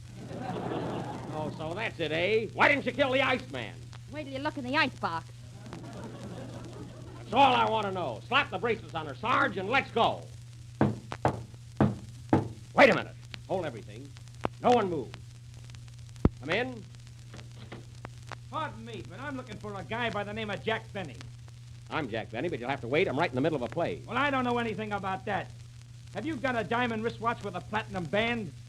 Yes. Bill Harris gave it to me for a present last Christmas. That's the one. Hand it over. Now, wait a minute. Who are you? I'm from the Credit Jewelry Store, and the payments on that watch haven't been kept up. Oh, when was the last payment made? A week after Christmas. Now, come on, give me that watch. Hey, wait a minute. Oh, Phil! Good night, folks. Phil! Come on, give me that watch. Well, here it is. Of all the cheap, low, four-flushing You better bikers, play, boys. By the most contemptible, humiliating thing I've ever heard of to give me a watch for Christmas.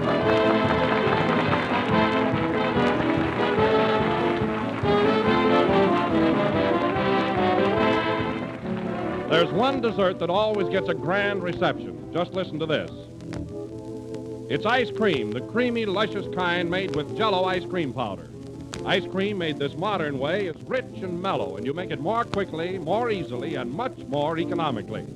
For with Jell-O ice cream powder, you actually use less cream and get more ice cream.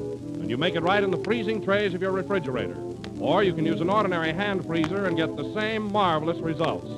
Just combine Jell-O ice cream powder, milk, some cream, and sugar, and soon you'll have a quart and a half of smooth, velvety ice cream with that real homemade flavor.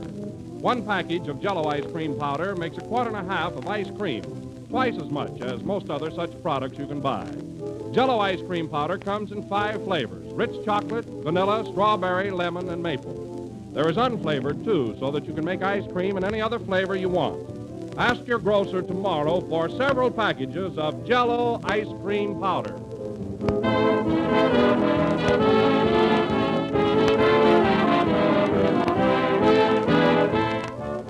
This is the last number of the 36th program in the new Jell-O series. We'll be with you again next Sunday night at the same time. Of course, I'll have to guess at the time. Say, Jack. What? Don't worry about the watch. Oh, it isn't the watch, Mary. It's the principle of the thing. Besides, I gave that fella $50 for finding it. That Phil Harris, of all the mean, deceitful, false friends that good night, folks. I've ever...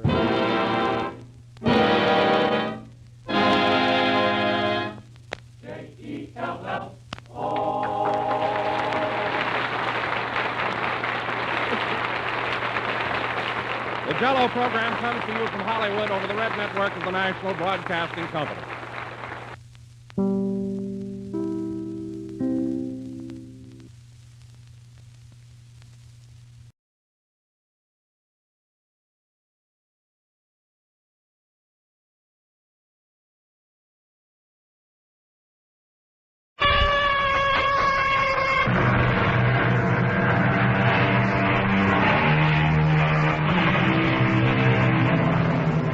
Come in.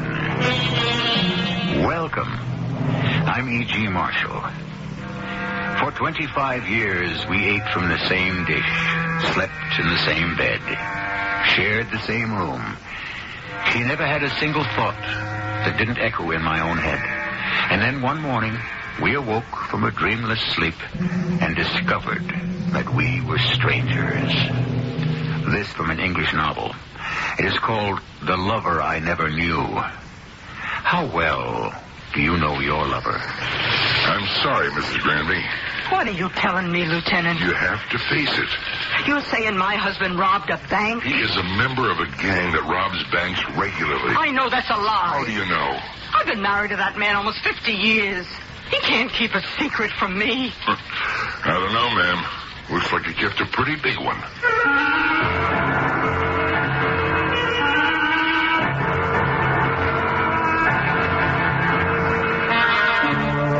Our mystery drama, The Sweet Smell of Murder, was written especially for the Mystery Theater by Sam Dan and stars Bryna Rayburn. I'll be back shortly with Act One.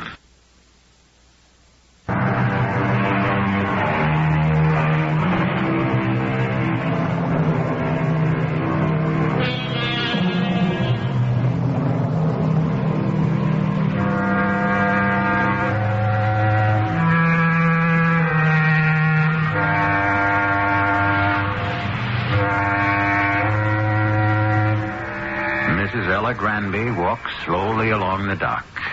It isn't because she's 70. Oh, no. Ella, or Mom, as she's called by everybody, is still as spry as she ever was. It's just that she's thinking about something. What? Well, she doesn't really know. It's just that things have been different somehow between her and her husband, Tom, who everyone calls Pop. Different in what way? Well, she doesn't know that either. But it doesn't matter right now. She's going out in the boat with Pop, the old reliable Becky Ann, a 28-foot cabin cruiser that may be showing its age, but is still the soundest little vessel in the harbor. Hey, Skipper. There's crew coming aboard. Oh, what'd you bring for us? Why don't you wait and be surprised? Well, it smells good. Hop down, or do you need a helping hand? Still as spry as you was when you were 18. All right, cast off. Aye, aye, Skipper. And we're awake. What's running, Skipper? Booze. Well, that'll be supper. Hey, come forward. I want to show you something. Oh, what is it? Take a look. Why, it's a brand new ship-to-shore telephone. Give that lady a cigar. I'm not surprised I'd smoke it, too. Where'd you get it? What kind of question is that? I bought it, naturally. I seen that model in the store, in Braxy's.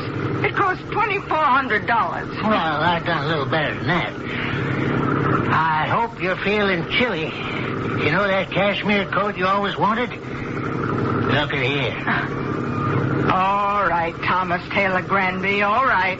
Now, you just tell me, where'd all this money come from? Where? Now, you just give me the answer. All right. You're entitled to an answer. Now, quit stalling, Thomas. I won it. You mean you were gambling? Well, in a way, I guess that's right. I won it in the lottery. When? Last week. You never told me. That's right, I didn't. And why not? Well, I was afraid you'd want to do something foolish with the money. Something foolish? Huh. Yeah, like putting it in the bank, I suppose. Well, yeah, something like that. How much did you win? Quite a bit, you might say. How much is quite a bit? Now, there's no use pumping me, Ella. I'm not going to tell you. What are you saying? I decided if I told you, I'd destroy your peace of mind. You lay awake nights just worrying about it. But you gotta tell me. You can have everything your heart desires, but that's as far as it goes. This is going to be my secret. Now, we never had any secrets from each other. I figure it's about time we started. Now, Thomas, I'm not about to accept this from you. Oh, what you want to do? Some silly arguing or some serious fishing?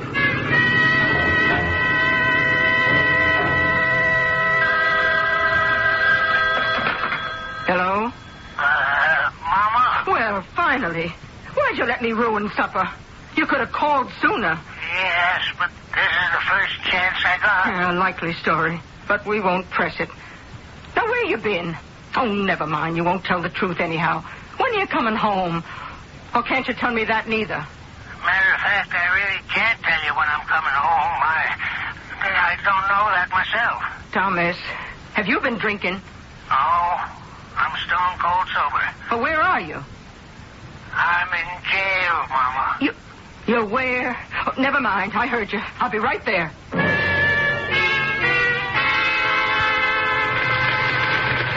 Yes, ma'am. Want some help? No. I was told to look for Lieutenant Sims. That's me. You, Mrs. Granby? Yes, sir. Well, why don't we just sit down for a minute here? Oh, where's my husband? He's being held. And what does that mean? Mrs. Granby, what do you know about all this? About all what? Well, your husband will be arraigned before a judge. He can be represented by counsel. He should be. The judge will probably set bail. But what did he do? Well, he's in it up to his neck. You still haven't told me. He's been caught with the money. What money? The stolen money. What stolen money? He won it in the lottery. Oh, is that what he told you? Yes. He said he won it in the lottery. He won $30,000 in a lottery. $30,000? Which lottery was that? Well, I don't know. He didn't tell me. Well, he didn't tell me either. So I checked around the various lotteries. Nobody paid off a winner named Thomas Granby. Well, he may have used an assumed name. Good thinking. But all the $30,000 winners are already accounted for. I say all. I can assure you there weren't that many. Well, he's never lied to me in all these years we've been married. Really? How do you know? Well, I never lied to him. I just know, that's all. Well, you must admit there's a first time for everything. Well, can I see him? Sure. And you'd better tell him to start talking. And make some sense.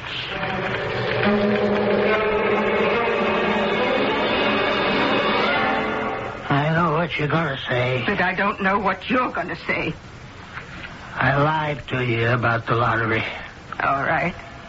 The fact is, I found the money. Well, that doesn't sound much better. But it's true.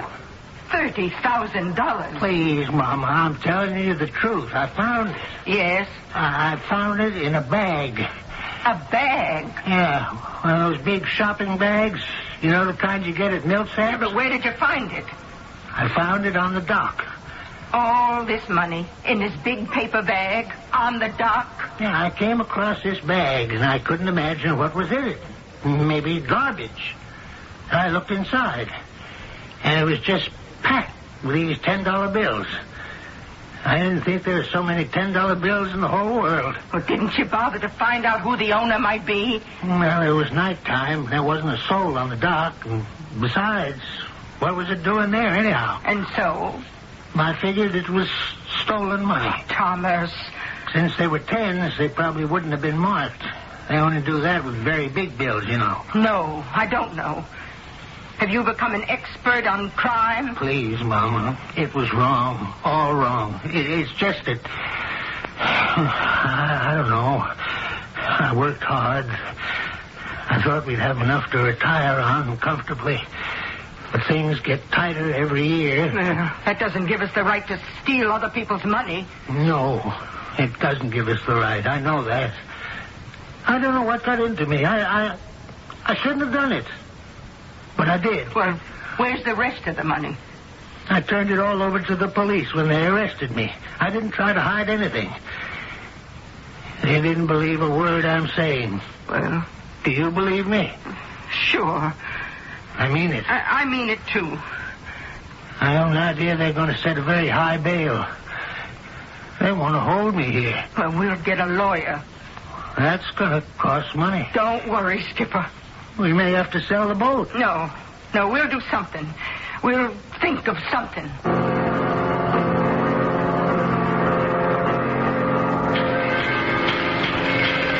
Okay, Granby. You want to talk about it? I told you the truth, Lieutenant. Sure. Why don't you believe me? Let me tell you a little story. Last month, the Third Merchants Bank of Westfield was held up. There was a $250,000 payroll ready to go to the steel mill. The bandits got away with it. Are you accusing me? There were 4 men who did the actual stick-up. The 5th man was in the car. That one was you. It was not. The $30,000. That was your piece. You're quite a guy with a wheel, aren't you? Yeah, but Lieutenant, What did you do before you retired, then? You were a chauffeur, weren't you? You've been driving cars professionally all your life. Well, that's true, but And all the money had been registered. Your pals knew about it. So far, yours is the only dough that's come to the surface. Lieutenant, I know it looks bad, but I'm innocent. Mm-hmm. Then how do you account for the money? I told you. I found it. Yeah. Well, at least get yourself a better story.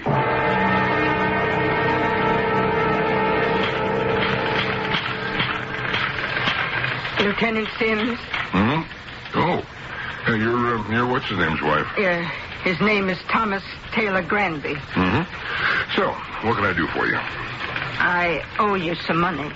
Really? How do you figure you owe me money? Well, it's been established that the money my husband found was stolen. The money he found? I believe he found it.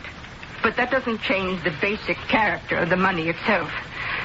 I returned my cashmere coat and the new ship-to-shore telephone to the stores. Since I know now what kind of money bought them, I was able to get the refunds in full. Oh, here you are.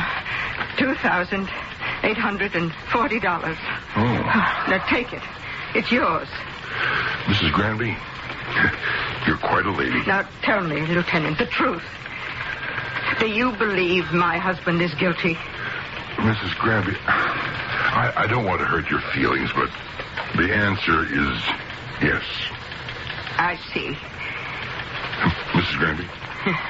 Mrs. Granby, you all right? Are you feeling all right? Well, do you mind if I just sit down Oh, sure. for a Here, minute? right here. Just right in this chair. That's it. Now, there you are. Take it easy now. Yeah. Here, let me get you a drink from the water cooler. No, I don't want to put you to any trouble. And the trouble is just right over here. There you are now. You take some of this. Oh, yes. Yes.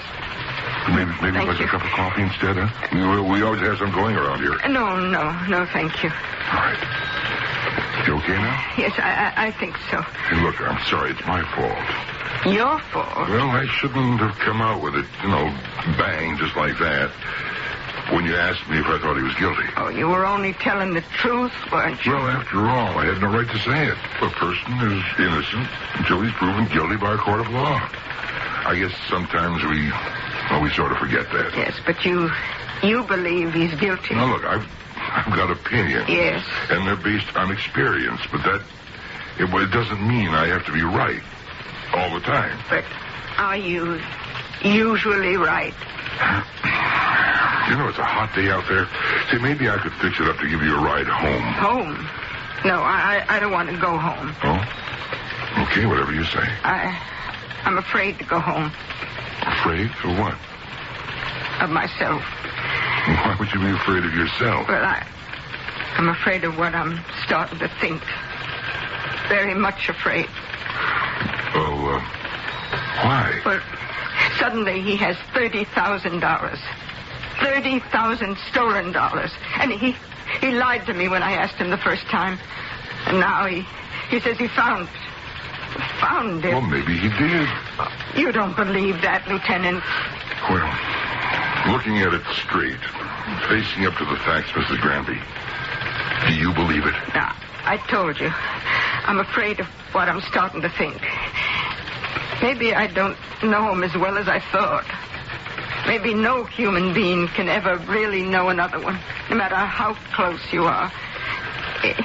Is there always a part of you that is held back, that's closed off? Is he lying to me?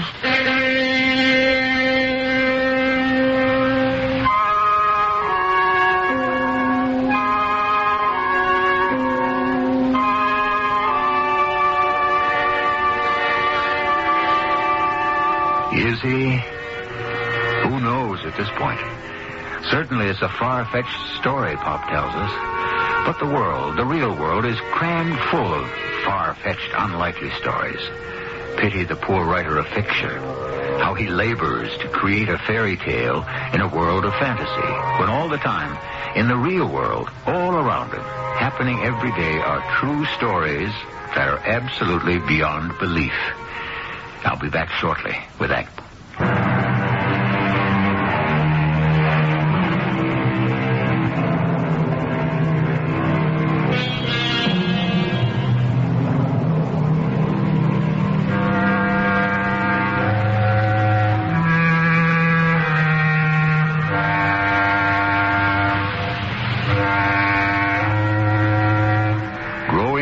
Together in perfect harmony and complete understanding. This has always been the dream of couples who are in love. It's been the devout belief of the poets and the dreamers that the longer lovers live together, the more they understand each other. And yet, experience has taught us that many times to grow closer together is also to grow further apart. I was talking to the lieutenant, Pop.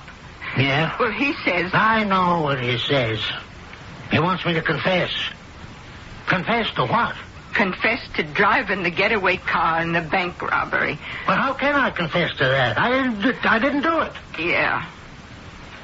That don't sound like a vote of confidence. Well, why'd you say you won the money in a lottery? Can't a fella lie to his wife about some money once in a while? Oh, not this kind of money. Okay. So I lost my head. It was money. Real money. For the first time in my life. I was tempted, and I gave in. Tell me, did you drive the getaway car? How can you ask that? You miss being active. You drove for Mr. Sloan, was always up and around and on the go. And now you're retired. Oh, sure, there's the boat, but I can tell. You've been restless. I wasn't restless. I was just worried about money. You don't believe me? I'll stand by you. It's not the same thing. All right. I believe you. I wish you could say that a little more enthusiastically. I wish I could, too.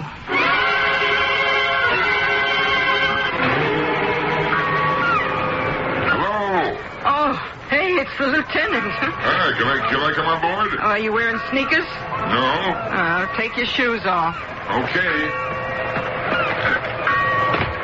Hey, nice little boat. After me, it's his pride and joy. Or maybe I come after it. I wonder if you'll ever see her again. Well, it depends. On what? On whether or not someone can convince him to see reason. That someone I can bet is me. Mm-hmm. Yeah, it has to be you. I couldn't. Oh, what do you want him to do? Confess? That's the least of it.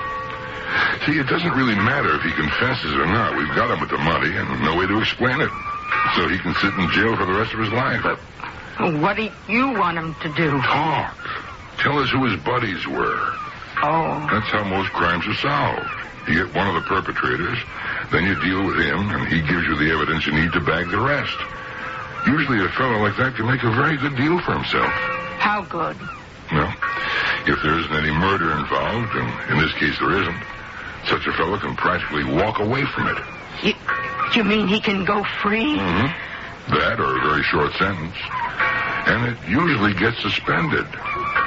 Now, if your husband gave us the other people, he could be back on this boat before you know it.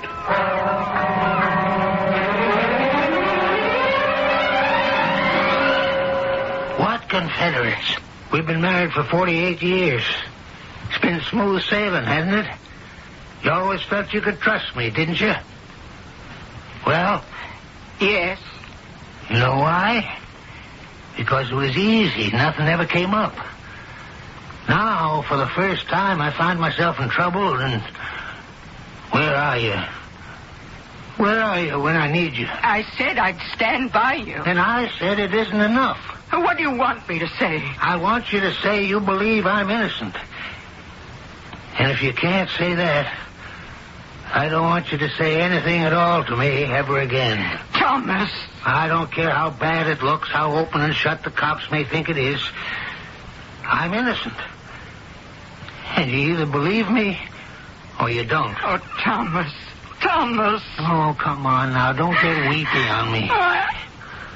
I'm so sorry. It's just I was so scared. Have we got it straightened out finally? Oh, yes, Thomas. Me? Help rob a bank? How could you believe... Thomas, please. We shouldn't talk about it anymore. We have more important things to do. We have to get you out of here. Yeah. Next time you come to visit, bring me a pie and hide a saw blade in it. Oh, Thomas. Make it a blueberry pie. Now, how did the money in that bag ever get on the dock? How do I know? Oh, we have to find out. How can we find out? I'm going to find out. How? Oh, I wish you wouldn't ask me that. Not just yet.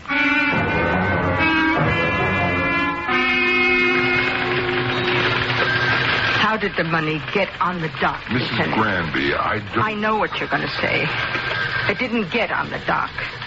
Oh, please, just go along with me. What is the point in speculating? In your experience, has money ever been left anywhere before? Well, yes, it happens. You know, kidnappings, ransom money. But there's no case of that current that I know of. What else? Oh, payoff?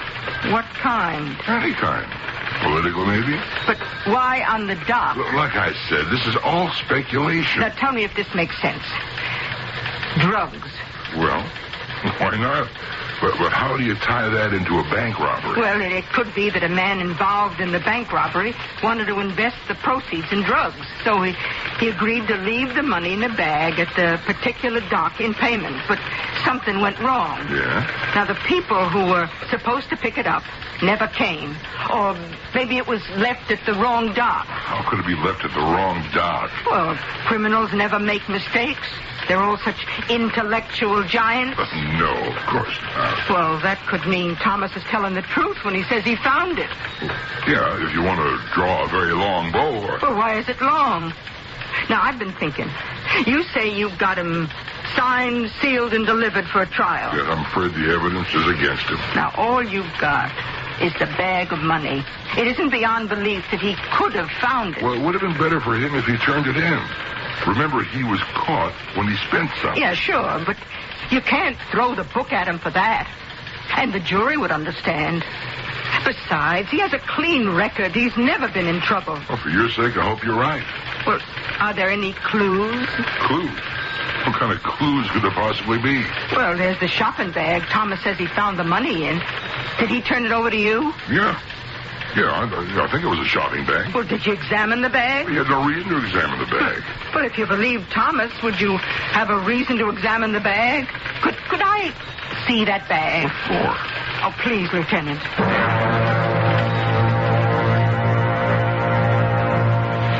Millsaps.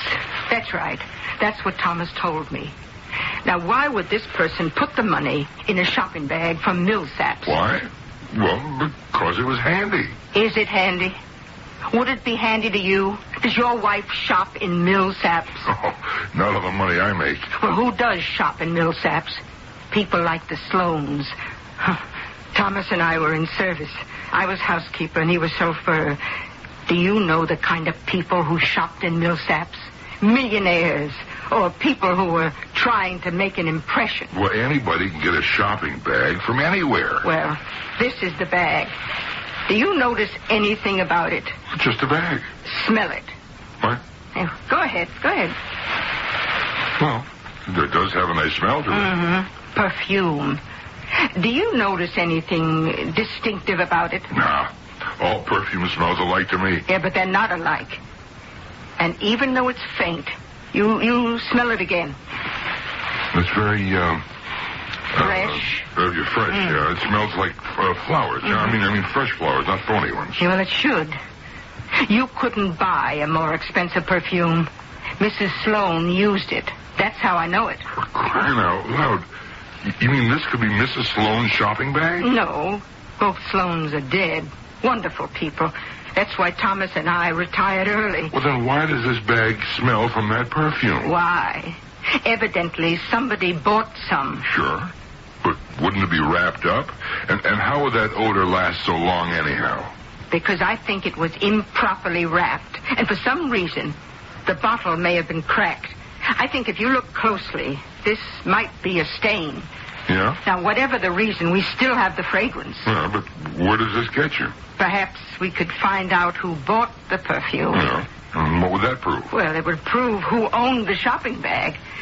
Oh, please, Lieutenant, you must admit there could be something to it. The name of the perfume is Fleur de Nuit. Look, it doesn't add up to anything. Maybe. It all depends on who is doing the figuring.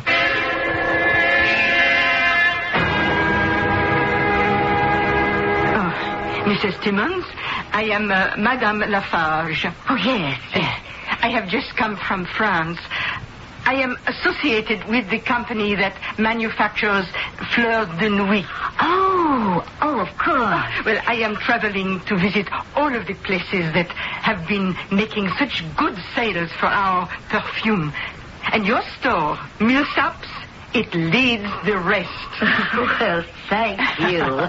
We do a very good job with it. We are the most exclusive perfume. Oh, no question about it. And I should like, personally, to write a letter of appreciation to each and every one of our customers. I think that's a marvelous idea. Do you have for me a listing of those who have purchased Fleur de Nuit from this establishment? Oh, yes, of course. Oh, good. I can have it sent to your hotel, madam. Where are you staying? Oh, it is not a large list, no?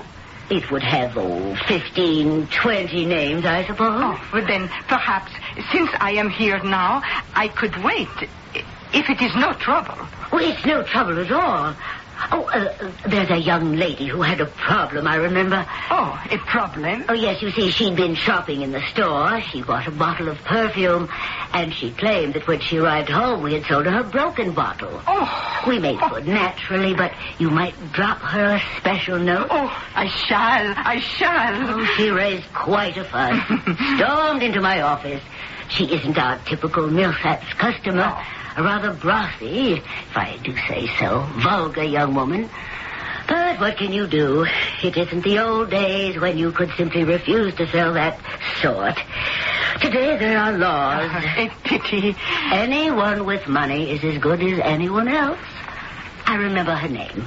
Maudie Drake. Here, I'll write it down for you. A.T. Balboa. Oh, my, how that place has come down to. Maudie Drake? Yes. I suppose a letter from you would help matters considerably. Oh, but yes. After all, anyone who can spend $200 for a bottle of perfume is entitled to a letter, whether they deserve it or not.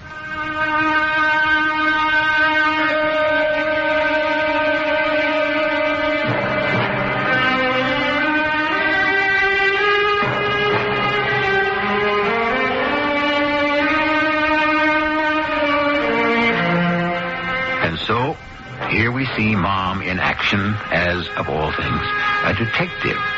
Of course, she doesn't have a license, which could get her into trouble with the law. And she doesn't have experience, which could get her into trouble with the underworld. It is this type of double jeopardy that we shall follow in Act 3 shortly.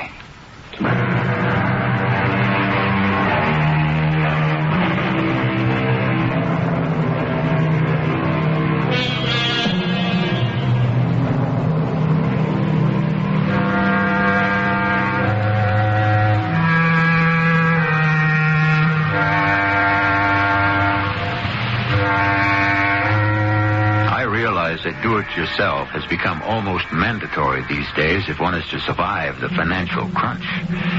We have more and more people learning how to cope with their autos, appliances, plumbing, and electricity. However, it's one thing to be a do-it-yourself house painter. It's quite another to be a do-it-yourself detective. Yeah?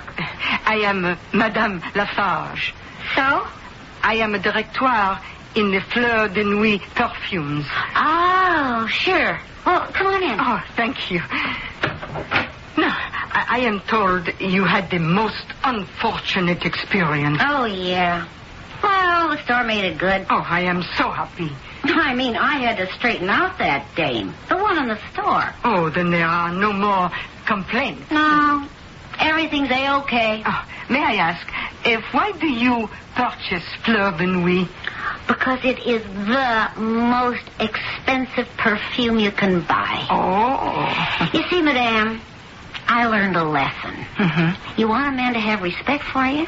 He's got to treat you to the best. Mm-hmm. Well, that's why I live in this apartment. You couldn't pay more for one like it. My clothes, everything. And that is why you buy things in Millsaps. Because it is the most expensive store in town. Oh, good. It is a philosophy of life that has its points. Well, thank you very much. And I hope you will continue to enjoy Fleur de Nuit. Until they come up with one that's more expensive.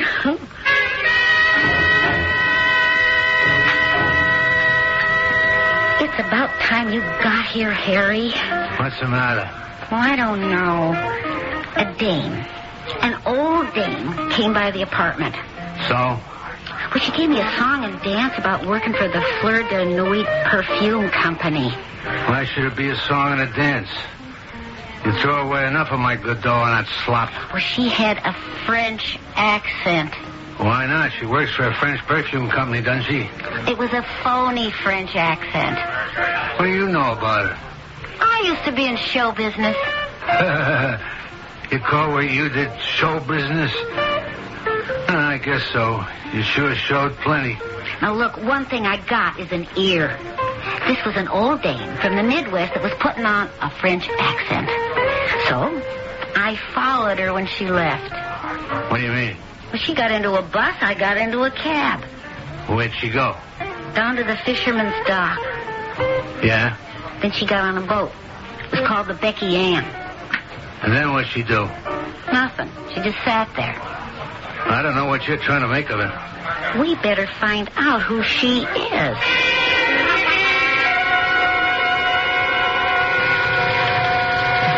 Lieutenant Sims? Oh, yeah. Come in.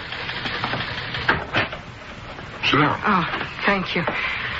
Now, tell me, who's Maudie Drake? What do you know about Maudie Drake? Oh, nothing. Do you know anything about her? Why? Oh, that shopping bag? Yeah? Now, I traced it to a Miss Maudie Drake, 80 Balboa. What do you mean you traced it? How did you trace it? Well, I went to Millsaps. Yes? And they told me that the shopping bag must have been used by a Miss Maudie Drake. Well, no, I deduced that. You did? Well, how? Well, they told me she had bought a bottle of Fleur de Nuit perfume that turned out to have been broken. They told you that? Yeah. Now, the lady who was the manager told it to me. Yeah? What made her tell you that? I mean, how did the subject happen to come up? Well, you see, I told her that I was a representative of the perfume company. I wanted to write a letter of appreciation to all of our customers. Now, one thing just led to another. You're saying that you went in there under false pretenses? Now, if I'd have gone there under true pretenses, she wouldn't have talked to me at all. Well, what you did was illegal. You impersonated I didn't impersonate a police officer. Now, look, you just can't do this. Well, you're not doing anything. At least I located the bag for you. All right. I just hope you didn't do anything else. Well, I went to see Miss Maudie Drake. You what? Miss Maudie Drake at 80 Balboa. This girl, this Maudie Drake, runs around with some very tough people. Well, I assumed as much. But you just can't do things like that. Why not? Because you're not a police officer. Suppose she saw through you. For what reason? Look, these are tough, smart people. They suspect anything, everybody. How good was your French accent? Oh, well, it was good enough to fool Mrs. Timmons at Millsaps. Yeah? Well, I can only hope it fooled Miss Maudie Drake.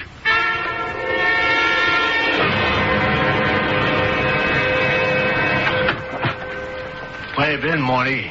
Checking out the old dame. She's not French. Okay, she doesn't have to be. It's part of her act for a job. Look at all these guys that work in French restaurants. See how they put it on. Her name is Mrs. Ella Granby. Yeah? You never heard her before? Granby. Why is it familiar? Her husband picked up your dough that night on the dock. Wait a minute. Yeah, wait a minute.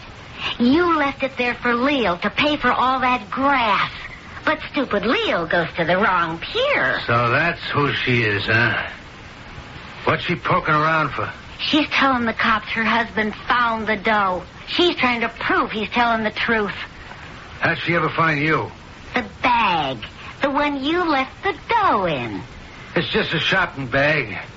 How could she trace it? It's not just a shopping bag. It's from Millsaps.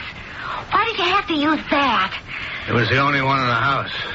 And why did you have to insist we should buy that marijuana with the dough? Because the dough is hot. What else could we do with it? Whose idea was to stick up at that bank in the first place? You should have known they'd have the money registered. Who said not to worry about it? There were ways to wash it clean, huh? What's the use of all this talk? The old lady's got us over a barrel. Oh, let's get out of town. No, not yet. Ask yourself, why is the dame poking around? I don't know. Think. It's because the cops are cold on this. It's her idea. Why should the cops bother? They got this chump, her husband. He can take the fall for the stick-up. They're happy. No, she's freelancing. on her own. Harry, what'll we do if the cops begin to believe her? What can happen? Well, the cops will know I bought perfume in Millsaps. Yeah, and then what? Well, that'd mean I had a shopping bag like the one the money was found in. Yeah, so? Well, you and me, we're tied to it. Listen to the DA, will you? This is a trial now. Ladies and gentlemen of the jury, money from the bank stick-up was found in a shopping bag from Millsaps. Oh, Harry. It is a known fact that Morty Drake buys her stuff there. Ergo and to wit demonstrandum, this proves that Morty Drake and her paramour, one Harry Watts, are guilty of the crime.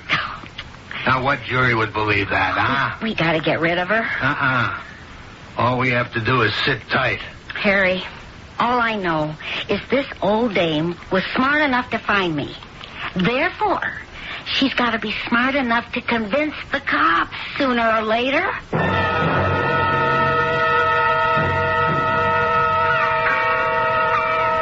Isn't it a gorgeous day, Morty? Yeah. Day like this, seems wrong to kill somebody. Harry, this is something that's got to be done. All right. Well, she don't know you, so you go ahead in. Yeah. Hey, lady. Yes? Is this, boat going anyplace? You want to hire it? How about a little spin around the bay? Cost you $15. Why not? Well, come aboard then. You want to take those heavy shoes off, huh? Oh, yeah, sure. Ready to go? Just hold it a second. What are you waiting for? We're waiting for me. Oh. How do you do, Madame Lafarge? Just keep the engine going, please, and head out. What do you want? The way it is, your husband's got to be guilty of the bank holdup, and we can't have you freelancing around till the cops finally get wise. Well, what makes you think they're not wise now? You wouldn't be running around playing amateur Sherlock. Oh, no. You're in it all by yourself. So, you folks robbed that bank, huh? With a little bit of help from a few friends. I guess you wanted to use some of the money to buy drugs. And, you got your signals mixed. Am I right? You're really a very intelligent lady. I'm sorry we have to make this trip. Oh, what's going to happen to me? Looks a little rough. You could fall overboard. Everyone knows I can swim. Well, we could arrange something to take care of that. I'm sorry, but that's the way it is. Now, let's see. You confessed to robbing the bank, huh? You threatened to kill me and throw me overboard. Like I say, I'm sorry. I don't go around looking for this kind of thing. So, now, everything you said is part of the record. What record? Well, all boats keep records of everything that happens. Or they should. It's called a ship's log. Now, mine is being kept by a crew member who's just below. He's moonlighting. His real job is with the city police. His name is Lieutenant Sims. Well, hello there. Is everybody having a nice trip?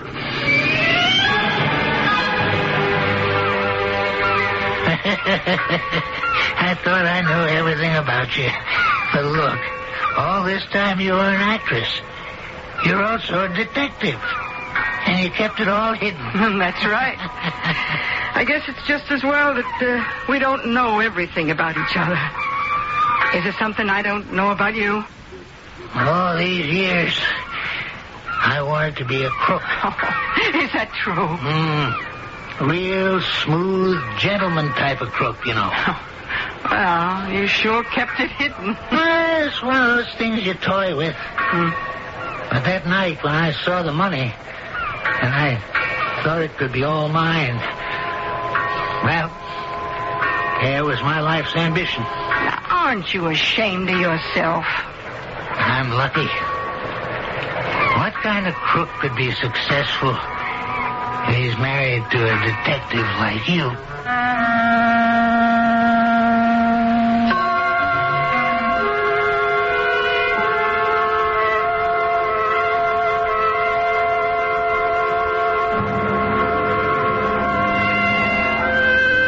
only are there things we don't know about each other, there is also so much we don't know about ourselves. What is it that we really want to accomplish? Who is it that we really want to be? Not publicly, but somewhere deep in the recesses of our very private psyche. I shall return to develop this further shortly. Hello, this is James.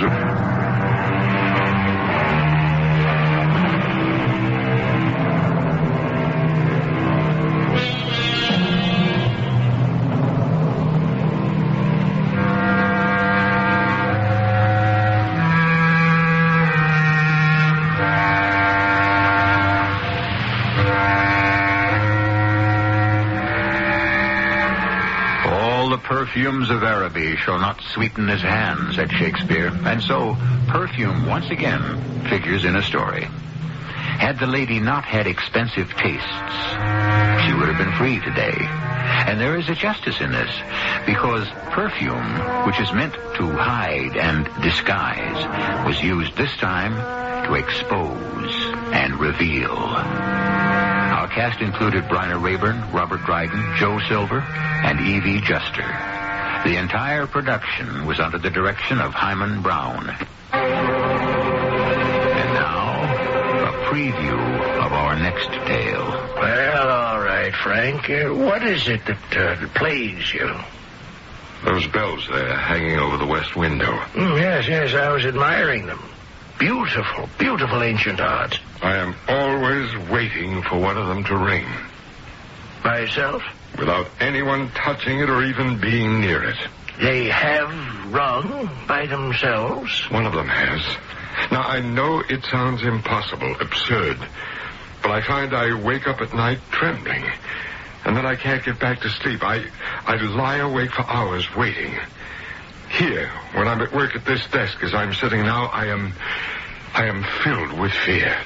Even as I talk to you, I'm waiting for that sound. No one hits it. It doesn't even move. A tone just comes out of it. This is E.G. Marshall inviting you to return to our Mystery Theater for another adventure in the macabre. Until next time, pleasant dreams.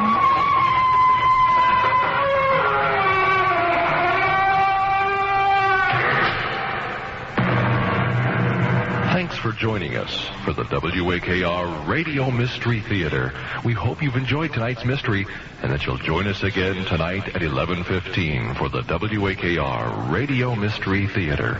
Tell your friends about the best in radio drama, exclusively in Akron, Canton on 1590 WAKR. Until...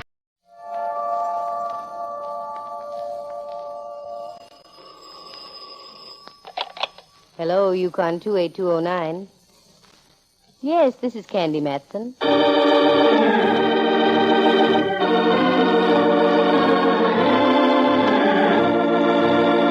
The National Broadcasting Company presents Candy Matson, Yukon 28209. Hello? Oh, girl, this is Rembrandt. I've been trying to get in touch with you for the last 3 days. I've been smog-bound. What? I've been visiting an aunt of mine in Los Angeles, Ducky. A fate worse than death. However, I am glad to know you're back. How's your feeling for long-hair music, Dove? I can take it or leave it. Why? In this case, I hope you can take it. Ever hear of a gentleman named Eric Spaulding? The noted English symphony conductor? Oh, of course. I used to know him in London. He's here to conduct a series of concerts. Bully for him. I know where I can get him a baton wholesale. He needs more than a baton, Candy dear.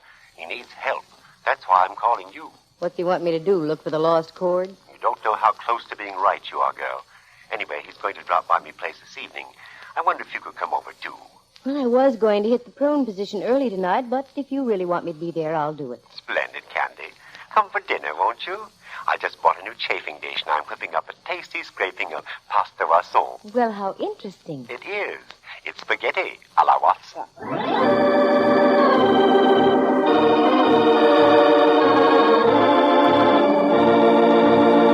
Candy Matson, the girl all San Francisco claims to know personally. That's because she hits the front pages of the newspapers more often than the Three Bridges. Gate, you came in late. Candy makes a tidy little living by minding her own business. The business being one of private investigation. Take this deal with Rembrandt Watson and Eric Spaulding. It sounded innocent enough to start with. A clue here, a corpse there, can make a very interesting story. One that Candy Matson can tell you about herself right now. What did the man say? A clue here, a corpse there? Well, he's almost right. The corpse came first, the clue later. I also ran across the most ingenious device ever dreamed up to cause a man to lose his job. And I managed to get a little culture on me, whether I wanted it or not. Because in the course of this little deal, I got better acquainted with Mozart, Brahms, Beethoven, even Khachaturian. Bless you. It all began by accepting Rembrandt's invitation that night for dinner and a meeting with Eric Spaulding. For the sake of the musician, I climbed into a gown that made music as I walked. It was cut trimly on the grace notes and called for a reprise every other bar. Then I put on my coda and went over to Rembrandt's place on California Street opposite Old St. Mary's. Candy girl, welcome to Menard Hill, Lamasetti. Thank you, dear. Come in, come in. Breathtaking, positively breathtaking. Thank you. You look gorgeous in that, what is it, Candy? If you just stop and consider the thousands of man-hours put in by little worms all over mulberry bushes, you wouldn't ask that question. Oh, silk. Mm-hmm. Where's the maestro? Oh, Eric hasn't arrived yet. He'll be here shortly. What's his problem, Ducky? I haven't the slightest idea, but he seems terribly upset. His worry seems to concern itself with his concert tomorrow night at the Opera House. These boys with the long hair and coattails to match, they're always worrying. I don't know how most of them manage to live so long. Oh, help yourself to the port, dear. I had some hors d'oeuvres, but Henry, the Great Dane, beat us to them. Henry, heavens. I haven't seen him in ages. How is he, dear? Oh, I'm so glad you asked, Candy. He's missed you terribly. I'll let him in for just a moment. Oh, no, Rembrandt, I didn't mean that. He's missed you so, dear. Oh, Rembrandt, he's charging me. No, Henry, no. Oh, Rembrandt, help. He's got his paws all over my brow. Isn't that sweet? Such devotion. Candy adores you. Well, tell him to do his adulation from the floor with all four paws on it. Quick, Rembrandt, I'm becoming pigeon-chested. What a beautiful picture. Rembrandt. Mm. Oh, yes. Henry, down, sir. This instant. There we are. Now I know how that mud shoal in Chesapeake Bay felt when the big mole landed on it. Into the kitchen, Henry. Back to your side of beef. That's the lad. Oh, that must be Eric. Or another Great Dane. Eric, dear boy, do come in. Thank you. Ah, what a charming place, Rembrandt. So bohemian. That's one word for it. Personally, I call it cluttered. Candy, dear, may I present Eric Spaulding, Eric Candy Matson. How do you do? Really quite an honor, Mr. Spaulding. I've heard many of your European recordings. Is that a fact? Yes, I had a very good orchestra in London. Nice chaps all. Played well together. I used to know the producer on the Standard Hour. That way I became quite familiar with the playing of the San Francisco Orchestra. How do the two compare, Mr. Spaulding?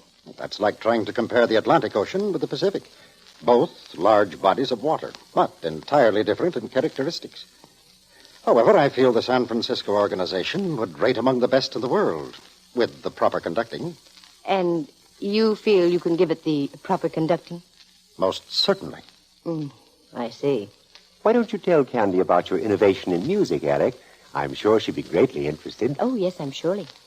It's nothing more nor less than applied showmanship, Miss Matson. I've always had the firm belief that music should paint a mental picture. I imagine the composers did, too. So I've made it a point to always include one number in my concerts where we play in fluorescent lighting. Oh, yes, I recall reading an article in Life about that. I've been severely criticized for it. I conduct with an illuminated baton. To me, the musical message is much better presented in that manner. The audience sits in the dark. It has a chance to interpret what the composer intended saying. Could be. I've been accused of everything from cheap theatricals to degrading the concert stage. But I'm sticking with it. I'm convinced the public appreciates what I'm trying to do. Rembrandt tells me you're bothered about something, Mr. Spaulding. Yes, I am. I'm an artiste, Miss Matson.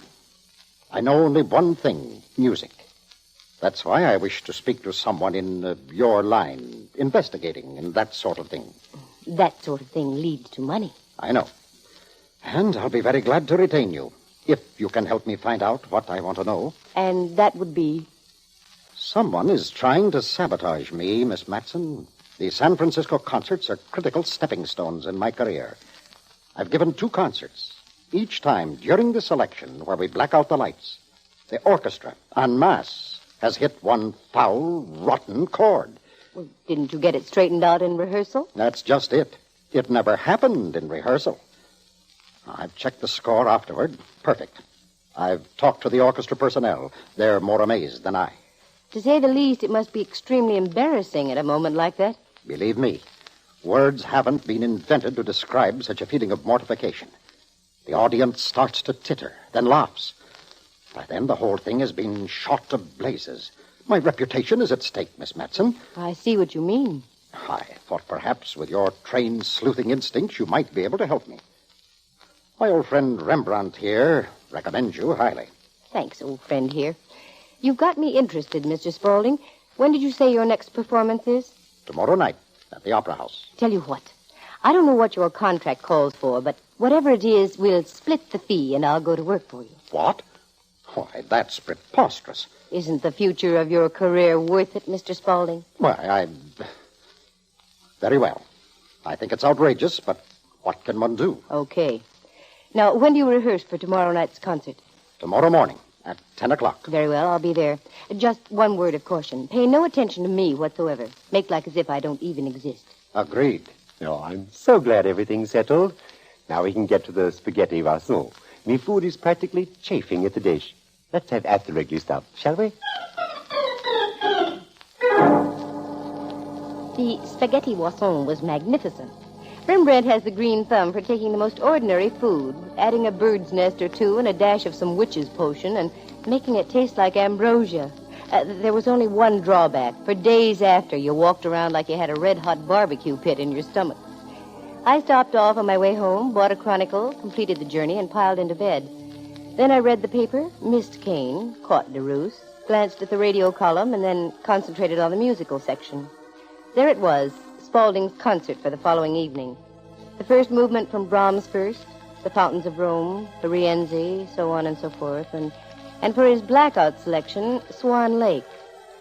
With that, I dozed off, and before I could pick up the remnants of a dream I'd had the night before, it was morning and I was dressing in on my way to the Opera House. Just a moment, young lady. You're not with the orchestra. No, I'm here on official business for Mr. Spaulding. Oh, sure. Go right on in. I passed through the stage door and onto the stage itself. Just as I did, a little faraway thought started tickling the back regions of my brain. Spaulding. By a strange quirk, there was a gal who plays first flute in the orchestra named Spaulding. I worked my way around to where the musicians were unpacking their instruments. There she was, the gal herself. Hello there. Oh, hello. How are you? Fine, thanks. You don't remember me, do you? I'm Candy Matson. Oh, yes, the young lady detective. You used to drop backstage now and then for the standard broadcast. That's right. Nice to see you again. Thank you. What's this I hear about the orchestra falling on its face the last 2 concerts? It's an amazing thing, Miss Matson. We're at a complete loss of words for an explanation. I understand it's front-page news all over the country. And why not? A thing of this sort is news. Eric's fit to be tied, of course. I can't blame him. Incidentally, I just happened to think, isn't your name Spaulding, too? I beg your pardon?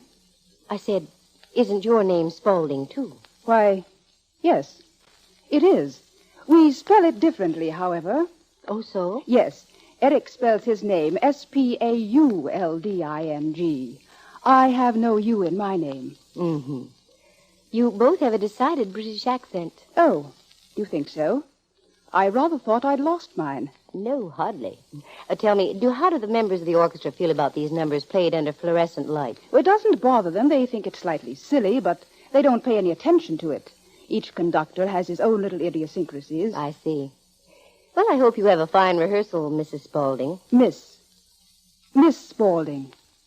Oh, yes, Miss. You're going to be around for the concert this evening? I believe so. I find it becomes more interesting all the time.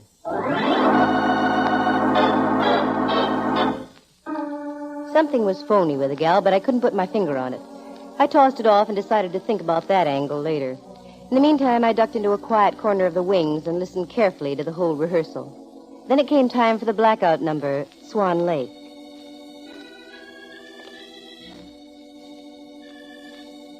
It went beautifully, without a hitch. At the finish, Eric mopped his moist brow and spoke to the orchestra. Ladies and gentlemen, thank you very much. You all know what has happened in these particular spots. The rehearsal this morning has gone beautifully. I thank you. I hardly think I need to remind you that tonight's concert will be critical, to say the least. If we repeat what has happened in the past two performances, I shudder to think what will be said of me and you as an organization. Will you all please pay a special attention to the score this evening for my sake, as well as yours? That is all, and again, I thank you.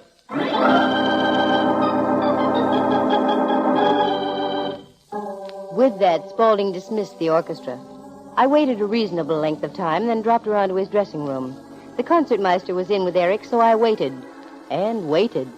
Finally, he was alone. Or so I thought. Oh, Miss Madsen, come in. Oh, I'm sorry, Mr. Spaulding. I thought you were by yourself. Oh, 1,000 pardons. Miss Madsen, may I present Waldo Raimondi, my arranger? Mr. Raimondi. A pleasure indeed. Now, there was something you wanted to talk about, Miss Madsen? No. Oh, that's all right. I'm just pushing off. Do that, will you, Waldo? And take care of that second bar after letter K. It should be an A natural. No, Eric, not an A natural. It should be A flat. Ah, yes, that's right. A flat. Yes. I'm so upset. Well, take care of it, will you, Waldo? Righto. I'll see you back at the hotel. Very happy to have met you, Miss Madsen. Also, Mr. Raimondi. Well? Well, yourself. I don't understand. Neither do I. Let's both get with it. Are you acquainted personally with any members of the orchestra here? Oh, in a vague sort of way. How vague would your friendship with the first flutist be? How did you know about her? I didn't, but now you've told me. Almost. What about her? I was hoping this would be kept quiet. She was my wife. I had a hunch it was something like that. Could she have anything to do with your lack of grace notes? No, not Nona. Nona? The former Mrs. Spaulding. Well, we've got to start somewhere. She's as good a target as any. I'm afraid you're on the wrong scent, Miss Maxon. Nona and I had our differences. We split up. She came to America and joined the orchestra here in San Francisco. She's respected and admired. She wouldn't do anything to jeopardize her musical career, I'm sure. But she might yours. Have you cut up any old capers since you've been here, Mr. Spaulding? No, we haven't spoken. It's an unwritten rule we've both observed. This has the same aroma Monterey has during the sardine season. Well, I'll keep plugging away. Good luck on the concert tonight. You need it.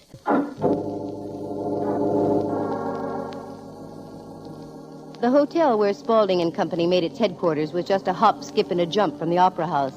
But I would have looked silly getting there that way, so I drove. A simple question produced results. Waldo Raimondi was in room 1812. And before I could ponder whether that was from the overture of the same number, I was there. Come in, please. Oh, hello. Come in, won't you? Thank you. I hope I'm not disturbing you. Oh, no, not at all. Seems we have a music lover in our midst. However, don't you think Eric might resent this little visit? Why, you little... Cut it, Raimondi. You're lucky I only slapped your face. I'm here on business only. Get out of here. Not yet, small time. I want to have a little talk with you. Who do you think you are, walking in here and making demands of me? The name is Miss Matson. That doesn't mean anything to you, I'm sure, but I happen to be a private investigator. Oh, I'm sorry. I didn't think that... you will forgive me, won't you? I'll call a meeting of the board and let you know. I've got a couple of questions to ask. Give me the right answers and we'll both save time. Gladly, if I can. How long have you been with Spaulding? Almost 17 years. Did you know that the first flutist here was once his wife? Yes. We don't talk about it. Neither do we talk to her. What about this studied confusion that's occurred during the last two concerts? It's most incredible. None of us can understand it. No, none of us. Doesn't it strike you that a whole symphony orchestra just couldn't possibly go sour unless the whole symphony orchestra had agreed? Or unless the score was wrong. But that couldn't be it either. Both Eric and I have checked immediately afterward, and that leaves us... Nowhere. Exactly. I have only one further suggestion. And that would be... Get better acquainted with Nona Spaulding. What do you mean by that? You're a private investigator, Miss Madsen. Why not apply the tools of your trade?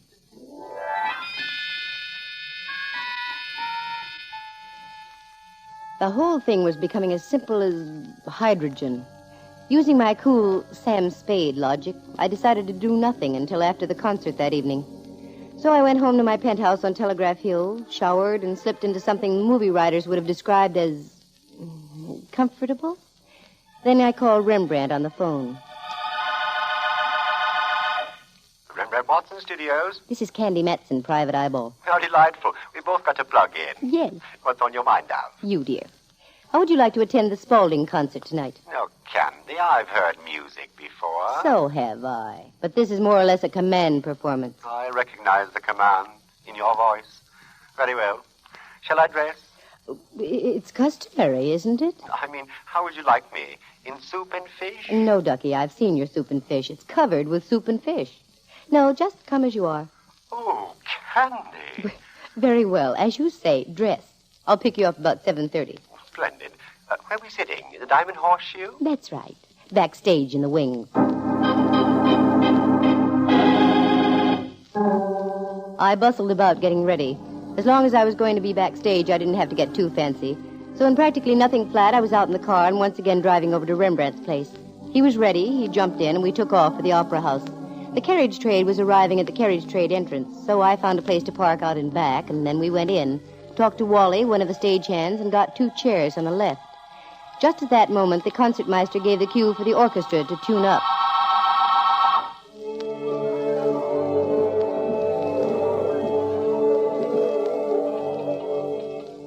That was Spaulding's cue to float out from stage right and make his entrance. He carried more ham per pound than you'd find in a Chicago stockyard. He minced to the podium, bowed, scraped, and faced the orchestra. It all started nicely enough, even though the orchestra was playing as if it were sitting on eggs. First the Brahms, then Fountains of Rome.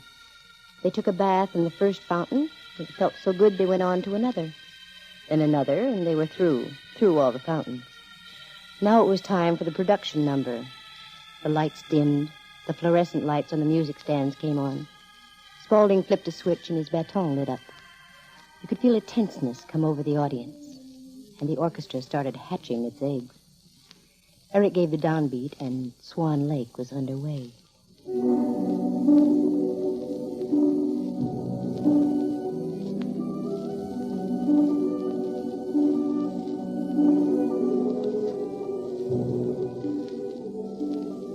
Everyone seemed to feel that the worst was over. You could almost hear the snapping of spines as the audience relaxed and settled back in their seats. And that's when it happened.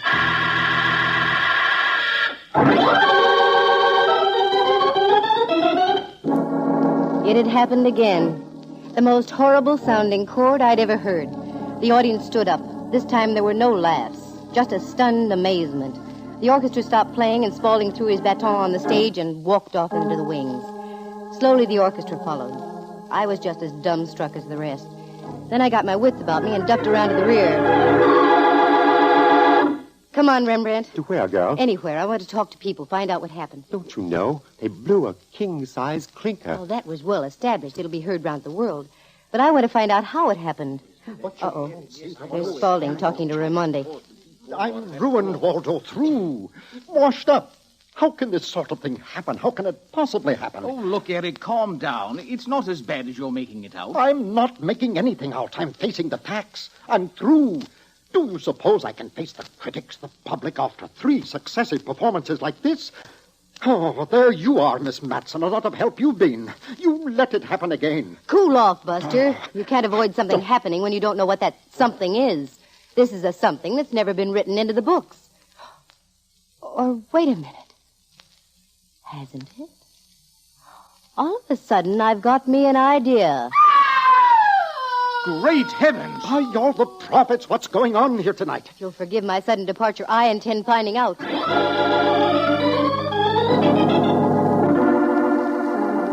We made like the cavalry going up San Juan. The scream had come from off stage over in the dressing rooms. That's where we headed. By the time we got there, a crowd had gathered. And there, in room 14, with her flute clutched firmly in her hands, lay Nona Spaulding. I don't know what happened. Possibly I'm going to try and get through here and find out what happened. Excuse me.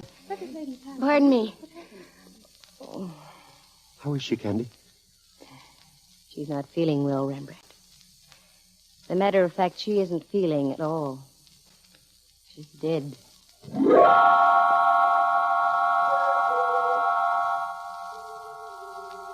This was the kind of development I hadn't counted on at all. An orchestra coming apart like wet tissue paper is one thing, but murder is another. That's where my friend Inspector Mallard comes into the picture. I made a call to headquarters, but he was out. So instead, a couple of his boys came over. I left the entire thing in their capable hands and tried to clear up a little unfinished business of my own.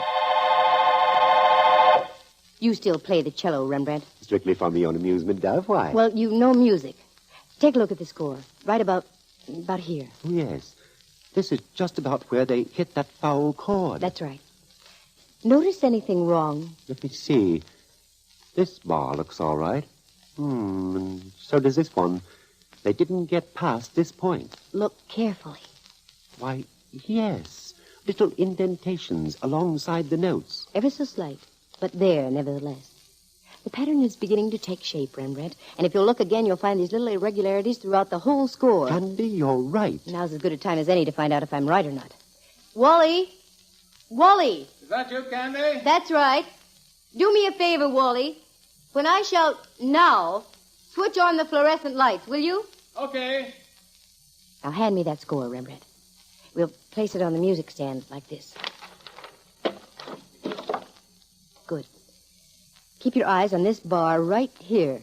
Don't look away for 1 instant. Now, Wally. Okay. Watch now. There are the lights. What do you see? Candy. Incredible. That chord changed right before my very eyes. Why, nobody could play that. It has dissonance over dissonance. That's what you heard tonight. Keep watching. The regular lights again, Wally. Right, Candy. There. You see? Back to normal again. But you don't see the bad chord, do you? No. This is amazing. Most amazing. The copyist used a certain kind of ink that vanished under the fluorescent lights. And at that time, a whole new score appeared, with that awful chord buried in it. Diabolical, isn't it? Yes, isn't it? Too bad you're so clever, Miss Matson. Hi, Raimondi. I wasn't sure for a while, but when Mrs. Spaulding got it in the dressing room, I had my money on you. It's a shame your knowledge won't do you any good. You're not going to be able to use it. You see, here in my pocket, a very competent .38. Now move, both of you, quietly, over to Eric's dressing room. You better do as the man says, Rembrandt. Oh, there you are, Miss Matson. I want Oh, no, you don't, Eric.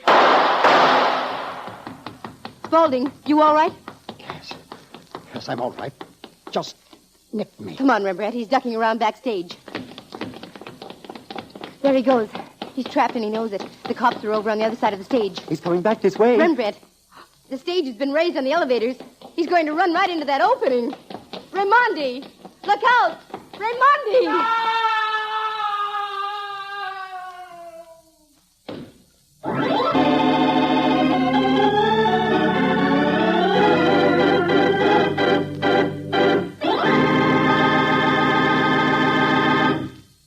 How do you feel, Spaulding?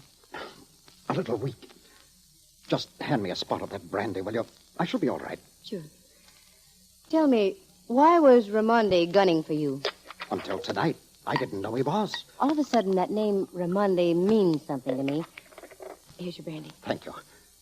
Yes, Waldo was a very promising violinist. Great things had been predicted for him until the summer of 1933. What happened? We were driving through Sussex when my car overturned. His left hand was badly smashed. Had to have the last 3 fingers amputated. That was the end of his career. First he was bitter, wouldn't speak to me. Said it was all my fault. Little by little, I won him over. Then, because music was his world, I gave him a position of companion and librarian. He's been with me ever since. Yes, plotting your downfall. And very cunning, too. He waited all these years to pull the switch on his clever device.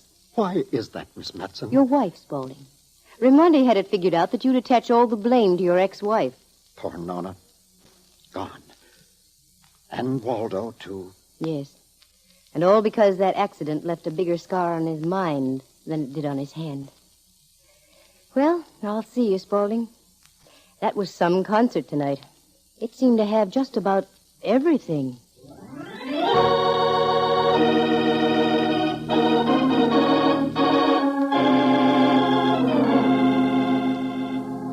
It was too bad about the ex, Mrs. Spaulding.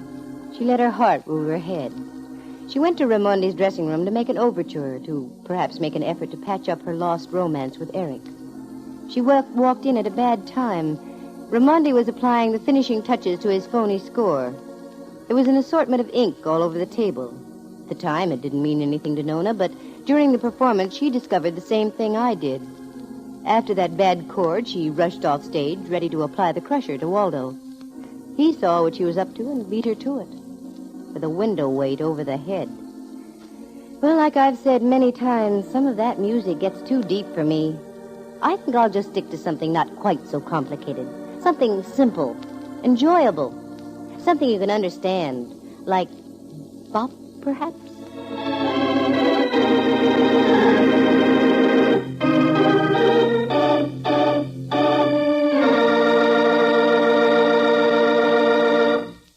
Listen again next week at this same time. For excitement and adventure, just dial... Candy Matson, Yukon 28209.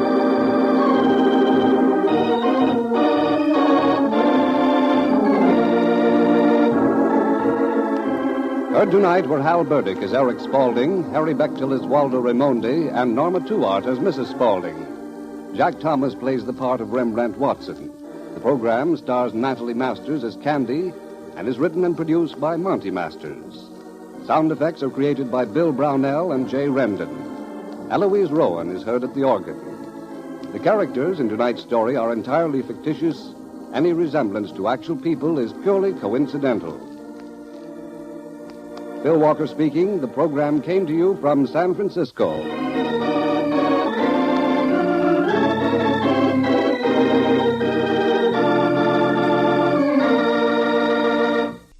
You are tuned for the stars on NBC.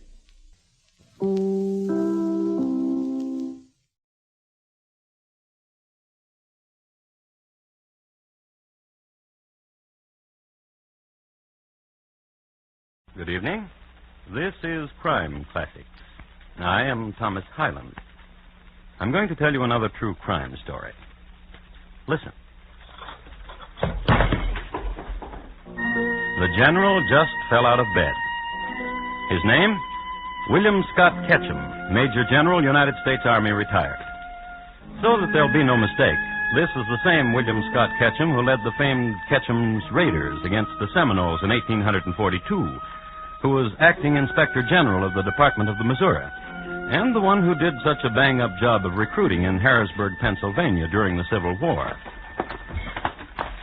The general is in agony. In protest against the quick ebb of his life, he's kicking the floor.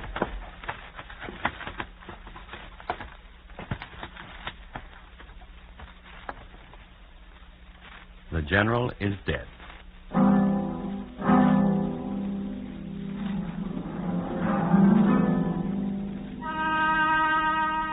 And tonight, my transcribed report to you on the final day of General Ketchum and how he died. Crime Classics, a series of true crime stories taken from the records and newspapers of every land from every time. Your host each week, Mr. Thomas Hyland, connoisseur of crime, student of violence, and teller of murders. Now, once again, Thomas Hyland.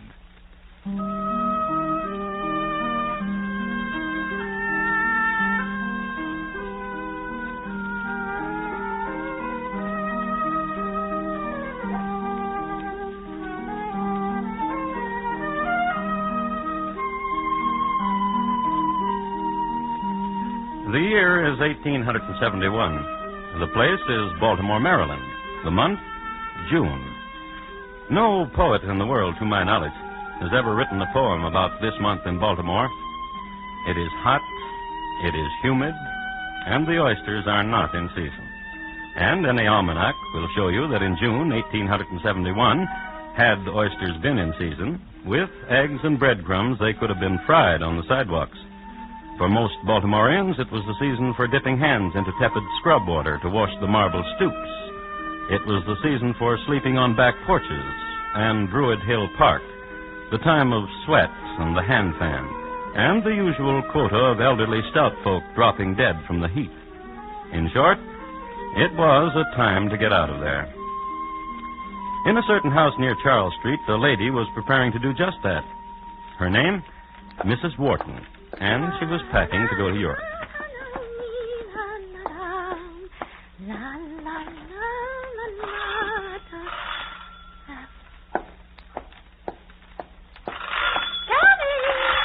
Coming.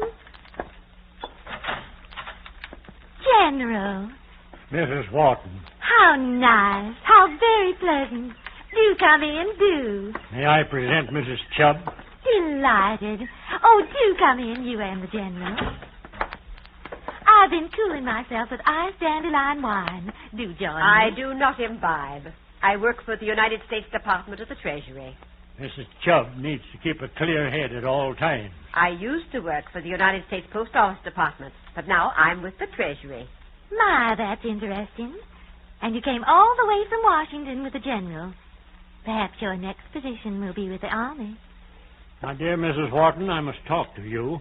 Of course. Will you pardon us, Mrs. Chubb? Is this where you talk to her about the money she owes you? Mrs. Chubb. $2,600. Isn't that what you told me, General?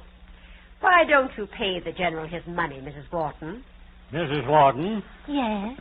As long as the cat is out of the bag, I thought to bring along the note you signed. I understand you're going to Europe. Get the money, dearie.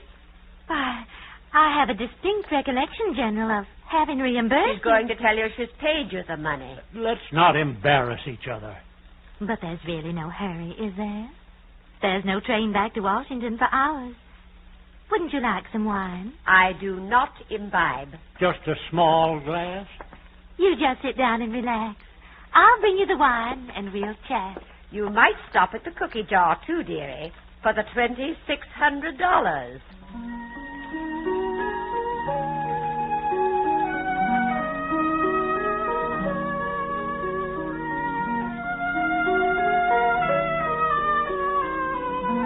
The heat in Baltimore wasn't bad enough, but what the only breeze was an ill wind that blew in from Washington. From the point of view of Mrs. Wharton, that is. It should be remarked that Mrs. Wharton was no chicken. She was 50 years old and at an age when petty tribulations could easily bring on an attack of the vapors. Now consider. Here she was packing to go to Europe, and if you remember just a moment ago, she was happily singing. Now descends upon her people who ask her for money. Certainly conducive to vapors, if anything was. But Mrs. Wharton, true to the noble tradition of Baltimore women, of whom I might mention the fabulous Eulalie Bracken, the belle of the Rappahannock, did not permit herself the vapors under duress. Instead, she went directly to her wine cabinet. Right here, and for the next 10 minutes, history only serves up to us a vacuum. We do know, however, that when Mrs. Wharton returned to her guests, carrying a goblet of wine for the General, this remark was made. What took you so long, Mrs. Wharton? Did you stop at the cookie jar, dearie? General? Your health, ladies. And yours, General. Oh, my, yes. General! What are you doing on the floor, General? I can't get up, Mrs. Chubb. Please. What is it, General? Call a physician. I'm ill.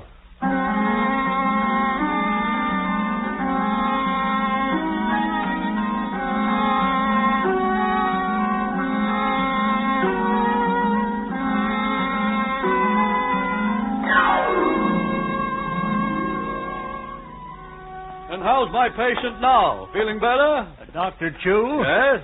You must do something for me. Anything, General. Convey to Mrs. Wharton my apologies.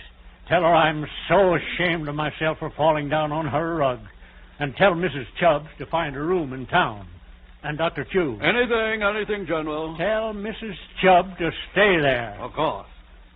General. Yes? You know what's wrong with you? What? I don't know. I thought perhaps you did.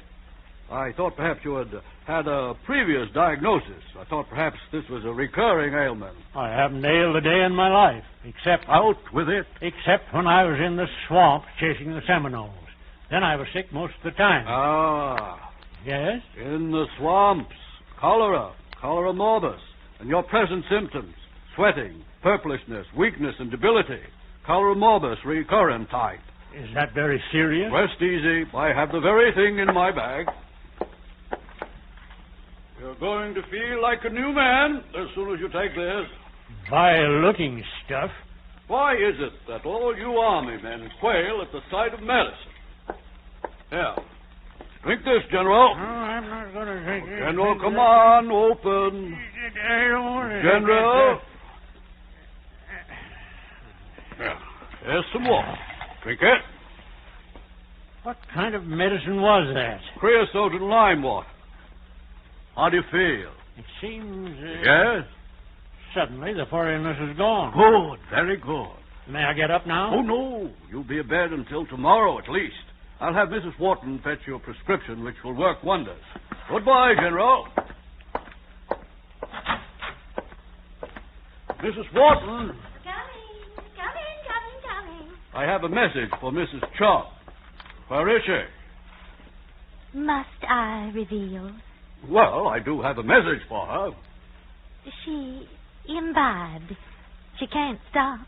She's in the rose garden now. I can't get her out of there. But then... Tell her to take a room and stay there. General's orders. And how is the General? He says his furriness is gone. Splendid. I gave him a palliative, a temporary relief. Is he seriously ill? He isn't young anymore, you know. There are no small sicknesses when one gets to be his age. And I'm afraid he can't be moved. You'll have to stay here at your house. But of course. He can stay in my room. I'll use the guest room. And an errand for you, Mrs. Wharton, to the druggist's. Get some tincture of yellow jasmine and give him a tablespoonful every 2 hours. Tincture of yellow jasmine every 2 hours. Goodbye, Mrs. Wharton. Goodbye, Dr. Chew.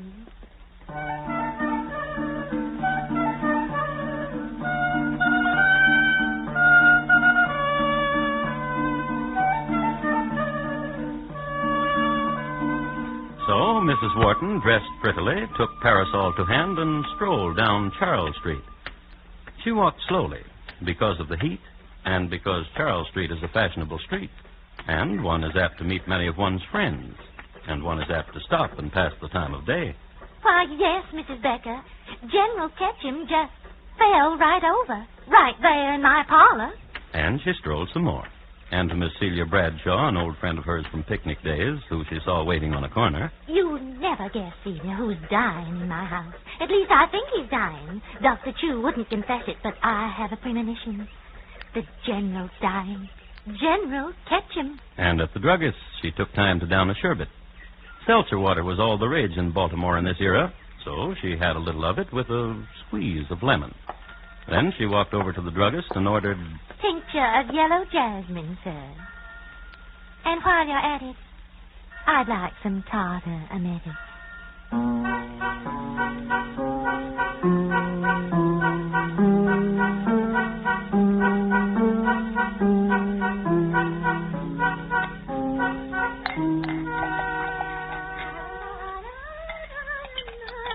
I'm in pain. I hurt. Mrs. Wharton, please, hurry. Mrs. Wharton! Coming. And here we are. Oh, my stomach. The doctor said as soon as you drink this, you'll feel no pain. Please, hurry. Now here, drink this. All of it? Every drop. Come on. Now, General, just a moment ago you were begging for it. Now, every drop, all the way down, the whole glass. General, watch out. You'll fall out of bed. Oh, General, what's the matter? General, you look...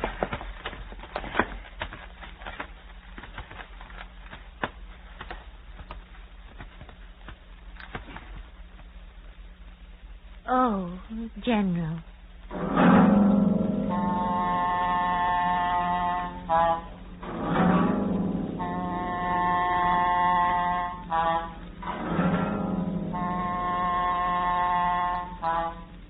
The general was dead. Frontiersman, recruiter, quartermaster, dead on the floor.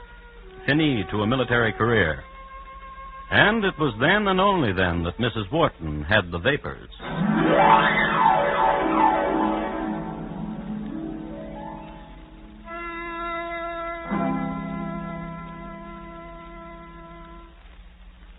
You are listening to Crime Classics and your host, Thomas Hyland. Tomorrow night, get a grip on your favorite armchair and let that sleuthing twosome, Mr. and Mrs. North, face the dangers on their latest murder case. You're invited to solve it if you can, but from where you sit, the dangers will be strictly theoretical. Remember, every Tuesday night on most of these same stations, you have a date with Pam and Jerry North, CBS Radio's family of detectives.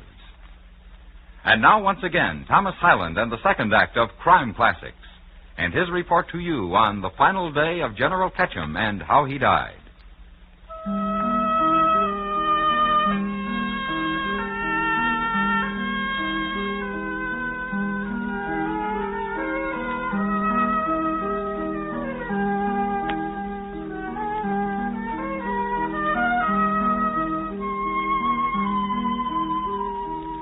A few words about Baltimore, Maryland, of the era which concerns us. Even in the 1870s, it was one of the medical centers of the world. It is known as the home of the crab cake. Sidney Lanier, Edgar Allan Poe, Henri de Rochefort, alias the French butcher. And, as is well known, has given its name to a bird, the oriole. It is a city of row houses and marble stoops and beautiful women. If from Baltimore, all the more, one of the rapier wits of the time had it, of the beauty of the city's damoiselles. It is known that in her earlier days, Mrs. Wharton met neatly the qualifications of the adage, and at 50 she was not to be sneezed at. However, at this precise instant, we may safely assume that the lady presented an appearance somewhat less than comely. For a general had just tumbled out of her bed and died. Fright, horror, dismay, but a few of the things this gentle lady must have experienced. And how nice could a gentle lady look under such circumstances? She was leaning against a bedpost, pressing her temples. From the front door.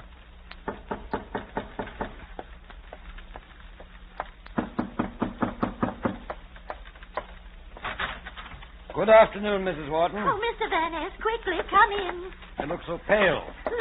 Look in my bedroom. What? Look in my bedroom.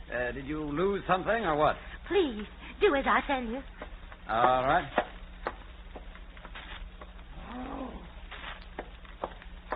He looks terrible, Mrs. Wharton. He's dead.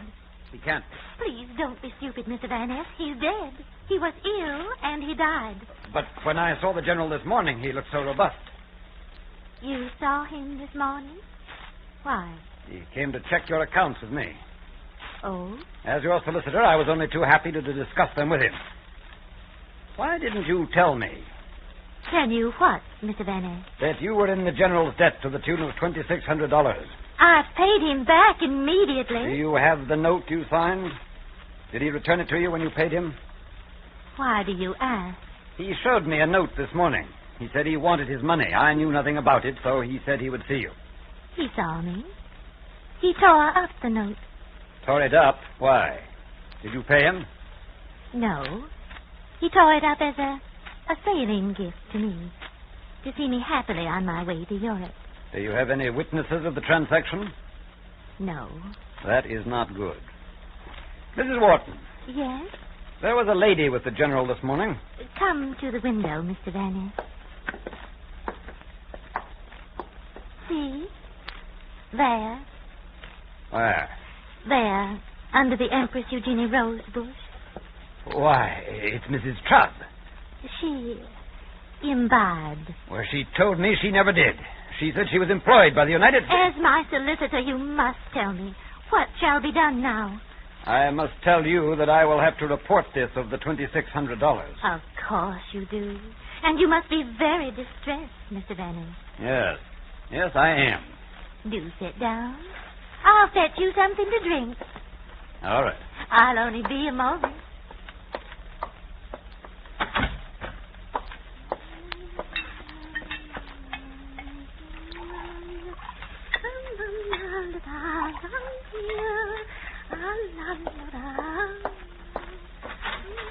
Oh, here, drink this, Mr. Vanner. Your favorite. Thank you.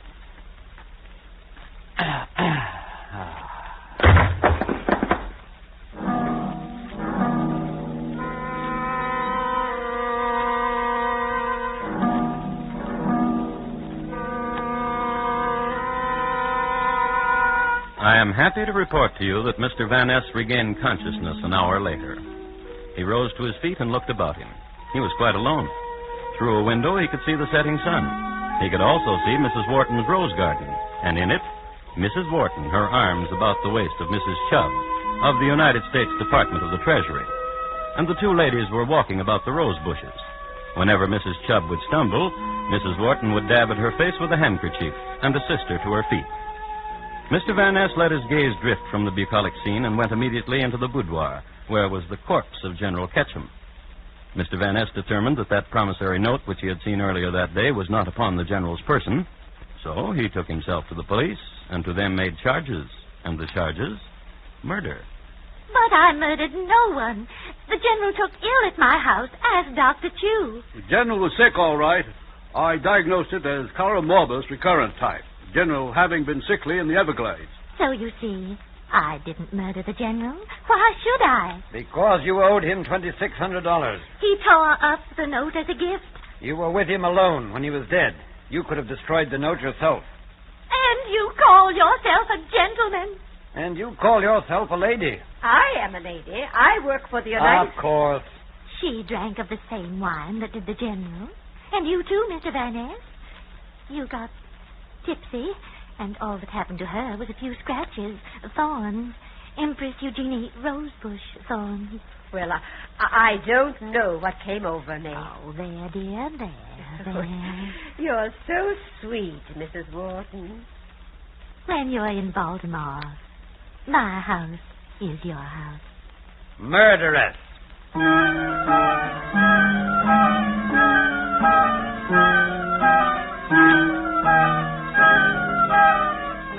However, Mrs. Wharton was charged with suspicion of murder, and immediately a more detailed statement was taken from Dr. Chew. Cholera morbus recurrent type. More? Oh, when I was first called to attend General Ketchum, I found the sick man in a semi-comatose state. The pupils of the eye were of a natural size, but almost wholly insensible to light.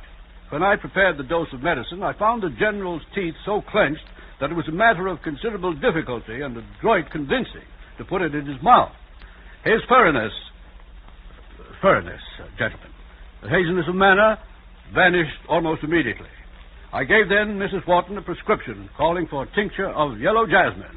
And the druggist was questioned. Oh, yes, I remember vividly the occasion. Mrs. Wharton entered my store, had a sherbet, some seltzer water over a dash of lemon for heat, tincture of yellow jasmine, and tartar emetic. A word about tartar emetic. It is a deadly poison. I use it externally for wrinkles. As did many ladies of the time. Next came the autopsy. The General's stomach was removed and examined. Two of the greatest internalists of the day, Dr. Williams and Dr. Aiken of the Maryland University, could not agree as to the causes of death by a superficial examination, so it was sent to a chemical laboratory at the Johns Hopkins University.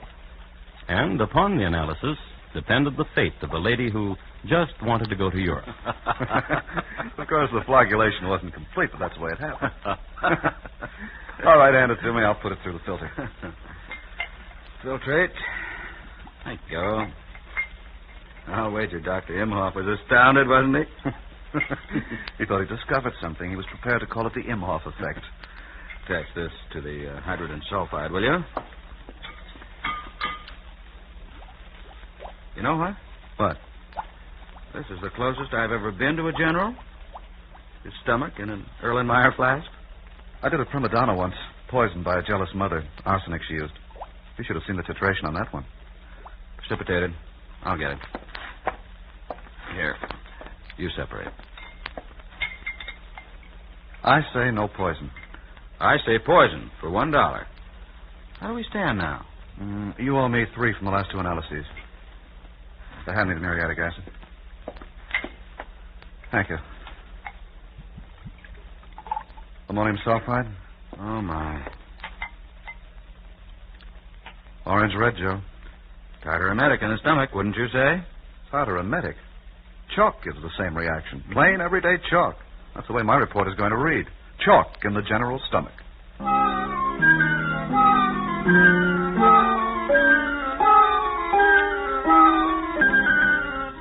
So they gave their report to the city solicitor's office, each different.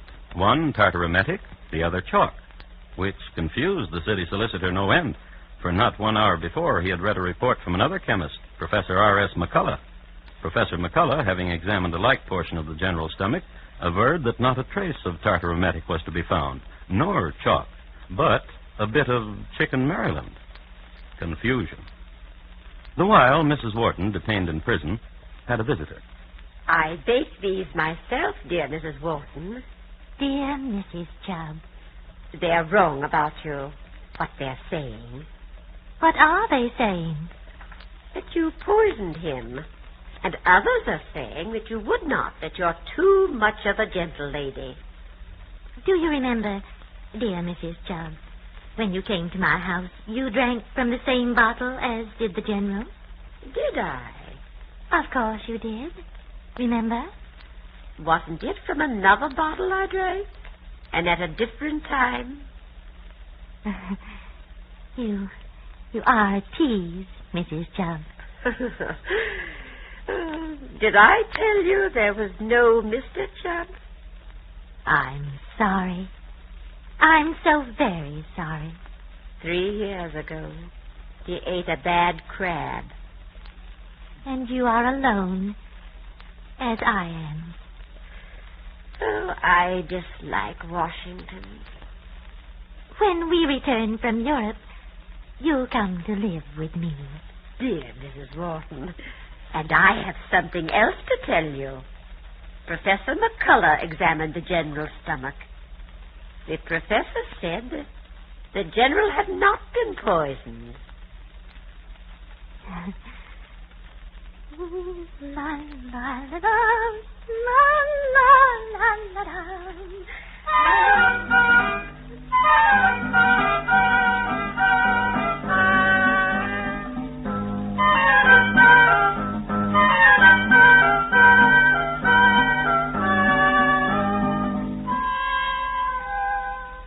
What transpired next, I have in a journal of the day.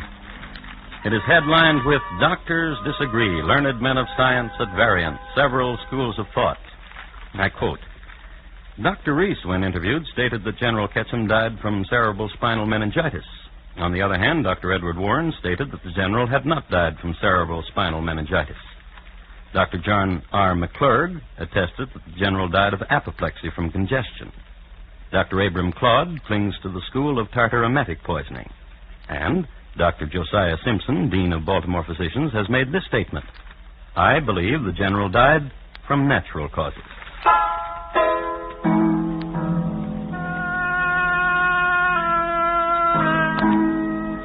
On December 4, 1871, the case went to trial. And possibly because of the conflicting testimony, Mrs. Wharton was acquitted. And thus it is that the true cause of the general's death is not known.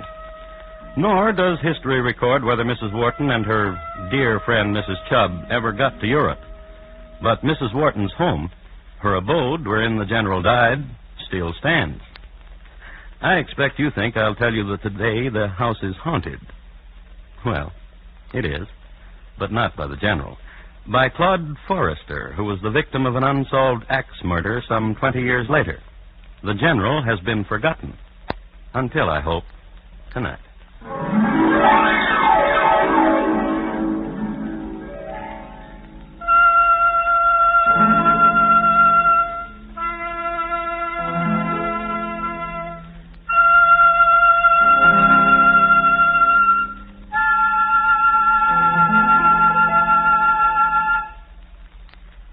In just a moment, Thomas Hyland will tell you about next week's crime classic. General Ketchum, tonight's crime classic, was adapted from the original court reports and newspaper accounts by Morton Fine and David Friedkin. The music was composed and conducted by Bernard Herrmann, and the program was transcribed and directed by Elliott Lewis. Thomas Hyland is portrayed on radio by Lou Merrill. In tonight's story, Paula Winslow was heard as Mrs. Wharton and Russell Simpson as the General. Featured in the cast were Herb Butterfield, Bill Bissell, Sarah Selby, Hy Averback, and David Young. George Walsh speaking. And here again is Thomas Hyland. Next week, Cretfield in the county of Suffolk in England. The years from 1793 to 1804, and the dreadful murders of a father and daughter, also including a description of the instrument of death. My report to you will be on Mr. Thrower's hammer. Thank you. Good night.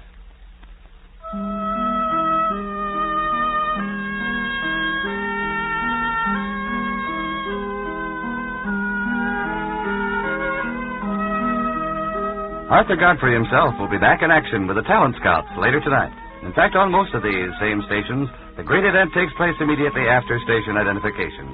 So stay tuned and join the whole family. CBS Radio from coast to coast. To make it a big welcome home for our always a cut-up, especially so recently, Arthur Godfrey. And remember, Bill Cullen's Walk a Mile show is heard Monday evenings on the CBS Radio Network.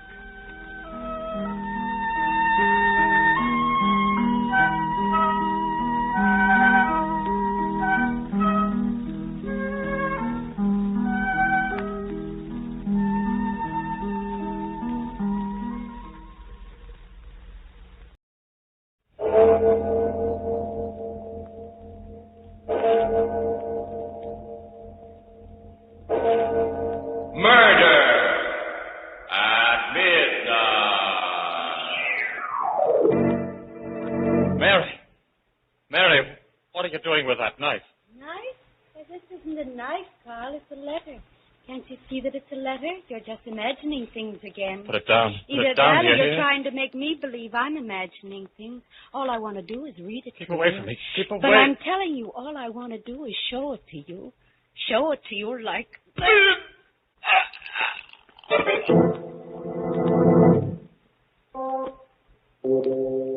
Midnight. The witching hour when the night is darkest, our fears the strongest, and our strength at its lowest ebb. Midnight, when the graves gape open and death strikes. How? You'll learn the answer in just a moment in Murder Out of Mind.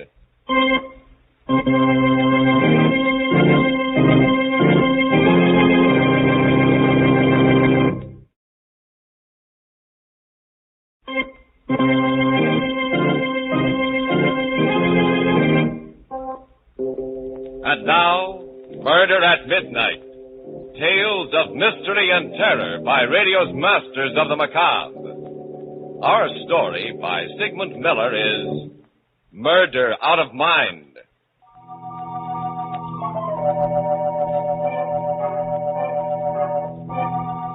$12:00, midnight.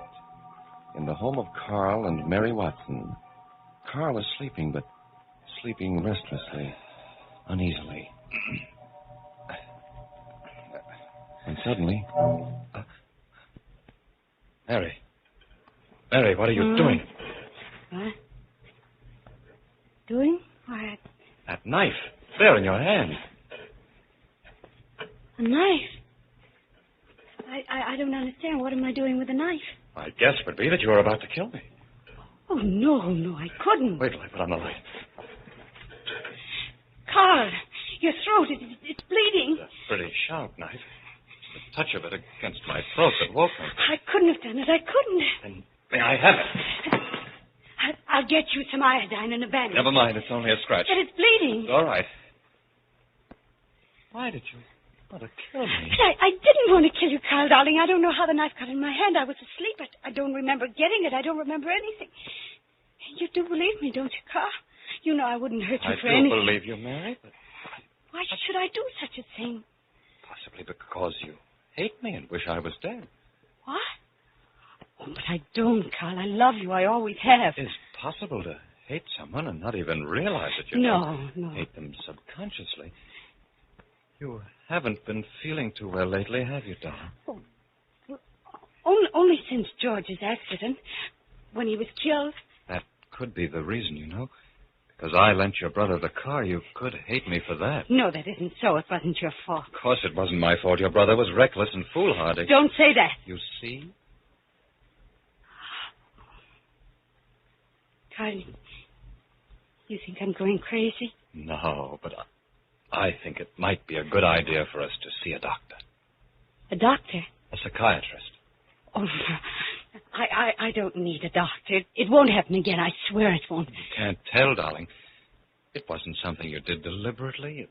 You might do it again still without knowing it. Next time you might succeed. I think we'd both feel safer if we did see a doctor.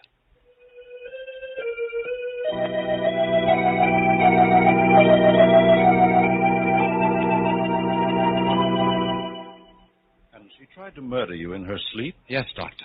And she was asleep, really asleep.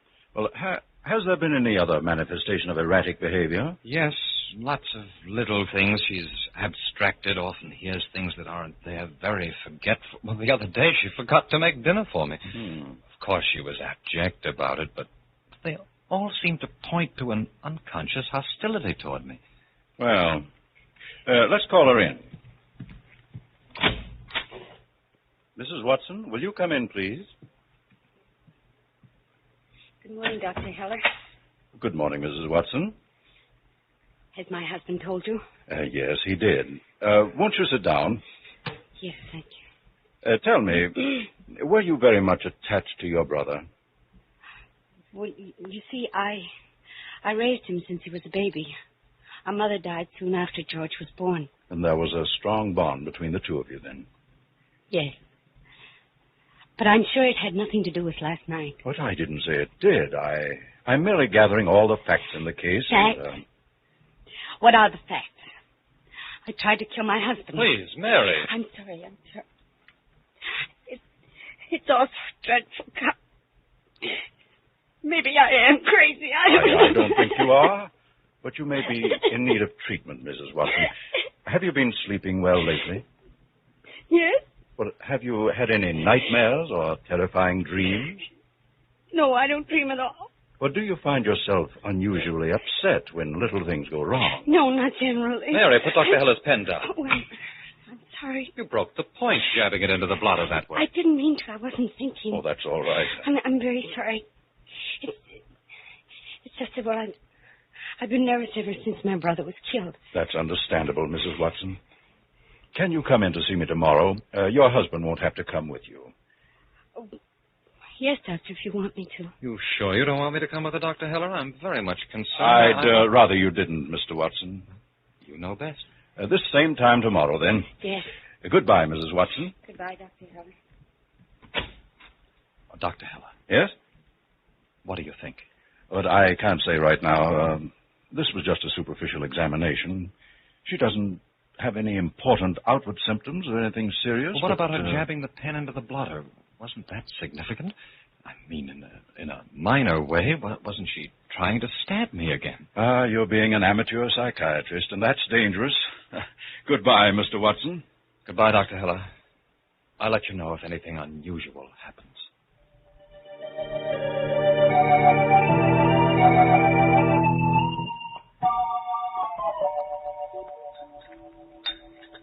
Do you want another cup of coffee, Carl? No, darling. Why don't you go to bed? I'll do the dishes. No, I can do them. I feel fine. I'm not tired at all. Put the knife down, Mary. I was just going to cut some cake. Oh. I guess I'm just a little jumpy. You're afraid of me. Oh, don't put it that way. It's But it's just that, well, we should be careful. Yes, Carl. I'll sleep in the living room tonight. Well, perhaps that would be best. Then... Someone's at the door. Why do you say that? Because the doorbell is ringing. What are you talking about? The bell, it's ringing. Easy, Mary. There's no bell ringing. But there is. I can hear it. All right. Open the door and see for yourself. There must be someone there. There must be. There's no one. The bell stopped. As soon as you satisfied yourself that no one was at the door, the bell stopped. That is, your mind stopped ringing the imaginary bell. I don't know what to do. What shall I do, Carl? Well, Dr. Heller seemed to think he can help you. He must help me. He must. Mary! What? I didn't say anything. Didn't you just call my name? I didn't say anything. Mary! Someone's calling my name. Stop it, Mary. You mustn't let yourself go. Your imagination is running away with you. No, please stop it. Please stop it. Stop it, Carl. I can't do anything. It's you who's got to stop it. You have to force it out of your mind. Mary!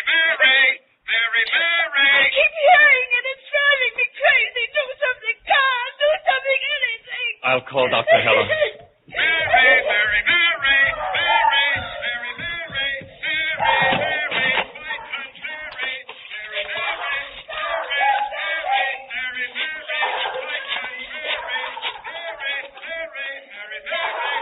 Dr. Heller, Carl Watson, can you come over right away?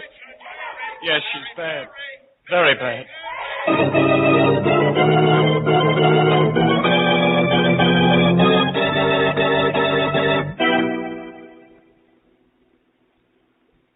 Well, what do you think, Doctor?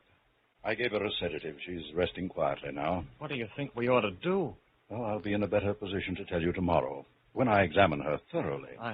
I feel rather uncomfortable. She might try to kill me again. But I can't recommend institutionalizing her. I'm not convinced yet it's necessary. And it might be very harmful to her. But she might make the attempt again. Just watch her closely. By tomorrow, I'll know what should be done. All right. You're the doctor. It's a very unusual case. As far as I can see, there's no real mental illness. But then again, as I've said before, my examination has only been superficial. I'll see her in the morning. Call me about noon, and I'll let you know. Yes, Dr. Heller. And just be on your toes for tonight.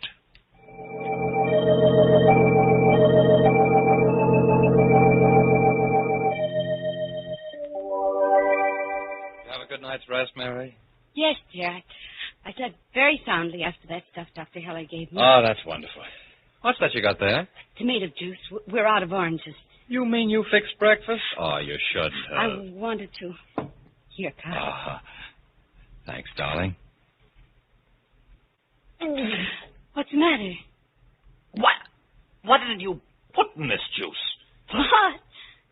Why, nothing. Just a dash of lemon. Lemon? Maybe, but something else, too. Iodine. Iodine? Why did you do it, Mary? But I didn't. I swear I didn't. I just poured the juice out of the Come on, can. let's look in the medicine chest. But Come on. please, Carl, please, you've got to believe me. I didn't do it. I just poured the juice out of the can, and the can was fresh. Here's the iodine bottle. And it's just been used. See? It's on my fingers. And I haven't used it in weeks. I cut myself this morning. Where? I don't know. I just don't understand, Carl. I don't remember even coming in here.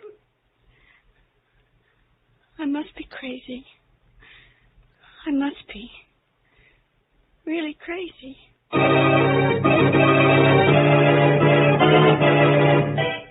A pen stabbed into a blotter and poison for breakfast.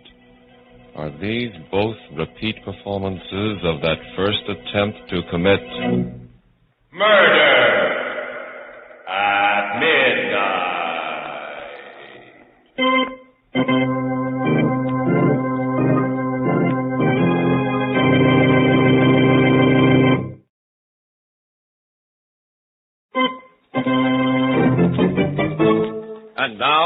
back to Murder at Midnight and Murder Out of Mind.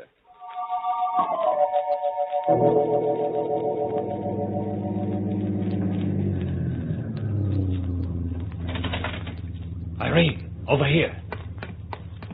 Get in quickly.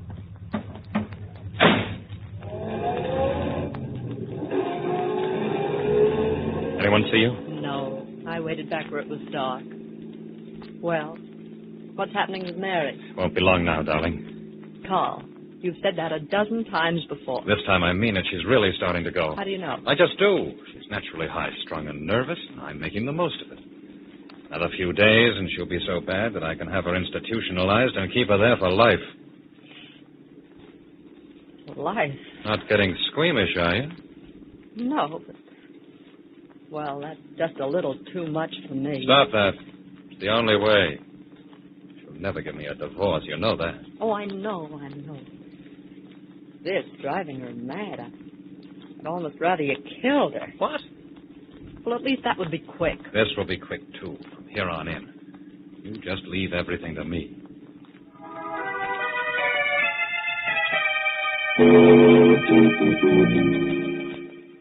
What happened to Dr. Heller's, Mary? He asked me a lot of questions for over an hour. What did he say? He said I seemed to be all right. He wants to see me again tomorrow. Did you tell him about the iodine? Yes. What did he say about that? He tried to make me remember it, but I couldn't. I just couldn't remember doing anything like that, Carl. I spoke to him a little while ago, called him after you left. What did he tell you? He thought perhaps you needed a rest. But I am resting. I'm not doing much work. You need a rest at a rest home. What kind of home? There are nice, quiet, private places where you'll be very comfortable. After all, you'll probably only have to be there for a short time. No, I won't. I won't go to an institution. You mustn't get yourself upset about it. Dr. Heller didn't tell me that. Naturally not. I won't go. Mary, something must be done about you. You're ill, seriously ill. Twice in 2 days you tried to kill me. I know. You hear things that aren't there. You've completely lost control of yourself. If you don't have the proper care, you may get worse. You may become stark, staring mad. No, don't say that. Look at you. You can't keep your eyes steady. They dart around like a bird. I can. I keep them steady. Look at me. I am. You're not looking. You've dropped your eyes. You can't look at me because you feel guilty. You hate me. You want to kill me. No, I don't hate you at all, Carl. I love you. I really do. I'll be all right. I know I will. You're getting worse. You keep forgetting things. I don't forget. What's today's date? You see, you can't remember the date. How many days in this month? 30 days has September, April, June, and November. You see, your mind goes back to your childhood. That's what happens to people who are mentally ill. You can't even remember what month this is. What is the month? I know if you'll only let me think. You don't have to think to know what month this is. It's August. Your mind is closing up. You're losing contact with the world outside. Soon you won't even know whether it's winter or summer or whether it's day or night. You need treatment. You need hospital care right now. The thing is, will you take it now, or do you prefer to wait until you're hopelessly insane?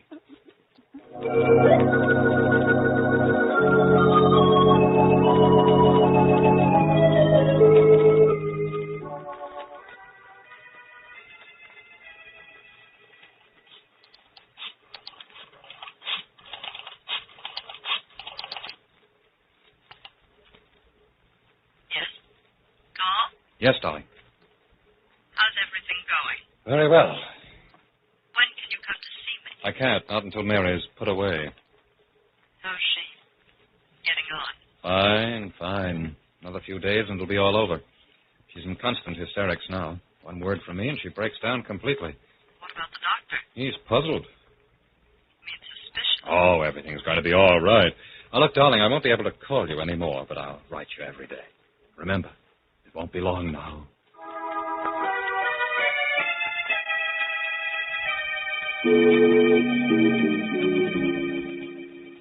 Please don't wash the dishes, Mary. I want to, Carl. I've got to do something. Look, you can't even hold a dish in your hands. Watch out! It slipped. Yes, so it did. It slipped because your fingers are getting nerveless. Carl, I'm fine when you aren't around. Perhaps it's because you hate me. When you see me, your mind just closes up. You go completely to pieces. What do you want me to do?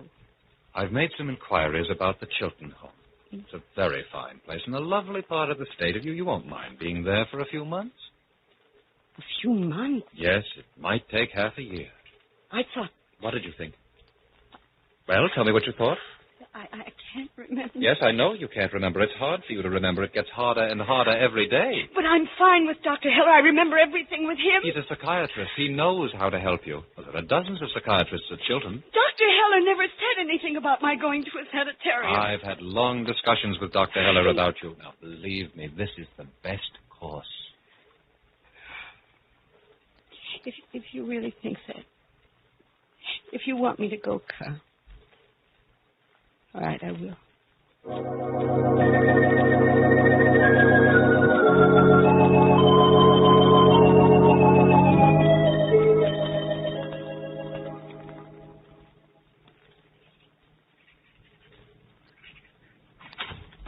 Who's that? It's me, Mary.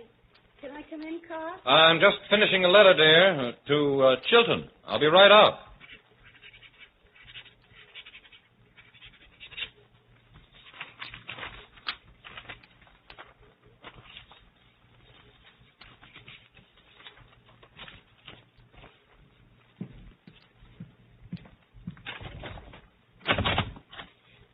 I just felt lonely. I didn't mean to interrupt you. That's all right, Mary.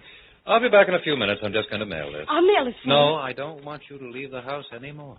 Not alone. It's not safe for you.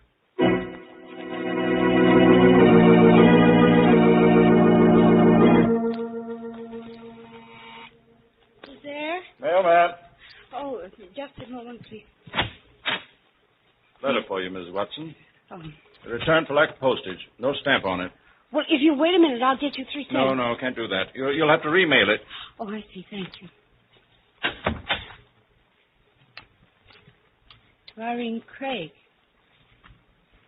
Who's Irene Craig?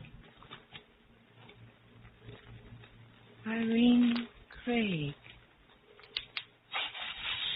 Irene Craig. Dearest Irene, I've done it at last. Mary is committing herself voluntarily to an asylum. Once she's there, I'll be able to keep her there for as long as I want. Today I frightened her so that she forgot her own name. Just a few more days and she'll be a raving lunatic. Have patience, darling Irene, just a few days longer. Love, Carl. Love, Carl.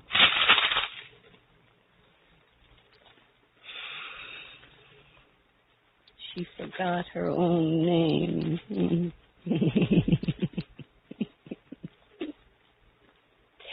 My name is Mary. It's Mary, M-A-R-Y. I'm sure there's nothing wrong with me.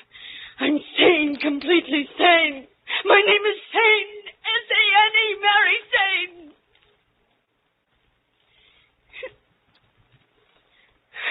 I tried to kill him, Carl said. That's what he said. I tried to kill him twice. He said I hated him. And all the time, he hated me. He hated me.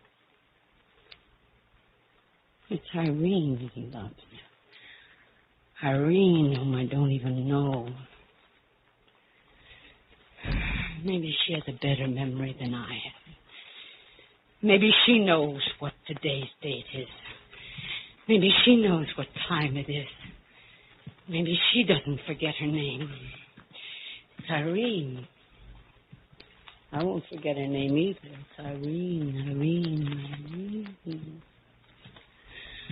I won't forget anything anymore. I'll remember everything.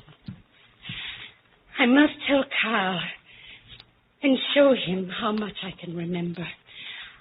I must bring him something to show how good my memory is.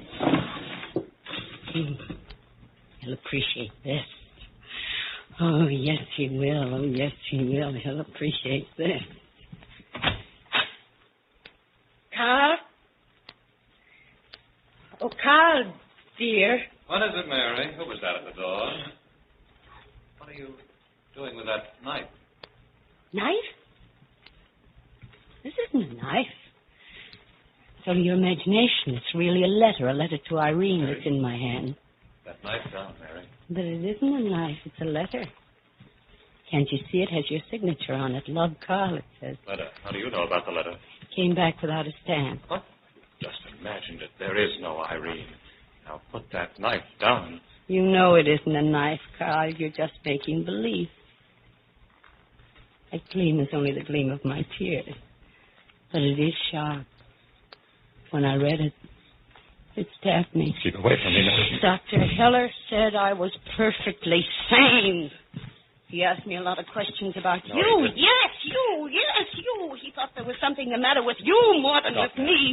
He caught on to you fast, he did. Remember what you told me, Carl. You told me that soon I wouldn't know whether it was winter or summer outside, but you made a mistake. It was you who won't know about the weather. You won't care. You'll be satisfied with just this letter close in your heart. I hate you. The way you hated me. Love, Carl. You see, I can look straight in your eye now. I can.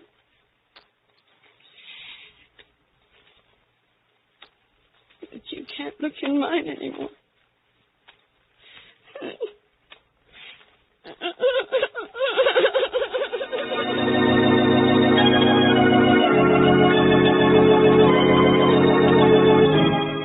And so the pattern is played out, and the knife that Carl Watson first placed in his sleeping wife's hand ended up in his own heart.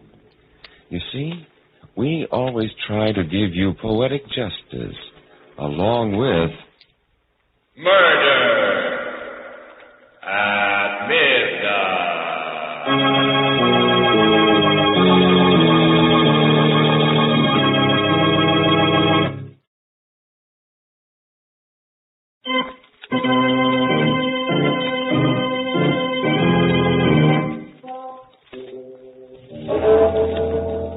Remember to be with us again when death steals into a tortured mind and the clocks strike 12 for Murder at Midnight.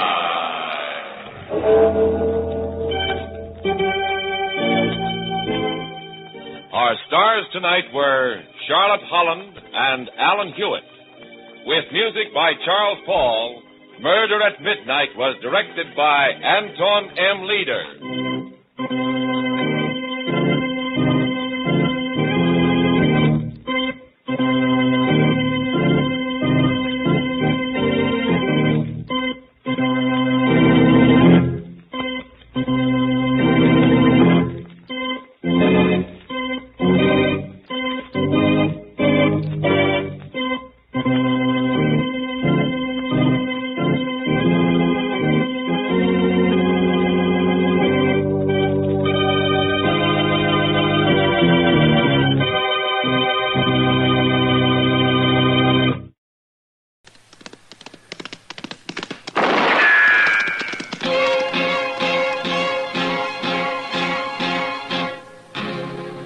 Gunsmoke, brought to you by L&M Filters. This is it. L&M is best, stands out from all the rest. Around Dodge City and in the territory on West, there's just one way to handle the killers and the spoilers, and that's with a U.S. Marshal and the smell of Gunsmoke.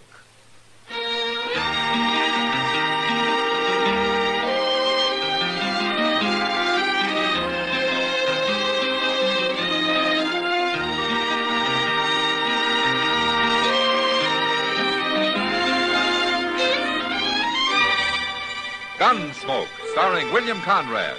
The transcribed story of the violence that moved west with young America. And the story of a man who moved with it. I'm that man. Matt Dillon, United States Marshal. The first man they look for and the last they want to meet. It's a chancy job, and it makes a man watchful. And a little lonely.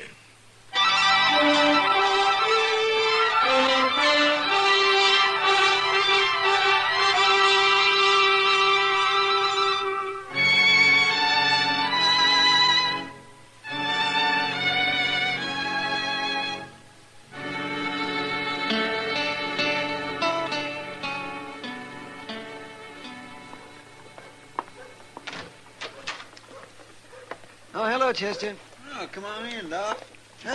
Where's Matt? He ain't here. Say, where have you two been the last couple of days? I haven't seen either one of you. Well, I just got back from Hayes City. Mr. Dillon sent me there to fetch some government papers. And you know what? I took the Santa Fe both ways, Doc. You did? Oh, well, that beats riding. But where's Matt, you say? He left a note, but he didn't say exactly where he was at. Well, you mean he's out of town? That's what the note said. It seems somebody told him where he could find Jack Brand. Jack Brand? Well, what's he doing around here?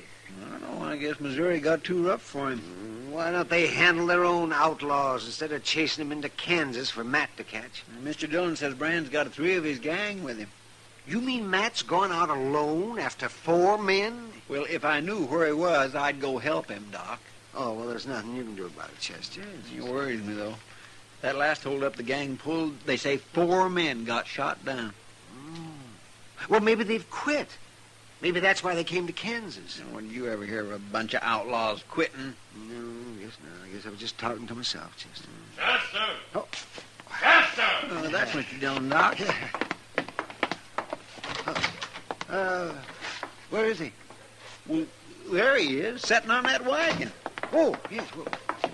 Well, who's that with him? Some fella give him a ride, I guess. Hello, Mr. Dillon. Hello, Chester. Doc. Hey, you lose your horse, Matt? We left our horses out at Bauer's Ranch and borrowed this wagon. One of his riders will bring him in tomorrow. Who's this with you, Mr. Dillon? You've seen his picture, Chester. Oh, my goodness. It's Jack Brand. Let's get on, Brandon. You first. Sure. How come you let him drive the wagon, Mr. Dillon? To keep his hands full, Chester. Here, take my shotgun and lock him up. Yes, sir. Where's the others? I thought he had 3 men with him. Well, tell him, Marshal. Tell him where they are. They're in the wagon, Chester. Under that canvas. Well, are they all dead, Matt? All 3 of them? They're all dead, Doc. Bloodiest marshal I ever saw. It's just a wagon load of meat to him. That's enough, Brandon. It ain't hardly enough. I never seen such killing. What happened, Mr. Dillon? It doesn't matter. They put up a fight and I had to take them. Well, I'll tell him what happened. Your lawman here hid himself in the grass and just waited for us to come out of that cabin. And then he yelled, so naturally we headed for cover. Who wouldn't? He just laid there and he cut loose with a shotgun. Tore up 2 of the boys that way. Then he stood up and he cut down Hank Smith with a 6-shooter. How come you got out of it, Brand? I jumped back in the cabin and then I give up. We weren't putting up a fight. He spooked us yelling like that. Make any man jump. Oh, I suppose you're trying to say that you wouldn't have shot him. We tried to shoot him. Who wouldn't? Any man's got a right to defend himself. Oh, well, I never heard of resisting arrest called self-defense. I never heard of no marshal shooting down everybody on the landscape. Lock him up, Chester. Get going, Brand. Well, he actually think he was killing hogs, not men. Shut up and keep bloody as marshal ever. See, how come you brought the bodies back, Matt? Why didn't you just bury them out there? I wanted more witnesses than me to identify him, Doc. Might save trouble when Brand goes to trial. You say you were mighty lucky, taking 4 outlaws that way, man. Yeah. And you killed 3 out of... Oh, say, wait till people around here hear about this. Brand's right, Doc. It's a lot of killing. An awful lot. Oh, no, you don't. Don't get to thinking about it too much now, man. It's your job. You did it, and so it's over. It's over? Wait till tomorrow or the next day. There'll be somebody else. There's always another man to kill. Oh, no, that's not the way to look at it, man. I've never heard of you shooting anybody you didn't have to. No, I never did. But sometimes that doesn't help much. See, you look tired, man. Well, I haven't slept since I rode out of here 2 days ago. Well, now you get some rest, and you'll feel better. Sure. Brand's snug in jail, Mr. Dillon. He don't like it much, but I told him not to try kicking his way out, that I'd be sleeping in the office. We'll both be sleeping in the office, Chester. I'm too tired to walk to my room. Take care of this wagon. And what's in it, will you? Mm-hmm. You and Doc can identify those men. We'll write it out on paper in the morning. All right, sir. I'll be coming to bed about midnight, but I'll be real quiet. Nothing could wake me, Chester. Not tonight.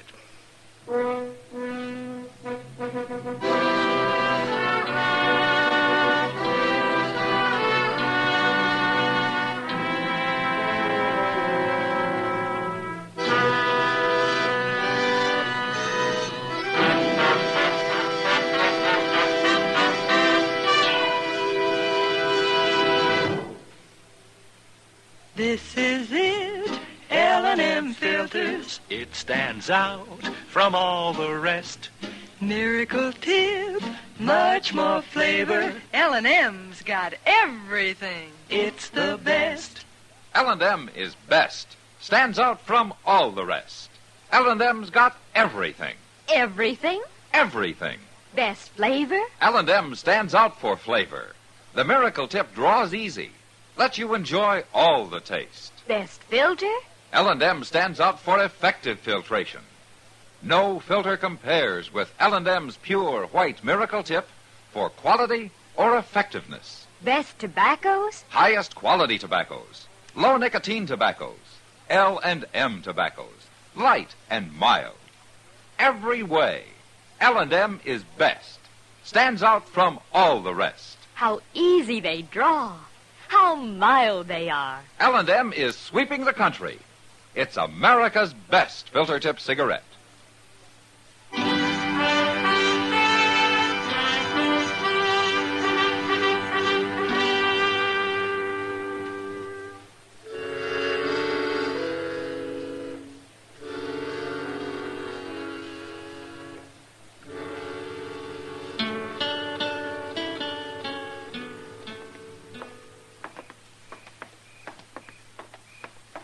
Gosh, Doc, you sure I shouldn't wake him up and tell him?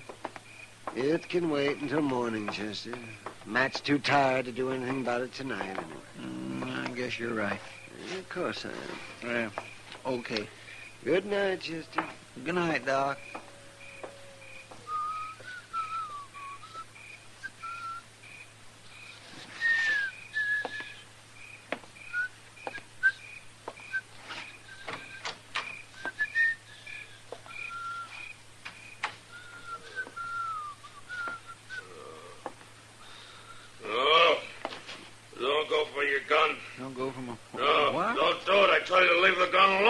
Mr. Dillon? No. Don't make me kill you. Don't make me kill another man. Mr. Dillon, no, I've spilled enough blood. I don't want to kill you, no. Mr. Dillon, wait. No! It isn't me, Mr. Dillon. It's Chester. There ain't nobody here. What? You was asleep. You've been dreaming. Oh, yeah. Yeah. I'll light the lamp. No. It's all right, Chester. My gracious, I come in and I heard you talking, and I thought somebody was here. That moonlight ain't too bright. I couldn't see good at first. Sure. I had to yell at you a couple of times before you woke up. You was dreaming you was in a fight, I guess. Yeah. Yeah, that's what I was dreaming. Nightmares like that, they're just terrible, ain't they? There's a bottle in the desk drawer over there. Chester, get it for me, will you? Yes, sir, I know where it is. I used to have nightmares sometimes when I was a boy, but I don't get them much no more. Here it is, Mr. Dillon. A good stiff drink will do you good. Thanks, Chester.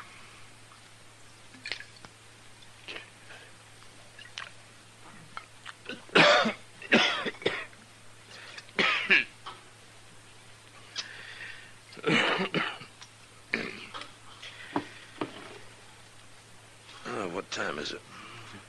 A little past midnight. Jack Brand awake? No, he'd be bellering if he was. But, Mr. Dillon, now that you're awake, there's something I ought to tell you. Oh, what? Well, me and Doc was having a drink over at the Alfregans, and a fella come in there and started talking real loud. Talking about what? Well, sir, mostly about how he's going to tree dodge and how he's going to tell you, too. Oh? He says he's a friend of Jack Brand's, and he's heard about how you caught him and all. What's his name? Stanger. Joe Stanger. Yeah, I know him. Well, do you think he'll cause trouble? Probably. But I'm not going to worry about him tonight. Yeah, so that's what me and Doc figured. He won't try nothing tonight. All the same, keep your gun handy, Chester. Now let's try to get some sleep.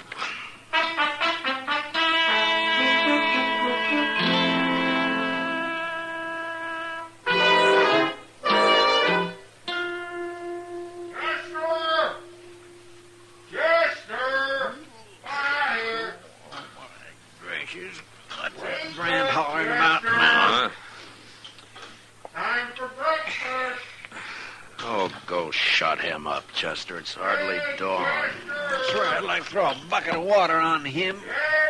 Oh, shut up, Brand. I'm coming. Time, too. Cut out that cut yelling, Brand. What's the matter with you? Come on over here. Just unlock this cage, Chester. What? I'm holding a gun on you. Can't you see it? Where'd you get that gun? All right, now, come on over here, I said. These ain't over there. They're hanging on the wall down here. Don't take your own sweet time about it. I've been in this chicken coop long enough. Drop it, Brand. What?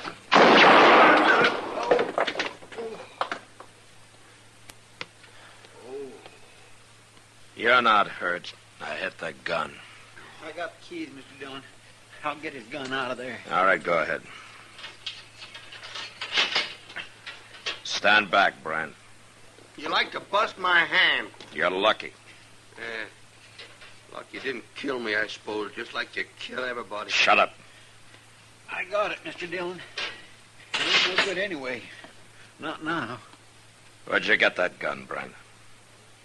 I made it, Marshal. Don't be smart. Oh. Wait a minute. Joe Stanger brought it to you. He tossed it to you right through those bars on the window. I didn't know Stanger was in town. Didn't you? Chester, get some boards and nail them over the window so nothing can get through it. I'll fix it, Mr. Dillon. Oh, wait a minute, Marshal. That's the only window in here. You can't board it up. You'll get enough air. No, but it'll be dark. I don't like it dark. Don't you? When you get it fixed, we'll go to breakfast, Chester. It won't take long, Mr. Dillon.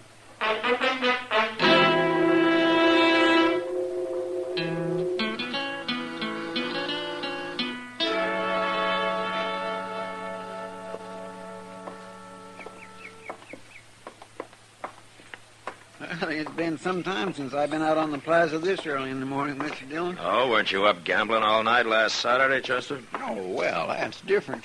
Oh, how? Well, I've been asleep all night this time. Things looks different when you had a good night's sleep. Yeah, they sure do. You didn't have no more nightmares last night, did you? No, but I didn't sleep well. You ought to take some time off. Go out buffalo hunting or something. Yeah, maybe I ought to take a lot of time off. Wait a minute, Chester. What? That's Joe Stanger coming there. Say, by golly, it is. What's he doing up so early? Maybe he wants to find out why Jack Brand hasn't shot his way out of jail yet. Well, he won't throw him no more guns. Not the way I got that place boarded up now. Get out of the way, Chester. Yes, sir.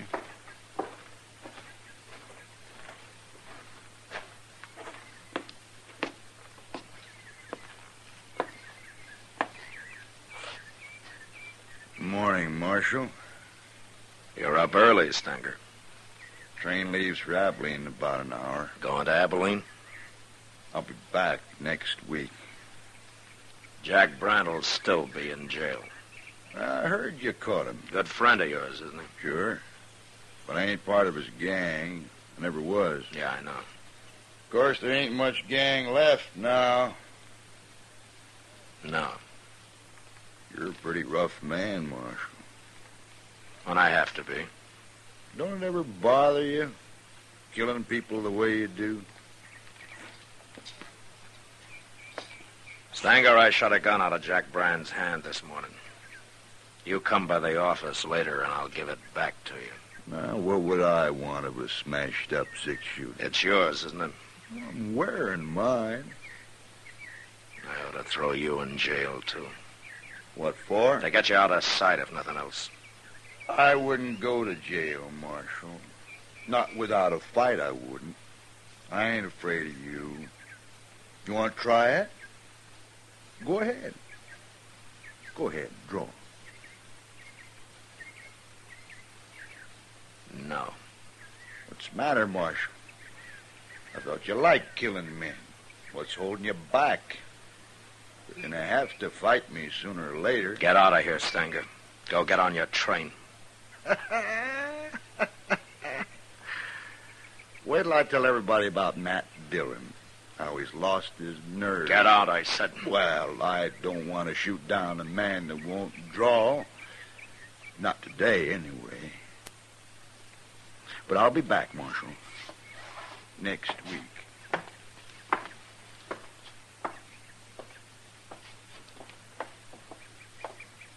why didn't you shoot him, Mr. Dillon? He's nothing but a big bluff. Chester, you go on to breakfast. I'm going back to the office. What? Why, you told me... You heard me. Well, yes, sir. Okay, Mr. Dillon.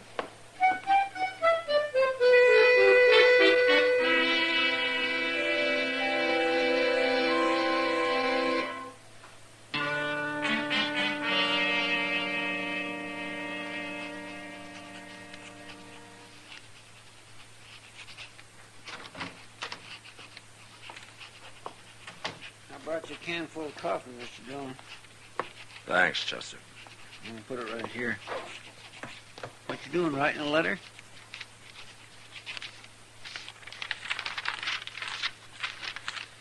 It's a telegram.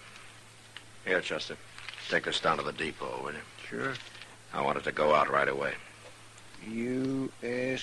War Department. What are you telegraphing Washington about? That's my resignation, Chester. What? I'm quitting right now. Why, you can't do that. I've done it. Oh, I don't believe it. You're funny now. A man can quit a job, Chester. I've quit jobs before. Well, I know, but this is different. What's different about it? The government doesn't own me. But think what'll happen if you ain't marshal here. There are other men can be marshal. Mr. Dillon. What? You ain't doing this because of, well, what Joe Stanger said. That I've lost my nerve? No, he's wrong about that. And he's wrong about my liking to kill men, too. You never killed nobody unless you had to. And now I don't have to. I'm through, Chester. I knew I was through when I didn't draw on Stanger this morning. I've killed my last man. I just don't know what to say, Mr. Dillon. I've hated this job since the day I took it. I never did have a taste for killing, and now they can find somebody who has. And he'll make a better marshal than I ever was. That ain't true. Go send the telegram, Chester. I'll be at Delmonico's having breakfast. And with a good appetite for a change.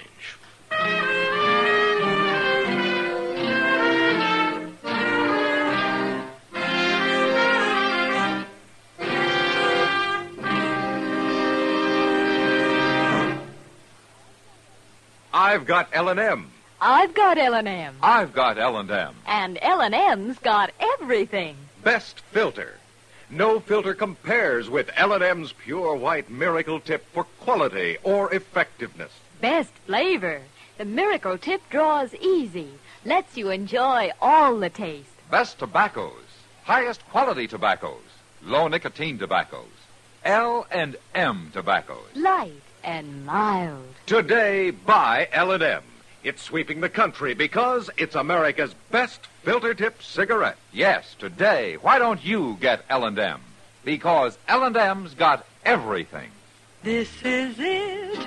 L&M filters. L&M's got everything. It's the best.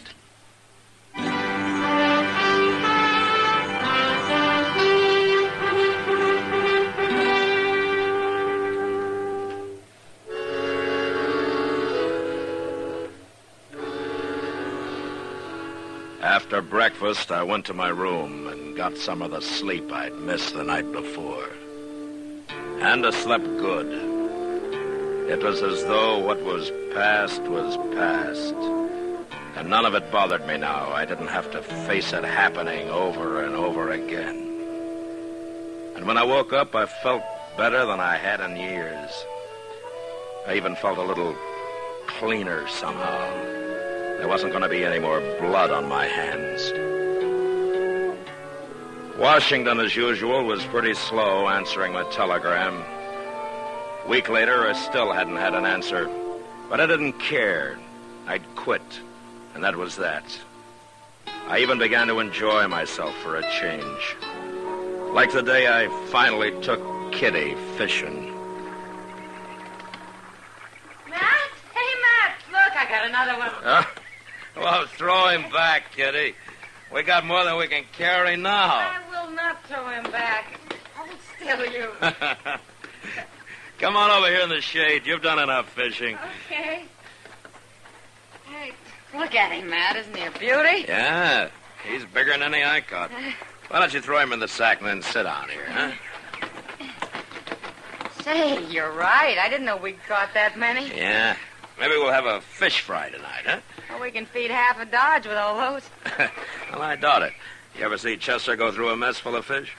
The last time he starved himself a couple of days in advance. Maybe we can kind of sneak up on him tonight. No. He knows we're out here.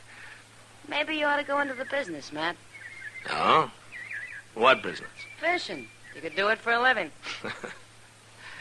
Well, I am going to have to find something to do for a living, I guess. Well, it won't hurt you to loaf for a while, Matt. Yeah. I'm enjoying it. You know something, Matt? What? I think this is the first time I've ever seen you that you weren't wearing a gun. It is. And I'm enjoying that, too. Someday maybe nobody will wear guns. Yeah, maybe. You know something? I'm sleepy. You're lazy. So lazy you're probably going to starve to death before you find a new job. I don't care.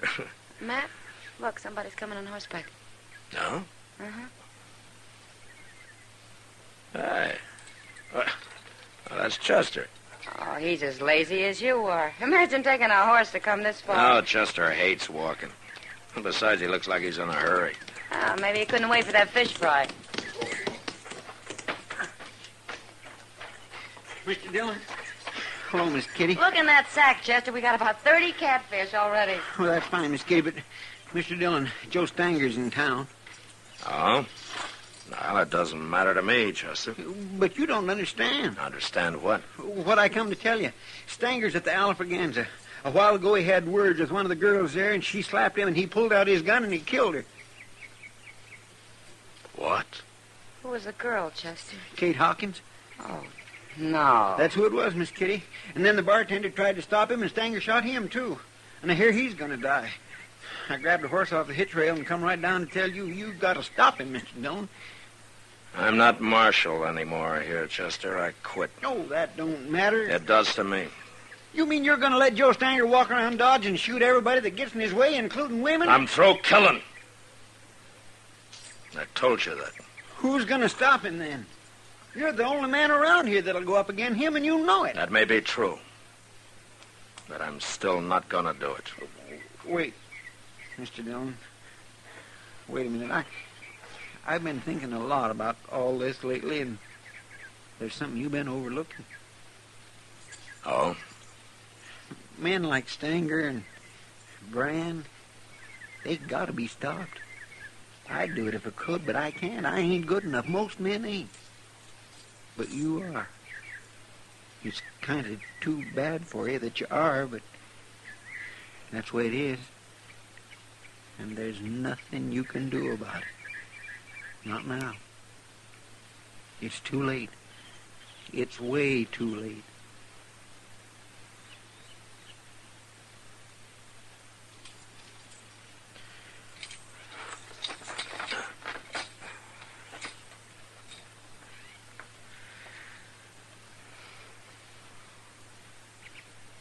Give me your gun, Chester. Chester. Want my holster? I'll carry it in my belt.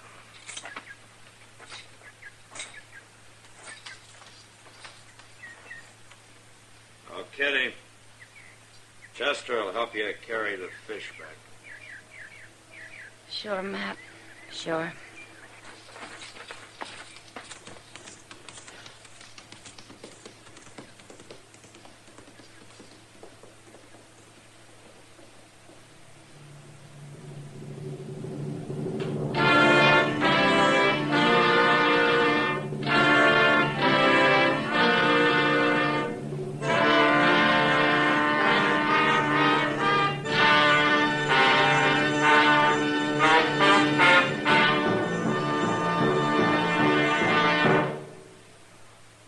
And now our star, William Conrad. Thank you, George.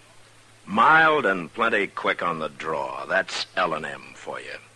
And the pure white miracle tip on the business end of every L&M filters out everything but the taste of the world's finest tobaccos. All you have to do is pick up a carton of L&M's and you'll see what I mean. L&M stands out from all the rest.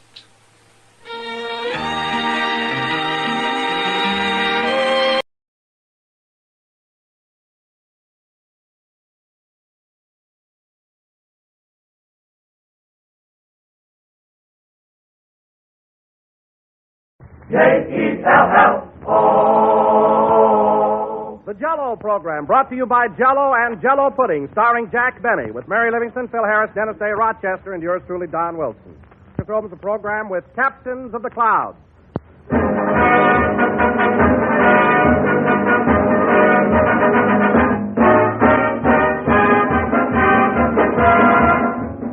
Better than ever. Yes, today, friends, Jell-O is better than ever. Richer and more delicious than it's ever tasted before.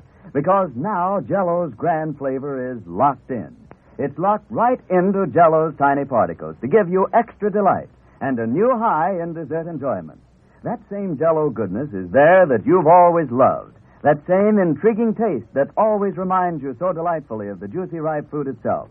But richer, more vivid than you've ever known it. For this new Jell-O process locks in the magic of Jell-O's marvelous flavor. Prove it for yourself. Open a package of Jell-O. Notice that there's no sweet, fruity odor, no telltale aroma to warn of escaping flavor. Then dissolve the Jell-O and notice how its tangy, tantalizing flavor comes gushing out. Deliciously rich, thrillingly good. So ask your grocer tomorrow for several packages of Jell-O. Now that Jell-O's swell flavor is actually locked in, it's better than ever.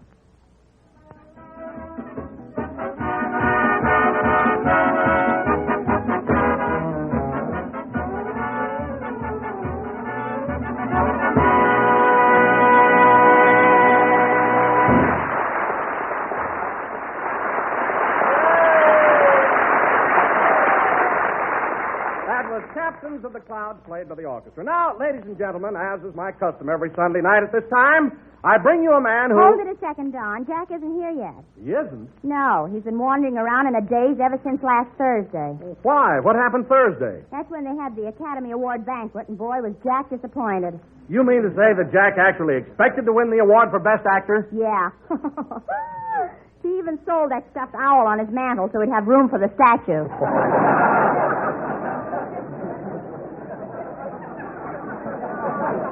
Imagine. So he's still pretty upset about losing, huh? I'll say he is. I was in the drugstore just now, and Mr. Benny was dunking donuts in his coffee. Well, what's dunking got to do with being upset? He was splashing people all around him. See this brown suit I got on? Yeah? Well, it was gray tweed when I went in. Well, personally, I can see no excuse for Jack being so mad. You'd think that... Uh-oh. Quiet, fellas. Here he comes. Well.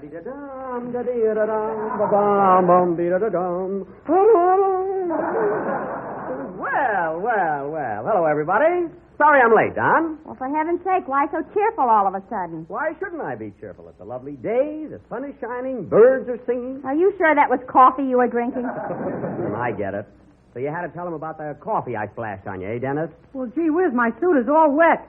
Your suit will dry out. It may dry out, but it will never be gray again. All right, brown suits are coming back. Well, let's get started with the program, shall we, Donzie? Okay, Jack. But first, I'd like to say right now that you're a darn good loser. You mean about the Academy Award? Well, I will admit I was a little perturbed at first, but I've got it all figured out, Don. I didn't lose. I was merely an unfortunate victim of circumstance. I don't get it. Me neither. Well, look, kid. The picture I should have gotten the award on is Charlie's aunt. Is that right? Yes, but... Let me finish, Mary. Now, if you remember, in Charlie's aunt, I played the part of a man, and I also played a part of a woman. And I was exceptionally good in both roles. Well, for heaven's sake, what's that got to do with your not winning the Academy Award? Simply this, the voters were baffled. They didn't know whether to elect me Best Actor or Best Actress.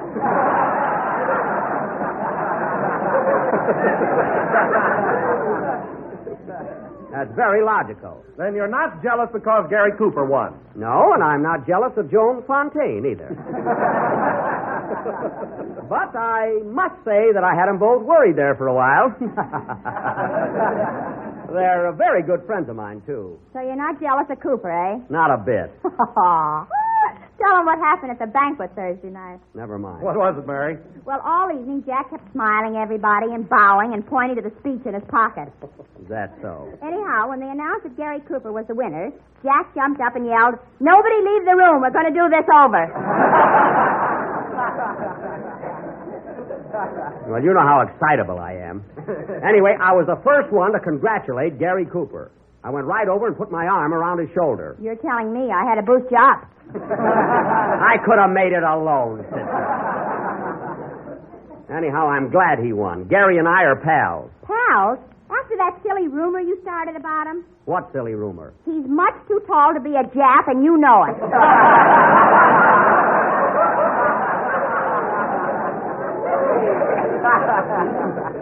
I never called him a Jap. I said he was a chap. A full-blooded chap. If I don't talk plain, that's his worry. Now, let me tell you another thing. Holy smoke, get this. What's the matter, Dennis? I think my suit is shrinking. You could be growing. Keep still. Forget it. No, sir, my suit is shrinking. So what? It's shrinking. Your sleeves were too long anyway. I know, but my elbows are getting cold. Dennis, what goes up has got to come down. Don't worry. Now, where was I? We were discussing the Academy Award, Jack. Oh, yes. Now, let's get this straight, fellas. I don't begrudge Gary Cooper getting recognition for Best Actor, but I still think I'm the most versatile. Jeepers, I can do anything. A man, a woman, do comedy, drama. I can play hokum. I can play Shakespeare. You can sell Christmas cards. That's seasonal. Now, take me as Hamlet. To be or not to be? That is the question. Boy, this suit is cheap material.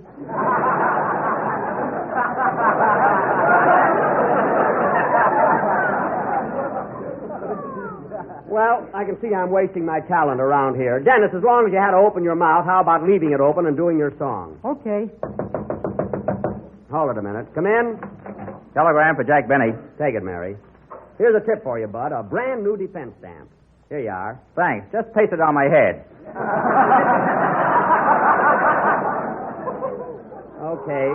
There's an album if I ever saw one. Now, scram. Who's the wire from, Mary? It's from your father. He says, "My dear son, congratulations on the Academy Award. You didn't do it before, and you didn't do it again."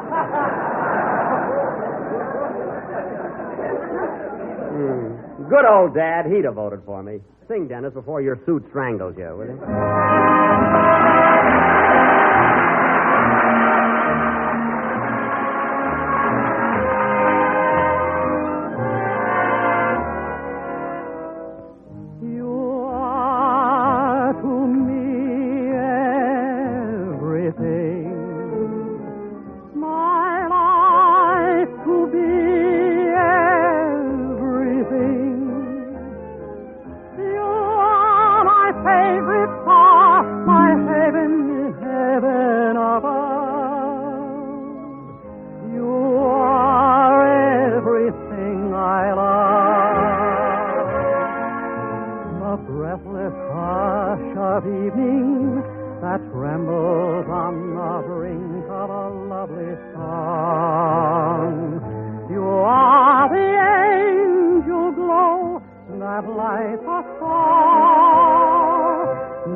Everything I Love, sung by Dennis Day. Everything I Love. There's a beautiful idea for a song. Yeah, sure is. Yes, sir. It's so sentimental. Everything I love. What do you love, Dennis? Apple pie and Hedy Lamarr. Ice cream on the pie. All right, ice cream on it. That's a marvelous title, though. Everything I love. You know, a song like that... Tutti Frutti.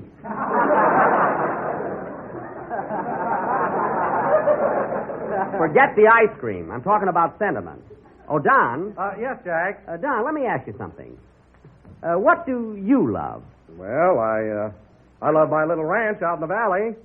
Just a simple, unpretentious. I know. What else do you love, Don? Well, I love the little woman. Every morning when I come downstairs, she greets me with a cheery smile and a breakfast of piping hot wheat cakes. Wheat cakes, eh? Don, what else do you love? Well, let's see.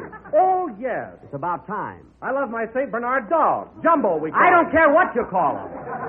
Don, are you going to tell us the thing you love that made me start this whole business? Or do I have to lock you in? Oh, yes. Ladies and gentlemen, I love Jell-O with its new locked-in flavor. Bingo. Jell-O is not only economical and easy to make, but it's America's favorite gelatin dessert. So look for the big red letters on the box. I thank you. Well, certainly glad you finally thought of it, Don. And wait till the sponsor finds out that you love your wife and home before Jell-O. You better watch out, Bub. I'm sorry, Jack. I'll never go home again. Oh, you don't have to go that far, Don, but watch it, that's all. Oh, hello, Phil. Hiya, Jackson. How's the old gent with the gray hair? Oh, fine. I saw Frank Morgan at the fights the other night. And he looks swell. Phil means you. I know who he means. I'll tell Frank you asked about him, Phil. Okay, I can go along with the gag. You better, brother. You know, Phil, when you... Hey, get a load of the kid. Where'd you get them knee pants, Dennis? I splashed coffee on him. It's a long story. Forget it. Oh, say, Jackson, I hate to mention it, but that's a pretty tough break you got the other night. What tough break? You know, not winning the Academy Reward. Reward? If you're talking about the award, Phil, in my opinion... Hey, what's that? Well, there goes my coat button.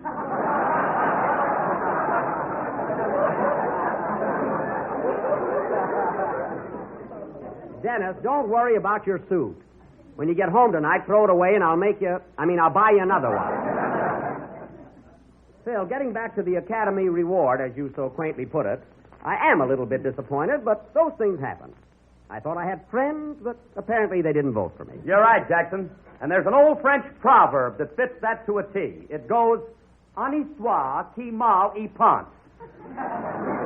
Well, that proverb sounds familiar. What does it mean, Phil? Evil to him who says you stink.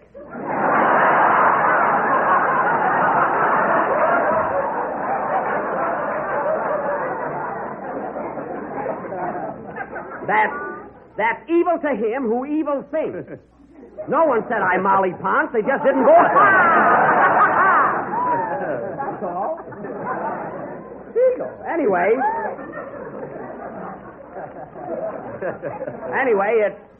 it didn't bother me. I can take it. It didn't bother you, eh? Not a bit. Well, then why did you try to kill yourself Friday morning? I tried to kill myself. What happened, Mary? Now, listen. Jack went out in the garage, closed the doors, got in the Maxwell, Oh. put a rubber hose on the exhaust pipe, the other end in his mouth, Mary. turned on the ignition, stepped on the starter, the car was out of gas, and here he is. Mary, that wasn't me in the garage, so don't make up things. Well, Jack, I don't blame you for being broken-hearted. After all these years of hard work, you should have won that award. Darn right I should. I'd have won it, too, if it hadn't been for a... Dennis. Should I get a barrel, Mr. Benny? No, pull him up. And I'll tell you something, Phil. I'd have won that award if it hadn't been for politics. I'm as good an actor as Gary Cooper any day. What? You're as good an actor as Gary Cooper. Yes, only he's taller than I am. That's why Jimmy Stewart won it the year before. They're both taller than I am. What about the time Spencer Tracy won it? He's shorter than I am.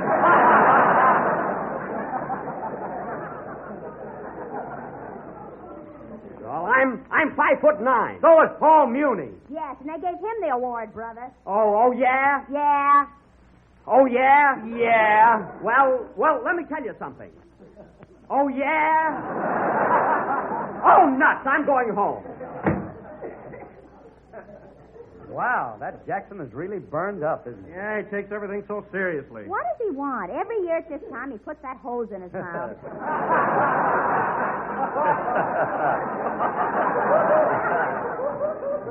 What a guy. Well, Phil, I guess you might as well play something. Okay. I forgot my streetcar transfer. Oh, here it is. So long.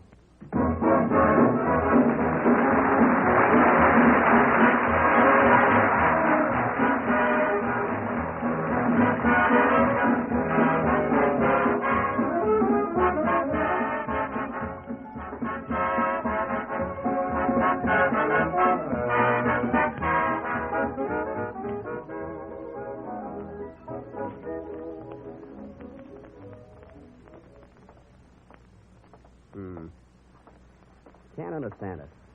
How they could overlook me for the award after that magnificent... Oh, well.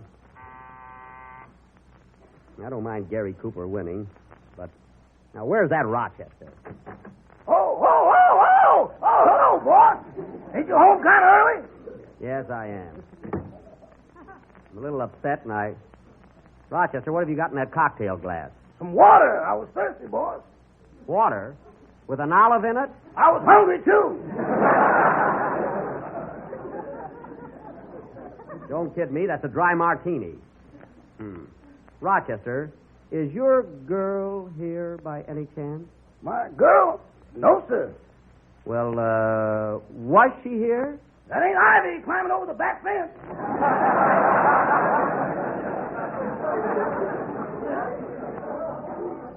I thought so. Well, I'm not going to boil you out tonight. I'm too exhausted. I'm going upstairs to bed. I'm all in. Oh, say, boss, the man from the exterminator company was here. Oh. Did he find that mouse? Yes, sir, and it sure was a big one. Put in an awful fight. Oh. Well, where's the man now? He went out to get another man. Holy smoke, it must be a big one. I wonder if Frank Buck is in town. He could catch that mouse. I'd catch it myself if you only let me put a piece of cheese in the trap. No, there must be some other way. Sure be glad to get to bed. Here, hang this up, Rochester. You need a new one, boss. Just comb it out. It's okay.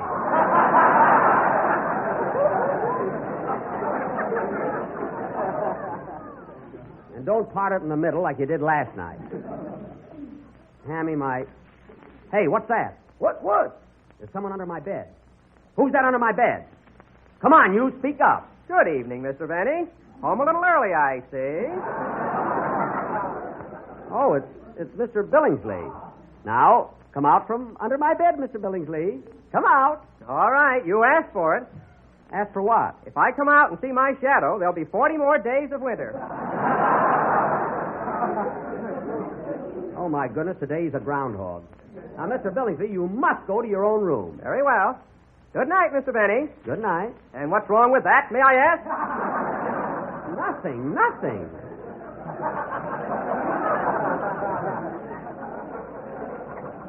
Good night, that's all. Gosh, he's so sensitive. I think I'll lie down and relax for a while, Rochester. The Academy Award has got me all worked up. Gary Cooper, a better actor than I am. That's justice for you. Oh, say, boss. Yeah? I put gas in the Maxwell and the hose is still there. Do you want to have a go at it again tomorrow?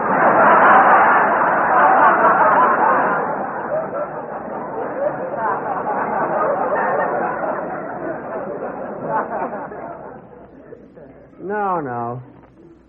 Next year, maybe. Rochester, take Mr. Coleman's hose back to him and thank him very much. He don't know we got it. Good.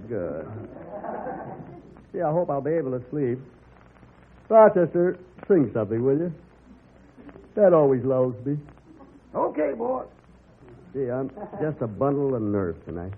My mama done told me when I was in knee pants. My mama done told me, son. Gary Cooper. A woman sweet talk and give you the big eye, but when the sweet talking's done, Those tall guys get all the breaks. a woman's a two-faced, a worrisome thing who leave you to sing the blues in the night. I think I'll get out of pictures. I didn't even get one vote. I know I sent it in.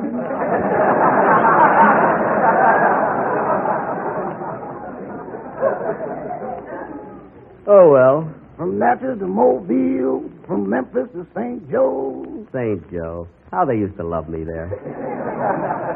And the food at the old Busy Bee lunchroom. Wherever the four winds blow.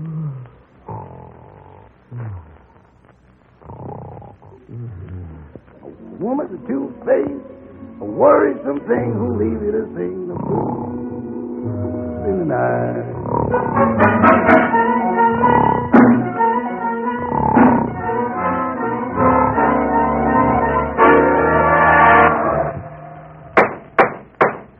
Ladies and gentlemen, this is the 12th Annual Academy Award Banquet, and all of Hollywood's glamorous stars are gathered here in the Busy Bee Lunchroom in St. Joe, Missouri. St. Joe. Gee, they love me here. I can't miss that award. I'm sure to win. Gosh, look at all those celebrities here. There's Wendell Willkie and Joan Fontaine and Ernst Lubitsch and the Exterminator Man. And look, there's Walter Wanger and Barbara Stanwyck and Mervyn LeRoy. Hey! Hello, Mervyn! Hello, Leroy! Gee, he knows me.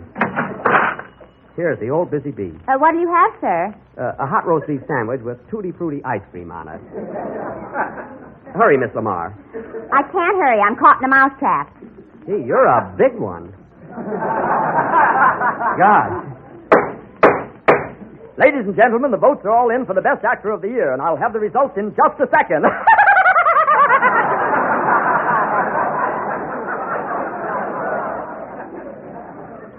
Gee, I'm nervous. Hey, there's Gary Cooper. He's got a pretty good chance of winning, too. Hello, Gary. Hello, Jack. How do you like it here in Memphis? Memphis?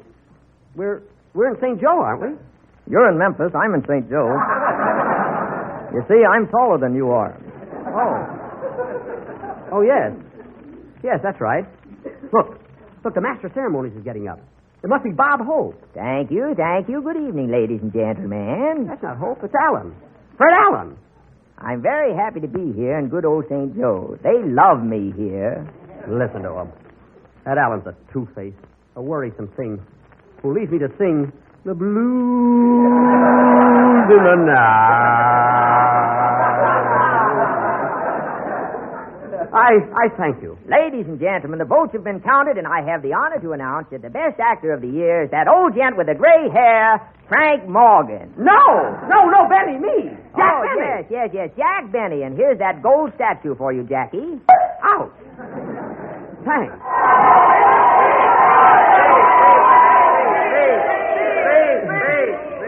How can I speak with this rubber hose in my mouth? But I'll try. To be or not to be? That is the question. Here's your hot beef sandwich, mister. Make it a steak. I just won the award. Whether 'tis nobler in the mind to sever the slings and arrows of outrageous fortune, or to take arms against the sea of... Who's that coming? Who are you guys? Who are you? We're the Warner Brothers, shouting like the others. Benny, our mama does no love. The Warner Brothers? And who are you? I am Darryl Zanuck. Jack, you are a panic. Benny, my horsey done told me. Gee, Mr. Zanuck, all the studios want me. All of them. From Metro to Goldwyn, from Goldwyn to Mayor, from Mayor to Paramount. Paramount? They love me there. Ladies and gentlemen, I can't tell you how happy I am to receive this award. It is the most thrilling night I've ever had, and the most exciting...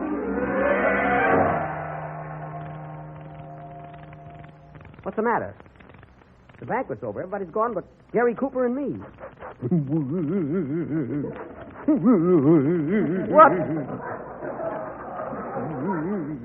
What are you crying for, Gary? I had my heart set on winning that award. It's not your fault, Gary. I won it because I'm taller than you are. Look, I'm 8 feet tall. Not only that, you're still growing. Still growing? That's right, I am. Look at me. I'm 9 feet, 10 feet, 12 feet. Whoop, whoop, hold it. I'm tall enough, hold it.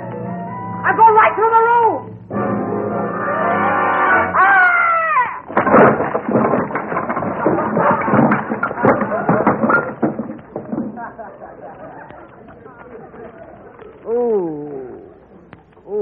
My head. Boss, wake up! Gary, where are you? Boss, wake up! You've been dreaming. Dreaming? Yeah, you got your head right through the foot of the bed. Oh, yes. Well, pull me out. Thanks. It was a tough dream, Rochester, but I won it. Do you need me anymore, boss? No. Good night, Rochester. Good night. What a man.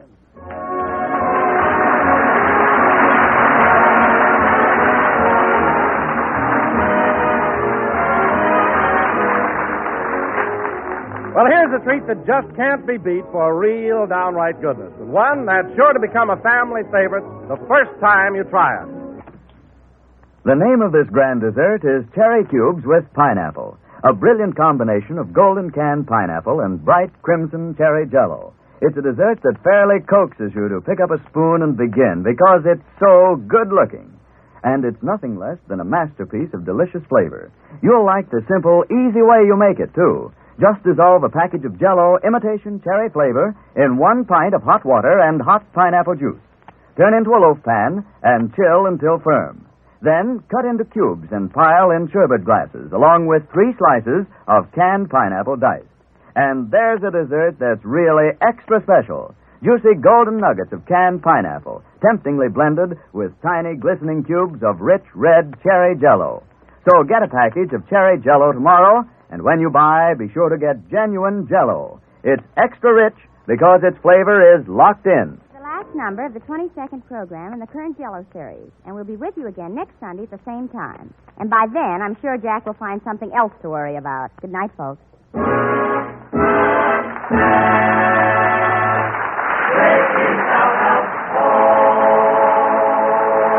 parts of Fred Allen and Gary Cooper were interpreted by Peter Lind Hayes, appearing through courtesy of RKO Studios.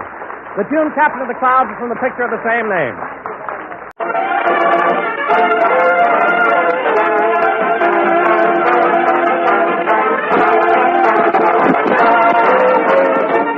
Stand by, Americans. Stand by, fighting men of the United Nations. Here is Mail Call, one big package of words and music and laughter delivered to you by the stars from whom you want to hear. In answer to the request you send to Armed Forces Radio, Los Angeles, USA. Tonight we extend special greetings to the fighting men from the state of Illinois. And standing at the microphone now, to speed this airmail special letter on its way, is a star who is not only a great comedian, but a fine artist. That favorite son of Illinois, the pride of Waukegan, Jack Benny.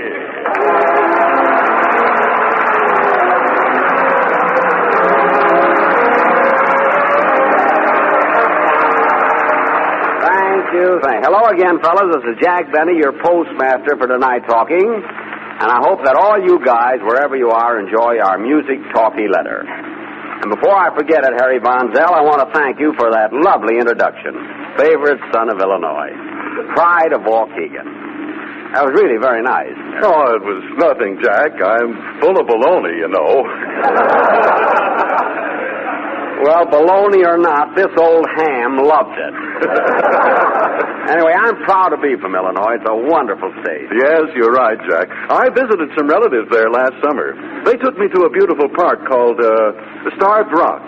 Starved Rock. Oh, yeah, that's near Ottawa. Oh, you know the place? Do I know the place? Why, years ago I took a girl to Starved Rock on a picnic there. Oh, I see. That's how the rock got its name.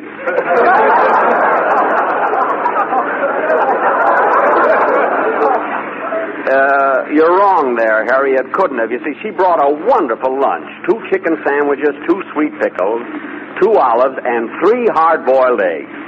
What a battle we had over that extra egg. Romantic, wasn't it, Harry? Romantic? Well, for goodness sake, what's romantic about an egg?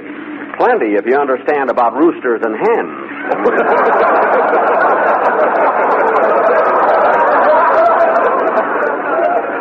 But, you know, being on this program tonight really brings back memories of the good old days back in Waukegan when I was a kid. Yes, I imagine it does. Gosh, I remember one December.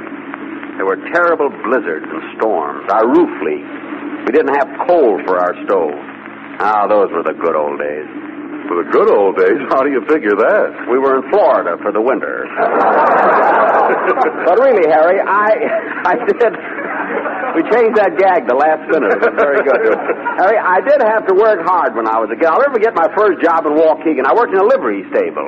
In a livery stable? Yes, sir. Believe it, I was in there pitching every Enough of me, Harry. Let's get this mail call underway with a salute to a great suburb of Waukegan, Chicago. The Santa Anita OTC Band, conducted by Master Sergeant Skinny Ennis, playing Chicago.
Swell, Skinny. You sounded like Phil Harris on his one good day.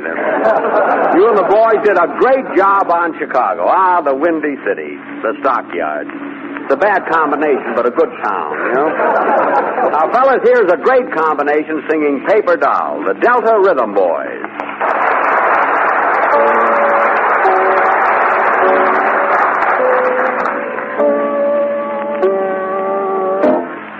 I'm gonna buy a paper doll that I can call my own. A doll that other fellows cannot steal. And then the flirty guys with their flirty eyes will have to flirt with dollies that are real. When I come home at night, she will be waiting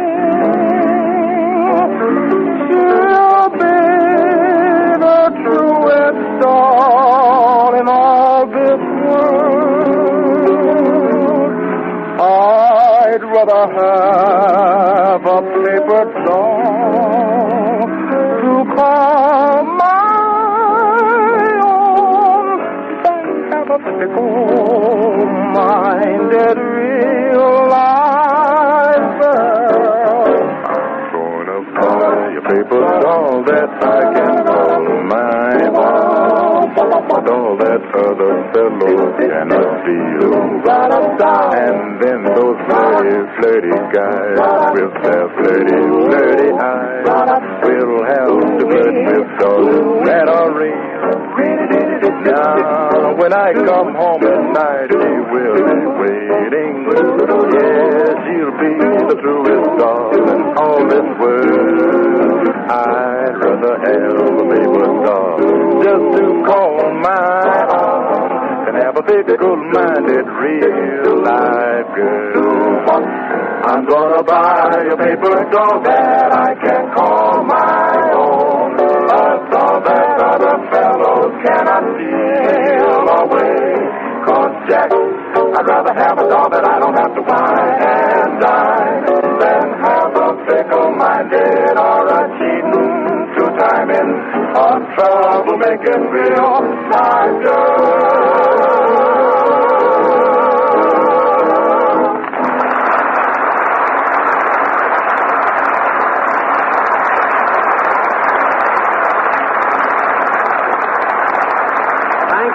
Thank you, Delta Rhythm Boys. And now, fellas, I want you to meet a guy who is one of our most prolific songwriters. He's turned out such great hits as Blues in the Night, Black Magic, Tangerine, Dearly Beloved, Lazy Bones, Strip Polka, and here he is in person, Johnny Mercer.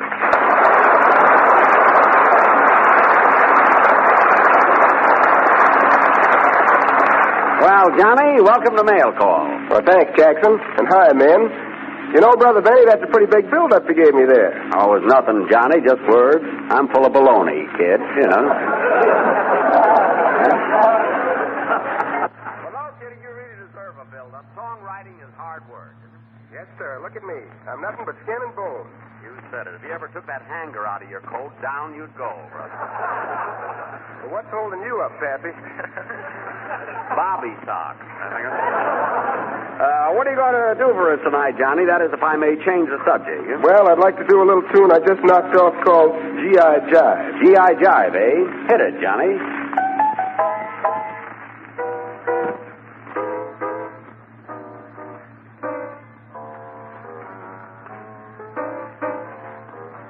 This is a G.I. Jive, man alive.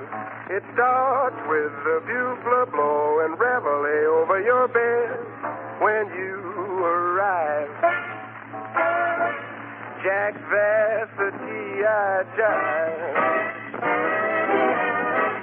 Roodly-toot, jump in your suit, make a salute. Boot. After you wash and dress, more or less, you go get your breakfast in a beautiful little cafe they call the Mint. Jack, when you convalesce out of your seat into the street, make with the feet, reach. If you're a PVD, your duty is to salute the L-I-E-U-D. But if you brush the L-I-E-U-D, the MP makes you KP on the QT. This is the G.I. Jive, man alive. They give you a private tank that features a little device called Fluid Drive. Jack, after you revive, chunk all your junk back in the trunk, fall on your bunk, clunk.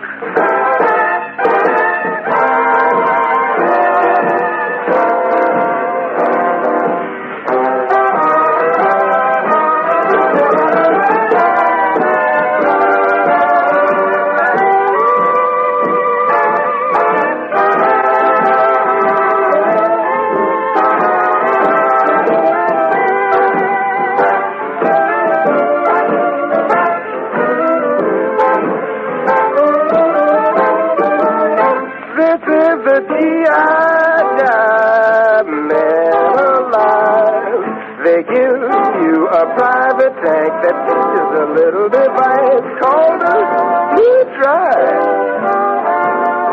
Jack, after you revive, you chunk all your junk back in the trunk and fall on your clunk.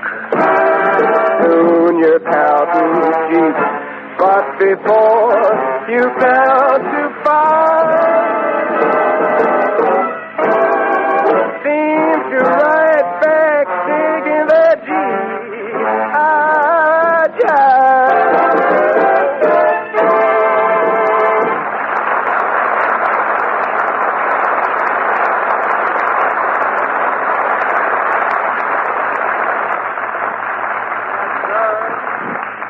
Swell, Johnny Mercer. Really solid, if you dig me, Johnson. All right. Thank you, Jackson. By the way, I thought you were supposed to do a sketch with Judy Garland on the program tonight. Oh, with Judy? The sketch? Well, I don't know. Well, what's the matter? Something go wrong? Well, not exactly. You see, I contacted Judy yesterday to rehearse, and... oh, let's forget it. No, what happened? What happened? Oh, it's not important. Judy's a good kid and all that, but... well, what happened? What happened?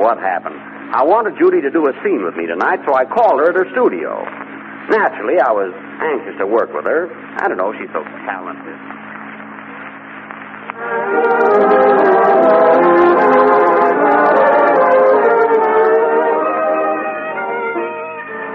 Hello, Metro-Goldwyn-Mayer? Yes? I'd like to talk to Miss Garland, please. Judy Garland. I'm sorry, but I'm not allowed to disturb her. She's on the set. Oh, it'll be perfectly all right. I'm an old friend of hers. Oh, well, why didn't you say so, Mr. Rooney?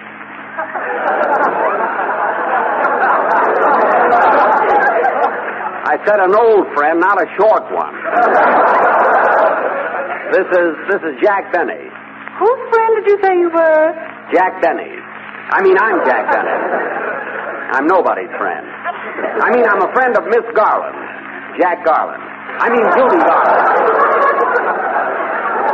My goodness, what trouble you go through to get someone at a studio. Oh, you're Jack Benny? Yes. Well, gee, I'm sorry I infringed on your nickel. So...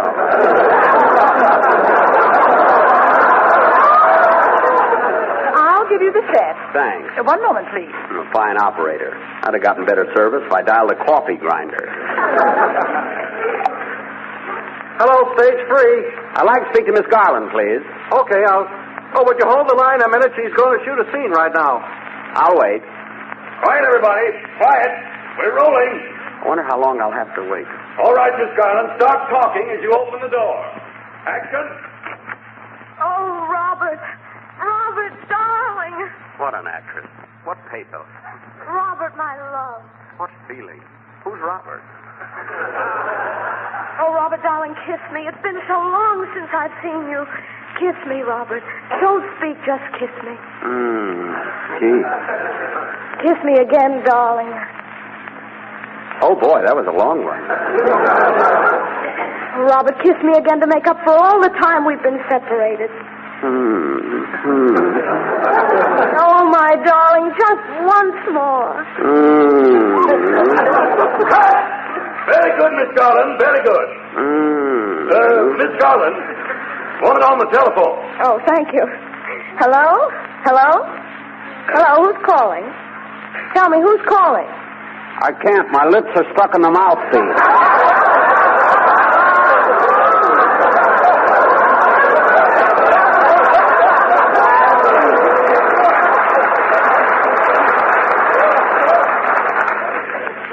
I said, it's all right now.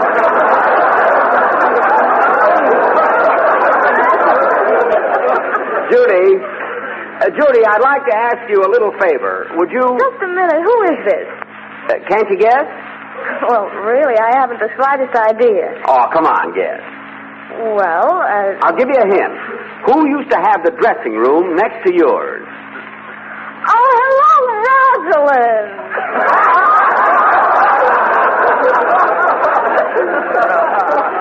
I'm not Rosalind Russell. Look, Rosalind's dressing room was on one side of yours. Now, who was on the other side? That was the washroom. Only part of it.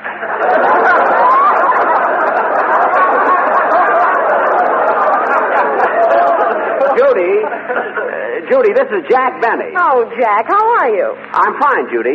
And I called you Yes, to... I know, Jack. I'm awfully sorry, but I had to buy my Christmas cards from somebody else this year. I'm not calling about that.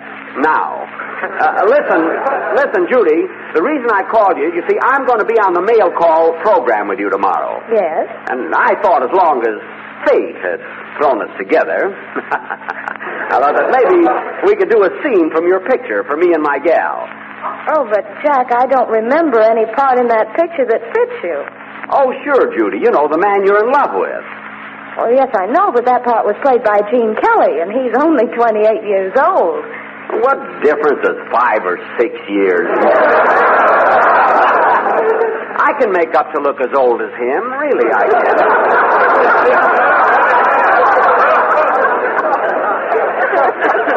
Now, look, Judy. Well, all right, Jack. You come over to my house tonight at 8 o'clock, and we'll run through the scene. Okay, see you later. Goodbye. Goodbye. Oh, by the way, Judy, shall I come for dinner? Oh, well, some other time.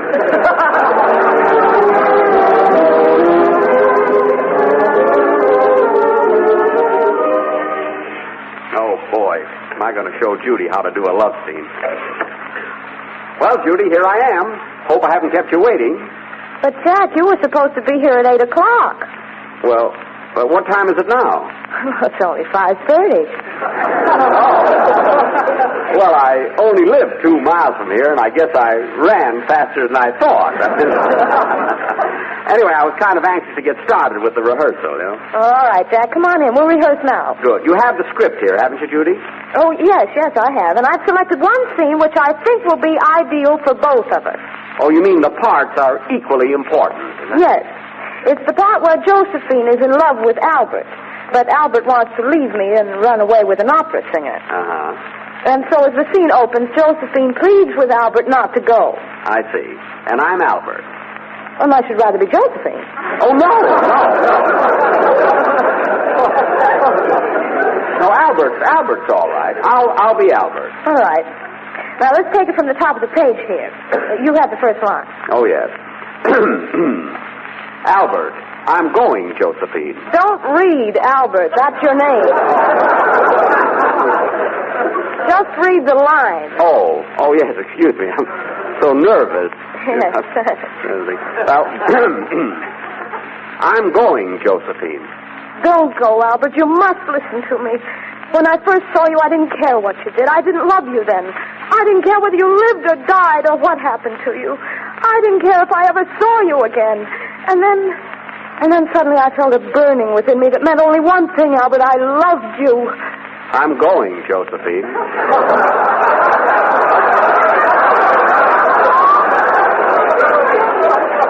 Oh, Albert, before I met you, life held no happiness for me. And just as I decided to end it all, I saw you. You, Albert, you were lonely and unhappy, too. Together, I thought that someday we'd follow the trail to a paradise. But no. You rose above me. You found other things. Because the things I could give you were only love, respect, and unselfishness. I'm going, Josephine.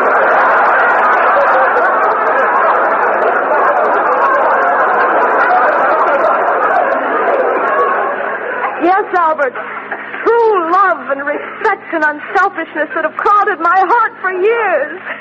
But you don't want that. No, you don't want the good, important things of life. For this, I went to bed early last night. I never thought I would plead for any man's love. But I'm trying to save you, Albert. Save you from yourself. Save you from this woman's ego who's only luring you to satisfy herself. I'm a-going, Josie. I'm a-going. Jack, read that right. Well, I'm tired of saying it the same way. See, it gets monotonous. Fine part I've got. Well, you've got a very dramatic speech coming up. It's on the next page. Oh, yes.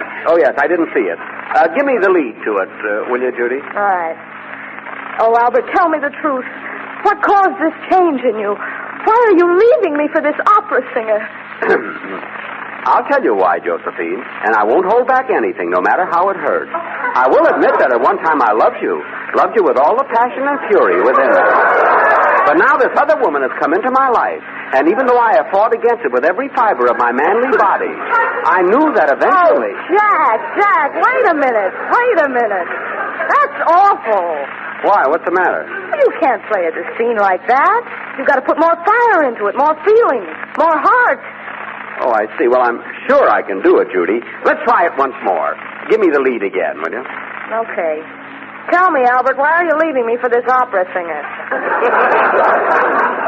I'll tell you why, Josephine. And I won't hold anything back, no matter how it hurts.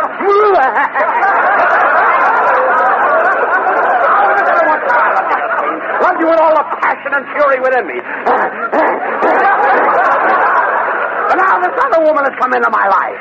No, Jack, no. Please stop. What's the matter now? Oh, you've got the wrong idea of the part. We can't go on a mail call program like this and make fools of ourselves. But, gee. I told you to feel the part, not step on it.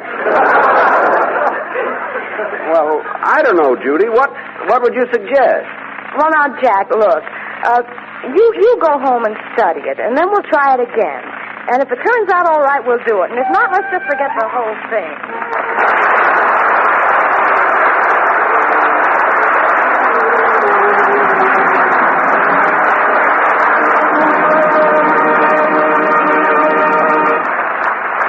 Well, that's what happened, fellas, but Judy was only kidding. She thinks I'm wonderful. Of course I do, Jack. You see? I knew I was wonderful. Say, Judy, how about doing a song for the boys now? I'd love to, Jack. Do you think they'd like Speak Low? Anything you sing, baby. All right.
Well, men, it's about time to put the sincerely yours to this mail call letter.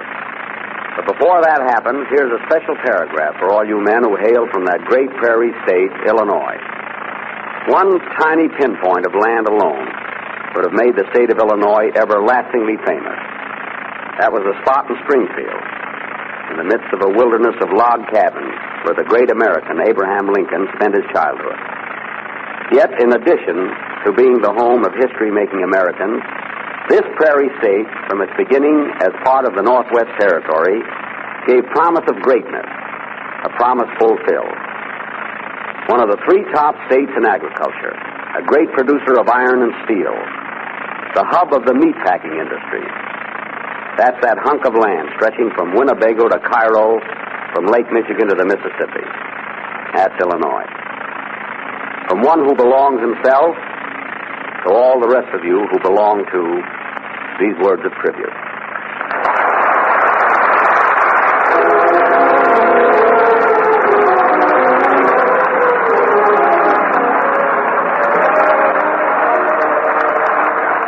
That's it, fellows. The end of another mail call letter.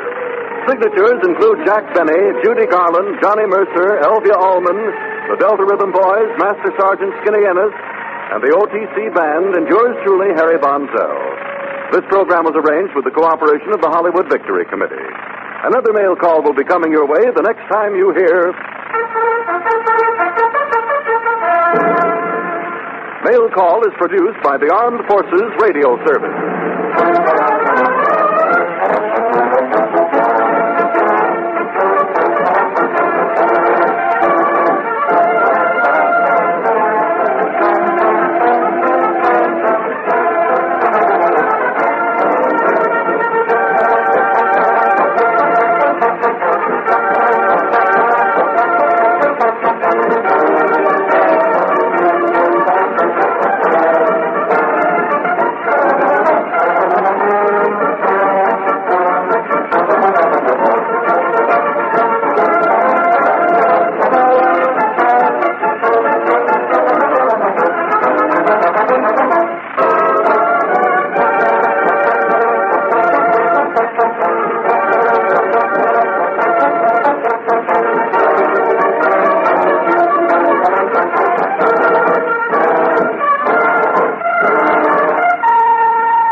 understand England, so I got to hell out. I like it here in the Persian Gulf. And I want to have a look at some of the islands in the Indian Ocean. The palms along the shore of a lagoon. The sails of dhonis against the blue of the sky. And one day, I'll find what I'm looking for. What are you looking for? People. In the meantime, you're sitting cross-legged on a dhow in native clothes with only your kit bag. What more do I need? Why are you bothering to talk to me? I'd have thought you'd have kept well away when you found out who I was. When you knew that my name was Strode. The Strode Venturer, a radio play by Peter Hoare from the novel by Hammond Innes. Look down there.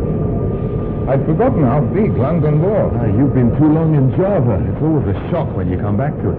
Ladies and gentlemen, we shall be landing shortly. Please fasten your seatbelts. The end of the journey. I've been glad of your company, Commander Bailey. Thank you.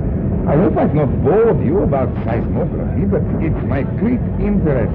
I seem to have talked about it ever since we left Singapore. Not a bit. I've always been fascinated by the Indian Ocean. And the seabed, I assure you, is in the process of change. Change. It's what's facing both of us. Yes, we both have new lives to make.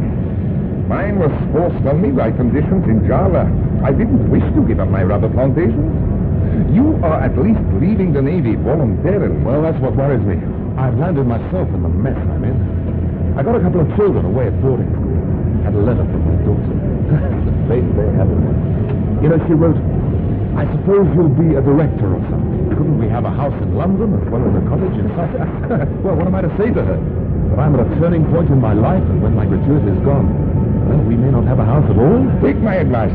Don't just drift into something because it offers you security. Security is never worth a damn. And you've no wife to consider. Forgive me, but your recent bereavement, it has this practical side. Oh, yes. And, well, anyway, my marriage for some years. Yes, so you indicated. Myself, I'm looking forward to starting over again. Well, at least you've got some capital left from your estate. A little? But you had these shares you told me about in the shipping company. Yes, there's something odd going on there. That's one of the reasons I wanted to come back to find out what it is. You should go there at once. I shall. We are about to touch down. Here is my address. The Oriental Club. Yes, if you should care for a drink sometime. Thank you. You know, apart from your shares, I feel you have some other interest in this shipping line. Yes, I have. My father started it. The line they now call the Strode Orient.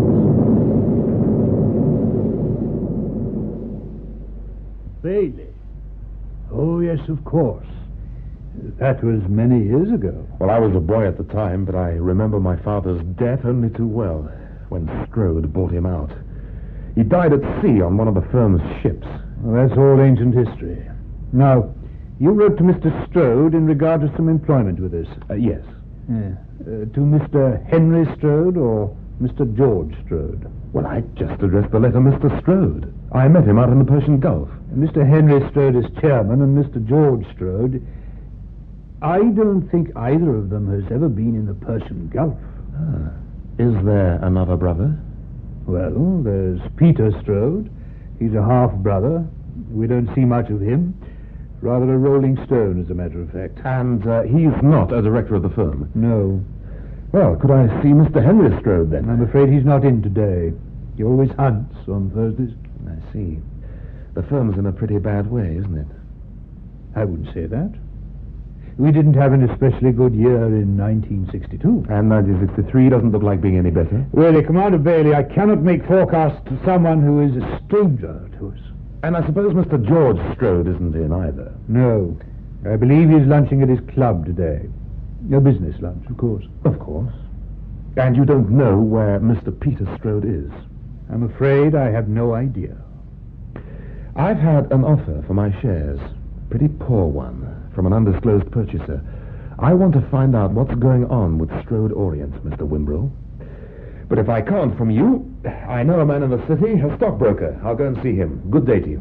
Just a moment. Perhaps I have been a little unnecessarily reticent. There are certain matters which are common knowledge in the city, which perhaps I might... Good. Carry on. In 1955, the year Mr. Henry Strode Sr. died, the price of the shares ranged from 42 shillings to 58 and 6. May I ask what you were offered for yours? 10 shillings. Huh? That's high with the current state of the market. High? Recently they've fallen as low as 2 shillings. How many do you hold? 20,000. What was an inheritance of £50,000 odd dropped to 2, not as much as my gratuity. Oh, you've left the Navy, then? Well, I'm in the process of leaving. You've probably been offered a price above the market value by a group who are anxious to acquire a controlling interest in Strode. A takeover bid? Yes. The directors are against it. The annual general meeting of Strode Orient is tomorrow. Right. I'll come to it. Do. I'll have a chat with the chairman and try to arrange to take you in to see him afterwards. Oh, thank you. How did you get on with Peter Strode when you met him? Rather well. That's what I hoped. Yes. I think you may be very helpful to us, Commander Bailey. Now, what can I get you? Scotch? Yes, thanks. Soda? Not for me, thank you. Wimble? Thank you. Yes, Mr. Strode. Yes, I noticed you were at the meeting. Quite a lively affair this year. Well, some of the shareholders didn't seem too happy. That man Selden, you mean? Yes. He's always a nuisance. I can usually make short work of him. There we are. The great majority of shareholders appreciate that shipping is going through the worst slump in its history. Cheers. Yes, Quite so. But as you heard, there is a minority who feel that the board should be strengthened by the addition of Peter Strode. Well, my impression was that they thought the family wouldn't sell out as long as they were all on the board. A united front. Yes. Exactly. Now, how well do you know Peter? Well enough to know that he wouldn't want to work in a city office. No, we don't expect that.